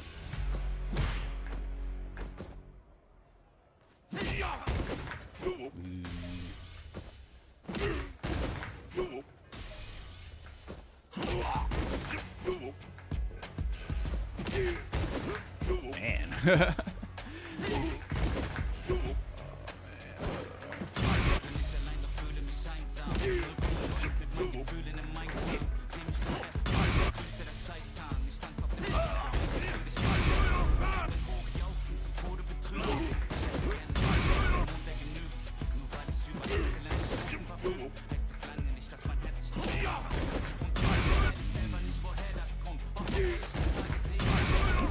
There we go.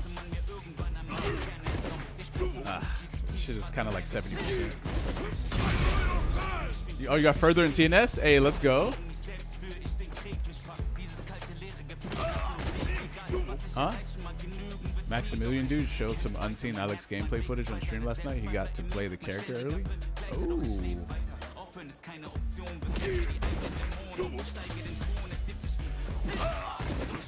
Ah, man, this shit.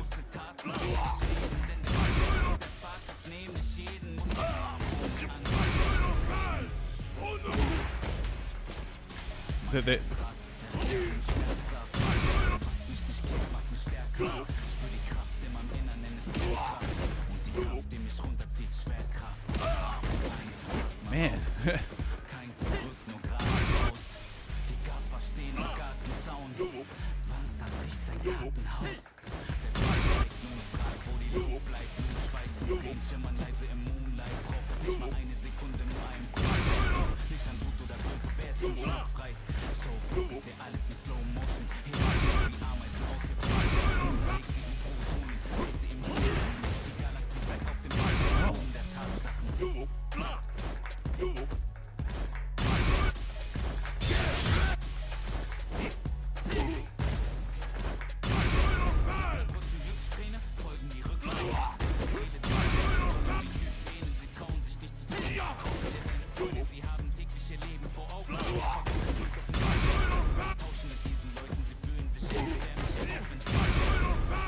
I feel like I don't know why this is working, but it is. But then sometimes it doesn't work. That's not good. That's really bad.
I did SPD here, and he was burned out off of this shit.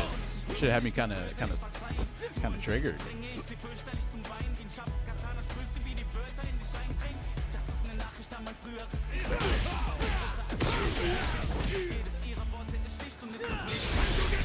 Hey, actually, this is not a good time to pause it. Whoa.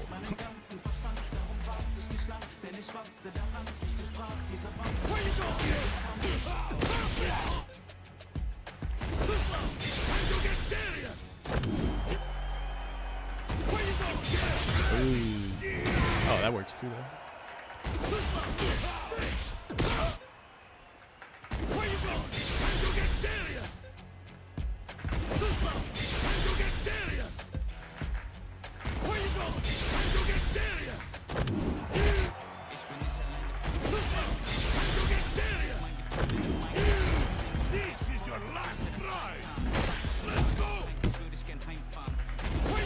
That's how strong Zangief is.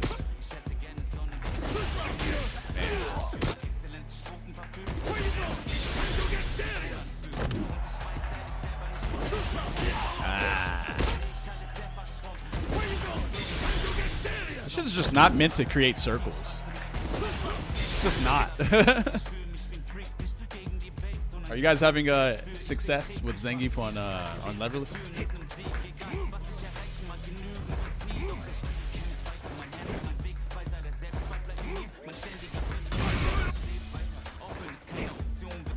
Hell no.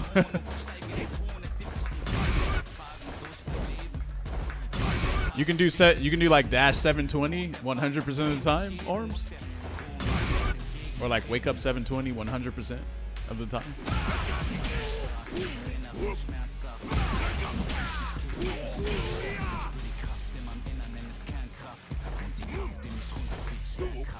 Wake up, yeah. Dash, no.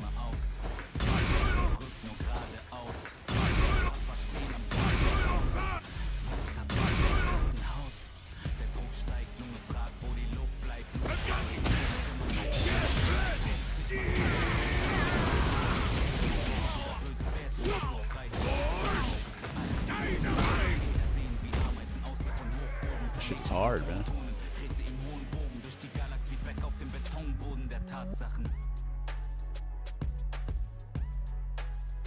I can't do wake up 100% dash. It's like 50-50.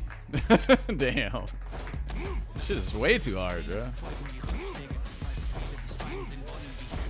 I can do shit like this though for free, but like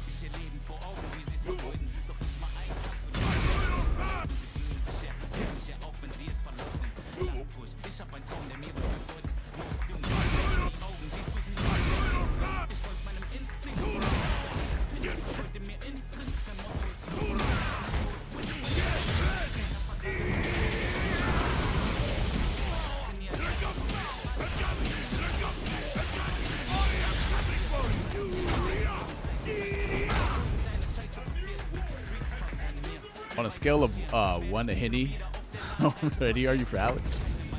You ready, baby? But I already know we're still gonna be dealing with button drive, so that's gonna kind of kill it a little bit. But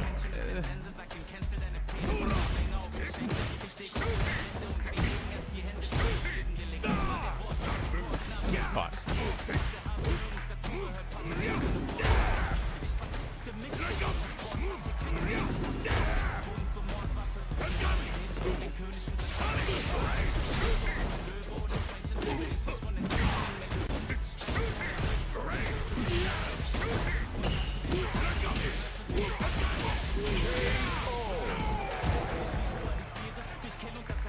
Can you dash level?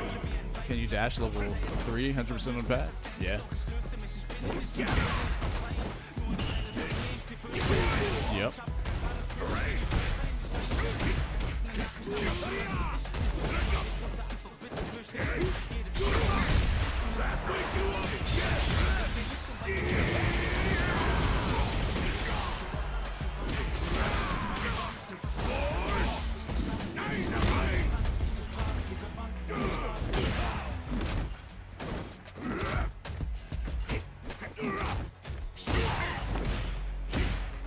Button is so ass.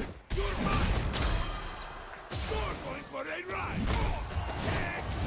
don't know why he wasn't doing anything back to that button. That shit's like minus fucking like 16 or so, 18 or some shit.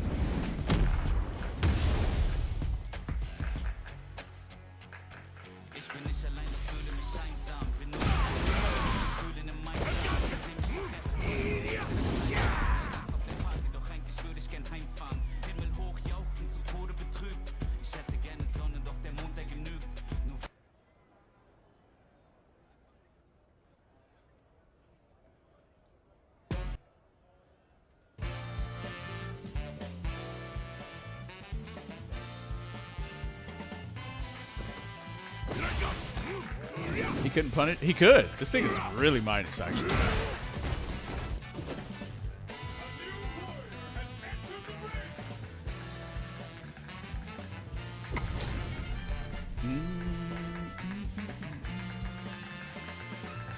Round one. Fight.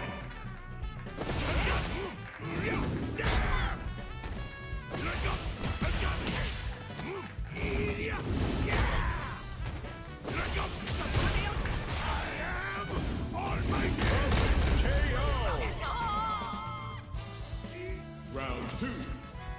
Fight.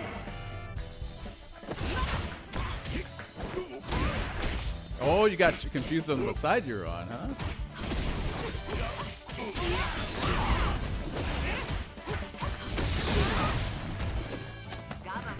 Jab, jab, jab. Okay.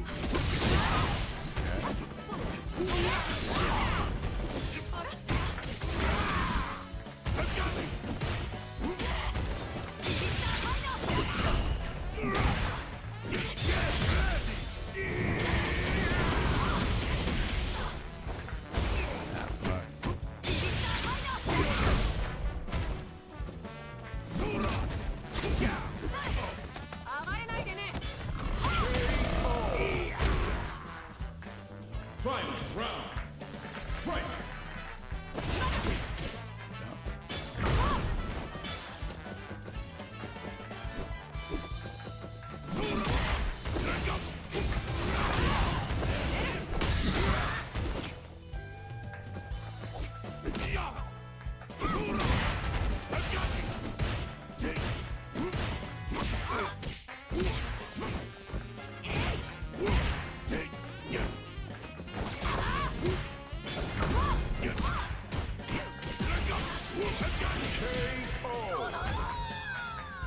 Zangief. Round one. Fight.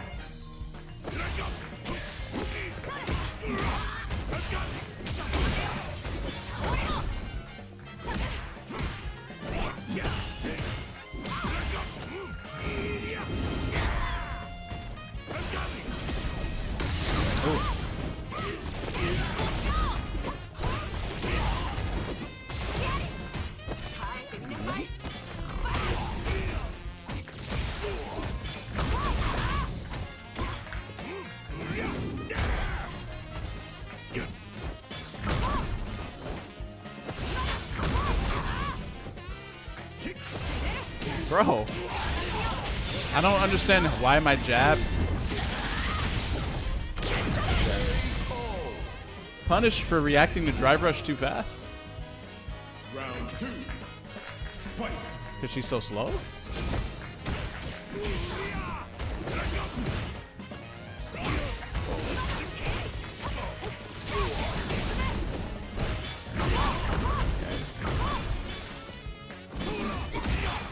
A lot of meters.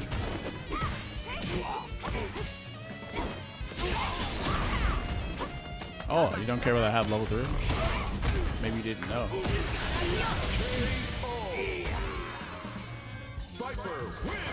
Ah, fuck! I hit the wrong button on levelless. Shit.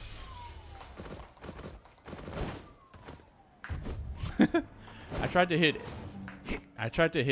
kick, and then I hit jump. And then I hit kick, and it went to fight in custom room, and then it quit the game.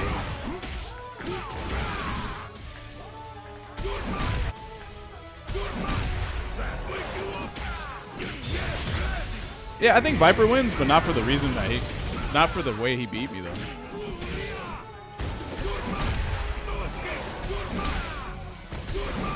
Isn't it harder on levelless SG? Yeah. I don't like the song actually.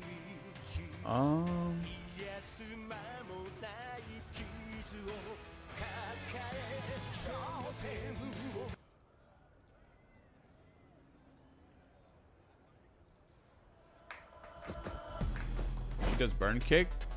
Just fucks layered every time.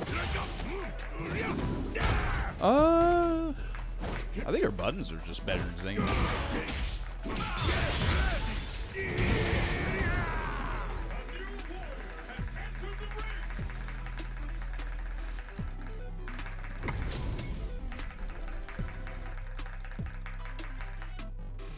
Round 1. Fight.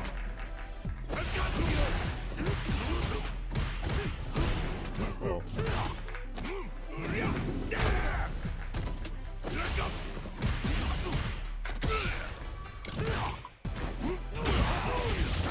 -3 in the back dash.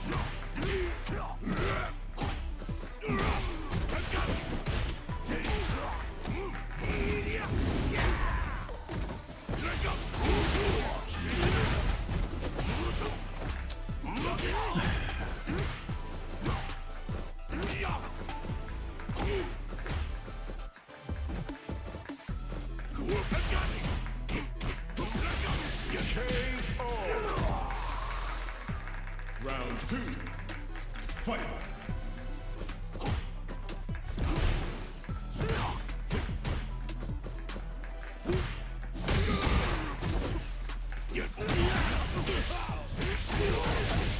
Why am I in the corner already, man? Shit is insanity.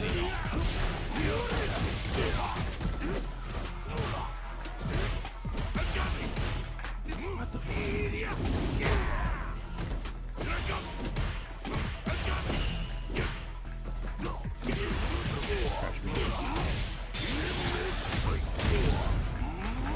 Stages need to be bigger? Bro, you make the stages bigger, Zangief's gonna take you longer to get to the corner, and then the other characters who take you to the corner, they'll just need to take you slightly longer to the corner.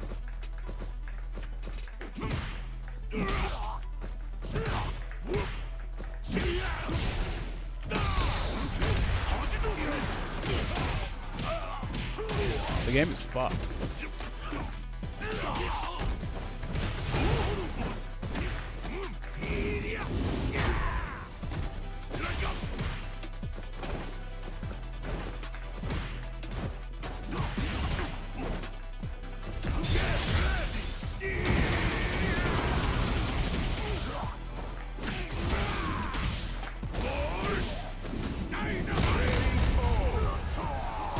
It's not fucked as long as you don't play Zangief. True, actually.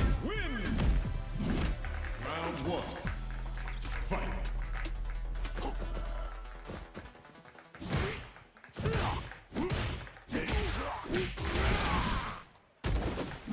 What? You did that?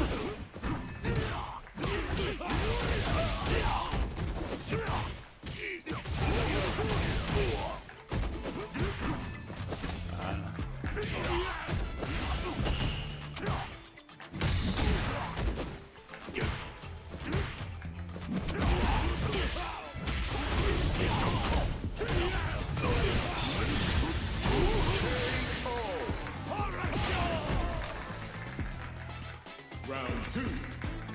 Fight.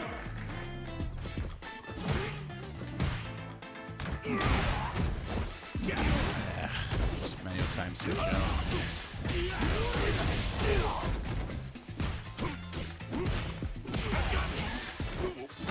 I hate his combo damage. It's so whack. Big damage.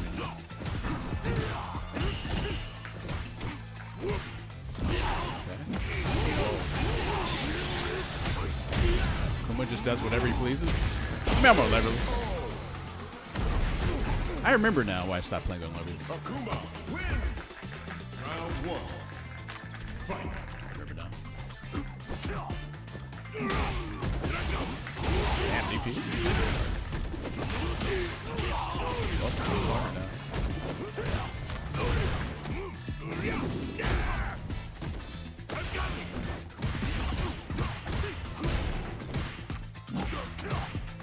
Why does standing light kick just beat all my shit?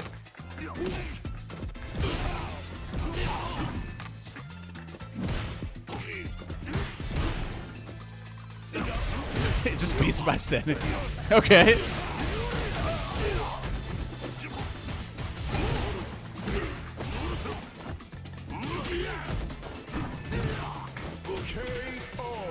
Oh, you saw my character do something, press standing light kick, and it beat me, no matter what. This is sick, and it's hard to pull.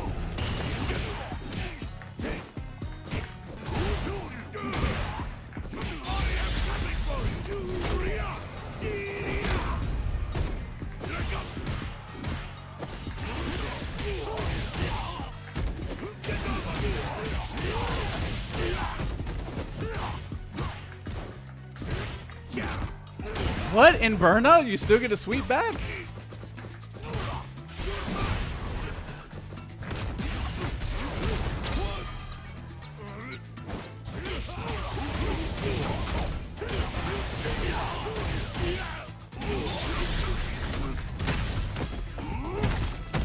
In Burnout, he can sweep me back from max range. Akuma win.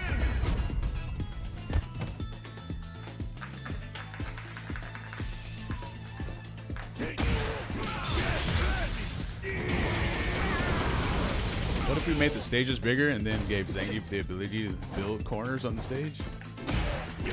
Capcom wouldn't do that.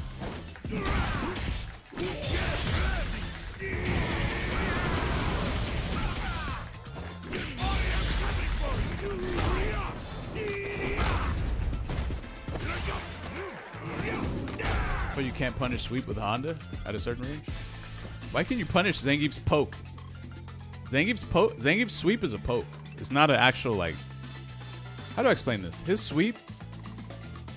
He has such, like, shitty return of investment on his buttons that he kind of needs the sweep to be safe. So he uses it as a poke against most characters. But then sometimes... also whiff... Yeah, it's also whiff punish, too. But then some characters can punish his sweep on block in Burnout. It doesn't make sense. Also, I think he might be the only character in the game where he has more frames of recovery on his sweep than he does startup.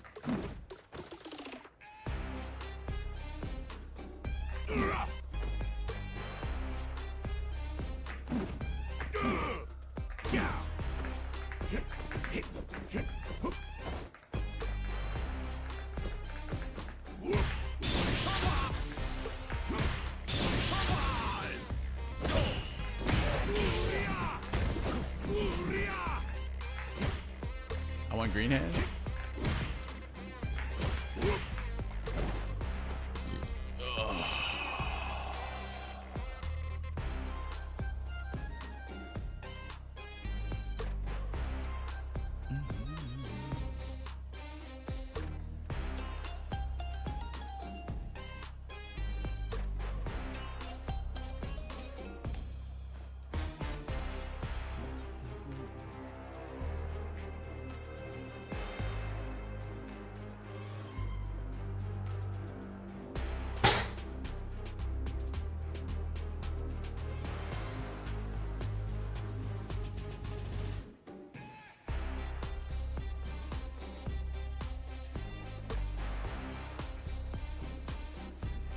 1-inch punch.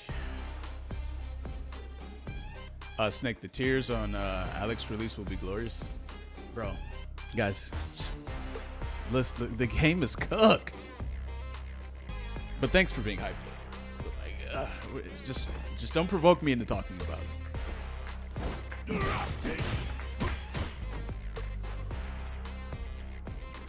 It's such a cooked game. It's beyond, bro.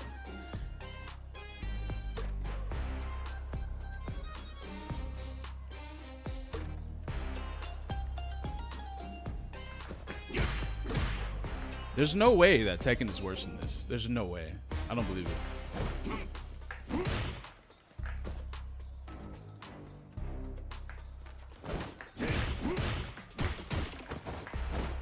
Alex the saving geef? Bro, the game is cooked. The game itself.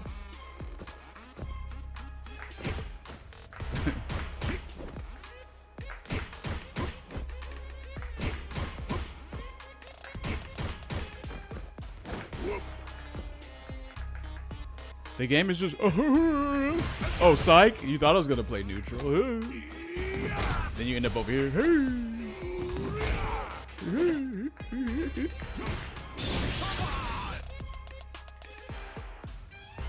It's so whack, bro.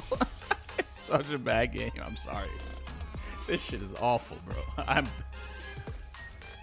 I wish you guys like would watch something else. Like holy fuck, bro.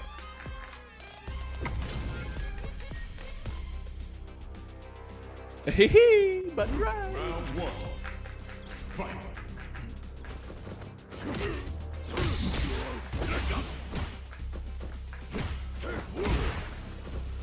All right.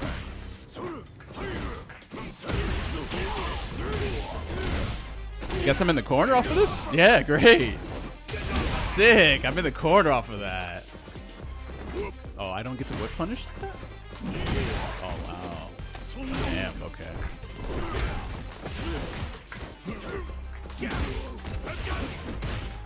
Damn, you backdash? You backdash? My headbutt in the SPD? Usually I would do 2 of those, though. Round 2. Fight.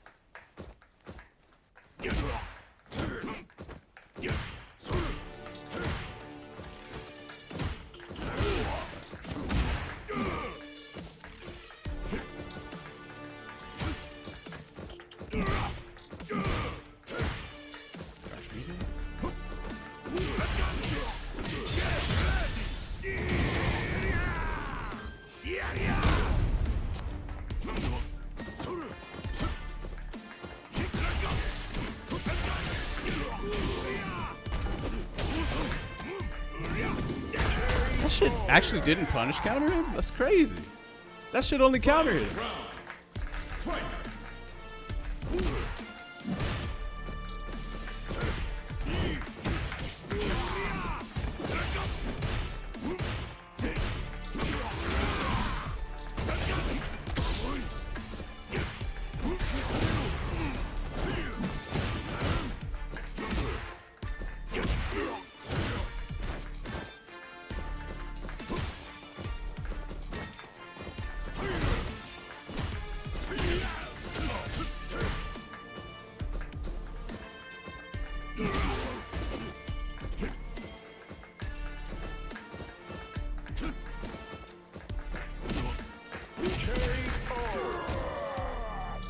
Zangief. Round 1. Fight.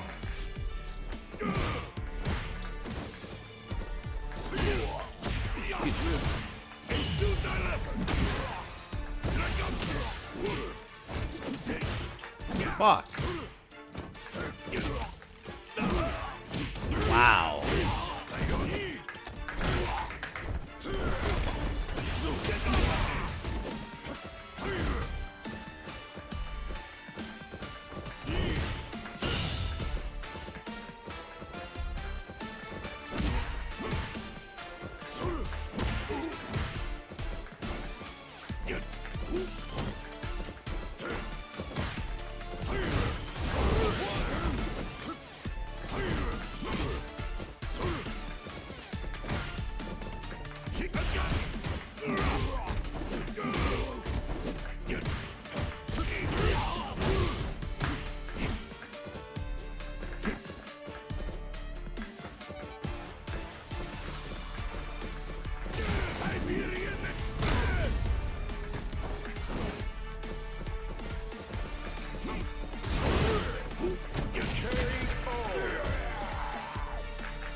I wanted to do walking stand 720, but not on this shit though.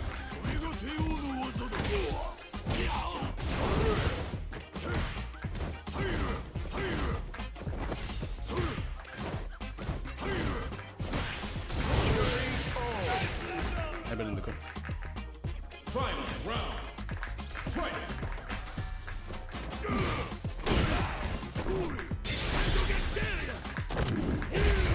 This is your last ride. Let's go. You're a great test.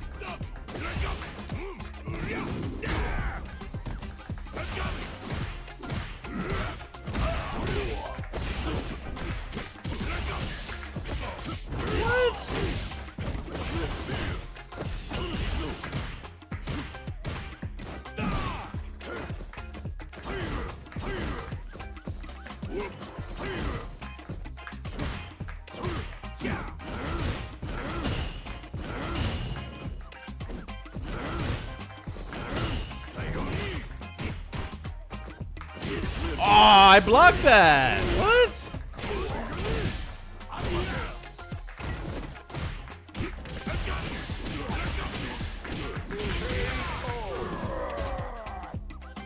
Zangief wins.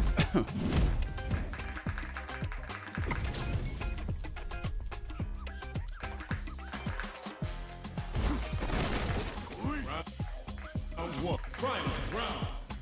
Fight.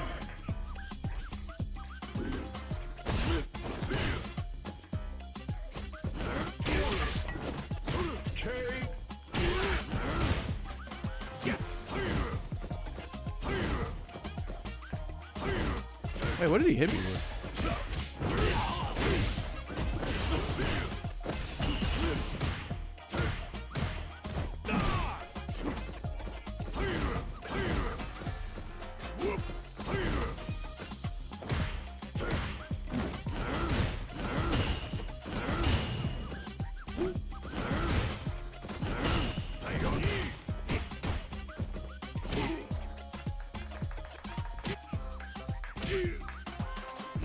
Why is it always one frame after I got hit? Every single time, no matter what.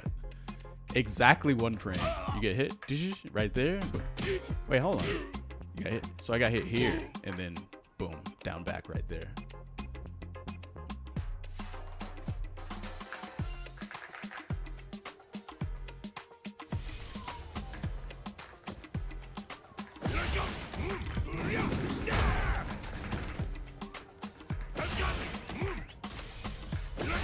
Makes me feel like my setup is laggy or something. There's no way you can get consistent, like, one frame too late every single time, no matter what.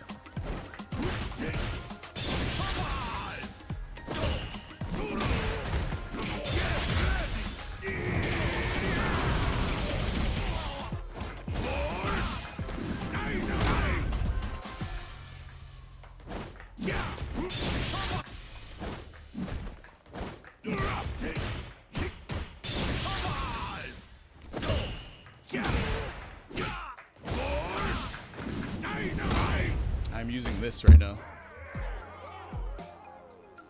See that?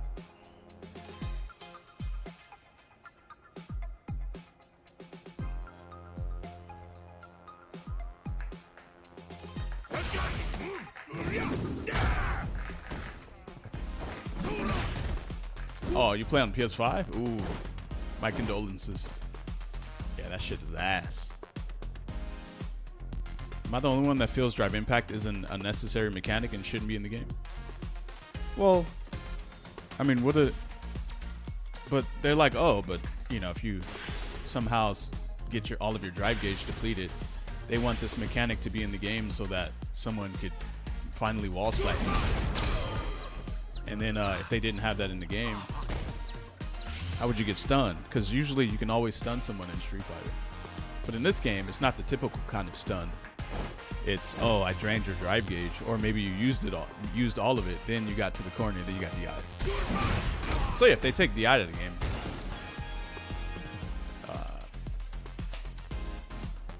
honestly, it's probably not. It's not necessary. No, there's a lot of things that's not necessary, to be honest.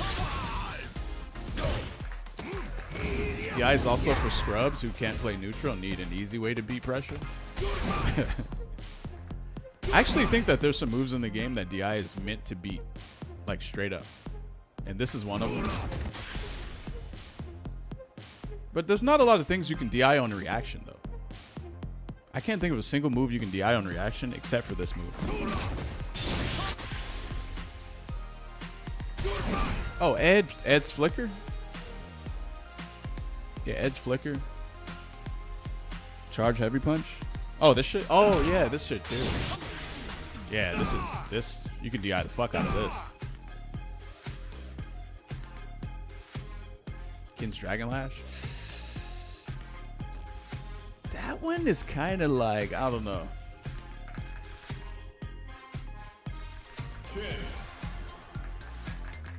I don't know about Kin's Dragon Lash. It's like, I kind of, every time I see it, I want to DI it, but I don't know, you know.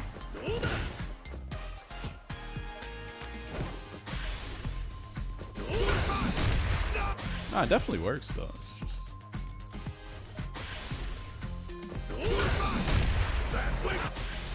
Most people will parry this, by the way. They'll never DI. Every pro, they will never DI this shit. Unless the Kin is just being a dumbass. Then they'll DI it, but like, I think if you do this DI too late though, like that, it doesn't work. And he can DI you back. But if you do it early, yeah.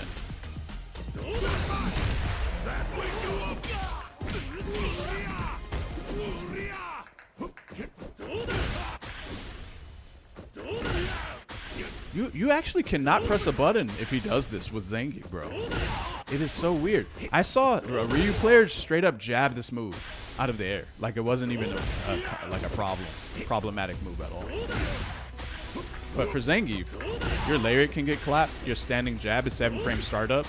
So by the time you actually see Kin do his Dragon Lash, if you do your jab, it'll probably get clapped. Crouch jab. Yeah, that one's kind of, I don't know. I don't know if you want to do crouch jab. Yeah, that might get cooked too if you do it too late. Yeah, then he's +6. And he can do standing medium punch. You do, and then every other button you have is too slow. It's either 8 frames with no like upper body invul. This right here is a standing. Nah, Hell Stab has no no like air invul, and a 7-frame startup. It's too slow. It just gets cooked. Then you have oh, actually one thing that is good is this. That is actually good. That's actually free, to be honest. Yeah, that's just free as fuck. That's your best bet. That is the best thing you can do with Zangief right there. Right there.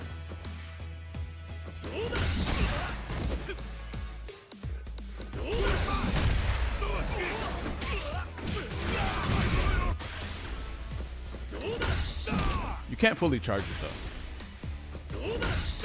Oh wait, sometimes you can. But I wouldn't really go for it though. It's like 400 more damage.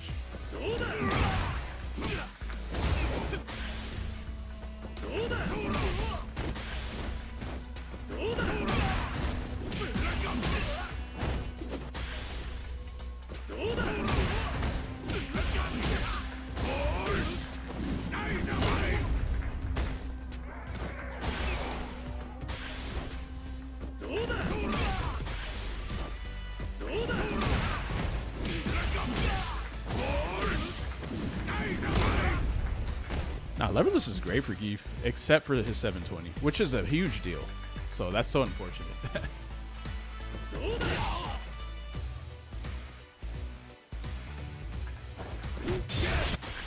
But yeah, like if you only play Geef and you see Dragon Lash, this is what other characters do to Dragon Lash. You just jab it. Like, it's not that big of a deal. I don't even know into what, though. Oh, damn. Yeah, it's just like, shut up.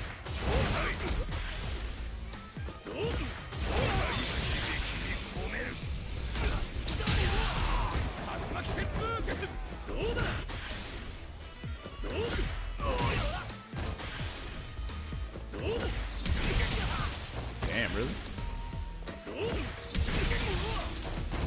Where's my driver? Oh man, my buttons are all changed up with Ryu. This is weird.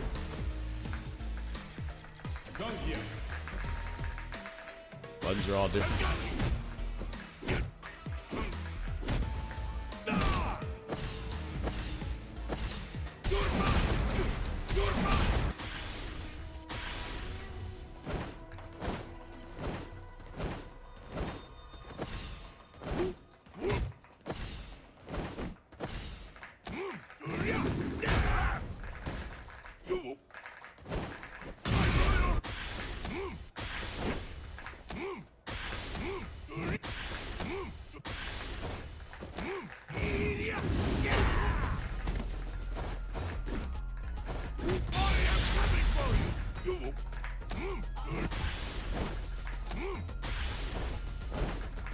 I forgot I used to do 720 like that. Rock the boat style.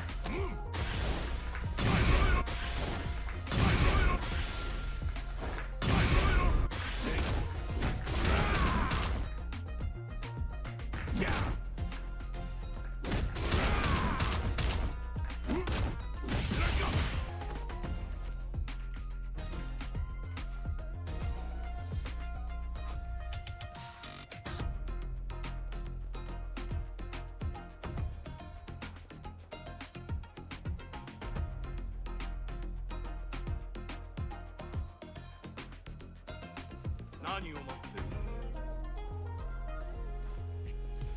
new warrior has entered the ring.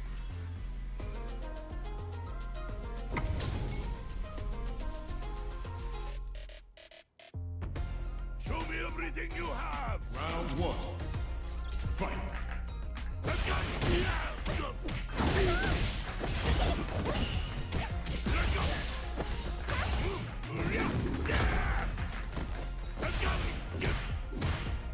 Oh, really?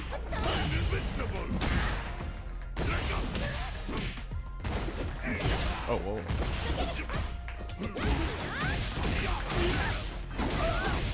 This way.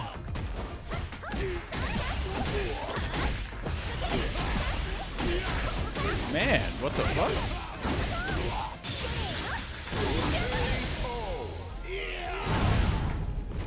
The Akuma player. Round two. Fight.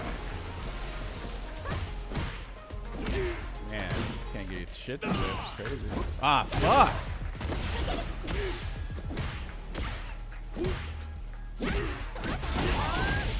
There's weapons. Crazy as hell.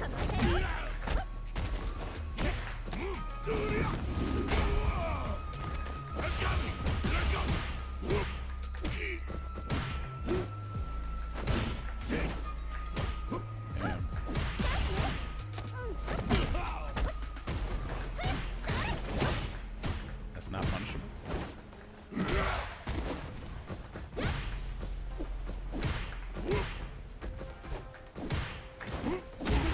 Oh, yo, what is up with her? Yo, how minus is she?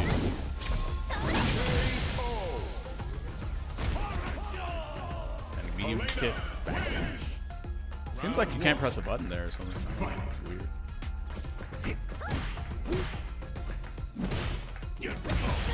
Man, very elusive hurt box. And now I'm in the corner.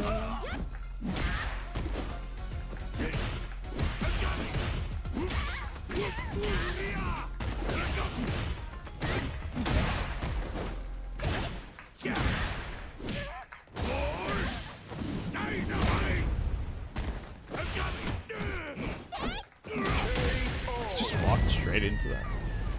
Round 2. Fight.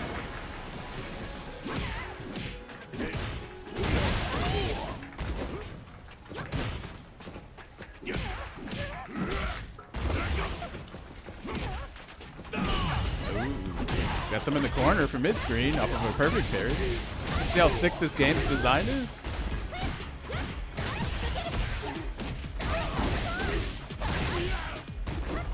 Damn, no.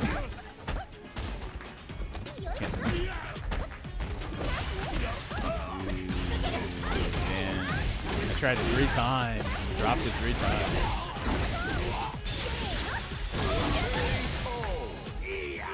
Where you get all those candies to put out for the fight?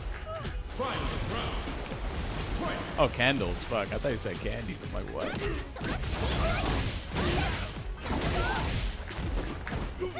Oh, I dropped it that time too,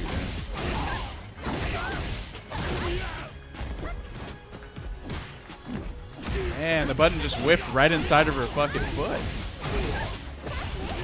That is the worst hurt box in the game. I swear to God.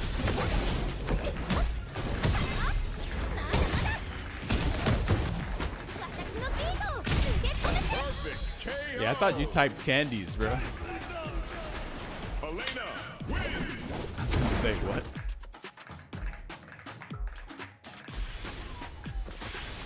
You guys don't have an issue with her box? Like where she's at on the screen? I hate when they put her. I hate when they just put her in the game, bro. The moment they were like, "Oh yeah, Elena's gonna be in the game," I was like, "Ah, fuck, time for a janky ass hurt box." You can read a magazine during those combos, damn. Yeah, no. They all start from drive rush too. It's not even interesting. You have an issue with her in general? It's just her hurt box when she's moving around. Like it doesn't represent where she's actually at. And then I looked at this right here. I turned on her hurt box, and her body is sticking out of her hurt box when she's walking backwards. It actually doesn't even look right. It's actually the wackest shit ever.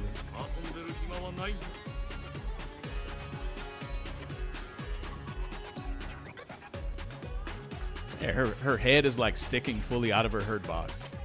Because she's kind of like leaning forward when she walks backwards. And then it's weird. I could show you, but like, it probably won't mean it doesn't really matter.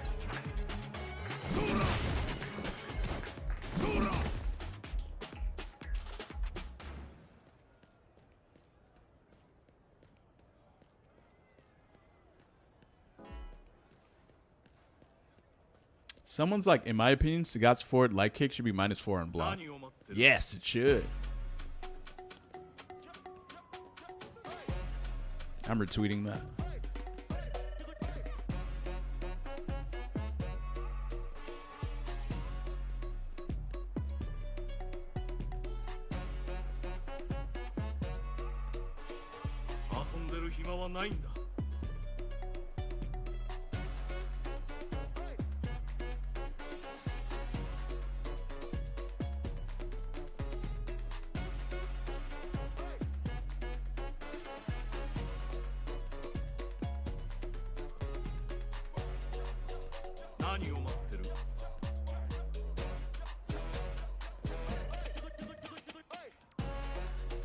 Sorry, I read a tweet about creatine is nuts. Like, how's there a dirt cheap substance that improves your brain and muscle function with literally no downsides? And then someone's like, buddy, it floods your heart with water. Heart failure begins with water flooding your heart. Just be careful. And then he's like, Rock, explain the difference between the intramuscular water retention encouragement by creatine and pathological fluid retention, and then wait, hold on, I'm still reading. Hold on 1 second. I don't take creatine right now though, but let me see.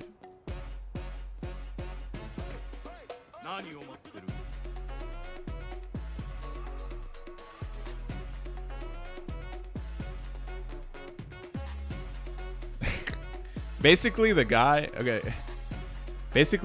who is like, it floods your heart with water. Grok basically explains how it doesn't. And then the guy is still, he has a bunch of other tweets where it's like he's constantly trying to find more way, like other, he keeps asking Grok of other ways that it floods the heart with excess water, and it just doesn't. And then he keeps going. He's like, Grok, in what way do doctors warn of creatine and water buildup causing problems, if any? And Grok, for some reason, Grok didn't even explain this one. Oh, it said doctors don't warn about creatine causing harmful water buildup like heart edema. And then someone was like, bro, just let it go, man. Just let it go. How come people can't just be like, oh, fuck, my bad, I was wrong? They gotta like keep trying to like find ways to be right. Then they'll change the entire like post to be right and shit. What a bunch of pussies, man. You a bitch for not getting on this plane with me today? Oh, you wanted me to spend $1,000 to go to Japan and watch Street Fighter 6? Man, what? That's crazy, bro.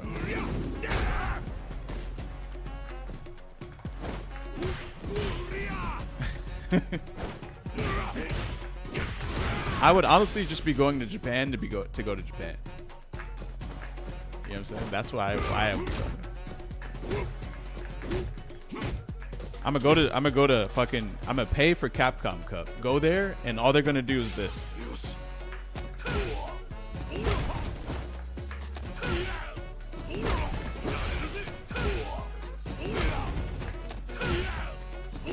And you know what? Honestly, if I paid for Capcom Cup and that's all they did, I would literally ask for my money back.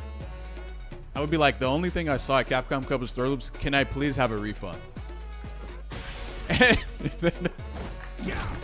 And if they don't give it to me, I'll just put it on Twitter then and let people laugh at it. Don't forget to renew your passport. Nah, I'm not a fucking idiot like that. I wouldn't forget. If I had to like travel, I would never forget to like renew it.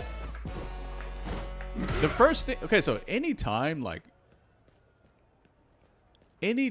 have to go somewhere out of the country, I immediately look at my passport the same day to see like how long it's, you know, what the expiration date looks like.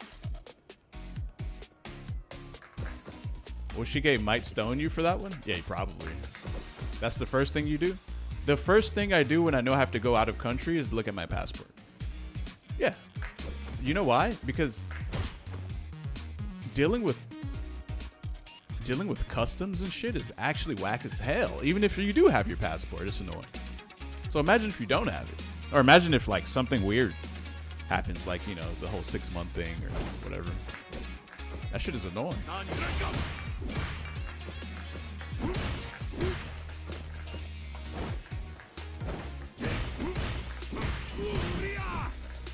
Team Japan is locked in? Team Japan? As in,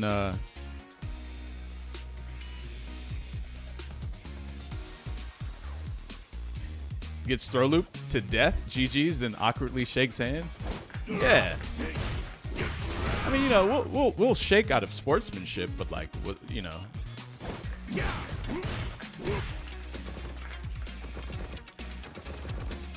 My wife take care of all the paper stuff? That's good. That's great. Not, yeah.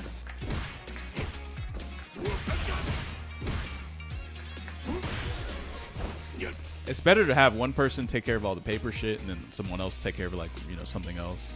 It's another part of it, right? It's teamwork, right? I'm gonna make you leave your house soon? What do you mean? I went outside this morning.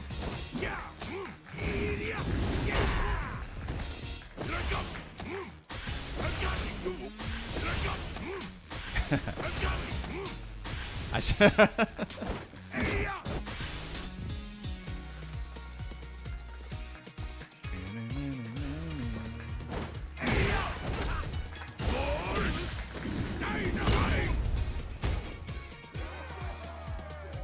Here, repairs on the house, tire change, oil change, and so on. Yeah.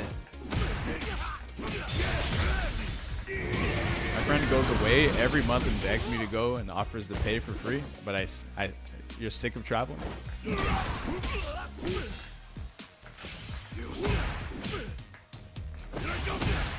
I mean, I'm sure going to Capcom Cup would have been like a fun time, I guess. I don't know.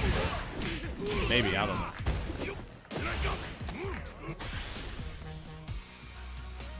My friend,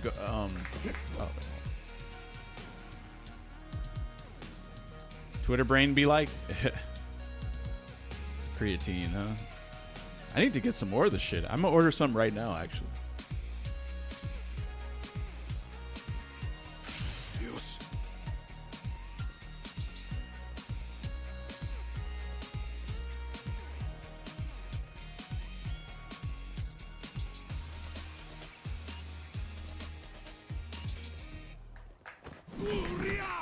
Black in Japan is always fun.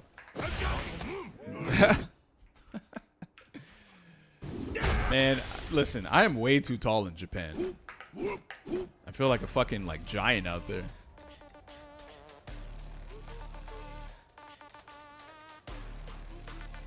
Japan is actually crazy. You know why? A lot, like at least 85 to 90% of the people are the same height out there.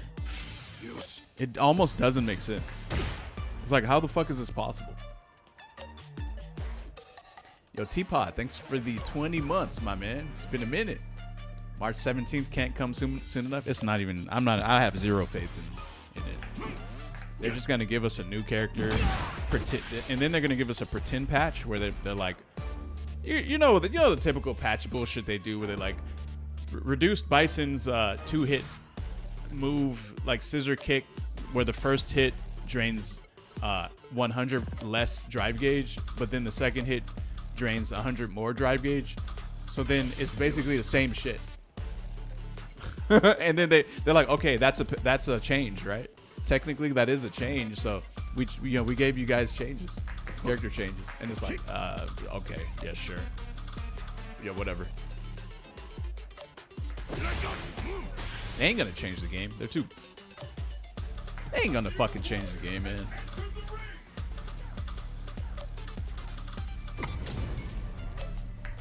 Didn't I fight this guy earlier? I think I lost though. Oh no, I played him once, won, and then I lost, and then some weird shit happened. I forgot what.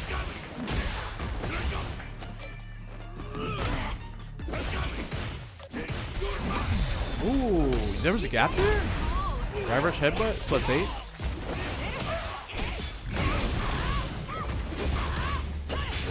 Oh, what is all this meter?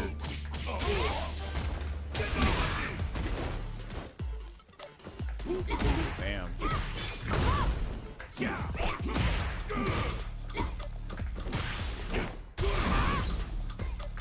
Wow, sweet.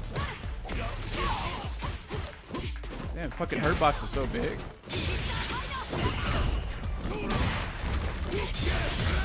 I don't think you're dead. No. I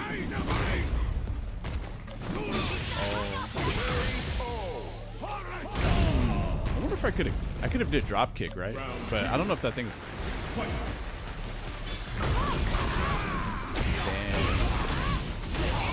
What was that for?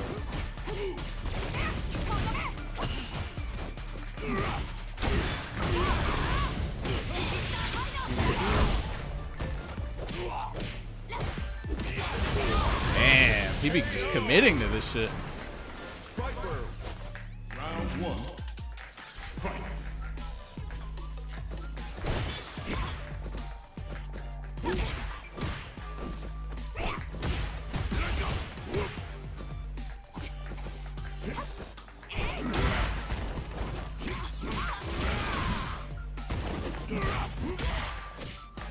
Yeah, fucked up. Immediate button drive rush. Immediate. Out of hit stun.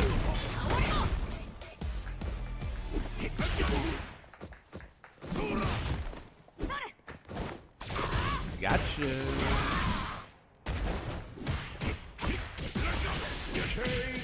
You get hit, button drive. Don't even know what the fuck's going on. Fuck it. Plus frames? Who cares?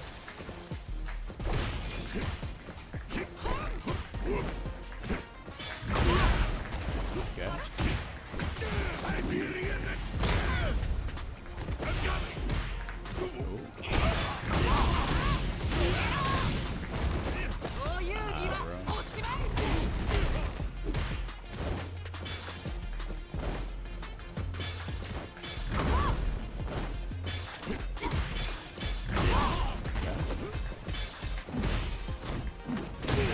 Damn, nothing reaches.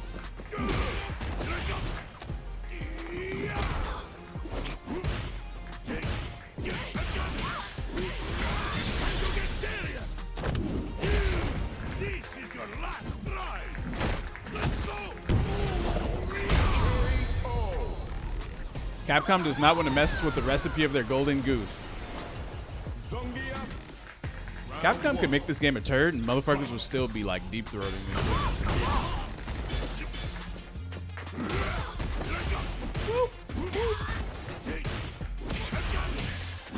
Ah, the gap there.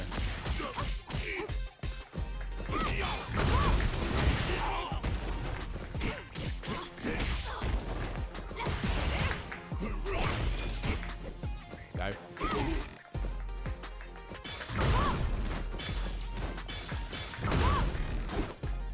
What the fuck?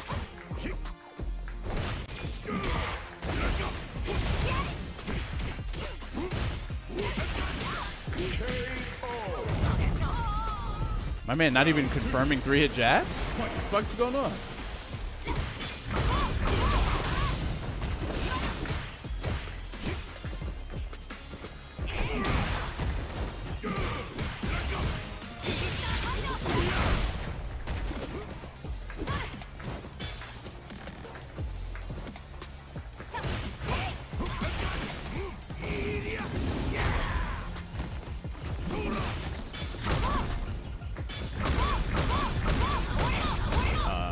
Okay.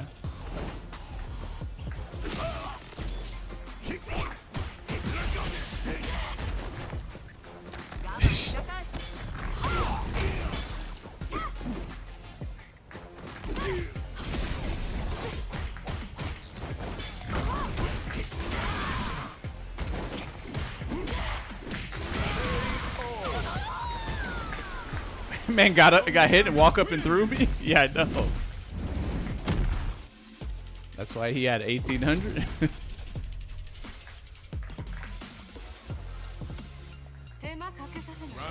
It's a weird ass Street Fighter game, bro. Round two. You gotta like wait for someone. It's like everyone has a gun and their fingers on the trigger, and regardless of skill, they still have a gun. And you just sometimes gotta wait. Crazy ass game.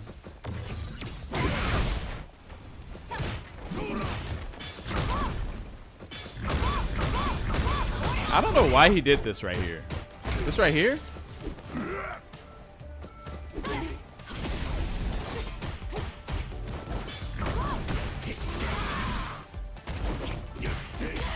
Wait, what? Wait, where was it? Oh, here it is.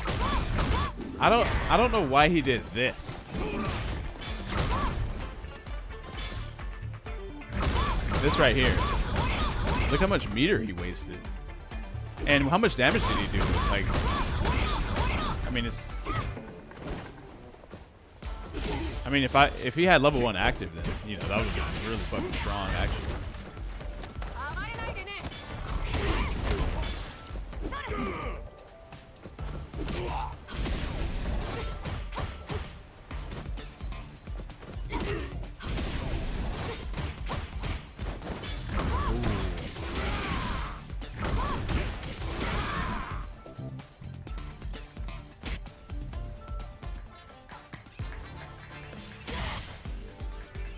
Ooh. Ooh, man, what the fuck input? Damn, this is that same input I got last time. Damn.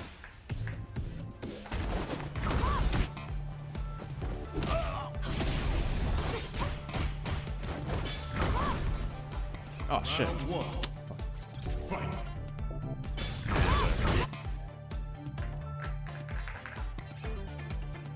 Tampa Bay never sleeps. Tampa Bay.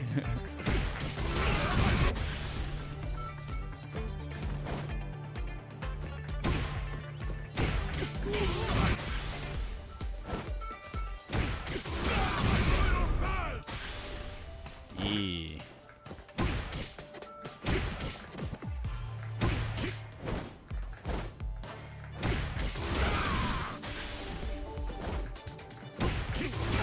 Oh man, what? Am I just bad at this on this side? No, I'm not really actually. Yeah, I'm actually not bad.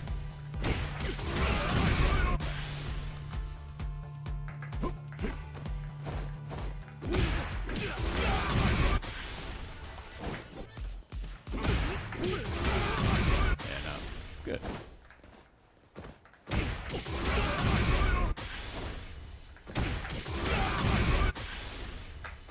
Each side is the same with SPDs if you're brave. Nah. I do it opposite directions because you need to hold forward if you do this. You see how that works? But like, check this out. See that? You see how if you don't hold forward, it whiffs? But then obviously you can hold forward. Let's say you do SPD 720 in a certain direction because it goes towards them. It'll work from this side, but then if you do it in the same way on this side, you'll be holding away from them, and then that'll happen. So it's best to readjust the way you do it so that you're always holding towards the opponent. So that way you can do that. Because otherwise, this will happen. Then you whiff, then they DI, then you die or burn out, and then you get burned out, then you're just dead.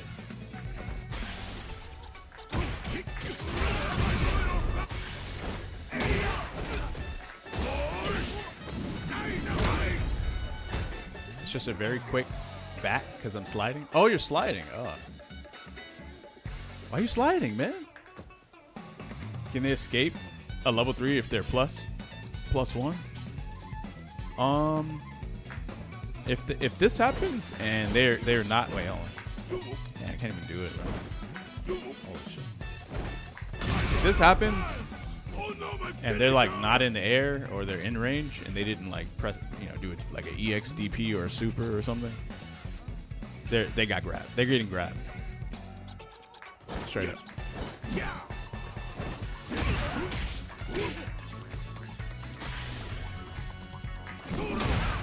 A lot of people ask how come Akuma has 9,000 health. Well, he has the same exact thing.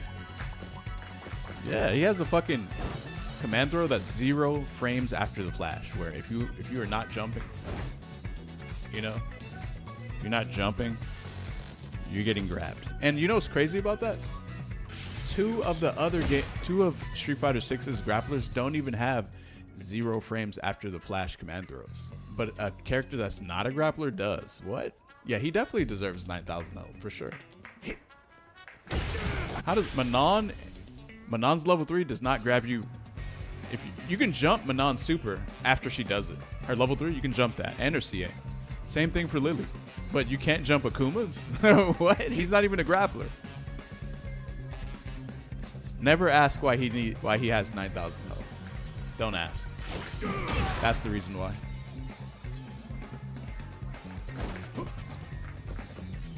I don't like 180 inputs because you can't do it the same both ways. Okay, just don't do it the same way then.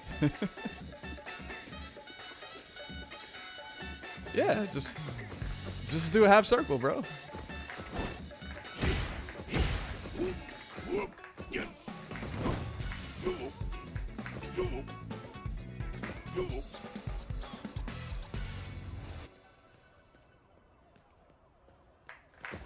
Is 360 a one?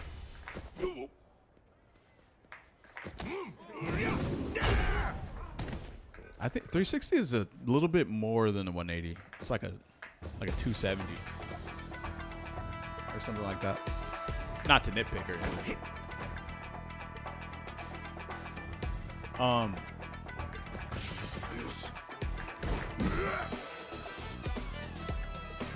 They should only use SPD input for me in games. I remember telling myself that an SPD input in this game is actually just forward and then a fireball motion, and then you press jump and punch at the same time. If you actually think about it like that, it becomes way easier. But shouldn't that mean that like a 720 should also kind of be like that too then? I think a 720 is basically half circle. A 720 is basically half circle and then jump, and then a fireball motion with jump. I think. But I don't think it is though, because when I try to do that, oh well. Wait, hold on. Yeah, it kind of is low key, but it's not working every time though.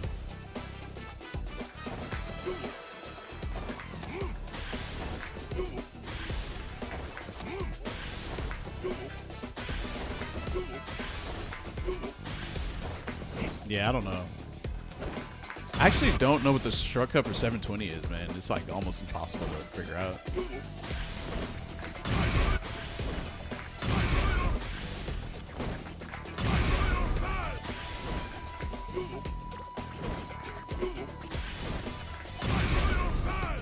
Oh no, my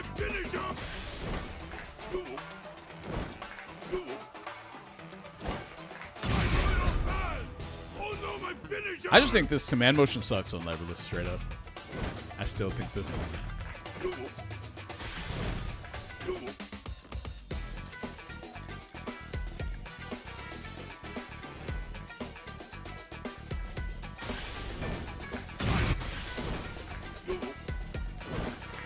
Can you do forward, down? Okay, forward, down, back, up, down.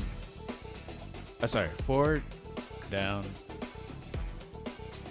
back, up, back, down, up.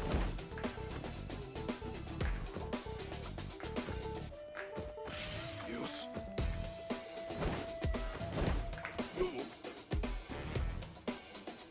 So forward, down, so half circle, back, up, down, back, down, whoa. Whoa, whoa. Why would you do that motion? That's crazy motion. Let me try it.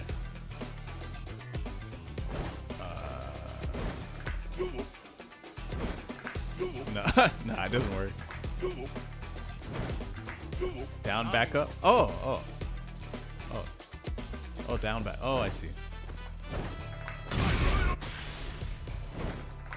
Yeah, you can do that, yeah. But like sometimes.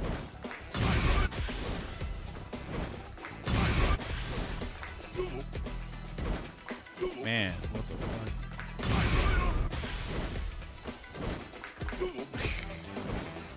Man.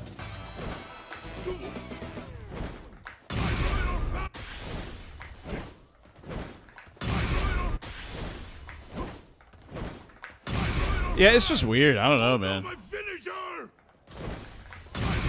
That shit's like super hard. It's easier to do 720 in a combo though. Like, that shit is free as fuck. From the other side, it's also free.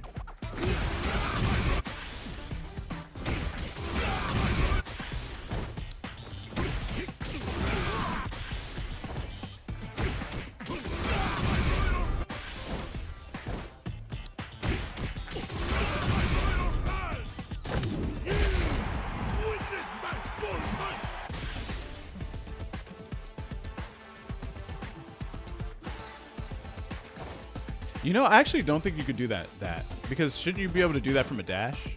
But if you do that from a dash, it won't work. Oh, well, it worked right there.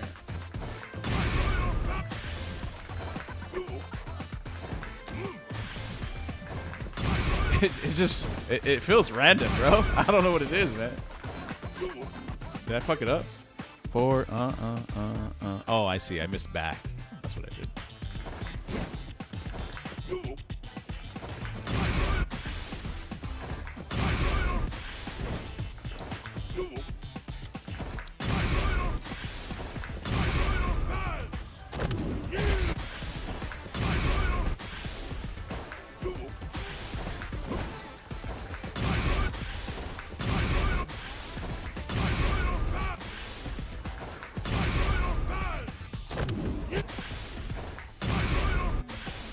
This is funny. You know what this feels like?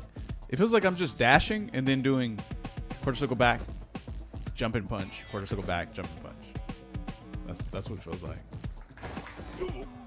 Or, it's like the same thing as doing this. Or yeah, from just the opposite direction.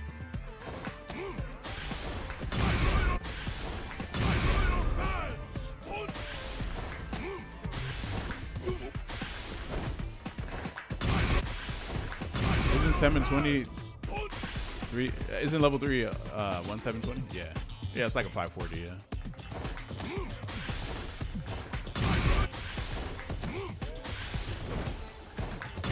I can't get this shit 100%.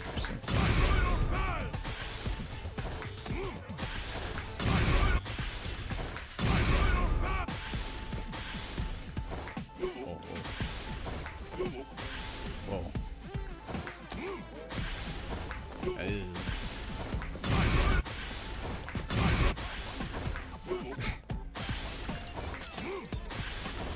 Doing it in opposite direction is better as well in case you accidentally get level 2. Yep, exactly.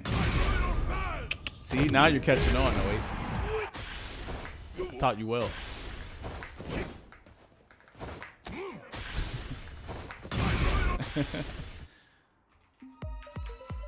Now, real talk though, this shit kind of cancer though. But I think he might be the only one with like a weird ass input like this for leverless in the entire game. I don't think anyone else. Everyone has quarter circles, right? Wait, no, there's some actual charge motions. There's some charge motions in the game, but other than that, it's all quarter circles. Just keep doing it till it feels natural. Yeah, I don't know, man. Not this. I don't know about this one. I don't think it's gonna work with this shit.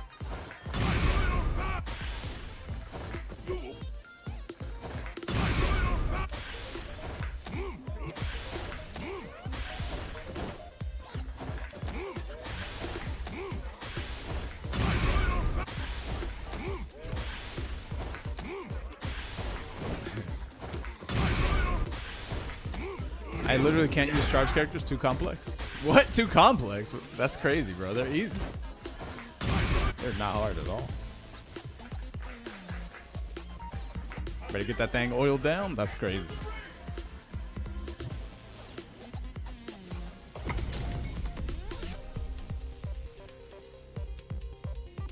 Show me everything you have.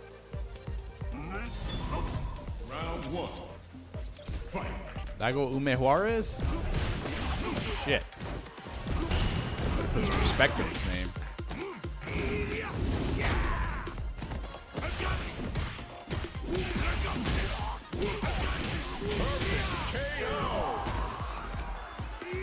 Round 2. Fight. Daigo Ume Juarez. Oh.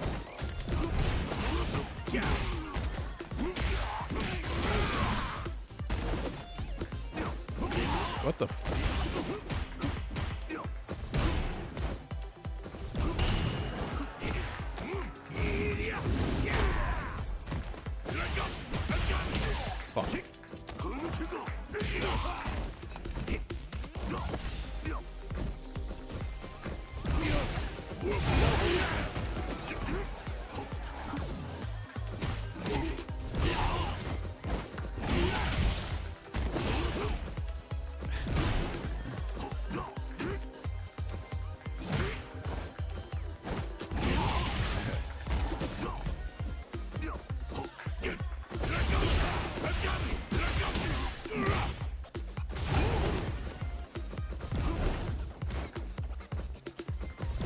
Damn!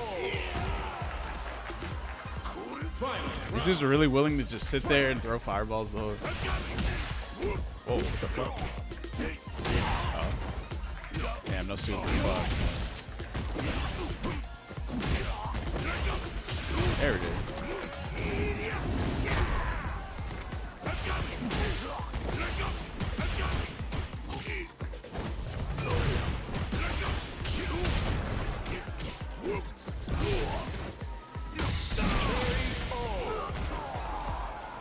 Zangief wins.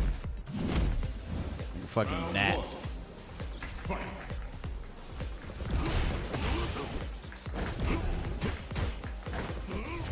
What? Damn, way too bad.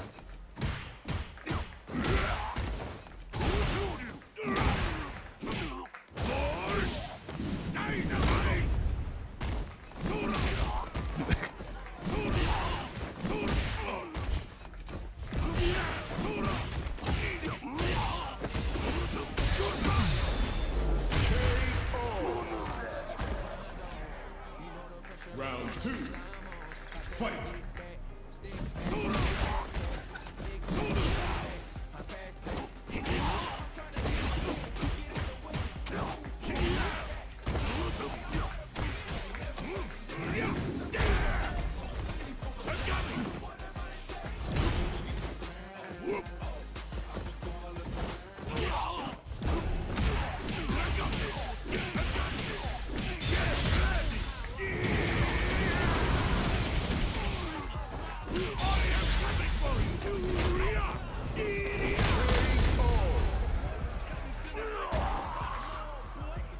Zangief wins.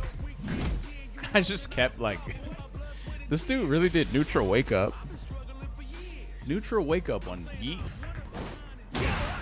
Turn this whack ass shit off. Oh yeah, why is it playing the song? It's playing the whole Street Fighter soundtrack. And the last song is basically the garbage songs.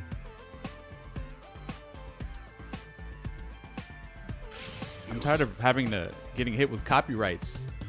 We're gonna have to go back to Rukonetsu, man. Do do do do do do do. A new warrior has entered the ring.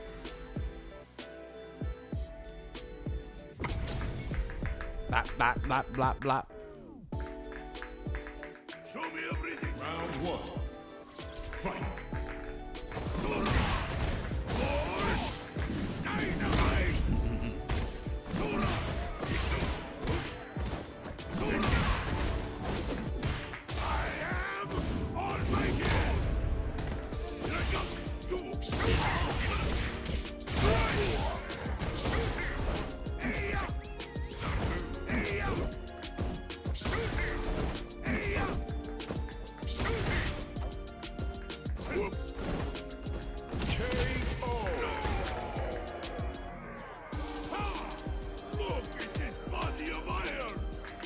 Round 2.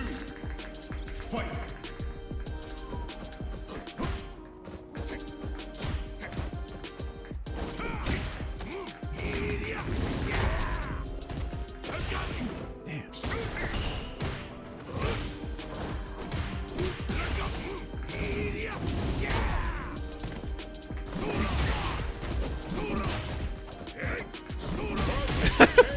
Getting cooked by that wheel kick, bro. Zangief wins.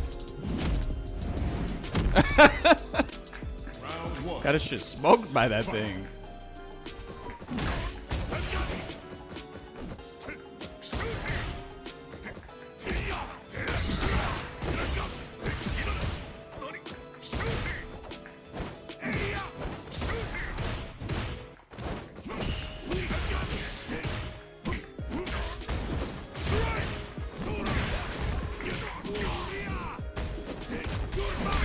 Eat shit, Guile.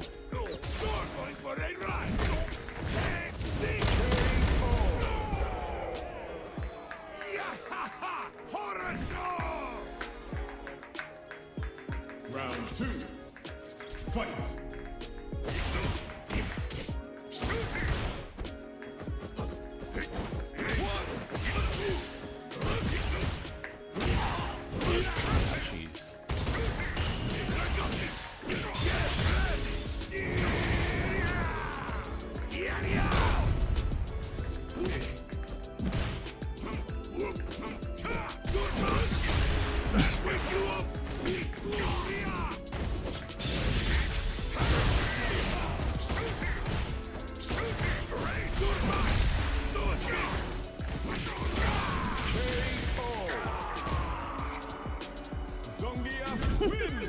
DI through his Sonic Blade. Fuck your Sonic Blade. Hiya.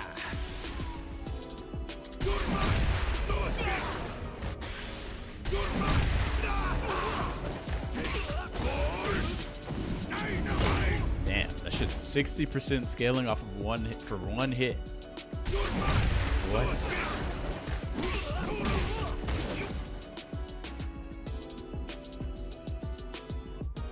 Charge is hard for some people's, so that's why. Although it's easier for me. I remember lunging forward by holding back.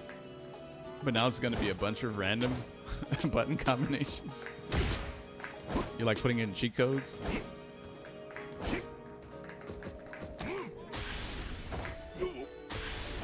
Man, 720 is cooked, chat. It's not. It's just not it, man.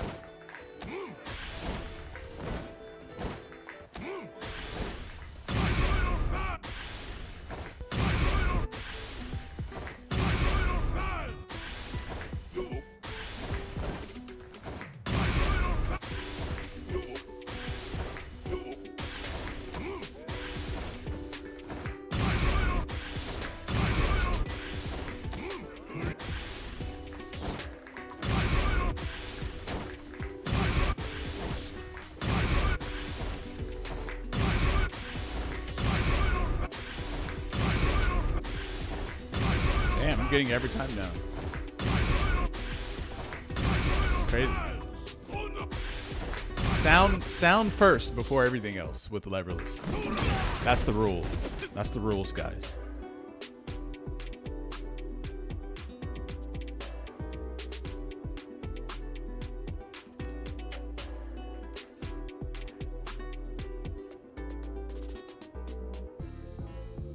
Sound definitely helps.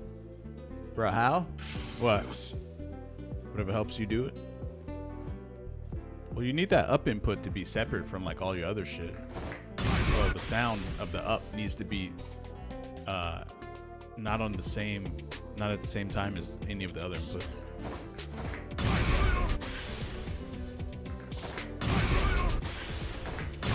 You know what I'm saying? You see I'm doing it. See that? It's just like listening to the rhythm of cheeks when you're clapping them. Kinda, yeah. Similar.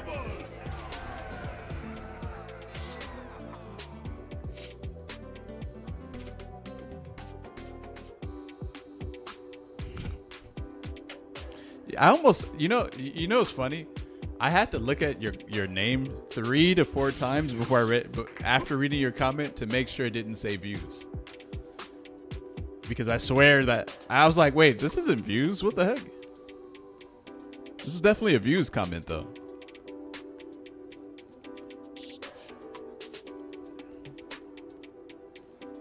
True, he wasn't here for his comment, for this comment. That is 100% a views comment.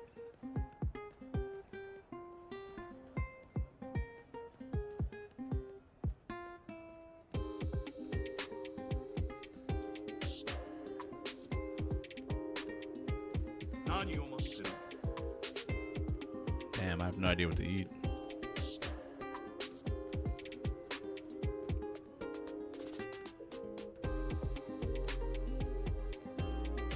Damn, this dude's music is dope, isn't it?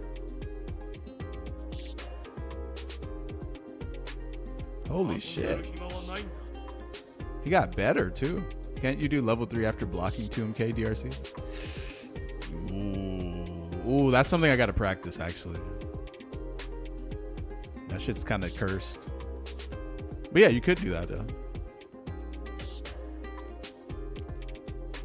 I feel like I'm an extremely fast learner.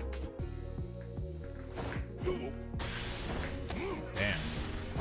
Now it's back to square one.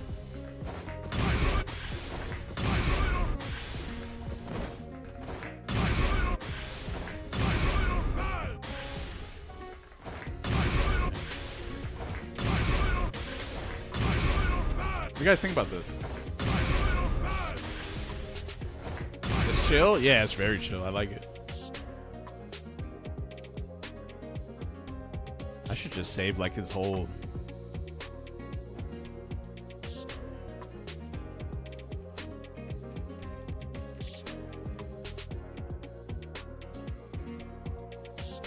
Whiff crouch light punch. Ooh.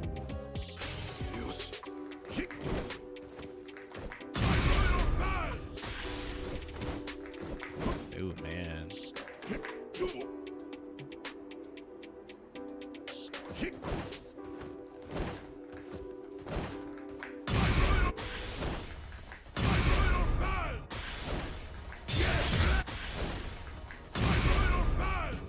Walking 720 right there.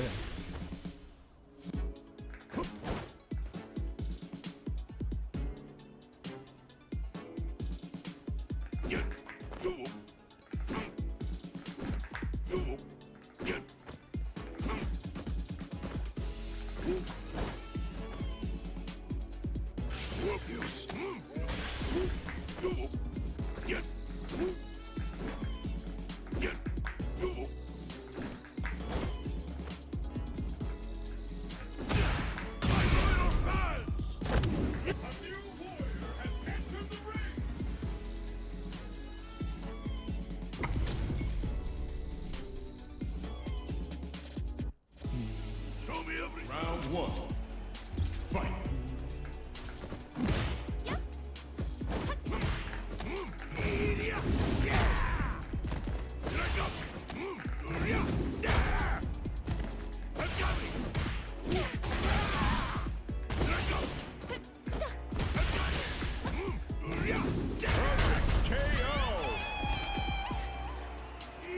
Round two.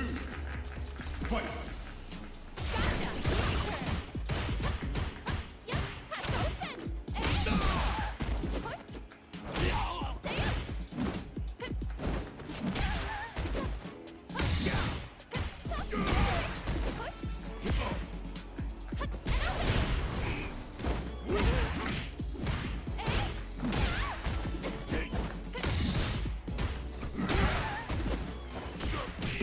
He looks like he's getting progressively more upset.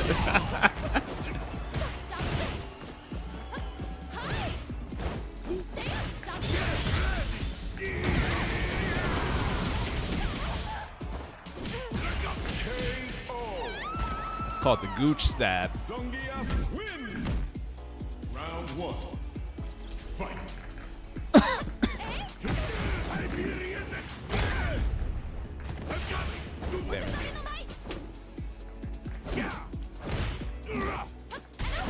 Oh, I did not headbutt, fucking help. What do you call it?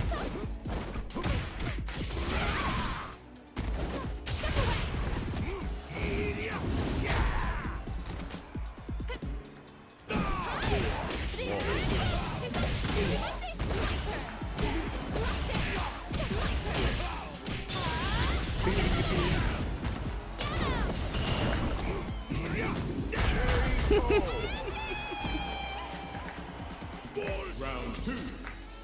Fight. Got scoop.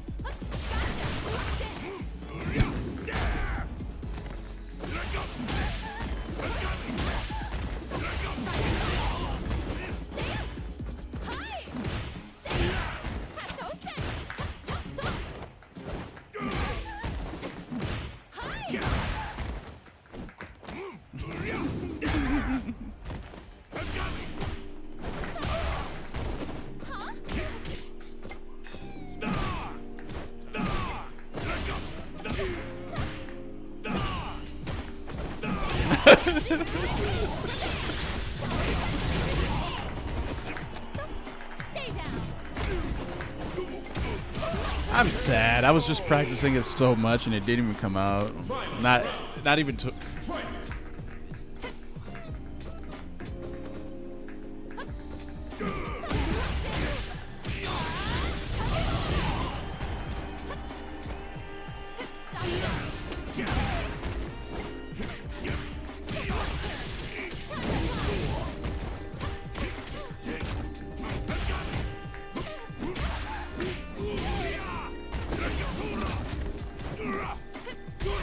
Damn, these neutral jumps are cooking.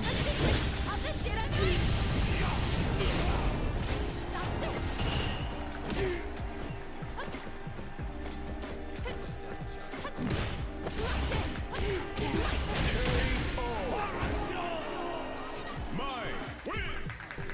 Round one. Fight.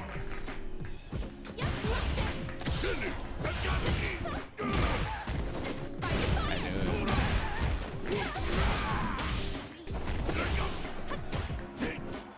You're gonna jump. You're scared. Scared of ground game.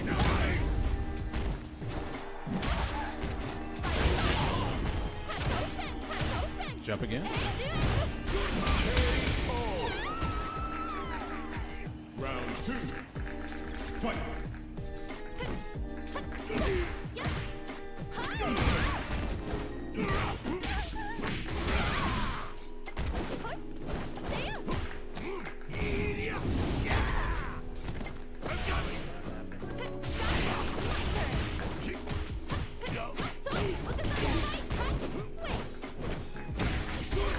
Ah.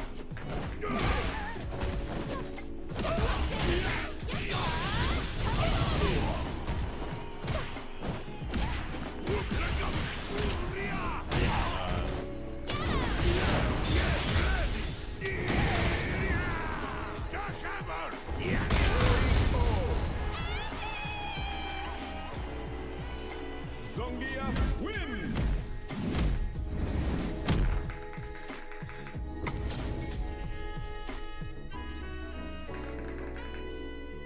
Show me everything. How do you have a move that, like, your only chip move is a move that is incredibly minus on block, even in Burnout? Round one. Round two. So if that's the case, then shouldn't it do a fuck ton of chip damage then? If it, like, everyone else has like actual moves that shit, right?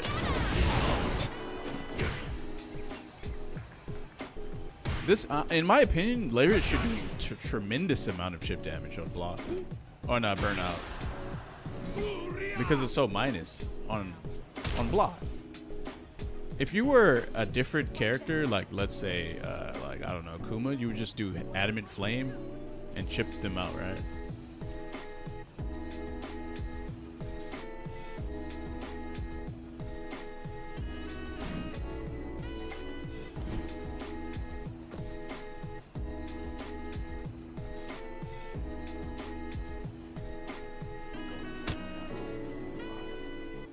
Yeah, if you were like Ed, or I don't know, you could probably name every character in the game, to be honest. You could just probably name every character pretty much.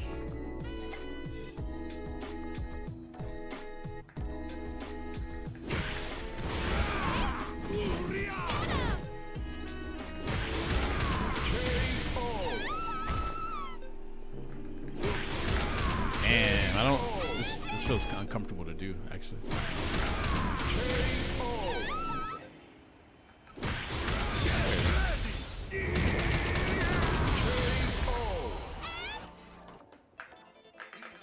They need to guarantee 3 hits.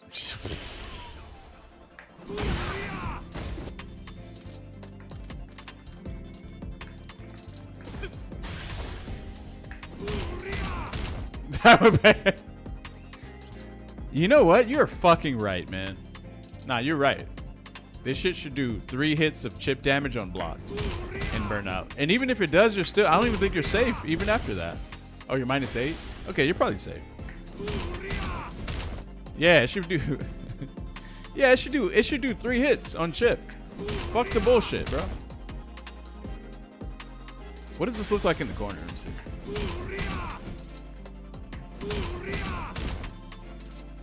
Man, this shit's -16 somehow in the corner. What the fuck? What? Oh, there it is, -8. Yeah, I would take that. Can't they duck some of the hits? Well, no, he said, yeah, they can. But he's saying it should guarantee you 3 hits. It should work in a way where it should guarantee you 3 hits. And then I was testing to see how that would look like. And it would look like that at -8. Which would be kind of good, actually. But then how would you get, it's kind of weird to get -8 though.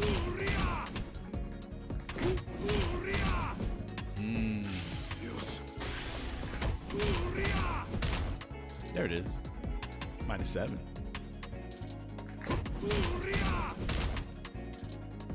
Yeah, that's really good. safe too.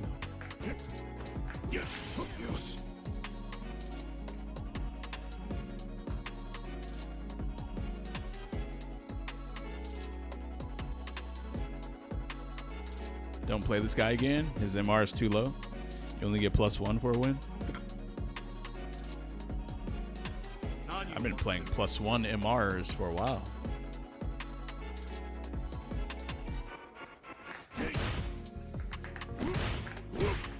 How much do you get for a cancel in the level 2? Well, you... Oh. Whoa.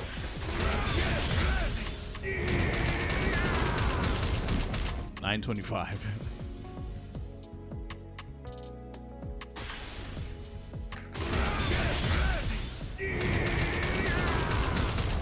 Man, that shit is ass. You know, since this level 2 takes so long to chip, a lot of times they end up recovering before you do the full chip amount. Then they block. Then they stop taking chip that would have killed them, and then they block. And then now you're just minus like 30 or something, and they just get a full combo. Actually, I think you're more than minus 30 on that super. Like it's really bad. Yeah, it's so bad. It's like, can I just get all of my chip damage right away? Like, come on, man. Like, look how long. You see that? Oh, and them getting hit causes their drive gauge to recover faster, right? Look at this. So you can't... This is actually so bad, bro.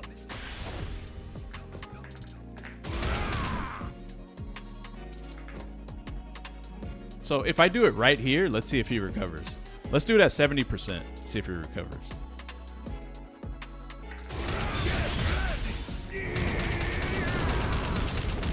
This shit barely...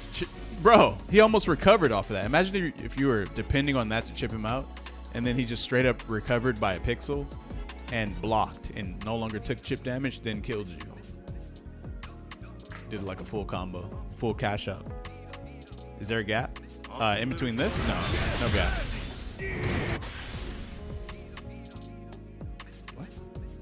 Oh, I thought I saved it. Fuck. Damn, oh well. At least he has that. I mean, it's not that great.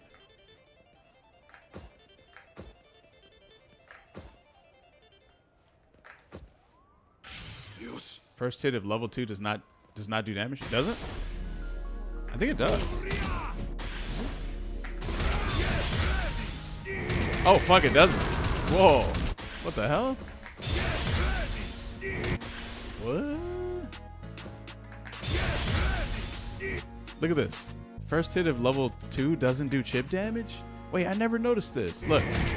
You see that? What? That is insane. Nah, that's not. Okay, let's put him at full health. Actually, let's put him at this amount of health, where he would die if he gets touched one time. And then if the first hit doesn't kill, that means he doesn't take any damage on the first hit. He only has 1% HP, by the way. Actually, he has 0% HP. He has 0% HP. Let's see if the first hit does damage. He is not dead. And he's burned out. He is not dead and he is burned out, which means the first hit doesn't do chip. Hey, I never noticed this. This is insane. And then he's gonna die from this next hit. Oh wait, hold on. Fuck, never mind. Hold on, I forgot. Here we go.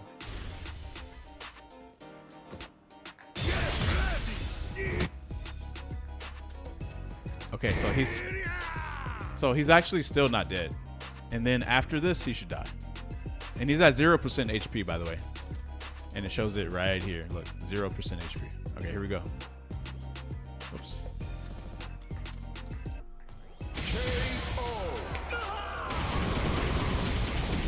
Man, insane. Crazy work, bro. Crazy.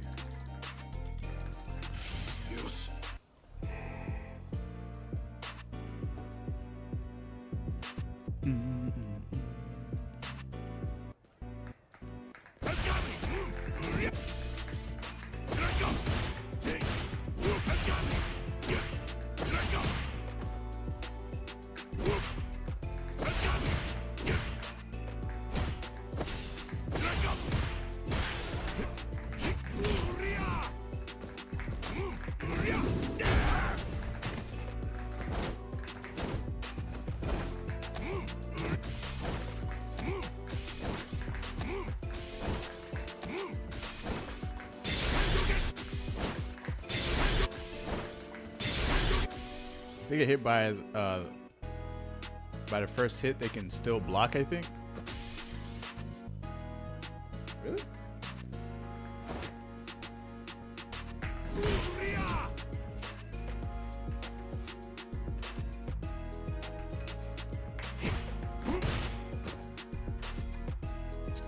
I'm trying to change the stage real quick. Man, we need new stages bad. We need new everything. We need like Street Fighter 6 Championship Edition or something. Riniala remains.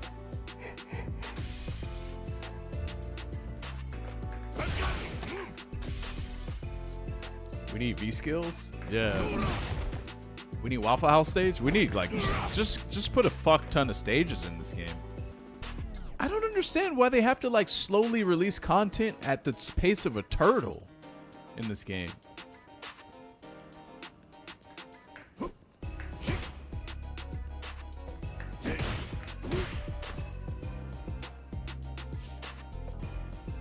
trigger? Though just each character should have a unique mechanic like 5. You want more?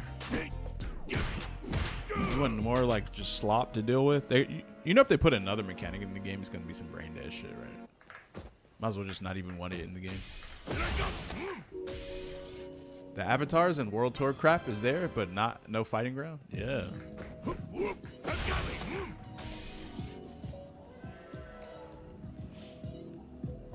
Just watch a video. I'll talk a little bit.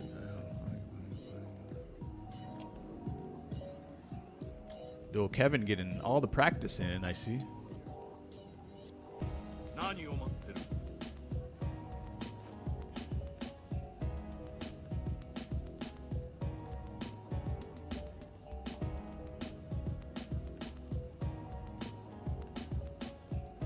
RE9 sold almost the same as Street Fighter 6 all-time sales in 1 week. I know.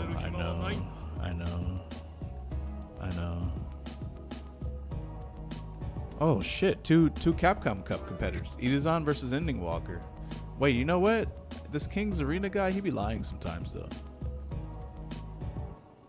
I don't know. This might be fake. Let us begin. If I don't see his actual Ending Walker's name up there, then it's probably fake. Okay, Ending Walker Itazan. Okay, I believe it.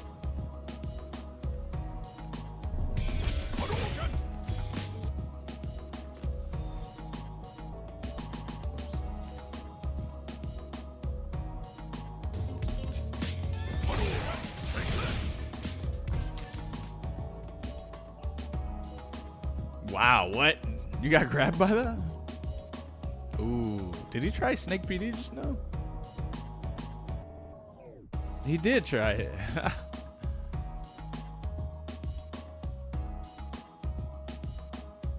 Bro, why did Zangief looks like he's dead or something here? What? What the fuck is Itazan doing? What in the world?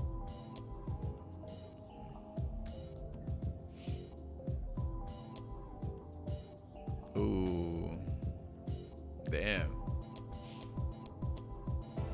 Yeah, this fucking zombie ass Zangief looks like he's been under a pile of snow for like a month straight or something. Something bad. Something bad. He's like almost blue in his skin. Well, fat finger. That's what that was.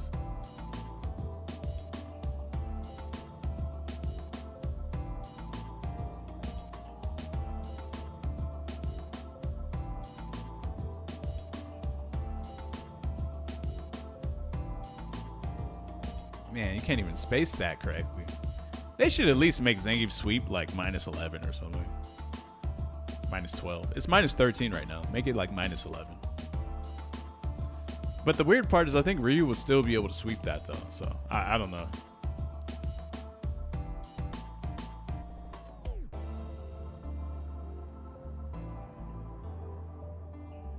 Or fuck it, we'll just play Alex. Who cares?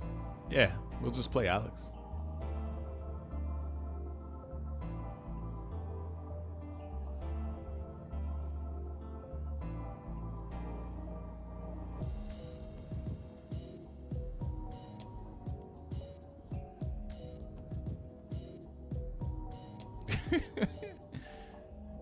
Ooh, nice. He just Ending Walker was starting to feel pressed in the corner. Oh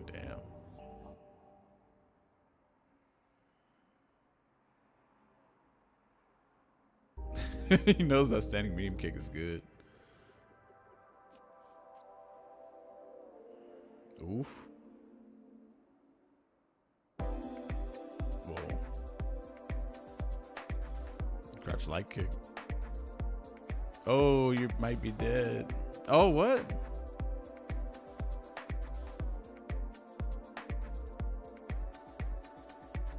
Bro, this solar plexus.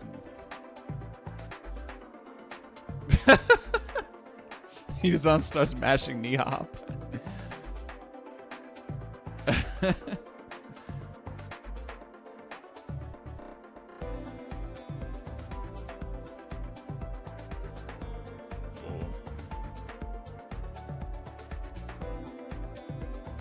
Whoa.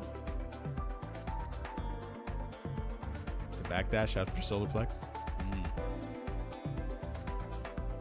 Yo. Light SPD. Oh, damn. Man, this dude hits hard, man. There's 2 Geefs in Cap Cup, but, you know... They say Itazan... They say Itazan's pull is free, which is actually really fucked up for the other being. Saying that is actually really fucked up, especially if like you were someone who was in that pool. You'd be like, what do you mean? I'm in there.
Damn, my fucking tablet is dead. I can't see chat.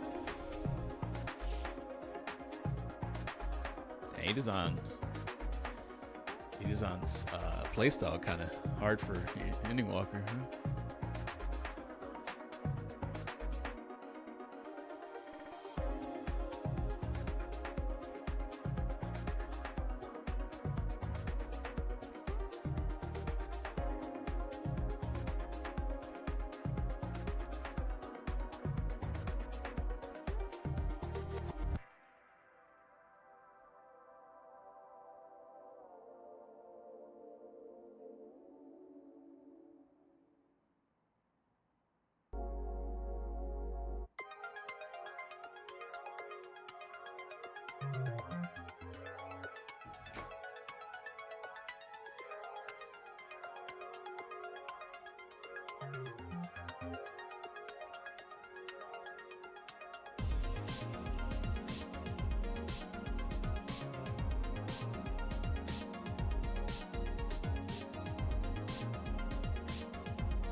Yeah, Kobayashi.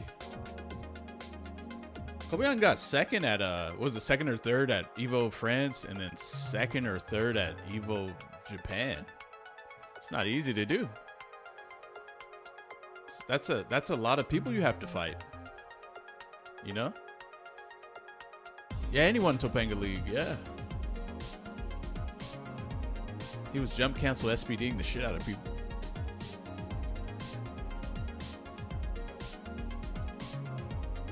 On PS5? Yeah.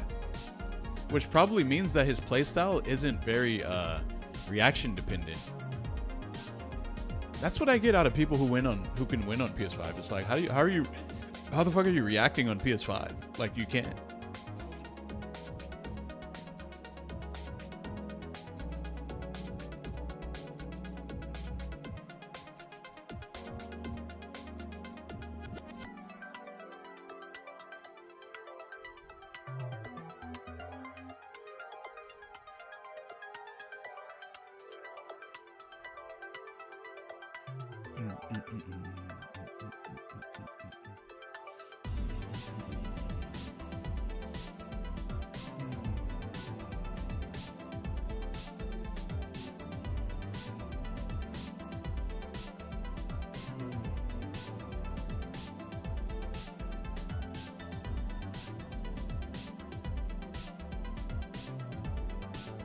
Kobeon definitely a hard read, Zangief. Is he? I don't really see that when I watch him. He more so just like puts a little pressure on them in neutral and then plays them like that the entire time. Except he doesn't get annoyed by like drive rush or any of the shit. His optimals are, you know, good.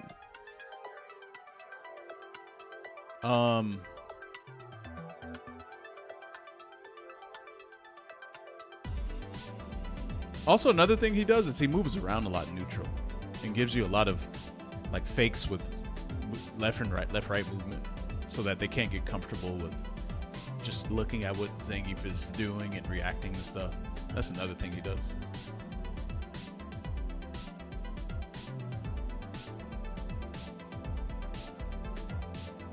I don't even think he plays like Miru. Well, I don't know.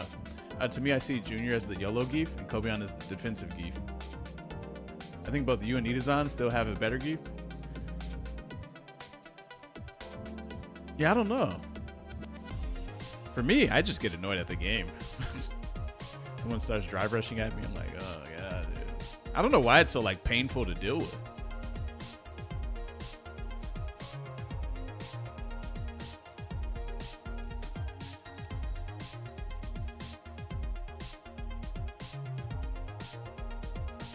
So much passion, you know, like how he holds his heart and stuff. Dual Kevin versus Tormeshi Dhalsim. This shit is free as fuck. Wait, I ain't watching this. I only want to watch. Oh, you know what? Hold on, that one's good. Blas versus L from Death Note. He 5-0'd Inning Walker? Yeah, ooh, man, damn. Eesh.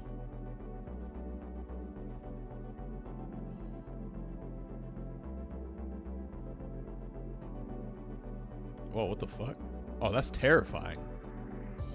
Why the fuck did it like fast forward to this screen right here?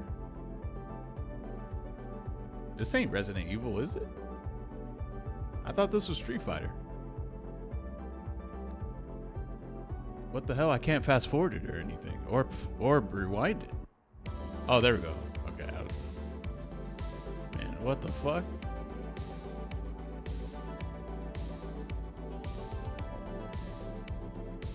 I thought he like possessed my computer or something just now.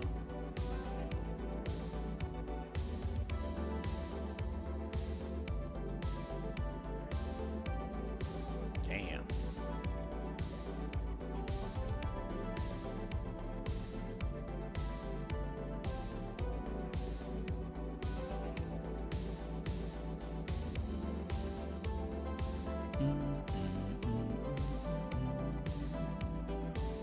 Damn, I have no idea what to eat, man. And it's almost 8.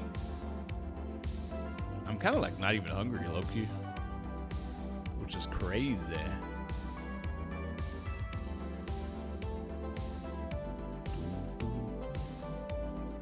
Fat fuck ravioli? I was thinking about that. There's a salmon that I want to eat, but they also make shellfish, and if they have the salmon touch the shellfish, that's kind of a rip for me. So I ain't ordering from there. Fuck that. Eat a torta. I don't like sandwiches. Or it's not that I don't like them, it's that I just don't want to buy one.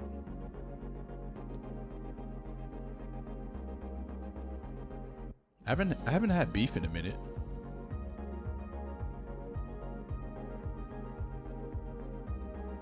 You should make baked salmon yourself? Oh yes. Just put that shit, wrap it in foil, put Kerry's Gold butter in it, salt, pepper, and probably like, I don't know, something else random. Damn, easy peasy, huh? What about tortillas? I mean, I'm not crazy about tortillas either. You mean like could I take a tortilla and just eat it raw? I mean, I could, but it's about a 6 out of 10 to me. 6.5 maybe. It's not bad, but like I'm not like crazy about it.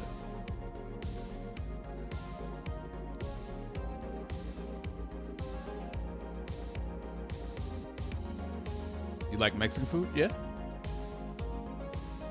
I haven't eaten it in a while though. But I don't like a ton of cheese. You know, like let's say cheese is like I can't eat mozzarella sticks by themselves. I think that's just kind of nasty. Any Jamaican food near you? Yes, actually, there is. But it's like kind of this whack Jamaican food instead of the good kind. Yeah. You can eat a whole pack of tortillas raw? You could, damn. If you toast the tortilla and then you put like something on it, and you know, kind of like that, then yeah, it's good. You order deep dish though? Deep dish what, pizza?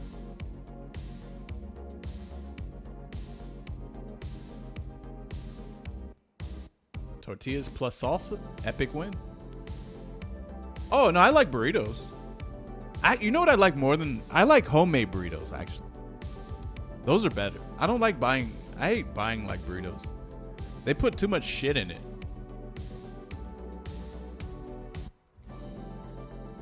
You know what I need to start having? Taco Tuesday. Just make my own tacos. Nah, tortillas are mid by themselves? They are, yeah.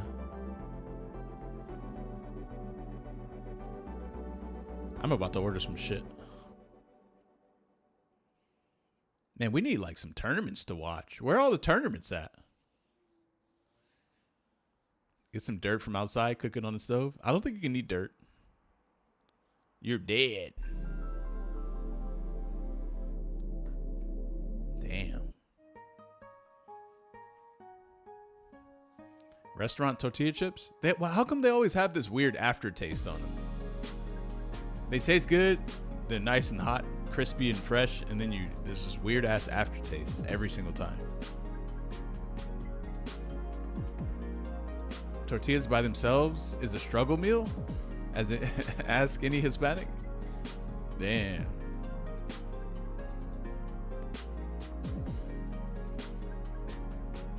I mean, instead of a tortilla though, shouldn't you just buy bread since it's like more? Like more of it?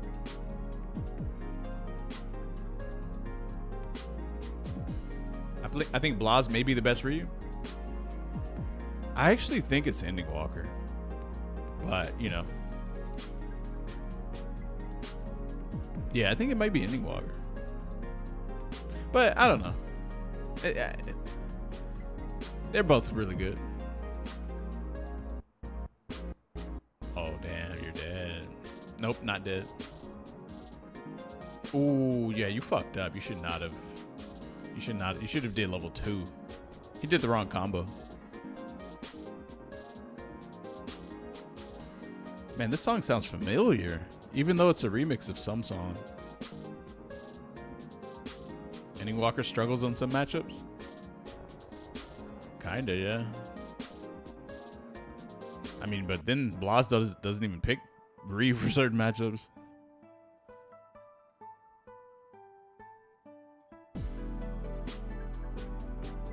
You guys like the song? This dude's whole soundtrack is mad chill. It's crazy. I think Blas Sagat is better than this Ryu. I think so too. But I just think that Sagat is probably just better than Ryu. Maybe. Whoa. Rukunetsu's the shit. Hey. And I introduced you to this, didn't I? Oh, that's dirty. Damn. You don't like soft ass music? What kind of music do you like? Kanye West? Eazy-E? I'm a metal or a gangster rap guy. Damn. Hard or nothing, huh? Stay hard. I like diss tracks. And you wear fucking Jordans and shit? And you got Stingray boots. That's crazy, Ragolo. This sounds like I'm playing a puzzle game. I mean, what is Street Fighter? What, I mean, yeah, yeah, you are. Street Fighter 6 is a puzzle game. It is.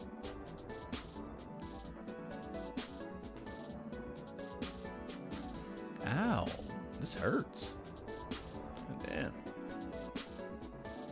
You thought Ragolo was black? Oh shit.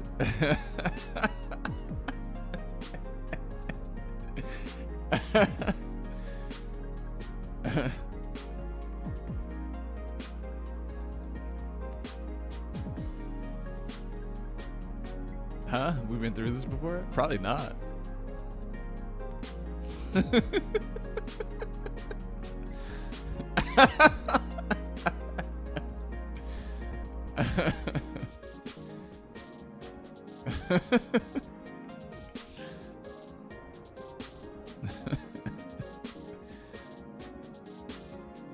I'm crying, me too.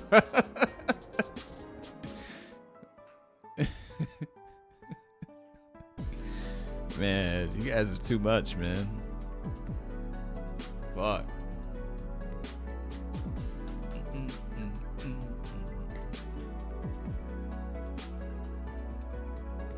Bro, JP will just have you parrying the air until your drive gauge is gone.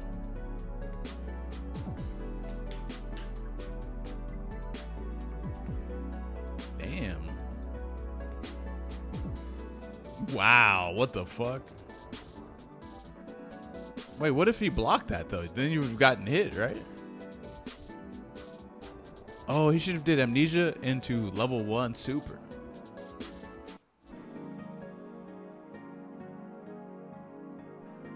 Oh shit. Whoa, what the fuck combo is that? He thought the spike was gonna hit him.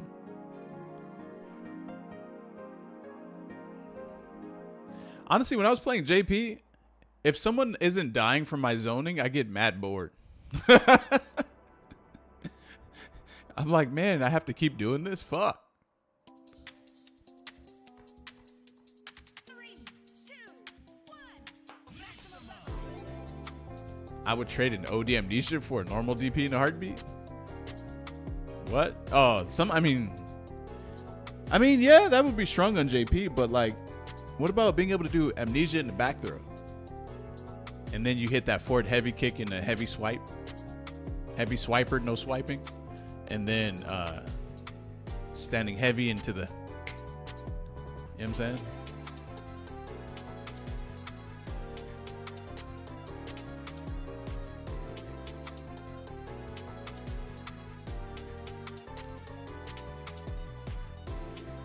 Hey, what game is this from? Ryu's level 3 always surprises me. Yeah, the damage is fucking dumb as hell. Oh, Blas about to burn out. Blas about to burn. Ooh, burned out. What now? Pierce. Oh, forward heavy. Oh.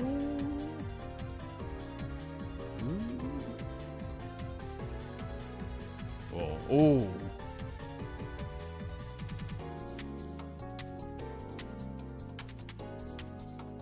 Whenever there's downplay happening, I always ask, "Would you want the roster to have what you're downplaying?"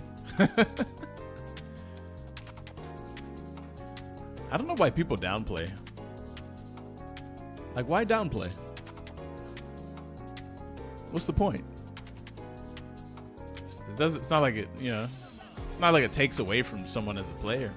Well, maybe that's what they feel though. Huh? They feel the need to downplay because if they say that their character is broken, that means that they're not the reason that they're winning. It's their character. That's the reason they're winning. Maybe they would feel like that, huh? Victim mentality? Victim? I don't know if it's about victim mentality. I don't think so.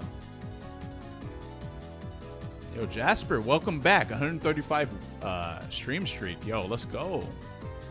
They're gonna say you downplay Geef? But if they say that I'm downplaying Geef, then that means that Geef is really good then, which he's not. If you can only say that someone's downplaying a character if a character is good. So if you say that they're downplaying, you're admitting that the character is good.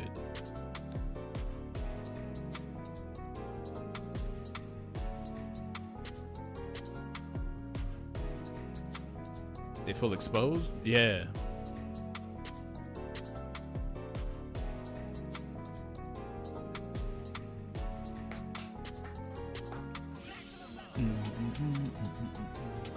You downplay DRS? What is that? What's DRS? Oh shit, I think I might have set myself up just now.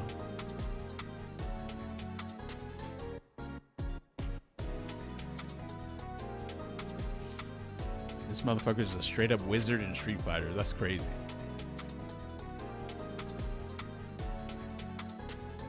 Like they really they made a crossbreed between fucking Dumbledore from Lord of the Rings and Snape from fucking Harry Potter.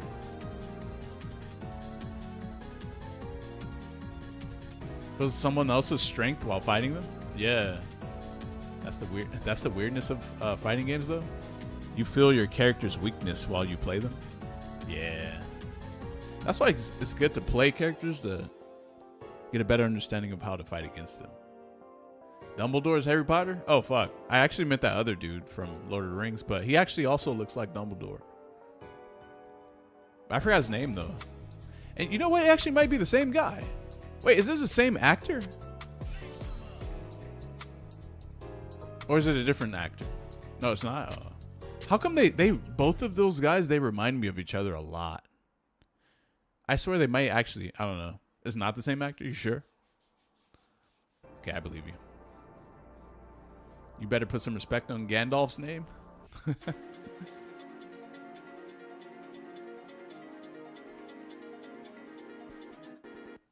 It's better to just own it than to get caught downplaying something that's obviously cheap.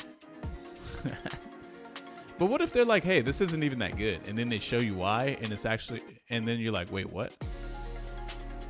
You ever had that happen? Insomnia tips? Work out at like 5 p.m. and then exhaust yourself. And then you should be tired when it's bedtime. Also, cut off all blue light. And then you're also supposed to get at least 10 minutes of sunlight too. Which I don't get, but you know, I'm working on it. Yo, Exceeder, thanks for the 27 months, my man. Appreciate you. Eat some honey? That shit don't work. Legit, I think most people don't understand that you can beat OD Amnesia if you meaty with a light button or fireball. Yeah, they don't. Nah, they probably know about the fireball thing. They probably do. You're waiting for those juicy sim buffs that are bound to come? Really now? 10 minutes of what? Sunlight. Sunlight on your skin. Yes.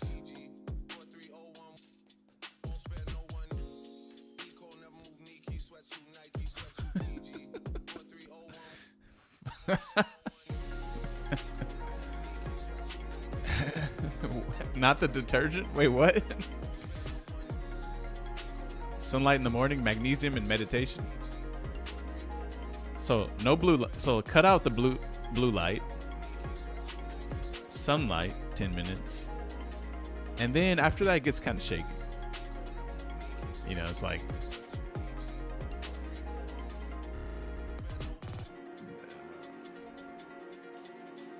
exercise might help.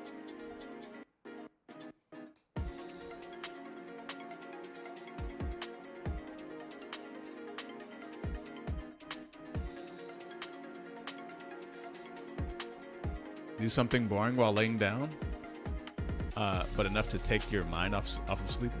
Damn, that's actually true too. Fuck melatonin. I mean, I wouldn't even. I don't know if taking melatonin is the answer. Yeah, I don't know. I work 8 hours in the sun. I guess I'm good. Yeah, you probably are. I don't think anyone who's working in the sun has trouble sleeping.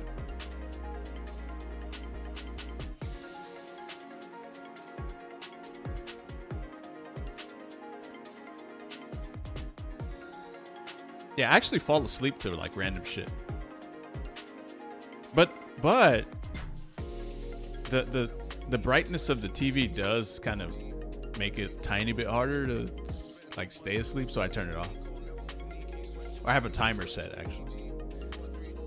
I have a timer set where if it's inactive or if I don't like mess with the TV, it just turns itself off. If I just lay there, dark thoughts take over. Whoa. Goddamn.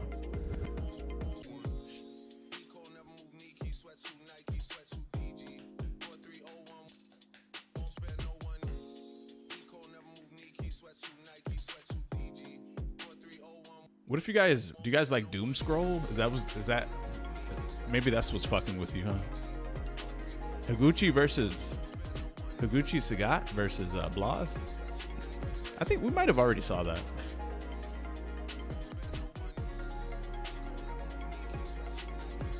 Brain. Oh. Ooh. I got a bad habit of doom scrolling when I wake up. Same. I do too. I just want to see what's going on in the world, but then it starts showing me a bunch of bullshit. And like at that point, you know.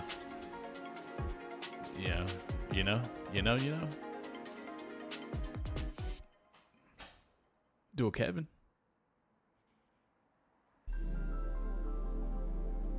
I'm in front of a screen daily. Don't need another. Whoa. The fuck is happening? The fuck's going on?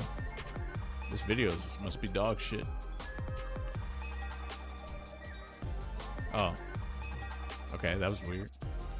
I left my phone outside of my bedroom. That fixed the doom scrolling habit. Whoa. Hey, that is a very respectable like level of. I don't know if I can do that. Cause you know, what if someone needs to call me or something? But you know, damn.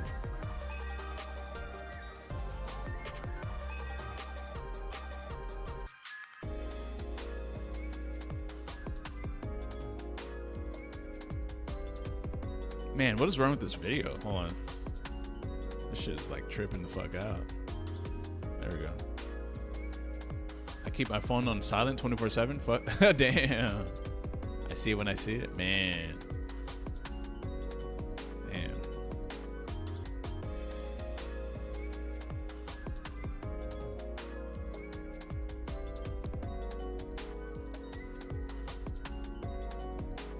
I have a wireless charger by my bed that I don't even use anymore. Wireless chargers don't really charge that fast. I tried one and I was like, shit sucks. I don't know how you guys doom scrolling Street Fighter 6 Twitter is mostly upbeat. You think ain't nobody fucking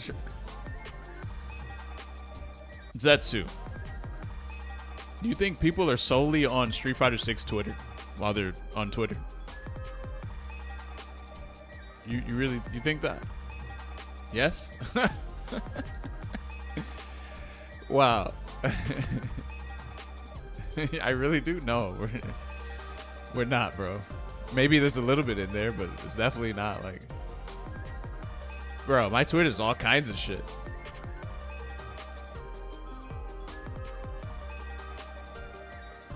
Street Fighter is just one of my interests. FGC Twitter is NBA Twitter.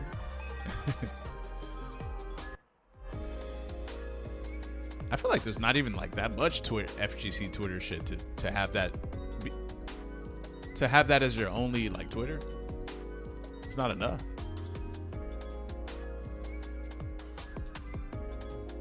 What is VAF? What the fuck is VAF? I don't VAF. I don't know why that sounds so funny. I do all my work on my rig now. Hey, damn, you make me want to play Forza, man.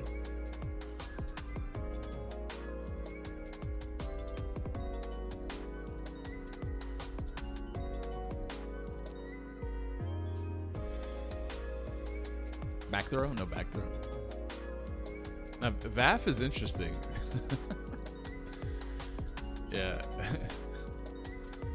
Fuck, I need to order. Hold on. I gotta eat again. Ah, fuck.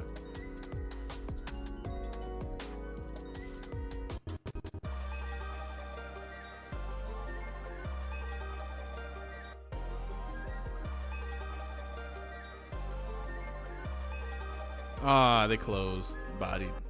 Oh well, fuck them.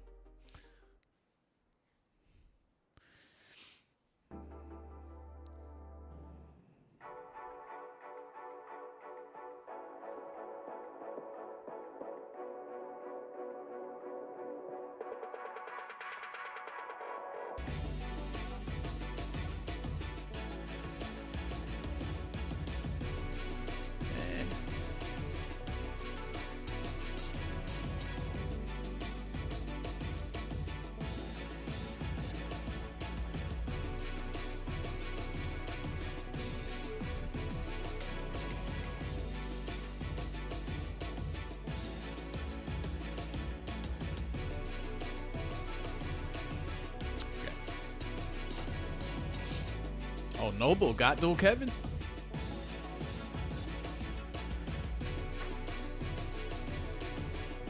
Huh? What we doing? Oh, you got... Wait, what? Oh, you... Oh. Yo, how many people have Forza Horizon 5 in the chat? Me, Ragalol, Mr. Noodles, and then who else? My garage, I wouldn't... My garage is alright. It's...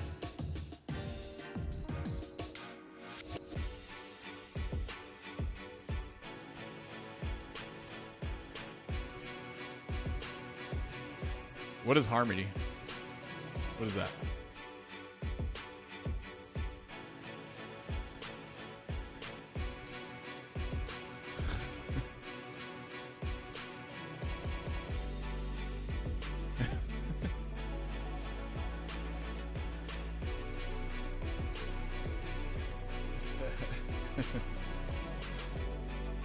I got a real racing game, GT7, Gran Turismo 7.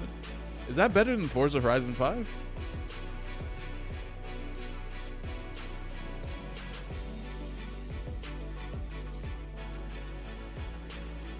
Oh man, you like Japanese whiskey? I've had that before. It's like strong, but not as crazy as regular whiskey.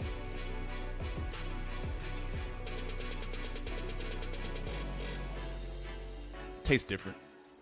You love watching Dual Kevin's play Rashid? He was playing JP for a bit, but then he went to Japan and decided to stop. You know, his JP is not going to be ready for Cap Cup, so might as well just focus fully on Rashid.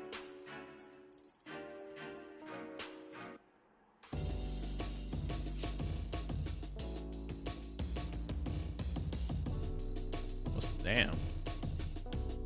Oh, Momochi will go with JP? Okay, his JP might be ready. Yeah. His JP actually might be ready.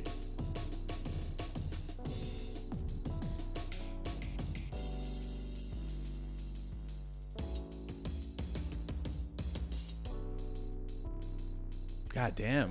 Jeez. Shit, man. That's a lot.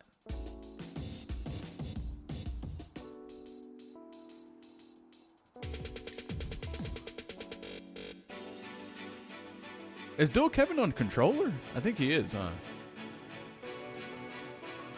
He is dead.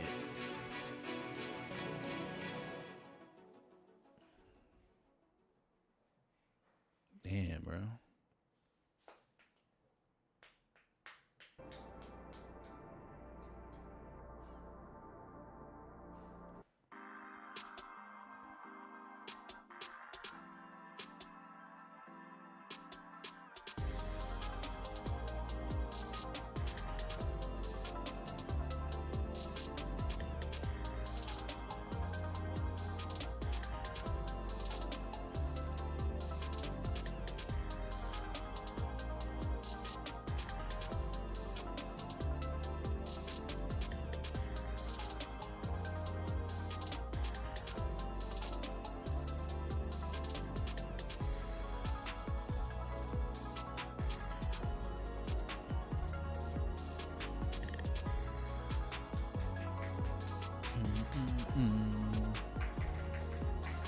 Damn, Noble going to town on Dual Kevin.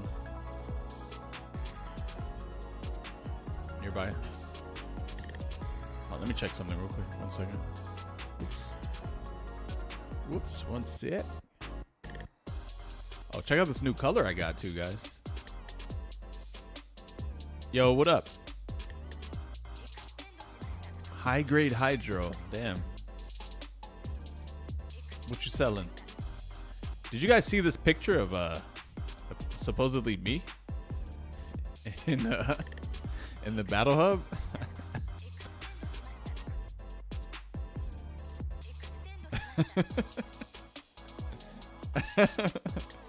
It's supposed to look like this, or it's supposed to be this.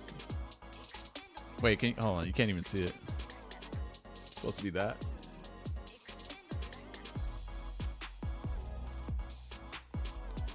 But obviously, like, you know, slightly different. Hey, this shit goes. Hey, that's fucking hilarious. You like this shit? I gotta unlock some of these clothes in World Tour though, so I have to play World Tour. I played a little bit of World Tour though. They come out with the Red Bull hat. That avatar would be perfect. It would be. It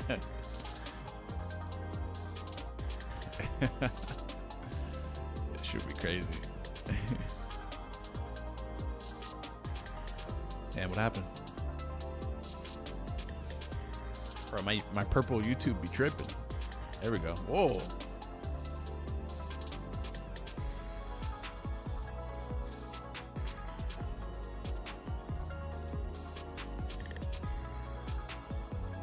Next time you go to Capcom Cup, you gotta wear the vest and the shades.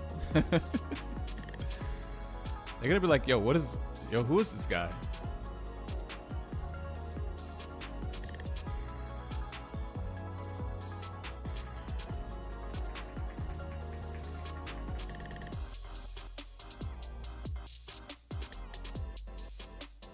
Don't you get upset every time you let this move you let this move fucking hit you without parrying? Bro, I remember I was watching Nephew against who was it? Nephew against someone. I think it was JB. He didn't let a single one of these slide. That motherfucker perfect parried every single one of those. JB did like at least 12 of them, and he perfect parried every time. I was like, damn. He must hate that. Either one, he hates that move, or he practiced parrying it like just for a long time or something. I don't know.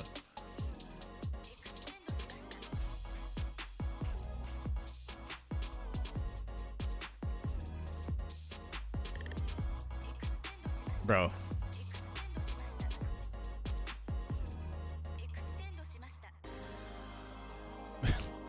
Luke is such a...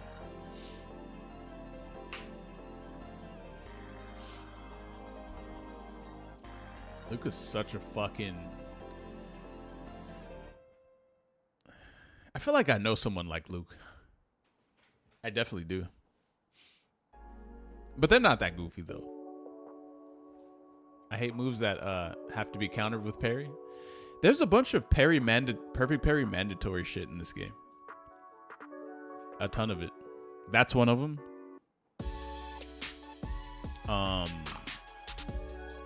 Although he could have pressed jab though, but you know, it's kind of a mix up, so best thing to do is parry it. Oh, he's gunning for your drive gauge. Damn, that crouch medium is good.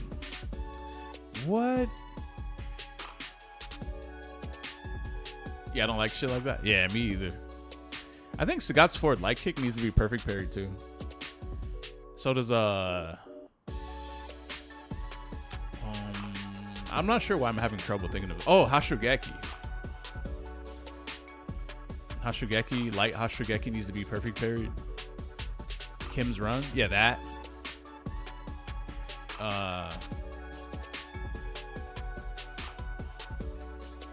Shit. Oh, Aki's standing heavy kick into that coward, you know, the crouching double hit kick thing, whatever. That needs to be perfect parried. There's so many things, guys. There's like pretty much everything. Pretty much everything, bro.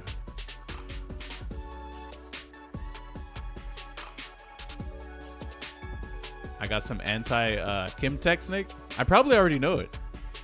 Is it the delayed jab on her what is it, like medium kick in a run? I've been doing that shit since the game, since like the demo. Oh no?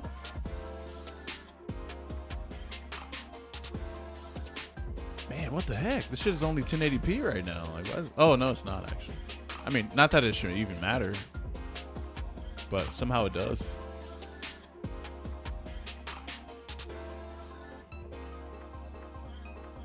Hey, so Mr. Noodles, you have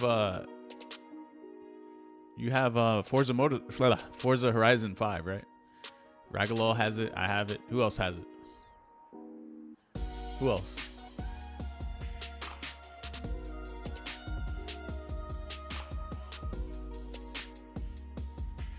Oh, suppressing you.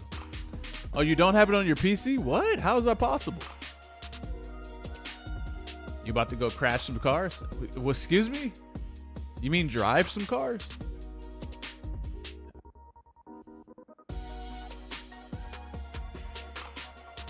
Damn, nice back throw.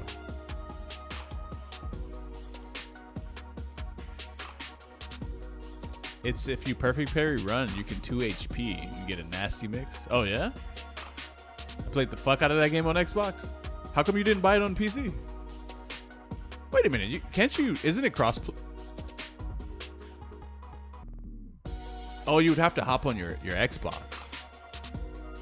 in order to play it. Damn, that's unfortunate. I feel like a lot of people who have PC, they don't really play on their console anymore. This happens with everyone who gets a PC.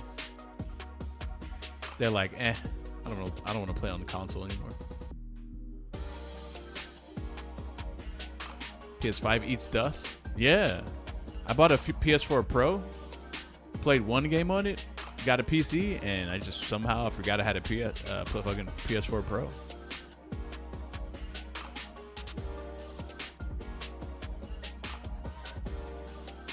Why would we? I mean, yeah. I mean, back then this was like kind of before, like, you know, this was before PlayStation was allowing a lot of their games to be on PC.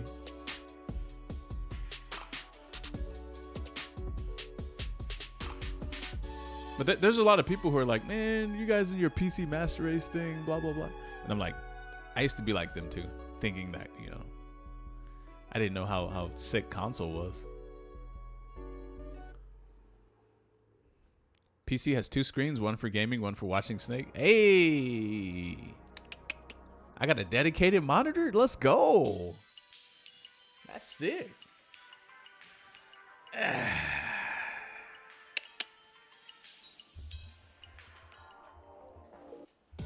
PC is the shit. It is. Modded games. You can play games that are discontinued. Well, I mean, to be fair, you could play, I mean, if you have a disc, if you have discs for a console, then obviously you could play those games offline too, right? There's like archives for games that have been like taken off of. Wait a minute, is this Rukunetsu songs? Oh, it is? Okay.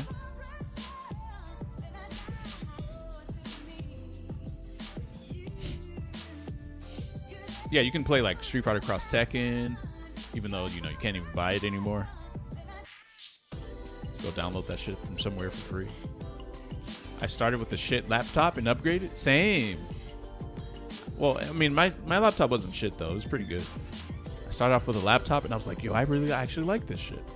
And then I got an actual desktop, and then you know, I used to stream from a laptop, and it actually worked perfectly fine too. There was nothing wrong with it.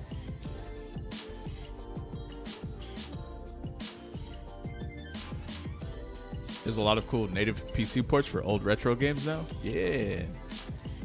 Exclusives are fucking stupid. Hold on, I think this thing went back to 1440p. I don't know why it keeps doing that.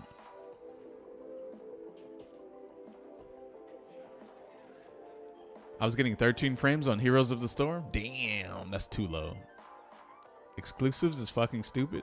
Just let us play your games and get money. True. But you know how it is.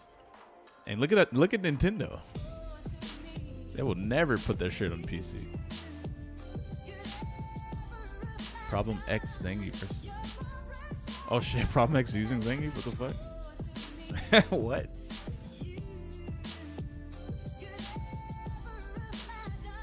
Juicy oh. Yo, they probably, bro. Wouldn't it be kind of cringe if you fought someone who was your first match in Capcom Cup? Well, isn't that kind of like, that's a really weird match, huh? You're fighting the person who you would need to fight in group stage as your first match in Capcom Cup online. And if you lose, that's a really bad look. But if you do lose, then you get to study the shit out of that matchup then, huh? But what if they sandbag and then you study something that's not real? See what I'm saying? There's a lot of mind games. Started with a pre-built ass computer in like 2015 with 760. 8 years later, switched with a good PC, 4070, and all that good stuff. Let me tell you, it was a change. Yeah, bro. I like when people experience PC gaming. Funny thing is, for someone who has such a like strong PC, I barely play games that are like that require the PC to be strong. Except for Forza Motorsport. Forza Horizon 5.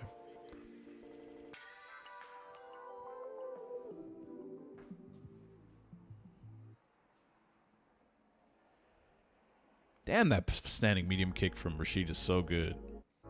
That button is crazy good. You really feel like you balling when your PC can run anything? Yeah. I mean, I don't even play everything though. That's the thing. I don't think I play like a single esports game outside of this game, if you can call it esports anyway. Like, I don't play like Apex Legends, Fortnite, fucking Call of Duty, none of that shit. Hey, Dark, thanks for the raid. How we doing, boys? Guys, get nice and comfy. Grab the popcorn. We're watching two of the Capcom Cup participants, Dual Kevin and Juicy Joe, fight it out. This match was like, what, 10 hours ago?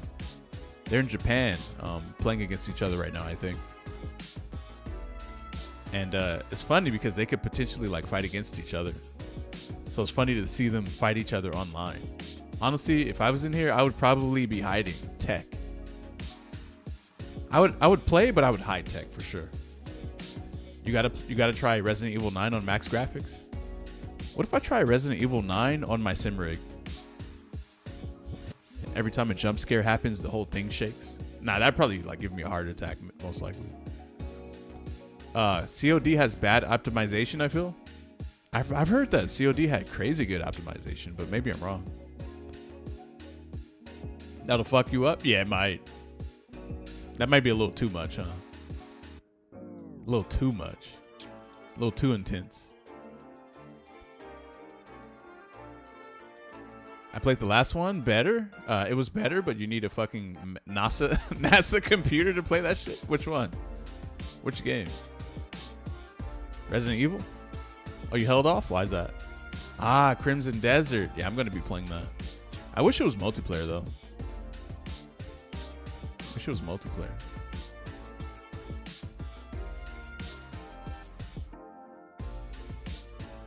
Oh, COD. Gotcha.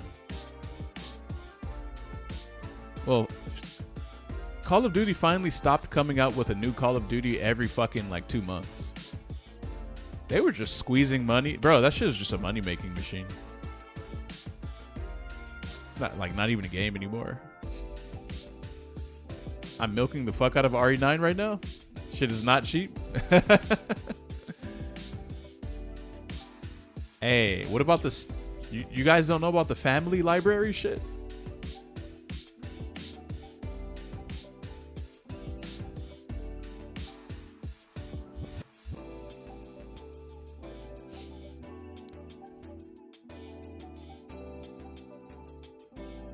Real talk, Battlefield buried COD this year. Yeah, and it made Call of Duty stop coming out with games back to back. Now they're gonna like try to release a good product. Or a product that's different.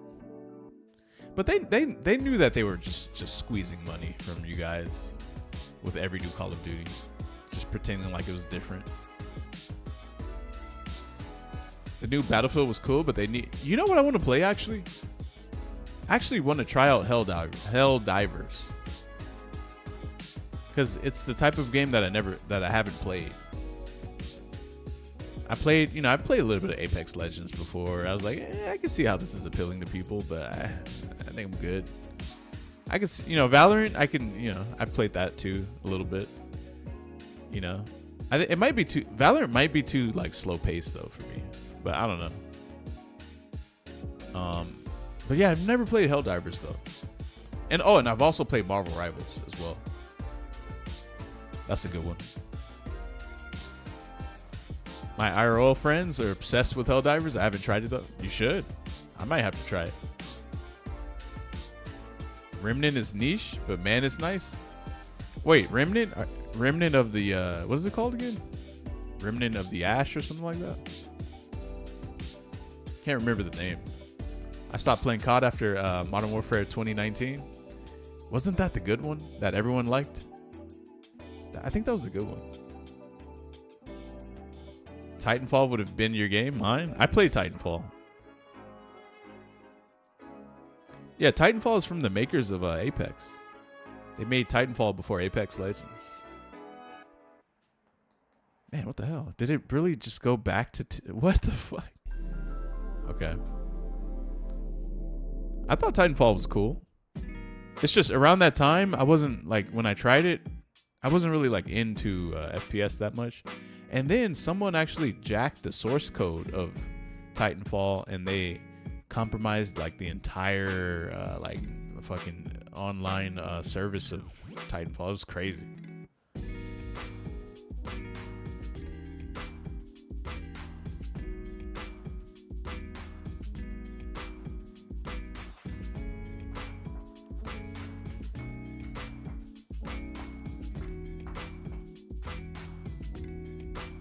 Titanfall now is a security risk? Yeah, I wouldn't fuck. Yeah, I wouldn't even fuck with that shit.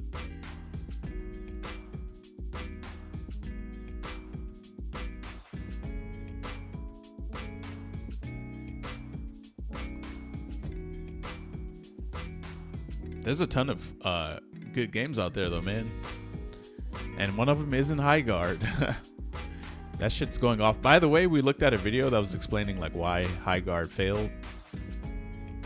And basically the TLDR is no one could really understand what kind of game it was when they tried it out, and so they kind of like just didn't really want to play it. Just didn't really want to, And they already like if it's anything like Arc Raiders, they already play Arc Raiders, They already play like games that are Temu Apex. Yeah, I don't even know. Like, pretty much Apex is way better. After playing on my 4090, I deleted every console player off of my friends list, and I went to get checked for HIV because I touched console by accident at my brother's house. That's messed up, man. Okay, that is fucked up. Give me Highguard, I can fix it. Asset flip. The ugly characters with hot Asian chicks. But like, when I turn the game on, what am I doing? How do I win? I don't even know how to win. That's the problem. Usually whenever you play like a new game, like let's say you play a board game. If you were playing a board game at a party and you don't know how to win, you're probably not going to want to play it.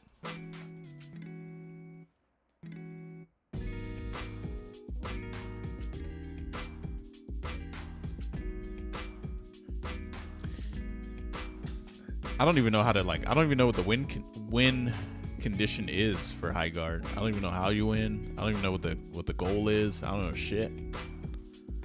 I just know they're riding on horses, shooting guns, grabbing swords and shit.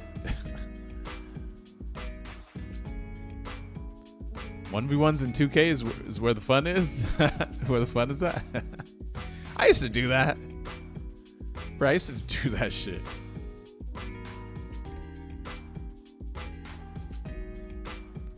I remember I kept doing a glitch to one of my friends on NBA 2K on Dreamcast, and he would get crazy upset.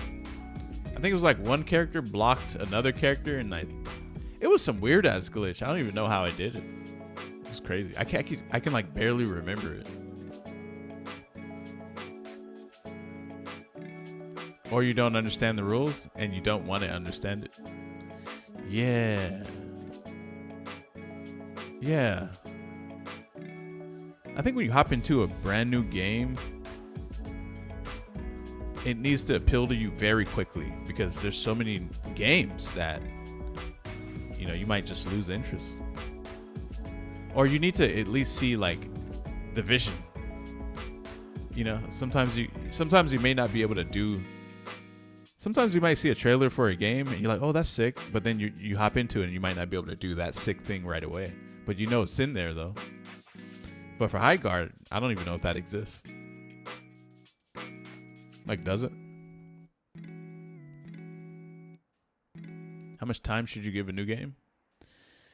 If a game has a sick ass art style and it has its multiplayer and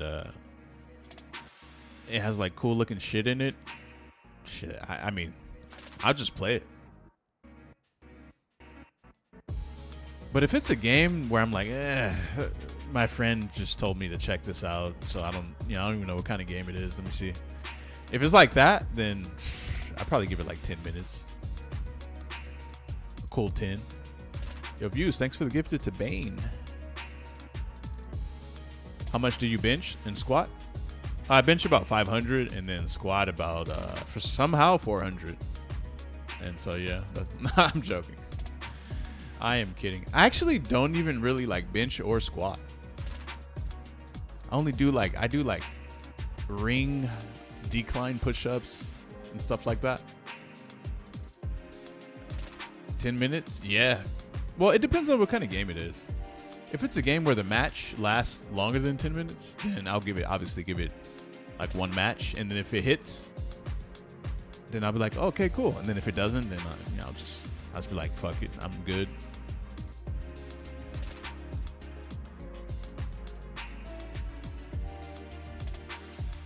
My man came in and asked me, how much do you bench and squat? What is your height and weight? I am 6'3", 206, but I don't know how much I bench though. But the last time I went and benched, I benched 220? Because for some reason that's like the number that like everyone just likes to go by or whatever. So I did that one, and then but now I probably bench more. I don't know. I'd imagine if you bench a lot, you'd probably be able to bench more. But I don't really bench, so I don't know.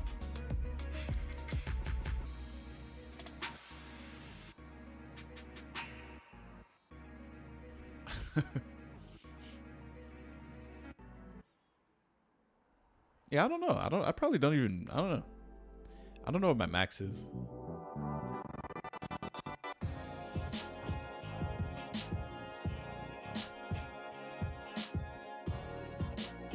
The best trick in this stream is Snake lying about peds. That is a that's a compliment.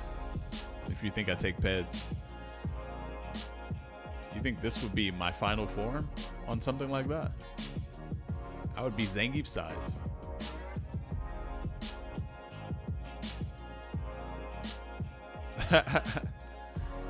Imagine someone like me who eats the way he does every day, drinks a ton of water, but then he takes steroids. Isn't that like a complete? That's like a. It like doesn't make sense.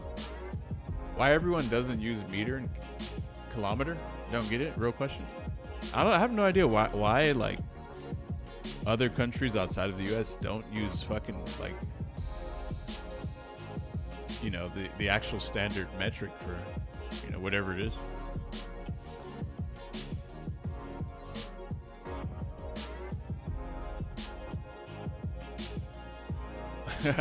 Probably. Brother's trying to dream of snake pinching and squatting with nothing. Wow, that's crazy, bro.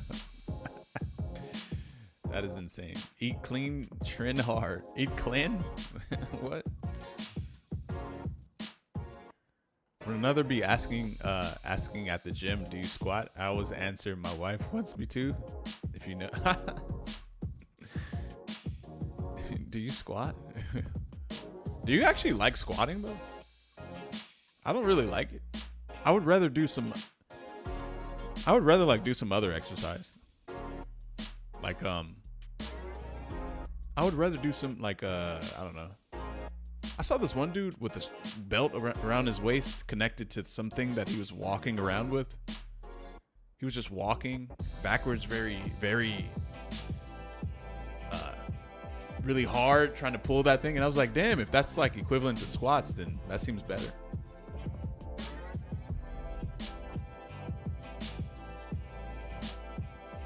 You're not in jail, Oasis. What the fuck is a kilometer? 1.6 miles? Yeah, see? Why is a kilometer 1.6 miles? That's such a strange number. Just use miles, man.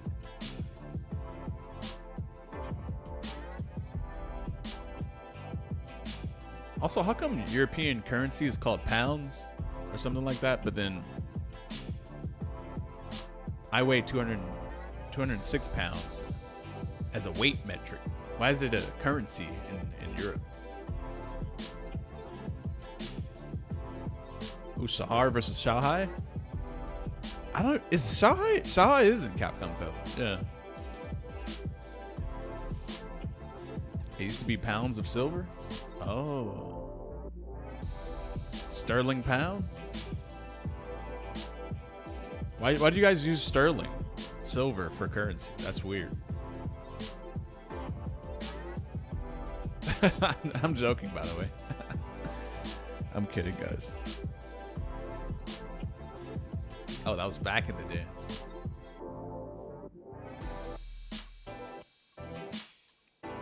Damn, standing light kick heavy DP.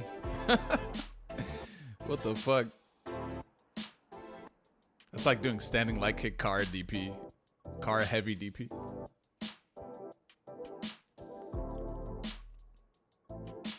They call the hood of a car a bonnet and the trunk a boot. That's a bonnet? Isn't that like a hat for a girl or something? Something that goes on their head? I can't remember.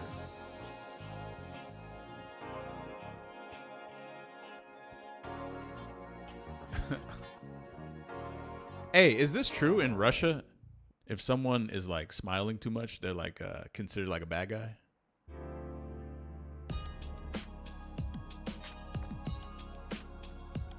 You know what they call a quarter pounder with cheese in France? What?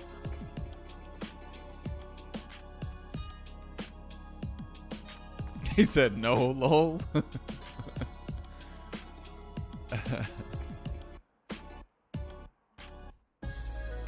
A royal. Why do I have a hard time saying that word? Royal. Royal.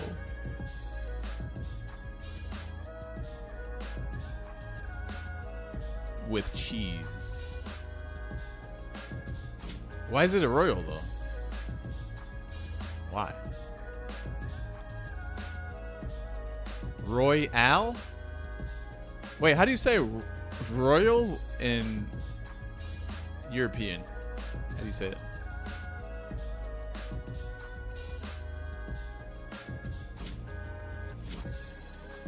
Hey, how come you guys talk like that in Europe? Because they don't use pounds there? And European is crazy.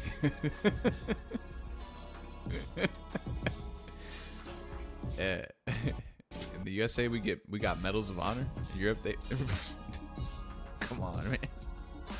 Wait, so is that real? I don't believe that. I don't know what to believe, man.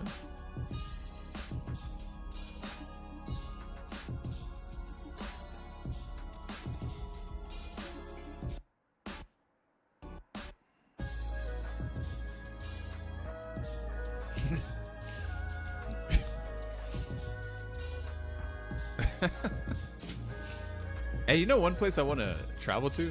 Sweden. I heard it's a nice place.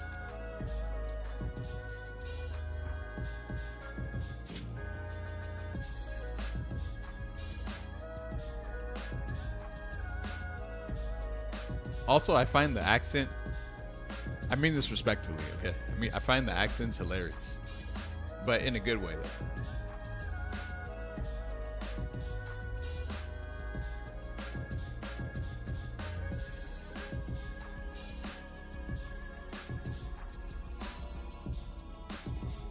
Sweden or Norway? I haven't really heard much about Norway. I know Norway is cold as fuck though. Nordic women will dwarf you, Snake. Do you know how tall I am, bro?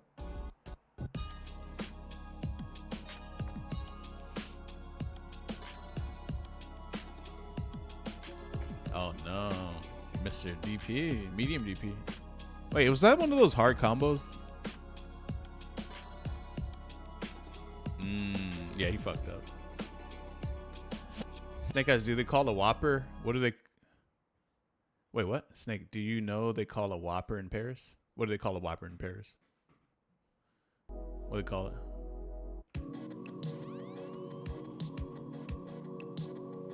Why the fuck is this video? Bro, this shit keeps going back to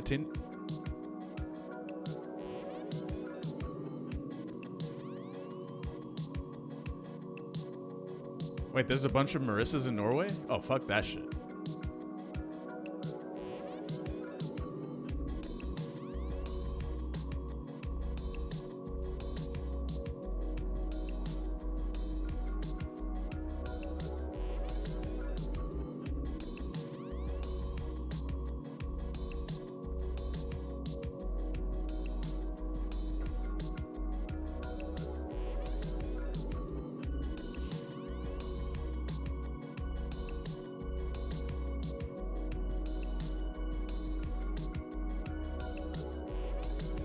The beaches where look nice.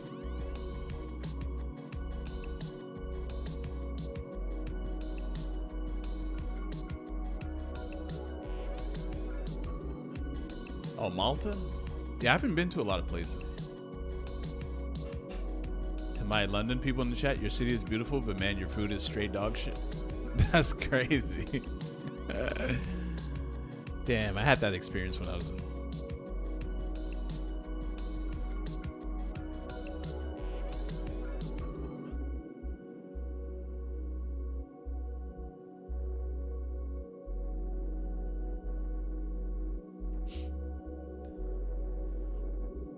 What do Londoners eat besides beans on toast?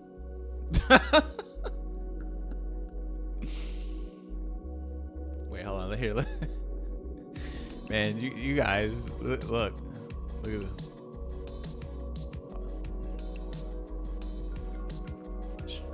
Let's look at the regular food in London. Okay.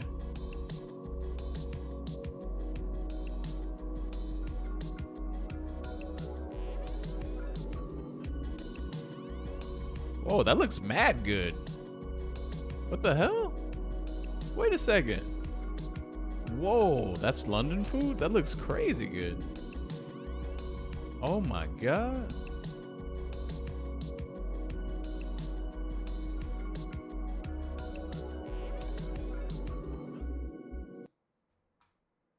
British food. It doesn't have the best reputation, but there's a reason. The reason is because of how it tastes. This is the most horrifying type of jello I've ever seen in my life. Ew. Okay, all joking aside, I've spent the last week in London delving deep and dissecting British delicacies, and I've discovered that food here is misunderstood. If you're going to enjoy a chip shop chip, the two things you need, salt and vinegar. What? Now, in this extended British food marathon, we're going inside the kitchens, the pubs, and the chippy shops in search of the very affordable and the very expensive. Beef Wellington. It's a food that sounds like it has good credit. I've never had beef Wellington before. Bit more Have you? expensive. Today's pie would be about 600 Whoa, what pounds. is he Like it pouring has inside good it there? Credit. He does. And even more expensive. What the hell? Today's pie would be about 600 pounds. And more expensive still. Beautiful. You could sell that and buy a small car. I'm on a mission to team up with the people of London and learn why the food here speaks to their soul. I love that. It's the fish that we know and love, but it's just a little bit more flaky, a little bit more soft, a little bit more flavor. From British Indian curries. Of all the Indian food, I like my mom's the best. But when I want to have loads of friends be happy, something like this is absolutely perfect. It's like a gateway Indian dish. To mammoth-sized pies. I always think of a pie as a very humble thing. This is at the other end of that scale. Absolutely. Why the fuck does the pie look like nothing is off limits. loaf Right of now, bread? I'm absolutely Hank Marvin. What's that mean? It means starving.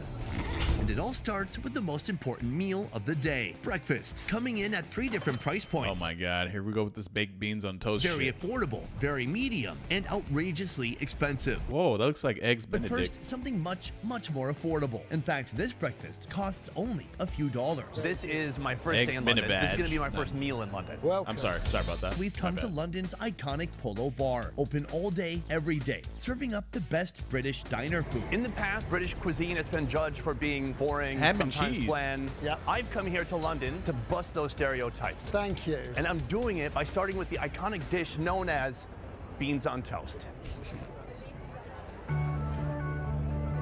Why are you looking at him like Toasting up that? a thick- What the fuck?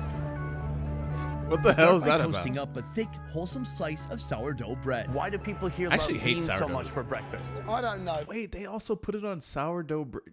but every single one of our breakfasts is served with beans. Like the Italians grow up on pasta, I think the English grow up on beans. Once the bread has become toast, apply a layer of butter. There's a little bit of synergy with the American diners because obviously breakfast is big. Another thing that we do a lot of are the American-style pancakes. You stole our beans, we stole your pancakes. I'm sorry, we do not eat beans. No, but breakfast beans. No.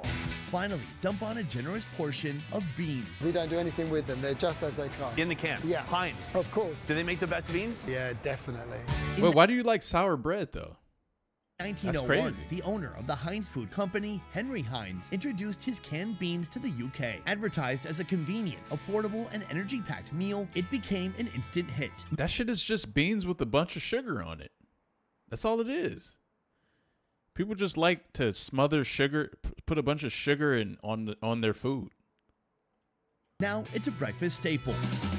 So, beans on toast at an affordable $3.14 a Yeah, that's plate. cheap, Let's cheap, give it a actually. shot. Look at those steaming beans. They are some steaming beans. In just a moment, we're going to... I would rather eat black beans on buttered toast instead of this shit. indulge on this indulgence. But first I want to talk about you. Tom, you are a taxi driver here in London. Yeah, that's my profession. Gold standard. Finest taxi driver in the world. Meet Tom. He's taken a break from his usual work as a London cabbie / YouTuber to guide me through the ins and outs of British breakfast. I'm told that around the world, this is one of the hardest places to become a taxi driver. Yeah, Damn. it's a real old tradition that dates back to like the 1800s. Here, becoming a taxi driver is intense. It requires memorizing the entire city map and passing a series of tests What over the a hell? 2 to 4 year period. Has anybody ever asked you where they could get a good beans on toast? You.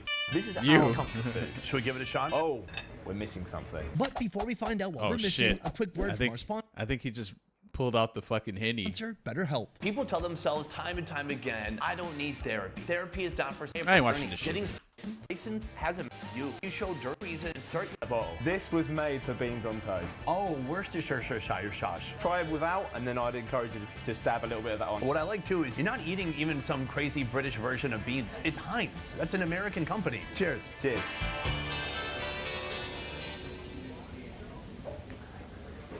Tastes good? Oh. He actually I like likes it. I'm liking it. I respect it. It is what it is. We're not reviewing 5-star filet mignon right now. What's good is that even if the toast is a little bit burnt, it's just get that sogginess of the beans. What I do like about it is they put a lot of sugar in the beans. The starchy Oh kind of God. syrup of the beans, like you said, is saturated into the bread, Guys, making it kind don't of eat chewy. this shit, It feels man. like dorm food. It's exactly that. If you went round to a mate's house, if you're a bachelor, and you're like, oh mate, what you got in the cupboard? What can you do me? Beans on toast? Sorted.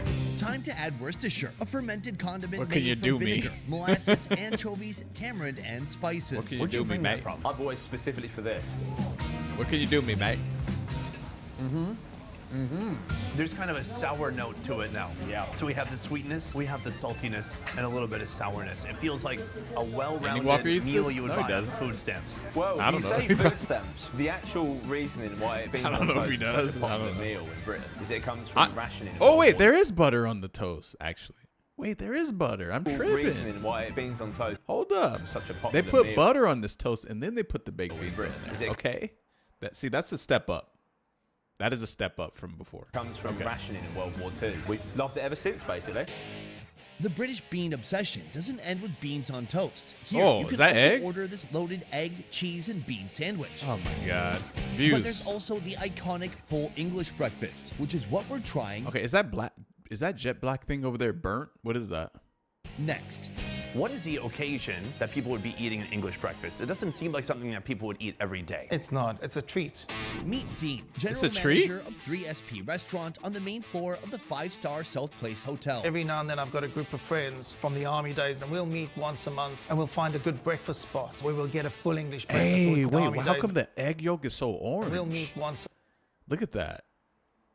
We don't have eggs like that in the U.S. a month and we'll find a good breakfast spot where we'll get a full English breakfast, or we call it belly buster.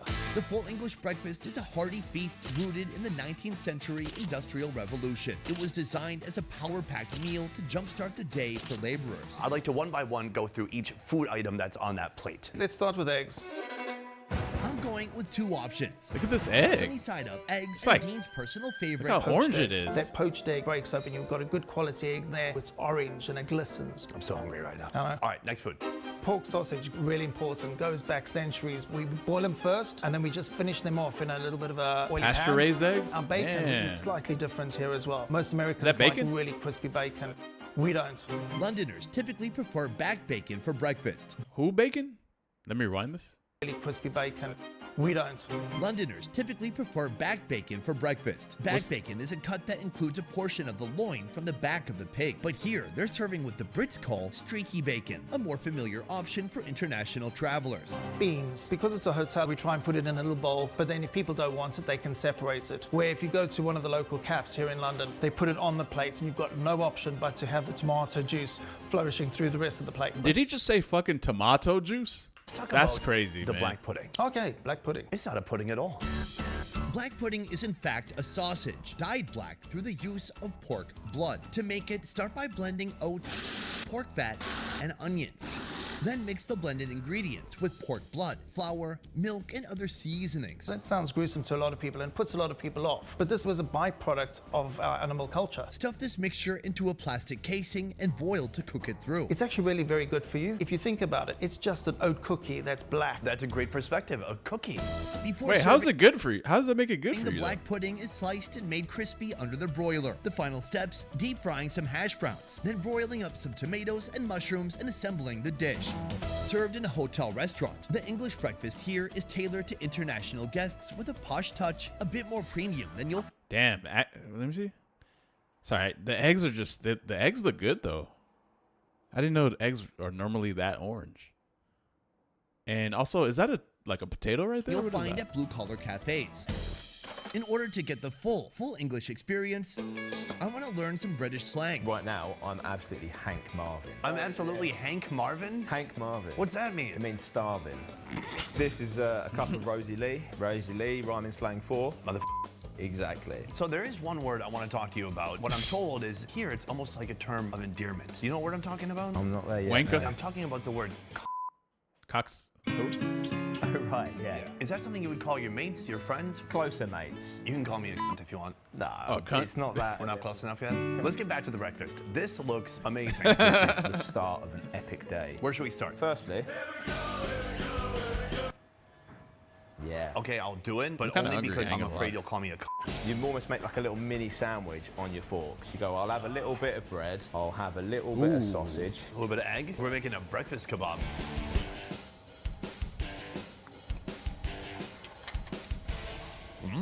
That's tasty. That first bite is incredible. I'm coming around on the bean, but I can see why you'd want to mix everything together. You're getting a little bit of that crunchy bread or toast, which is kind of absorbing some of these flavors too. Yeah. The sausage is nice, heavy, and greasy. If you're having a big day out in London, you would get one of these down you in the morning and it would sustain you for like most of the day. These look beautiful. I love a good poached egg. Oh, I mean, look at that dark orange hue just leaking out onto the toast. Toss some beans and ketchup on there. Cut a little bit Ketchup? of mushroom off and chuck that on as well. Why ketchup? Come on, man. The yolk inside that poached egg is amazing. It's so satisfying, especially You're eating baked beans with egg, ketchup with what? if you had a hangover. What's so cool about it as well is the cultural identity of This shit is eating jail a food. fry up full English in this way. We'd be conversing about the night before. Oh man, you went in that club. Ah, that's where you got that. The last thing I want to try right here, the black pudding. When I was speaking to Dean earlier, he said this is like eating an oatmeal cookie. Oatmeal cookie? Not sure about that. It doesn't really have a bloody taste to it, and it's cooked like nice and solid, like it's a bit soft, but it's got a great savory flavor, a nice bouncy texture from the probably oatmeal not that inside. bad. I like it. Do you think most Americans would be open to taking a bite of this? I think they should, because it's not as bad as it sounds. That's the thing though, you guys made it sound good. Black pudding? We love pudding. This was an excellent meal. We're at a hotel, 5-star. This is 18 pounds, but it's a lot of food. It's a great price because it's not just breakfast. Like, this just sets you up for the whole day. So you don't think it's on the high side? Not at all, especially for the quality that you'll get in the ingredients they put into this. Well, listen, from here, we're having a classic breakfast, but with something definitely not classic put on top of it. Have you ever had caviar? I have, yes. On your breakfast? Not on breakfast, no. Exactly. Wow. Tom has offered to drive me to our most expensive breakfast location in his very own cab. You ready to ride? Let's do it. It's just driving around eating food. For me, I'm happy to save a few That's pounds. great. because $22 our for next this. meal, Crazy? we're I gonna know. eat it. Hey, Tom, this is terrifying. I literally don't hear anything from the front. I just hear you through the speaker. I mean, you can turn me off if you like. That's what some posh people like to do. Well, I'd rather turn you off than turn you on. I'm feeling like my wallet is heavy, and soon my wallet will be light. Most likely. We've arrived at the Caviar Bar, a restaurant completely obsessed with caviar. From sandwiches to cocktails, they put this Ew. luxurious Hey, ingredient would you guys try caviar if you could? Would you guys do it? on everything. We believe Wait, caviar is snail eggs, right? I don't know, should be man. part of breakfast, lunch, and dinner. Snacks. There is don't always the know. right time for the caviar. You have a few different levels of caviar here. For the most Oh, expensive one that sturgeon you're eggs. selling Oh. here, 250 Wait, what am I grams thinking of? Wait, no. What is snail eggs? Oh, escargot. Royal beluga right? caviar. Just this. Correct. This small tin is priced at an outrageous $1,600. And here's why. Caviar comes from sturgeon, and this particular species requires the fish 20 years to mature and produce eggs. Not only that, Damn. but unlike chickens, each fish can only provide eggs once for a single harvest. For most of the people, it seems expensive, but for some of the people, it's day-to-day life. That's the day-to-day life. I heard that if you could survive your entire life just by eating this right here, caviar. I aspire to. By You will itself. get there one day, I'm sure. Thank you. Our final luxurious breakfast includes 2 courses, building up to an extravagant sandwich featuring the Royal Beluga caviar. I would try caviar, But before but that, not escargot though. Fuck that shit. Eggs Benedict, crowned Has with anyone in eggs the chat had escargot? from a fish. Start with English muffins. Oh wait, we're in England. I think they just call them muffins. Give those muffins a slice and lightly toast in brown butter. Would the boss notice if a couple tins fuck went is that? missing? Snail we do daily legs. stock take just to make sure no one You touches tried our fridge. I escargot? don't You see nasty any padlock fuck. on the door though. What I does guess it that taste wouldn't be like, very though? elegant. Oh, there literally is a lock on the door. Next, poach plump chicken eggs in simmering water. That is our entry-level dish. How much will that cost? That will set you down £79.50. It's not that bad. It's over $100, I think. You Just got, breakfast. you got chicken feet? Now, the most crucial component of Eggs Look at these Benedict, eggs. the hollandaise sauce. In a pot, whisk together egg yolks, salt, pepper, and clarified brown butter. The final step, plating. I have no idea how. We are going to use a couple of baby spinach for a bit of What, texture, which escargot? we are going to drizzle with olive oil. Now we are going to add our poached egg on top of the muffin, and we are going to add our hollandaise sauce. Whoa, what kind of eggs Benedict is this? This must be. We This are is the going good to finish stuff. the dish with our own Osietra caviar. I'm very intrigued to see how this will actually match with these breakfast dishes, or if that flavor of the caviar will be completely lost and destroyed. Perfect, challenge accepted. Challenge accepted. Eggs Those are Benedict some caviar. interesting looking beans. Yeah. Yeah. Listen, we have surpassed the world of beans, and we've moved into a completely different dimension. This plate right here, $100. It's kind of blowing my mind already. So this is the mid-level caviar that they're selling here. But right here on the Bloody Mary, this is the most affordable caviar, the Royal Bari. The You Royal better eat that Bari, shit immediately. The most affordable caviar costs about $20 for 10 grams. It comes from 7-year-old sturgeon, and I had a taste earlier. Salty, slightly briny. I like it. Do you like it? Yeah. It's okay. It's good. I have no benchmark to compare it against. Yeah, Oh, well, that's our what it starting is. point. So it should apparently go up from here. There are so much eggs on here. It's quite a Whoa, lot when you say bro! 30. Wait, why is the egg so red? I don't get it. It should apparently go up from here.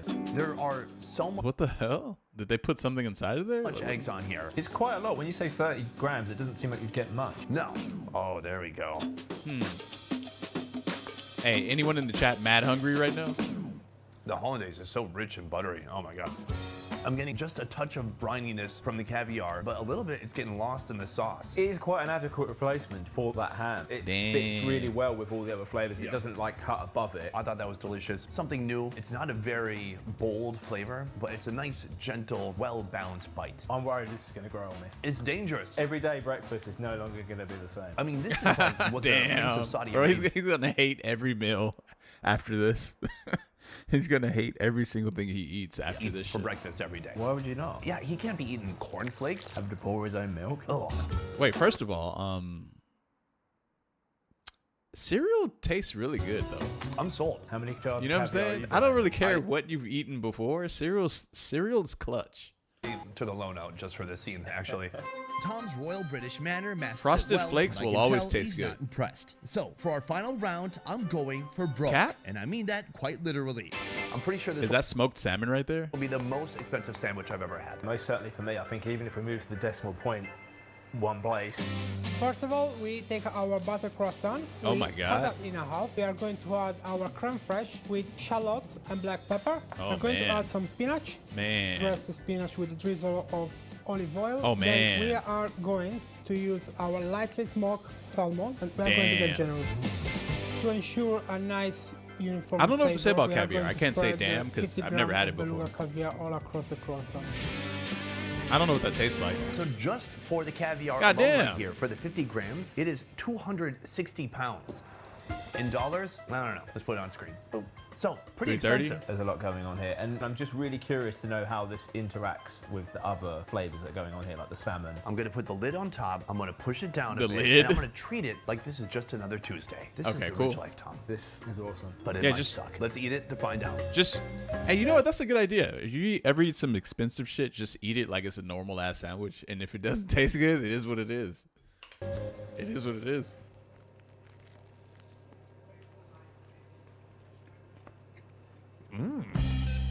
That's really good. The salmon has a strong taste. The creme fraiche with the salmon, classic pairing, taste delicious together. Yeah, even the croissant, I didn't really know what to expect in this format, but it's not going everywhere. This is still quite manageable.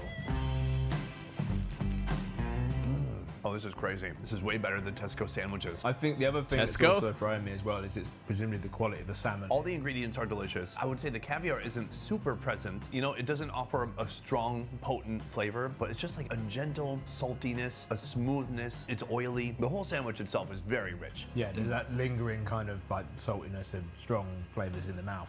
I'm grateful that I tried it, you know? Yeah, this is a real once-in-a-lifetime experience, man. I really thought all the flavors came together very well. They've filled a flippin' breakfast sandwich with caviar, and the result, I like it. Yeah, I don't know how many people can attest they've had caviar for breakfast. I heard When that. it comes to today's British breakfast, Tom's favorite was the beans on toast, and I heard that a long time ago. Caviar was cheap. it was like poor people food. My or something. favorite was now the it's croissant mad slathered expensive. with caviar. But now I'm off on a new food mission, exploring the most affordable and expensive British beef in London. Oh my God! Now we're getting to the good stuff. But first, something much more affordable. What's this A here? classic British meat dish that's been losing popularity for one simple reason. Oh, no. People don't like it anymore. And I'm here to see just how bad or good it really is. Liver and onions.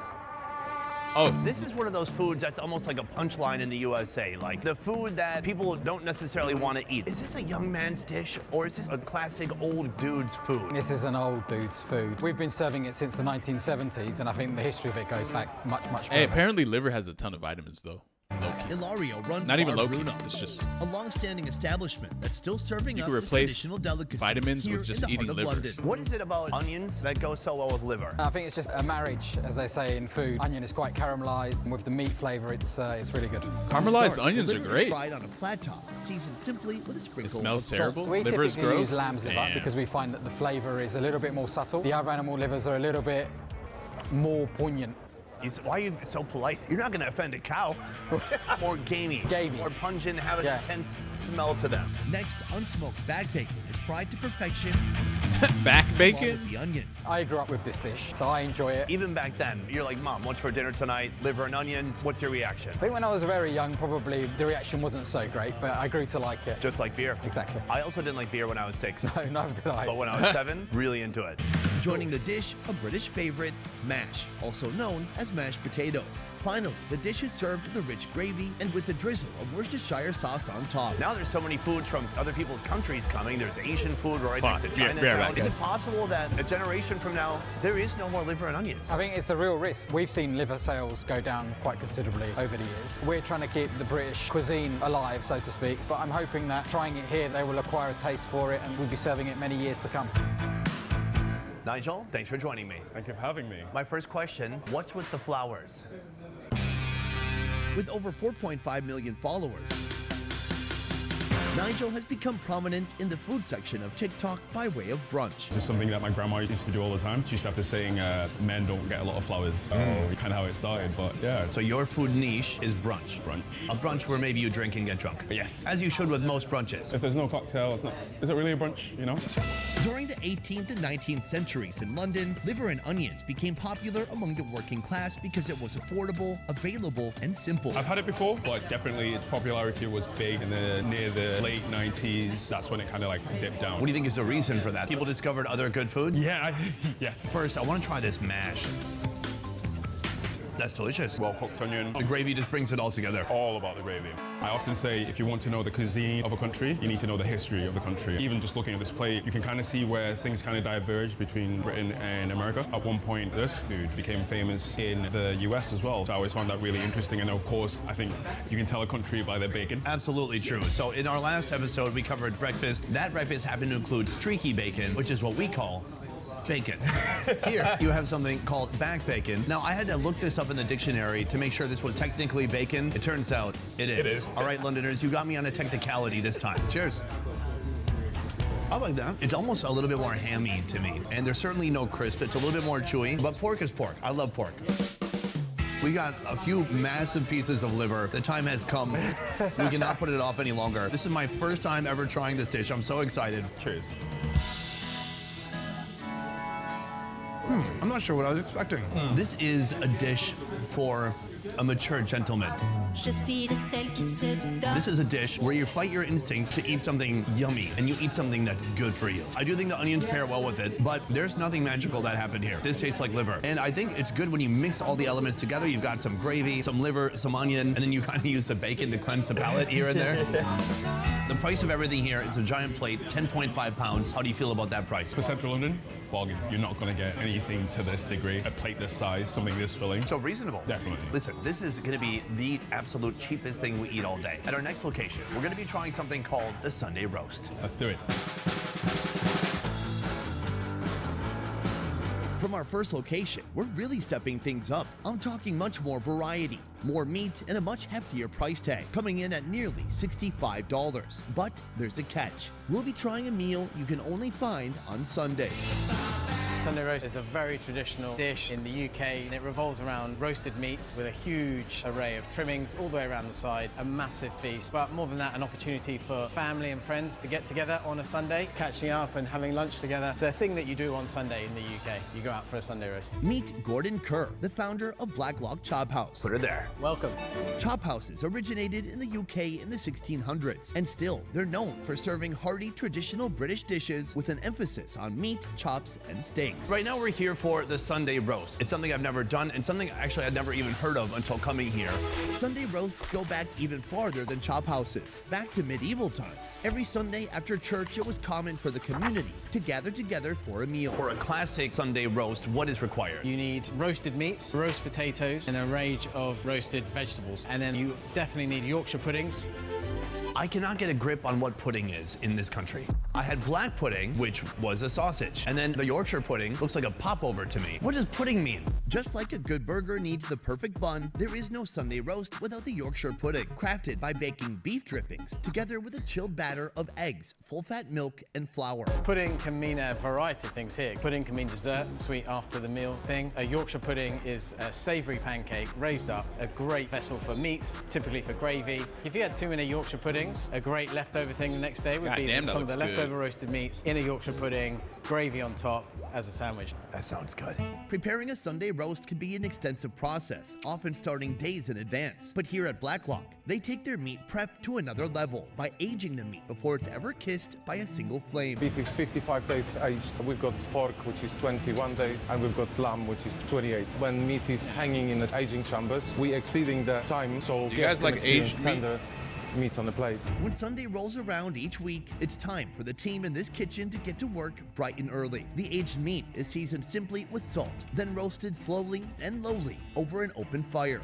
Large joints of beef, pork, and lamb are placed on racks using charcoal from English oak below, gently roasting the meat for 4 to 5 hours. This method allows the meat to develop a delicious bark on the outside, while remaining exceptionally tender and juicy on the inside. Anytime I buy a steak, we're doing it's nearly aged 500 minimum guests 20 over Sunday days. roast. Wow.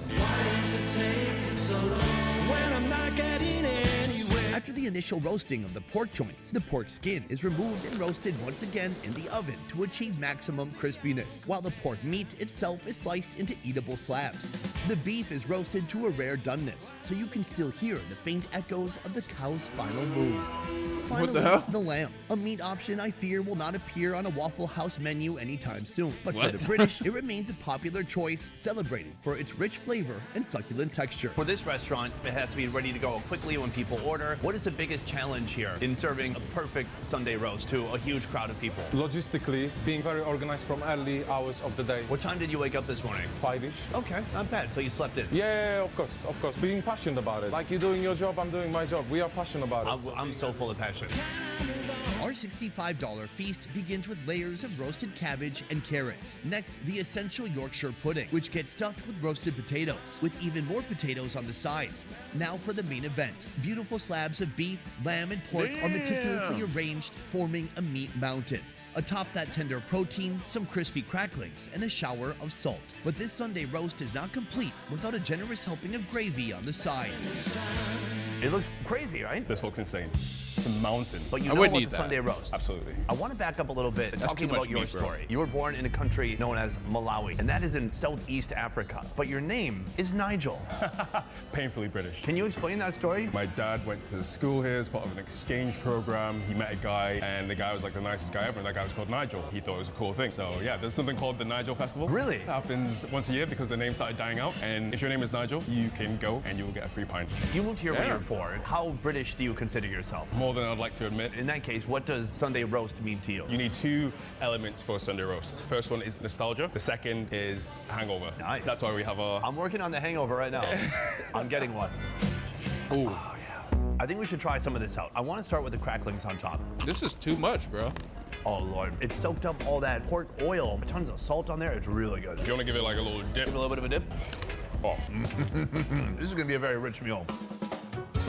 Oh my gosh, just absolutely soaking everything with the gravy. There you go. There's pork, there's lamb, and there's beef. I think we should work our way up to the beef. We already had the pork cracklings, but now we can just try this beautifully roasted pork. Oh, is it? Here we go. No, you don't have to eat as much as me. I'm a pig eating a pig right now. Oh my Lord, the gravy just gives so much life to everything. Shines through, it's the star. Super savory, a wonderfully deep, beefy flavor. Whenever you're watching any type of time period piece, one thing that they usually get wrong is the amount of meat. If you're trying to really define British cuisine, it'll be based around root vegetables, carrots, potatoes, cabbage. Meat would usually be a luxury. Wait a second. Lamb So is I'm something. rewinding Vegetables, carrots, potato.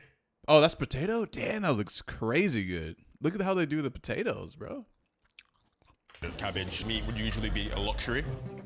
Lamb is something I really admire about the UK because in the US, we're not even adventurous enough to really eat lamb or sheep or mutton, but here, it's still very commonly eaten.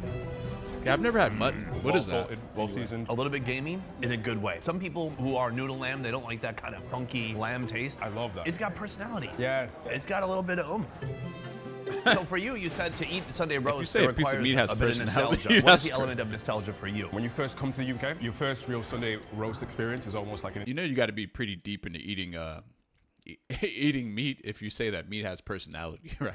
Indoctrination into British culture. I have friends who just moved to the UK quite recently. They all remember their first Sunday roast. Oh, wow. And that becomes the nostalgia of the element of it. So do you remember your first? Yes, absolutely. How old were you? 8 years old. It was my neighbor's house. They were Irish, and I felt so accepted into the Lamb culture. chops?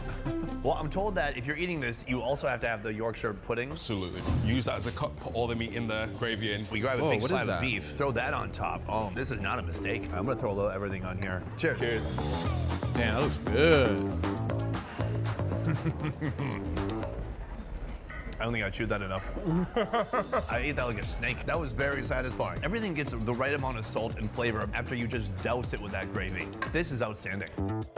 This is my first Sunday roast, and maybe this will be my first bit of nostalgia. Nice. And you'll be the Brit who introduced me to it. That's so special. You're gonna carry that forever. Thank you. This was really amazing. Immortalized. Well, you didn't actually cook anything. I know. It was nice to share a meal with you, is what I mean. You just kind of showed up. Yeah, I just turned up. Meal. Cheers.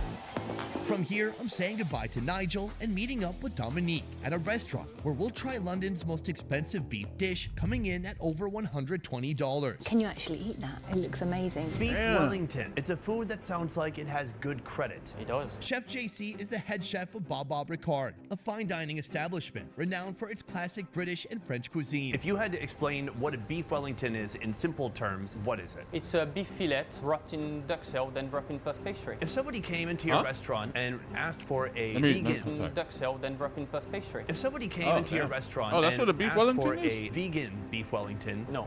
Question over. Historically, this dish was served to the first Duke of Wellington in the 1800s. These days, beef Wellington is often reserved for special occasions. It's like a beef if you pastry? have a birthday, for example, or someone bringing his partner for a date. What about a breakup dinner? It's not possible. Why can't you? He's too nice. You can't. The beef Wellington ain't exactly something you can easily whip up at home. It's the He height actually of answered British that beef seriously, too. presentation, and any one misstep in the detailed making process could ruin the whole thing. What are the nightmares that you've seen? You don't have to say it was you who did it. Over-searing the beef at the beginning, or wrong chilling time as well. We're gonna sear it and chill. If you don't chill it properly, it will start to cook. And then what do? Throw it away? We don't throw food, we give to the staff.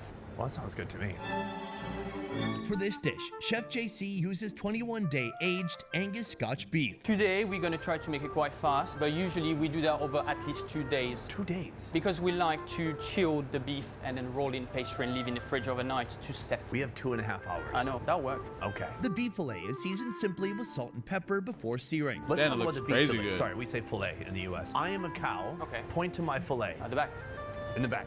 There. Oh, so like, do people call that sirloin? For pork, we call that tenderloin. A very lean cut? And there is only 2 by each cow. Just like the testicles. Indeed. Do you guys have that on the menu here? Definitely not. So now we're gonna sear the beef we're gonna use for the Wellington. It will give you that color around a crust. It will keep the moisture inside. Put a generous amount of butter here. Garlic and then a little spring of thyme, okay? This is You don't just like to beef add Wellington? a little What? layer of flavor and an even coloring all around. That's Why it. not? And then I don't want to push the cooking too much, so I'm just going to pull it away and Is then that a it's going to bunch be of ready butter? to be chilled. While the beef chills, our chef prepares another crucial component of the dish, the duck cells. It's a French term that refers to a combination of chestnut mushrooms, shallots, and garlic, all sautéed together in vegetable oil and Madeira wine, cooked until the liquid Hey, has do you guys like reduced, mushrooms? then minced to form a paste-like consistency. I am not a Next, fan. the beef fillet is coated with egg yolk, which acts as an adhesive or food glue for the subsequent layers.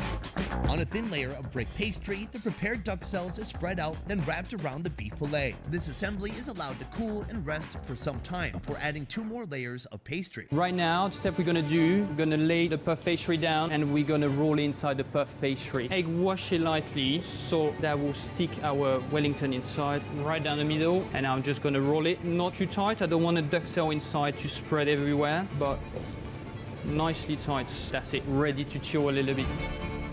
After chilling, the beef Wellington is ready for its final layer of pastry. The outside is first brushed with an egg wash, then wrapped in a lattice pastry, adding an elegant visual flourish. The entire assembly is coated once more with egg yolk to ensure a golden crust upon baking. After baking, the welly is brushed with brown butter to add richness and gloss to the pastry. The welly. The whole thing is then allowed to rest for just as long as it was cooked. This meticulous preparation explains why it takes at least 2 days to perfect this dish. Dominique, Sunny. thank you for joining me. You're a cook, a cookbook author, entrepreneur. Did I miss anything? Mum of 3. If we were on daytime TV, I would say, how do you do it all? Yeah, I don't. There's a lot of laundry. Dominique is the author of 2 cookbooks and founder of The Wolf's Kitchen, offering a variety of sauces and condiments. What's really special about this place is they have a champagne button. This is living the dream. I need one of these in my house. Yeah, so do I. Oh, there's no ding. But if you look up here, we are at table 37. The champagne has it. Well, okay, the glasses have arrived. It does feel like we're in first class right now. Cheers. Cheers. Look at the French fries. That's way better than airplane champagne. They're gonna slice it at the station over here on the side, and they're gonna deliver it to us. It's not supposed to be hanging around under a hot I've never actually. You know what? Drinking on the plane might be tech. lamp in the kitchen. Because The sitting on idea the plane is is to boring as have fuck the anyway. most enjoyable experience possible, which is to have it really fresh. Oh. It's gorgeous. Perfectly cooked. You can see where you seared the meat, and then the beautiful gradient going from Damn, brown look at to that. red. Yes. Oh, a truffle jus. Oh, only on half. I like it. It looks incredible and I cannot wait to eat it. Let's try it out. Put it on the side. That is slicing like butter. So you want the beef and you want the pastry all in one bite, and you've got some of that jus. You soak it up. Cheers.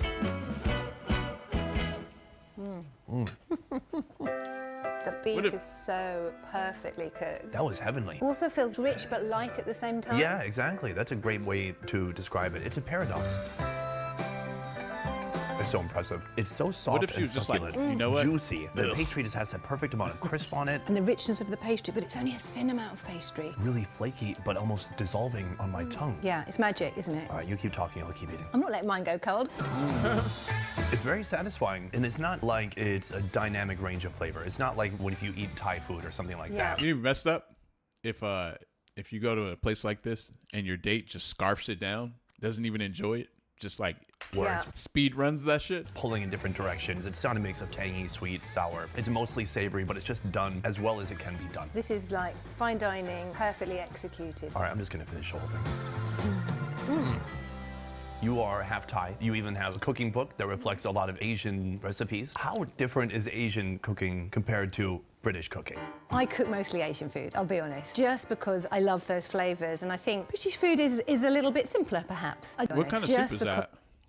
Because I love those flavors, and I think British food is a little bit simpler, perhaps. I just think Britain now is so diverse in terms of what you can get. You know, sushi only came in here about maybe the noughties. Now my kids have been growing up on sushi, so British food has definitely come a long way. I feel like in the past more, perhaps British food had a stigma of being simple, potentially bland, maybe heavy. It seems like the food itself has evolved over time. I think there is a global sort of fusion happening as well. There's definitely inspiration from other cuisines that are coming in. I mean, I think one of Britain's most popular dishes is Indian food, chicken tikka masala, for example. So I think as a nation, I'm not sure it's as clear-cut as saying British food anymore. I think it's a complete mix. I think when it comes to British cuisine, I'm still learning about it and I have a lot to learn. What's fun about this is that this is elevated to the Looks maximum. like the Sunday roast over this? Curated and crafted dish, and it really doesn't get much better than this. This was amazing. Thank you so much for joining me. Thank you so much. When it comes to today's British beef, the one that gave me the most bang for my buck was absolutely that massive Sunday roast.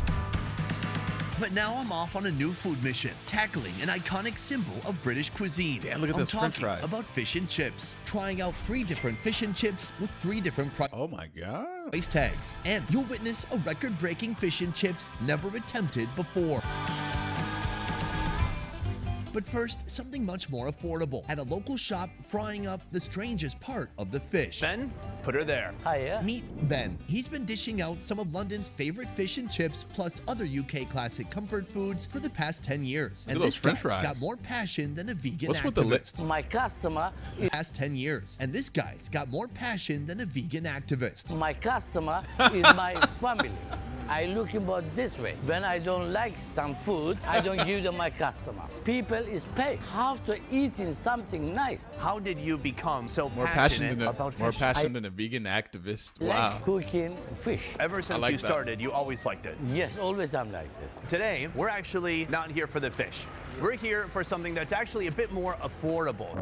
Fried cod roe and chips. This is the cheapest version of fish and chips we could find in London. And it starts with cod eggs, pressed and cut into rolls. Normal fish chips is £12.50. For cod roe is £11 is okay. 11 pounds? Yeah, £11, yes. Yeah. I thought it would be cheaper. The blocks of cod roe get a thin coating of plain flour, then they're dipped in frying batter. You are originally from Turkey. Yes. 23 years ago, I moved in the UK. Were you cooking fish back in Turkey? No, here. How did you learn Would the you guys pay $13 for this garbage? art of frying fish? I learned from Italian people. Now to the exciting part. The cod roe takes a dip in scorching oil. This step appears to be simple, but it's what separates Ben's food from local competitors. Now we have maybe 10 fish and chip shops in central London, but I'm number one This looks disgusting. because I change it every day, my oil. Oh, you switch it every day? We don't fucking believe you, bro. Every day I Nah, change fuck the that. oil. What do you do Nope. with the old oil? Sell it to the other fish and chips? No. No.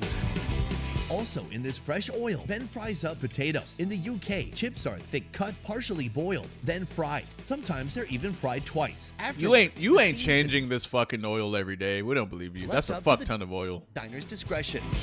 Once the cod roe and chips are maximally crispy, they get a sprinkle of herbs. Then they're served with a slice of fresh lemon. I can just smell this freshly fried chips and fish roe. I can't wait to dig in. That's right. Not fish and chips, cod roe and Man. Cod roe and chips, which I've never had before, so this is a first to me. Let's build up to the cod roe. We'll talk about that soon. But first, Man, you can't be eating this shit every day.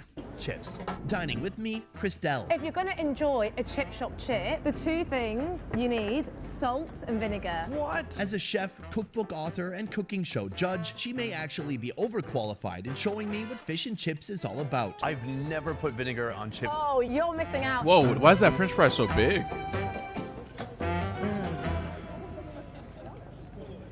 Interesting.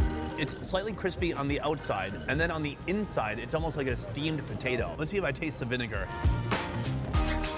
Vinegar is new. I'm trying to get used to that. What's quite nice is you've got these fat chips, they're very rich. The vinegar almost cuts through that. It tastes very balanced. But it does make them a little bit soggy. You need to demolish them in about 3 minutes, I'd say. Yeah, perfect. That makes Nah, sense. just listen. Just tell her that putting vinegar on potatoes is fucking nasty, man. You don't have to pretend like. I like it. I like to try something new. I get why people like it. But those are the chips. We're not here just for that. We are here today for the fried cod roe. This has been battered and fried just like any other fish here. I'm quite excited. I feel like it's going to be quite umami, quite fishy. I'm not sure about the texture though. So if you don't like this, will you be honest? Oh yeah, but to be fair, I'm actually not a fussy eater. I eat most things. Is that a nice way to say low standards? Yeah. But before we try that cod roe, a quick word from the sponsor of this video, BetterHelp. So listen, I know life's challenges can leave you feeling stuck, uncertain, and overwhelmed. And sometimes all you can do is just try to make it.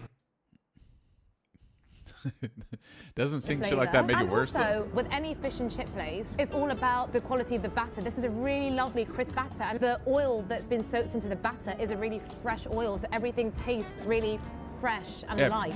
Bro, You're she from has London. Yeah. What is your relationship with fish and chips? Fish and chips, when you have a She has no taste buds. bite of it, you kind of get the sense of deep fried nostalgia. It's a quintessentially British dish. It's comforting. It is indulgent. I love it. So this is our appetizer. This is our warm-up into the day. By the end of this video, I personally will be trying the most expensive fish and chips ever to be made in London. Wow. But first, we have yet to try the classic fish and chips. Traveling back in time to the very root of this historic dish, This we dude's- find ourselves this at dude's a Rock fat and Soul fuck. Place, the oldest standing fish and chip shop in London. This place has been around since 1871. Yeah, and the original family taught our family as well. So we're the only chip shop really in London that has a direct link to the very beginnings. Can you tell me about the origin of fish and chips in London? The immigrants' mill.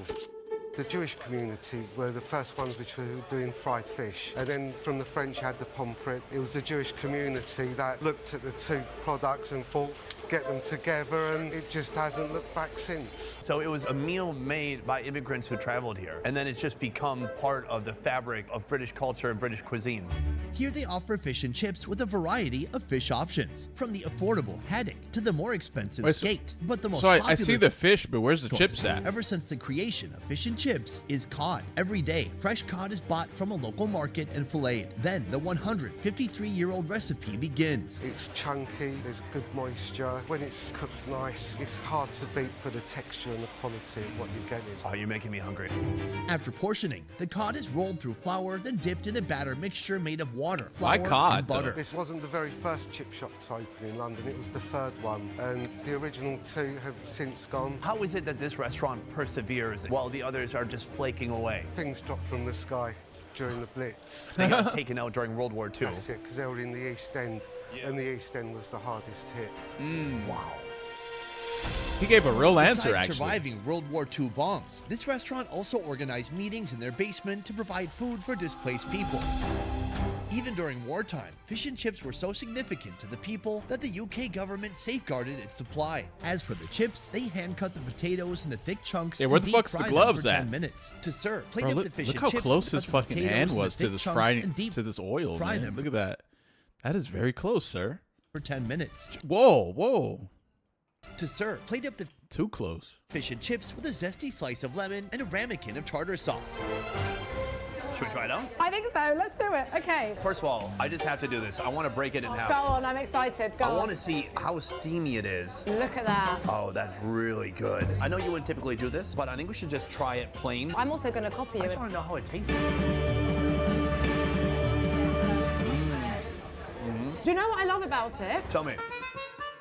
What is so important with fish and chips is the ratio of fish to batter. The batter is so thin, the fish is so flaky and fat, and you can taste how fresh the fish is. The batter doesn't overwhelm, it actually complements the fish. It is light, crispy, flaky, the fish is soft and buttery. Oh my gosh, this is so good. Can you just take over my show? You talk, I eat. With pleasure. I would say you can taste the freshness of the fish, but there's no real strong, bold flavors. There's not a lot of seasoning. But That that's shit looks fine. crazy.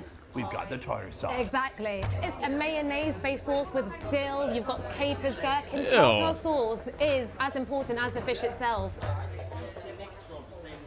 Yeah, I'm good on this. Sour, Eh. creamy, full of dill. You guys like It this is type of delicious. stuff? Yeah, it's just the perfect amount of seasoning, and it just ties everything together. This sharp, herby, fresh sauce with that fresh fish, the crunchy batter. It's probably is good, just, but like, I don't such know. a good combo. Yeah. And then, Chips? Oh, yeah. in between, all part of the experience. They have great tartar sauce here. There's no way you could have an operation like this that's so iconic and just have store-bought tartar sauce. The owner said they've had their own formula, hey. and he said they've kind of even toned it down. You forgot a I bit was to streaming, not bro? be too intense Hello? I'm here. I'm right here. Hello? or too sour. It's all about complementing, not overwhelming the fish, and I think they've done such a good job. Have you ever complimented a fish? No, I'm actually quite scared of animals. Oh.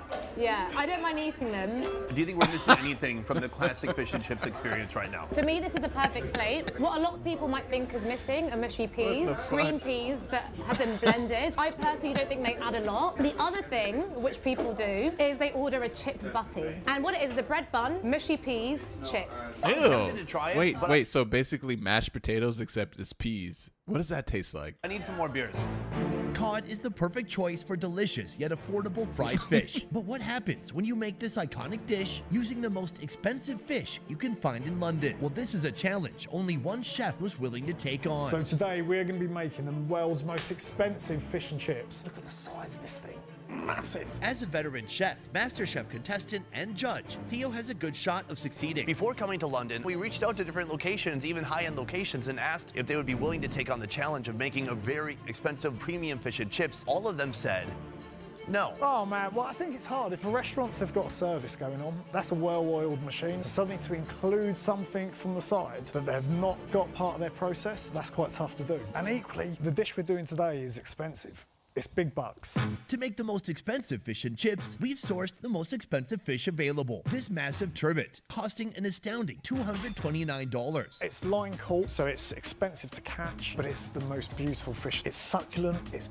meaty. I mean, it blows almost every other fish out of the water, excuse the pun. Turbot is typically reserved for gourmet, high-end fine dining. To deep fry such a luxurious ingredient is unthinkable. Until now. My guess is that you've never done this before with this type of fish. Never. This is fraught with danger, I'd say today. You have a lot to lose and almost nothing to gain. I don't even know why I'm doing it. So we're now going to fillet the fish. We've got a bone that runs through here, so we're going to try to cut through that skin. Wait, what is he doing? Tough. There we go. Now we need to cut around the heads, follow the shape of the meat.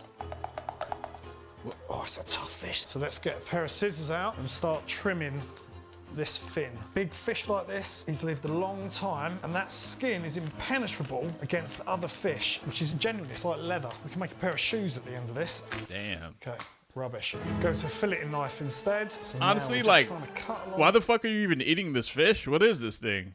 here, trying to keep it as close to that bone as possible. So we're scraping the knife. This really is going to make the best fish and chips we've ever had in our life. And then this is our first fillet. Look at that. Beautiful. That weighs so much for on this? its own. You could sell that and buy a small car. Theo meticulously runs his knife through the turbot to extract another meaty fillet. Then he flips the fish and cuts out two more, leaving the skeleton behind. This To thing make barely each has fillet meat on perfect, it. Theo slices away the thick skin, then trims the edges. Oh, Hit never the mind. fillets with a little bit of salt, with a little bit of flour. Damn. And now the batter. To match the luxury of this turbot, mix flour, salt, baking powder, and champagne. Forget beer battering. This is a fish batter for the Champagne. 1%. So English sparkling wine, and the reason we use carbonated beer or wine is it gives you air. So when we coat the fish in it, that's going to bubble up. That's going to give us a really crisp, light, airy batter. Let that drip off a bit. Normally we deep fry this, but we want to make sure we get it nicely coated because it's a Damn. big fish. As soon as we get a bit of colour on the other side, we're going to flip it over, get a bit of colour. I've never eaten fish that was like freshly caught and then cooked before. Have you guys? That, and then we're going to finish I heard in it the tastes oven. different. So we don't burn the exterior, but we get a lovely even cook throughout. We'll take about 2 minutes on this side. I'm a bit nervous because, you know, Sonny, he's got a refined palate, a sophisticated Is it level better? of taste. It's better? So I'm hoping this better? is going to Yeah. live up to his expectations. Whoa. Did he fry that too much though? Once all fried up, the 4 pieces Man, I of feel fillet like head to the man, I feel like frying this is like kind of killing the value of it or something, huh? oven, and Theo moves on to the chips. Chop up 4 fresh potatoes, thick cut in true British fashion. Parboil the potatoes for 6 minutes, then after draining, waste. they go through a 2-step frying process. The first fry to lightly cook them through, You're then not the supposed to second fry fry this? to crisp them up. The turbot, after 6 minutes of baking, gets a quick dip in oil once Oh, more to man. enhance its outer crunch. Oh, man, Finally, that- plate up the fillets with chips and mushy peas. Mushy peas? Man, what? This here just may be the most expensive fish and chips in London's culinary history. And 2 peas. guys will help me enjoy this humble working man's food turned posh plate of protein. Joshua. Hello. Ollie.